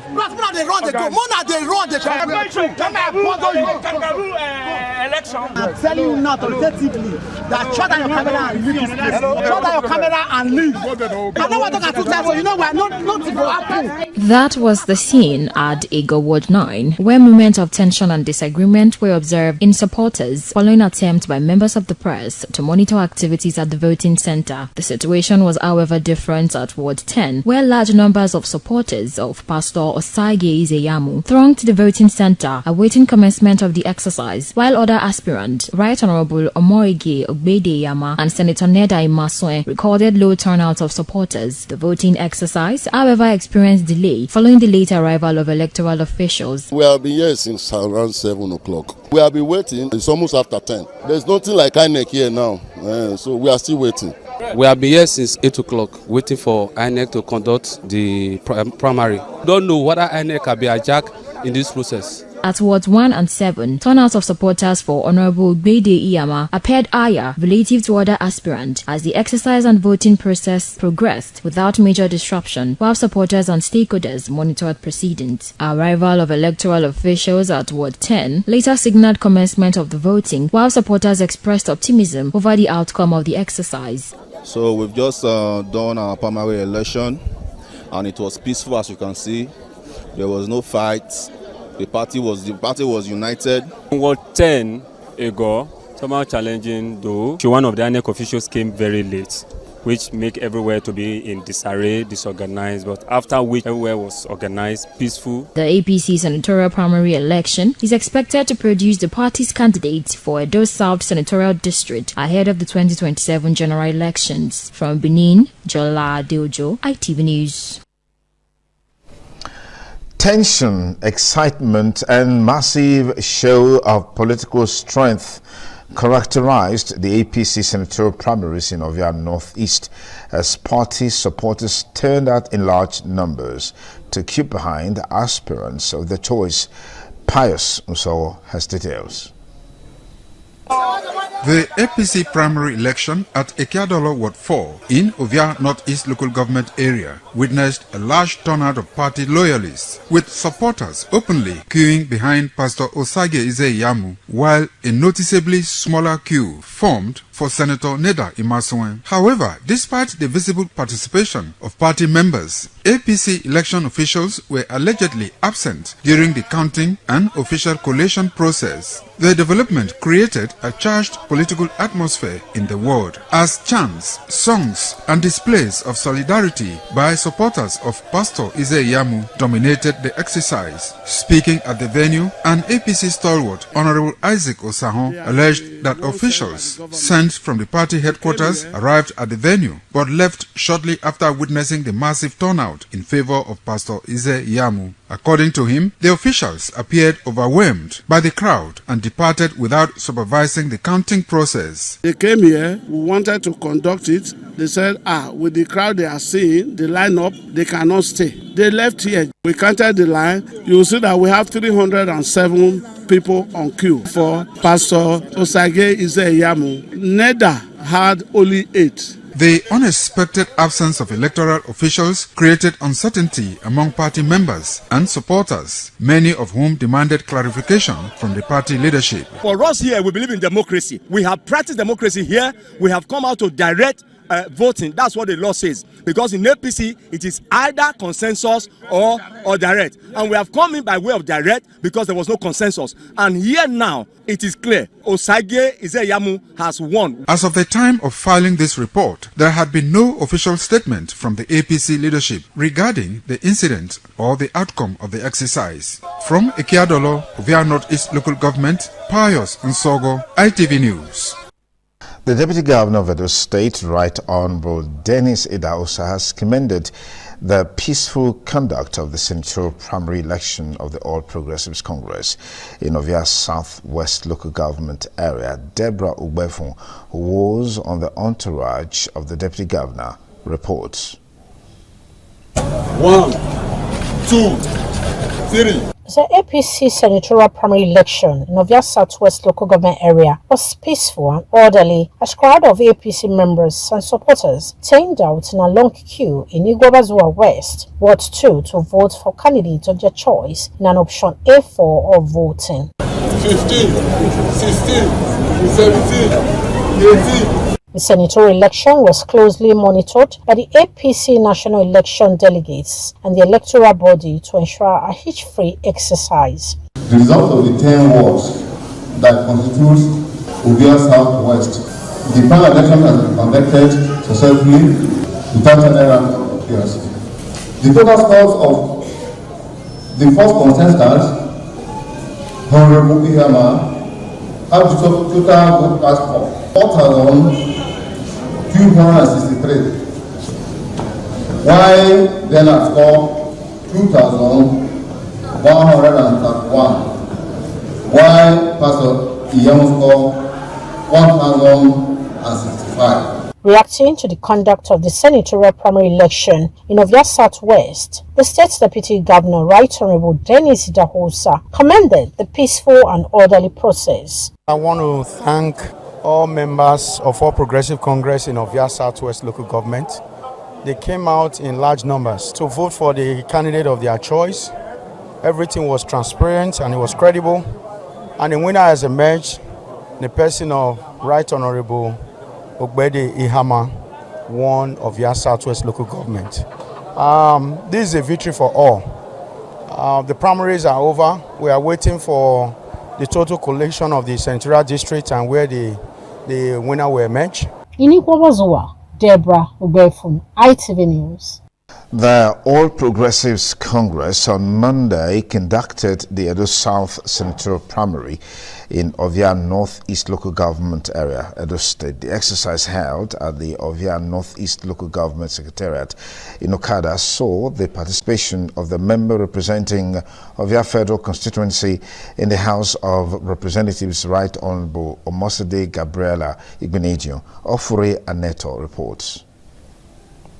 The senatorial primary election across the 13 wards in Ovia North-East local government area was done through the open ballot system. Voters conducted themselves in an orderly manner to cast their vote for their preferred aspirants. INEC officials were on the ground to monitor the primary election.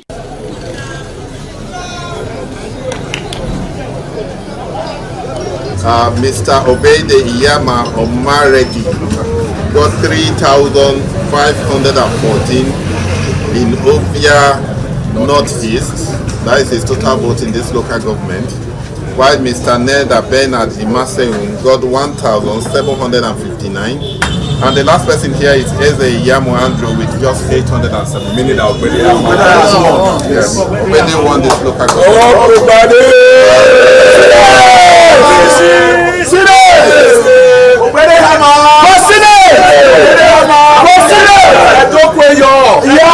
Among dignitaries present at the declaration were Right Honorable Omosade Gabriela Igbenedion, former Deputy Governor of Edo State, Chief Lucky Imaswen, Commissioner for Youth Affairs, Charity Amanyango, party leaders and supporters. From Ovia North-East local government area of Edo State, Ofuri Aneta, ITV News. The APC Edo South senatorial primary election held on Monday across 7 local government areas. Jonah Omowa monitored the exercise in Ovia Southwest local government area and our reports. As early as 10 a.m., eligible voters in Igua Ward 1, Ora Ward 6, Umaza Ward 3, and other wards in Ovia Southwest were on queue waiting to be counted. Voters queued behind their preferred aspirant to exercise their franchise. The primary election was peaceful and orderly.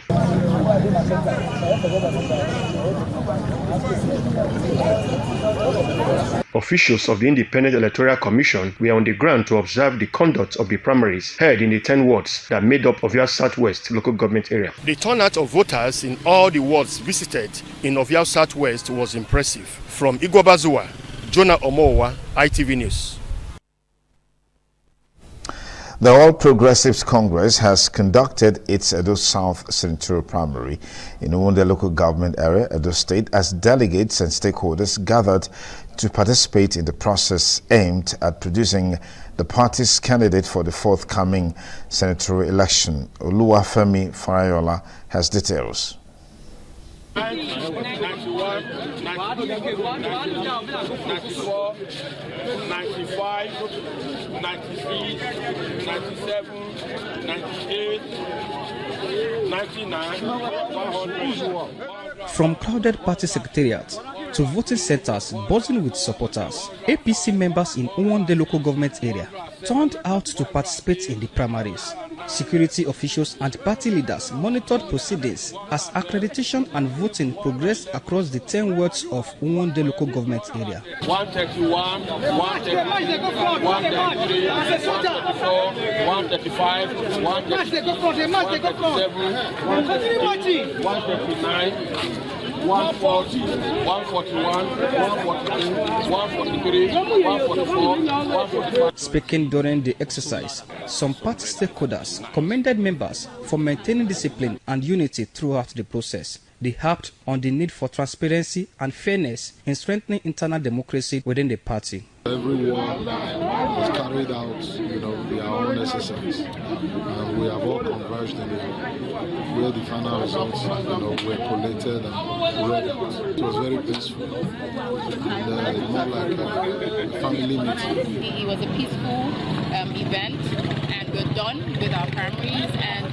the officials, they have their numbers, and it was a great outcome. It was excellent, it was good and great, peaceful, the voice of the majority was so loud and clear. This place has been very peaceful, and the people of Ward 1 are very, very peaceful people. Oluwafemi Fadayola, ITV News. The APC senatorial primary election was conducted peacefully in Orion local government area for the state. Wonsa Ogiagbo reports that the primary election was monitored by officials of the Independent National Electoral Commission, INEC.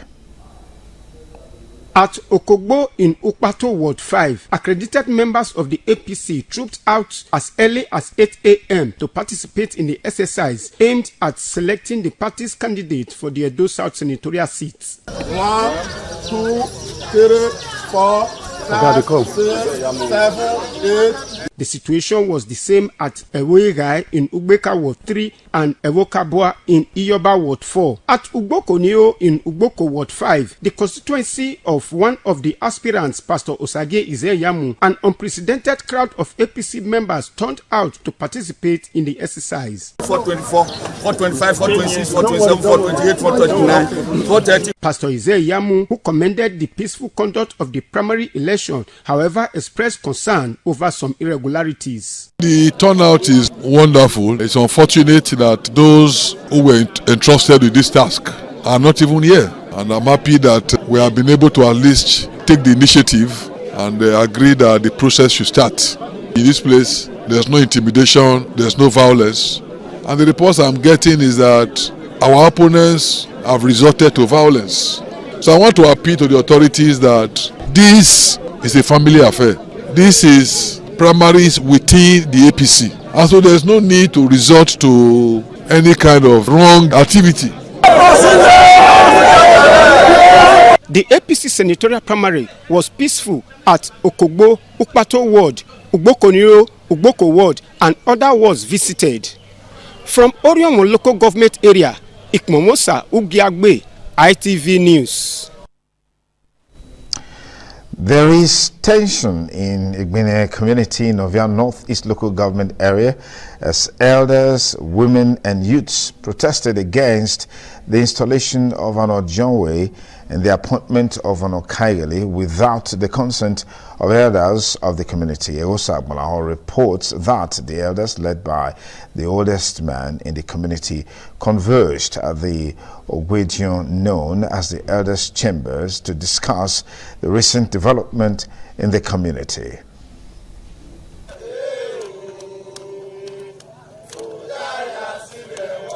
Youths, women, and residents of Igbine community in Ovia Northeast local government area have expressed displeasure over the alleged forceful installation of Dodionwe and the appointment of Ikaigele. According to the oldest man, Anohe, also known as the chief priest in Igbine community, Pa Moses Idionwe, he is the rightful elder due for installation as Odionwe and not the man he personally initiated into the elders' council. Other elders who corroborated the claims of the oldest man, Anohe of Igbine community, said they were shocked and taken aback that the elders were not informed and that Benin tradition was allegedly not followed by the group responsible for the installation of the Odionwe.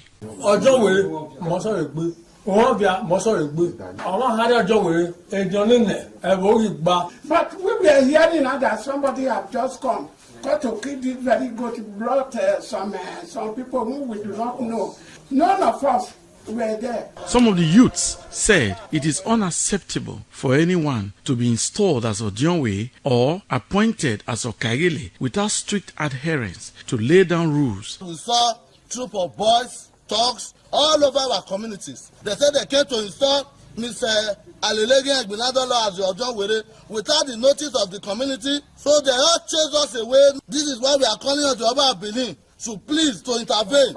Forcefully decide to install Odionwe in our Ogwedion, which has never been done before, and it's a very big taboo.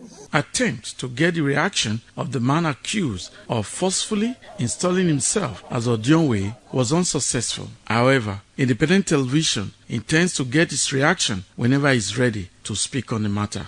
Egosa Agmonlao, ITV News.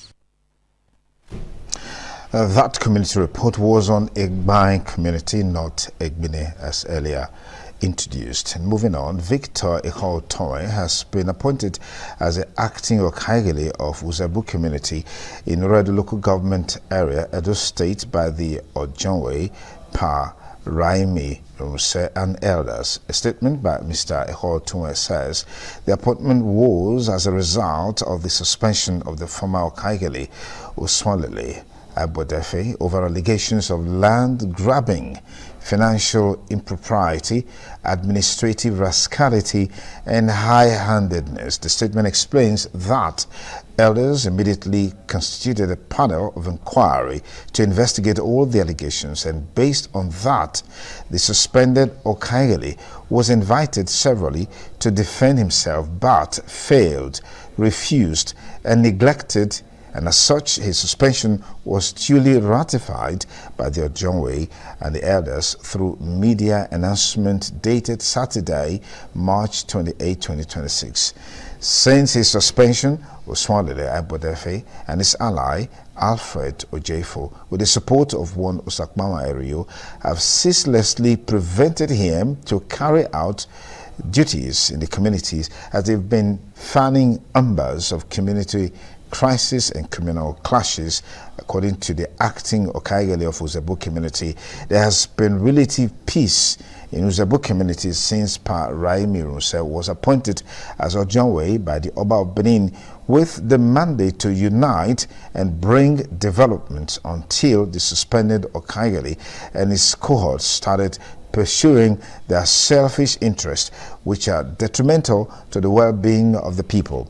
Mr. Ihotore appealed to Governor Monday Okpebolo, His Royal Majesty Ewa II, Oba of Benin, and relevant security agencies in the state to call Uswalele Abodefe and Alfred Ojefo and Osakmama Erio to order to avoid bloodshed in Uzebu community.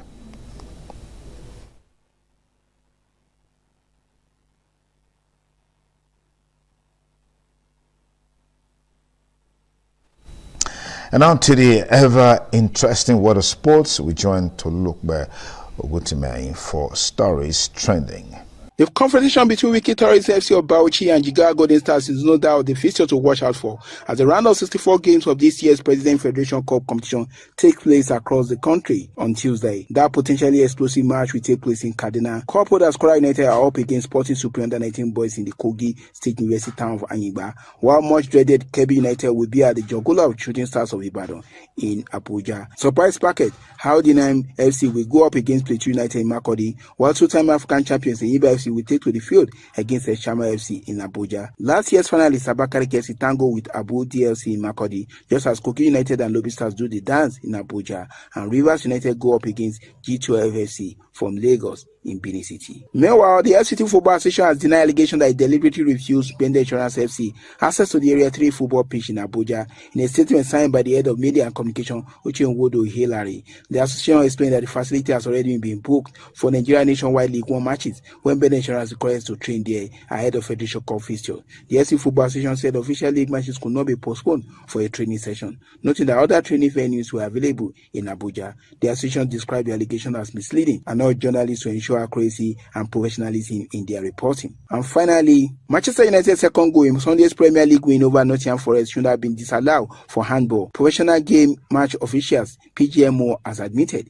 The referee's body contacted Forest on Monday to confirm there has been a misjudgment by referee Michael Salisbury, who rejected the video assistant referee VAR review to rule out the goal. The ball came off the arm of United forward Brian Belmo before the Cameroon international saw a shot blocked by defender.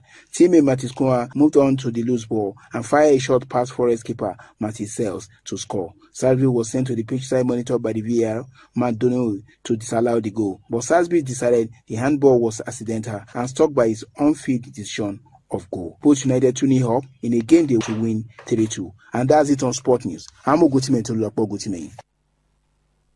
And that's a wrap on the ITV News tonight. Thank you for sharing your evening with us. Good night.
ITV, certainly the best.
Ojode aṣáájú ẹ̀ abẹ́rẹ́ tó pẹ́ ẹ̀.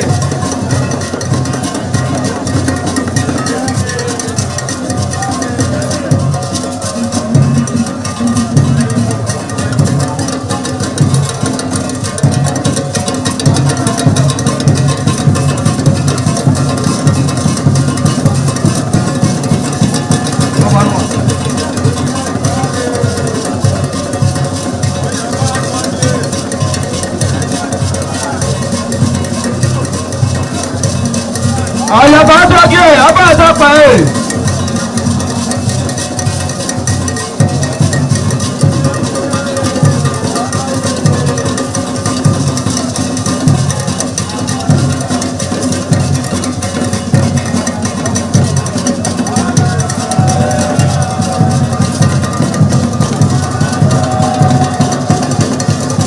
Àlàyé aṣáájú ẹ̀ abẹ́rẹ́ tó pẹ́ ẹ̀.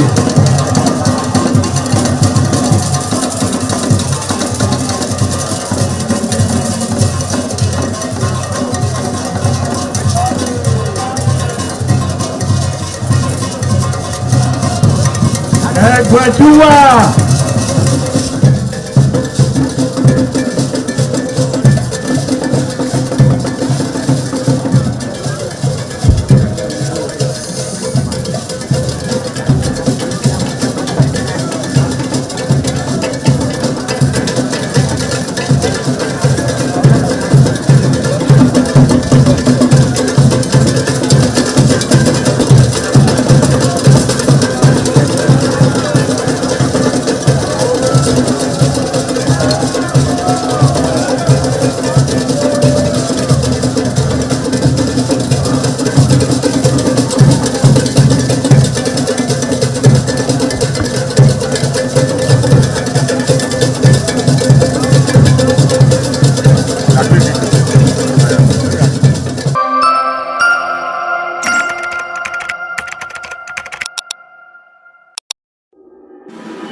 This is ITV. Certainly the best.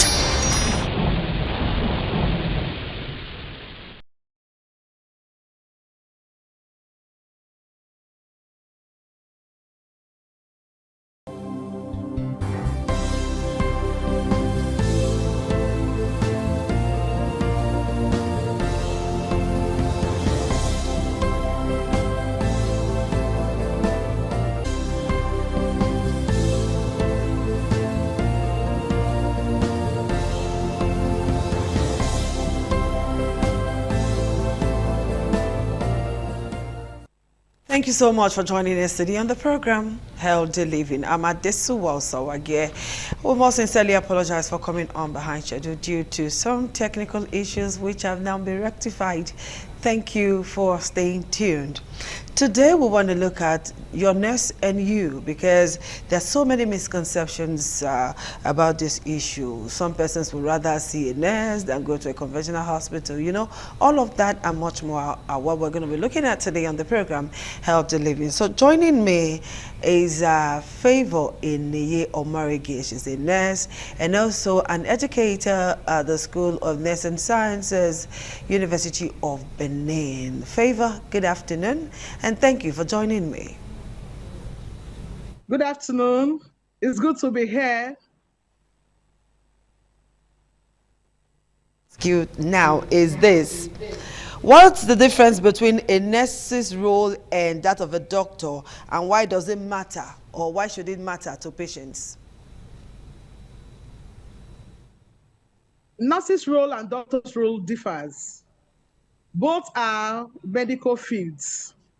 Both are towards better patient care, the patient health and care. Okay. Roles, as they are two different professions.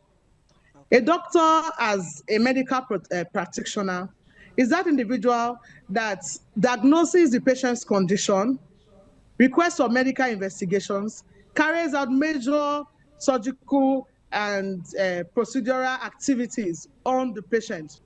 A nurse, on the other hand, is that individual that cares for the patient, always by the patient, and ensures that the patient is taken care of both psychologically, emotionally, and otherwise, and ensures that everything, including the environment, she collaborates the workforce, she collaborates activities of every other healthcare providers to ensure that the patient gets the best from the healthcare services. So in other words, the nurse and the doctor's role differs professionally. Okay, that's fantastic. If that is so, why do some nurses treat patients? They have small shops, because you can't call that a chemist. You have this small space. They put some what do you call it now? Some counters, so to speak, and then they have different kind of drugs there. And these nurses, in that small space of theirs, they treat people. You hear somebody say, I won't go nurse place, go take treatment. I don't understand. What does the nursing council, or what should the nursing council do about this? And investigation also reveals that most of these people are auxiliary nurses. Some don't even have any certification, not even auxiliary self. Those who learned under one person, and then they start calling themselves nurses, they wear uniform, they open a small medicine store, and they actually treat people. I needed to talk to somebody out there who has this habit of visiting such nurses. A nurse is any person that has undergone certified period of training, whether theoretically and practically, in the nursing profession, and has written the nursing of Nigeria exam and is licensed to practice. Same with the medical professional, and every profession, their licensing criteria and requirements. Anybody, anywhere around us, we discover that many persons will just wake up, open one place and tell you that, I'm not a nurse. The fact that they act like nurses don't make them nurses. Like you said earlier, that they're auxiliary, some of them are not certified. So we cannot refer to them as nurses. We refer to them as quacks. So the nursing council, you people refer to them as quacks. What is the nursing council doing about this? Because what is this practice is on the increase. There are so many people out there who would rather go and visit the nurse down the road or the nurse on the next street who has a small medicine shop. They actually inject people there. They treat them. So what is the nursing council doing about this? Please, I would not want us to call them nurses. These quacks. They wear white uniform. No, they wear scrub. They are actually quacks. They are not nurses. They are not licensed. They are not activities from their parents, from their neighbors, and just believe that they now know it. Some are actually even herbal people that have turned themselves into nurses. What Nursing and Midwifery Council of Nigeria, we have regulatory bodies, and they are actually on the move, checking out these various unlicensed athletes, and they are shutting them down. People caught are actually sanctioned, and a lot of things are going on to nip this menace in the bud. But then, as humans, because of our kind of communal living, our people tend to prefer the person that is close to them. The person that they know within their environment, they say the person is a nurse, and they go and meet the person. rather than seek care from professionals. Outside our Nursing and Midwifery Council of Nigeria, I also believe that our government have a very big role to play in this activity. There are very many, like you said, very many. They are everywhere. So They're in many. the county of the nation. And, you know, they are causing a lot of challenges and problems. You see people coming down with severe complications that should have been managed, you know, beautifully, without conditions that should have been managed beautifully without complications. These quacks end up complicating these issues, and we are having increased mortality, morbidity, and mortality. People are dying in their numbers. Disease conditions are increasing in their numbers because these persons are still allowed to thrive in our society. Okay. All right, I hope they will do something very fast. And they are usually in all those hidden areas, areas that are not so developed. I think the Nursing Council should go into those areas and save souls. Now, let's move away from that now and ask some other question. All right. So, as a nurse, which vaccines are people in Nigeria missing or delaying, and why does it matter? Because we have a lot of ailments, a lot of preventable diseases that are happening that vaccines would have corrected. So which should people really take very serious? Vaccines are available, all right, prevents illness. But if you ask me, our government have done well already with our childhood immunization program. Okay. Our children, to a very large extent, are already well covered. Immunization schedule that good enough for our population. So looking at vaccines that our people should have that they don't have, I don't think we have that gap that is so obvious. There are some vaccines that some people need that we really may not need in these countries when they are traveling outside the nation, that they do need it. But the vaccines that are important to us, we have them available, and our government have made them readily available. For the newborns, they are usually free. And then for the older adults, some of these vaccines are at affordable and subsidized prices. So I don't think we are missing out at all on any kind of vaccine. Or just ignore, especially for children, because there are some parents who would never take their children for immunization and all of that.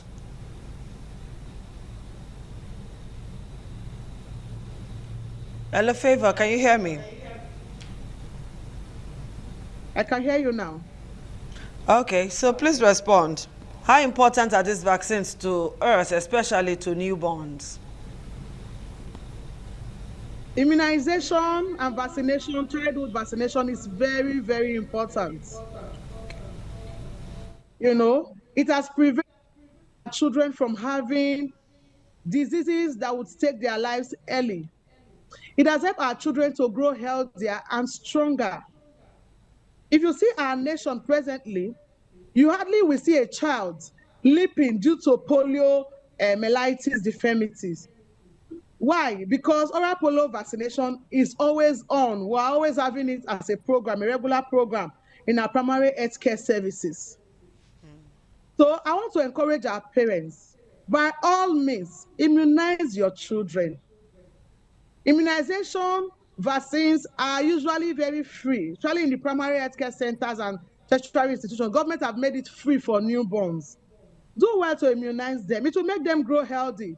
It will prevent them from having these deadly diseases like tuberculosis. All right? The child will be free from measles, from yellow fever, from hepatitis B. The child will also be free from diphtheria.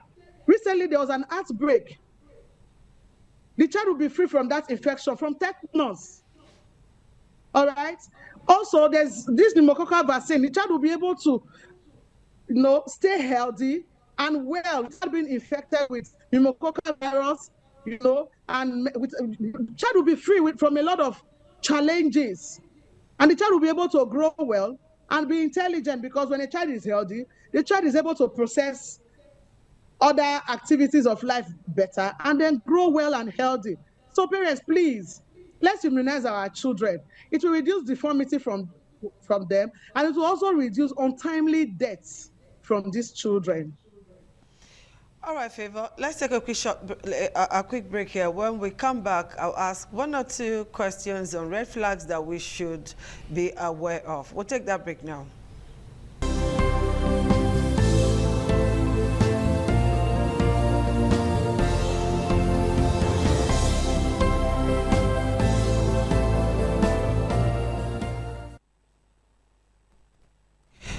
All right, thank you for staying tuned. Favor, let me ask you this a few questions before we round up, and it's on red flags, okay?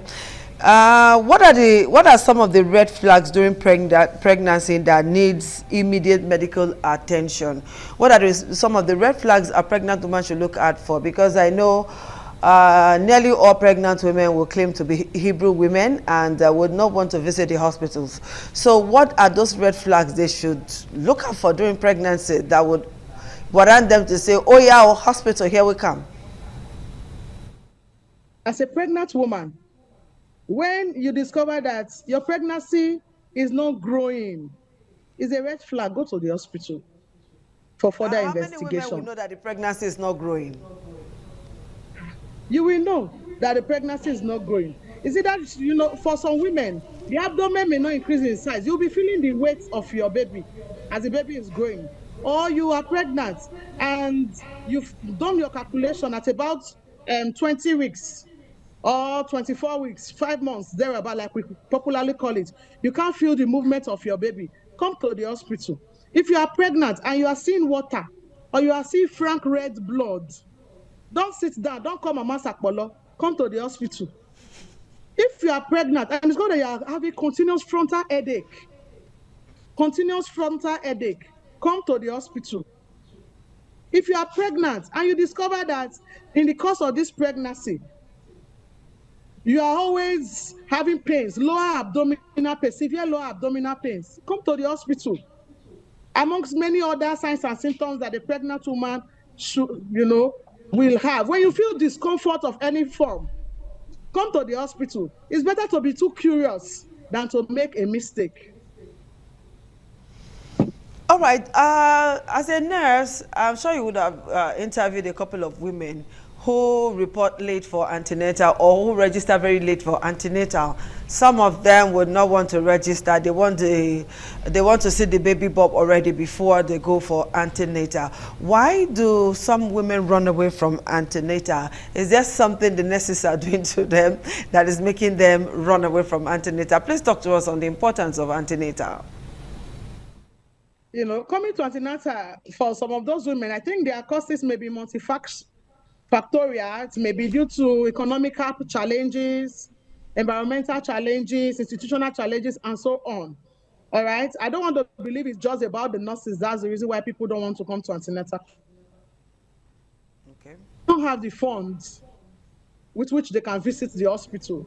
Some other persons have this cultural belief that before you start going to the antenatal, your baby bump should be out first. It should be obvious that you are pregnant before going for antenatal care. That's not true. Antenatal care is that care that the pregnant woman, make to the hospital continuously during pregnancy. And this care, there's something we call booking. Booking is the first visit that the antenatal woman pays to the antenatal clinic. And it usually should be within 8 to 12 weeks. When you are pregnant, within 8 to 12 weeks, you should have come to the hospital for investigation, for confirmation of your pregnancy, so that they can get baseline data of your information, which they are going to use subsequently to check on you, to know if there's any deviation from normal in your health care. All right. Also, in the course of this antenatal care, they are able to assess the well-being of the mother and the fetus in utero, to know if the pregnancy is progressing positively, and to know if there's any abnormality and treat appropriately and promptly. Okay. All right. Again, one of the benefits of antenatal care is to ensure that a healthy mother and a live baby is born at the end of pregnancy. And also, antenatal care help the woman to cope with pregnancy, because not every woman can cope with pregnancy. So they're able to help you cope with pregnancy. You know, there's something we call birth preparedness. All right, and okay. So the bottom line readiness. is that When there's birth antenatal is very preparedness, you're able important. to prepare the newborn. All right. Favor, our time is spent. Thank you so much for finding time to be with us on the show, despite your very busy schedule today. We'll do this again next week. Thank you and bye-bye.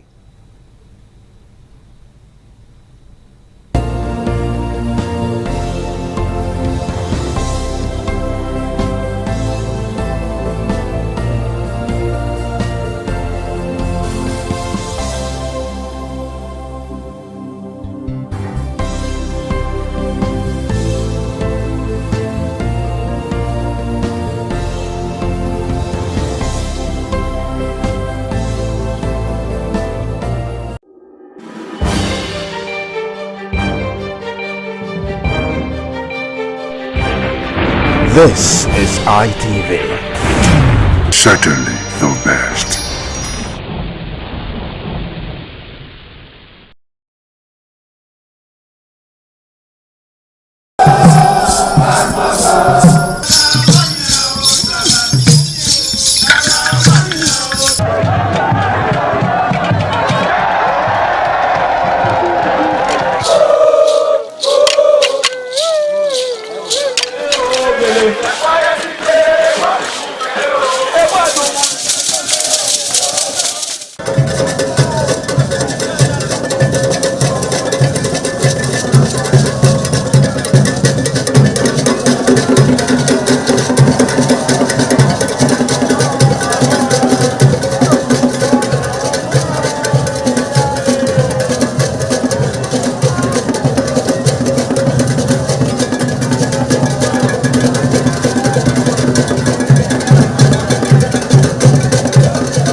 Aṣọ́de aṣáájú ẹ̀ abẹ́rẹ́ tó pẹ́ ẹ̀.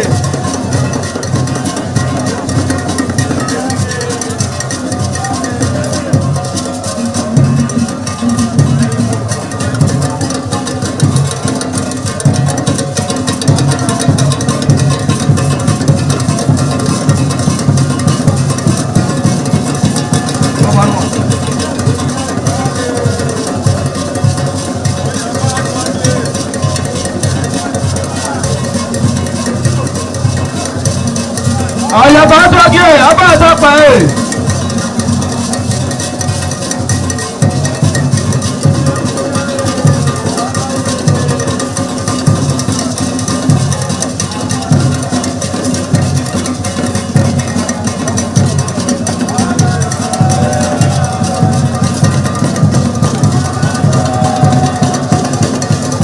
Àdáyé aṣáájú ẹ̀ abẹ́rẹ́ tó pẹ́ ẹ̀.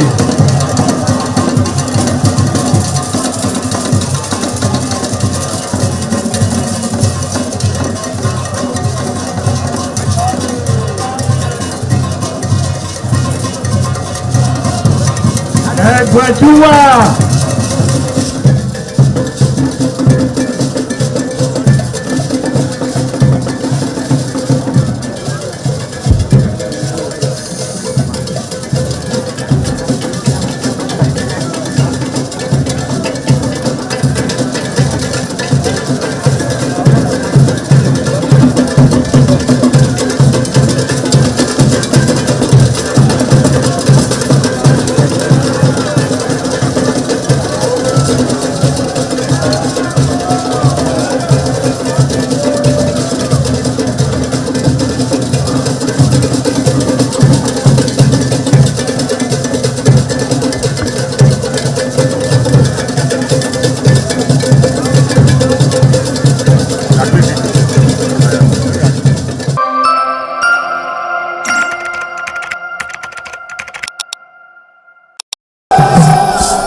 Omonoma Nedo Ukwakwalopolo Ewai II, Oba of Benin, performing during the 2025 Ododua Festival. Ododua Festival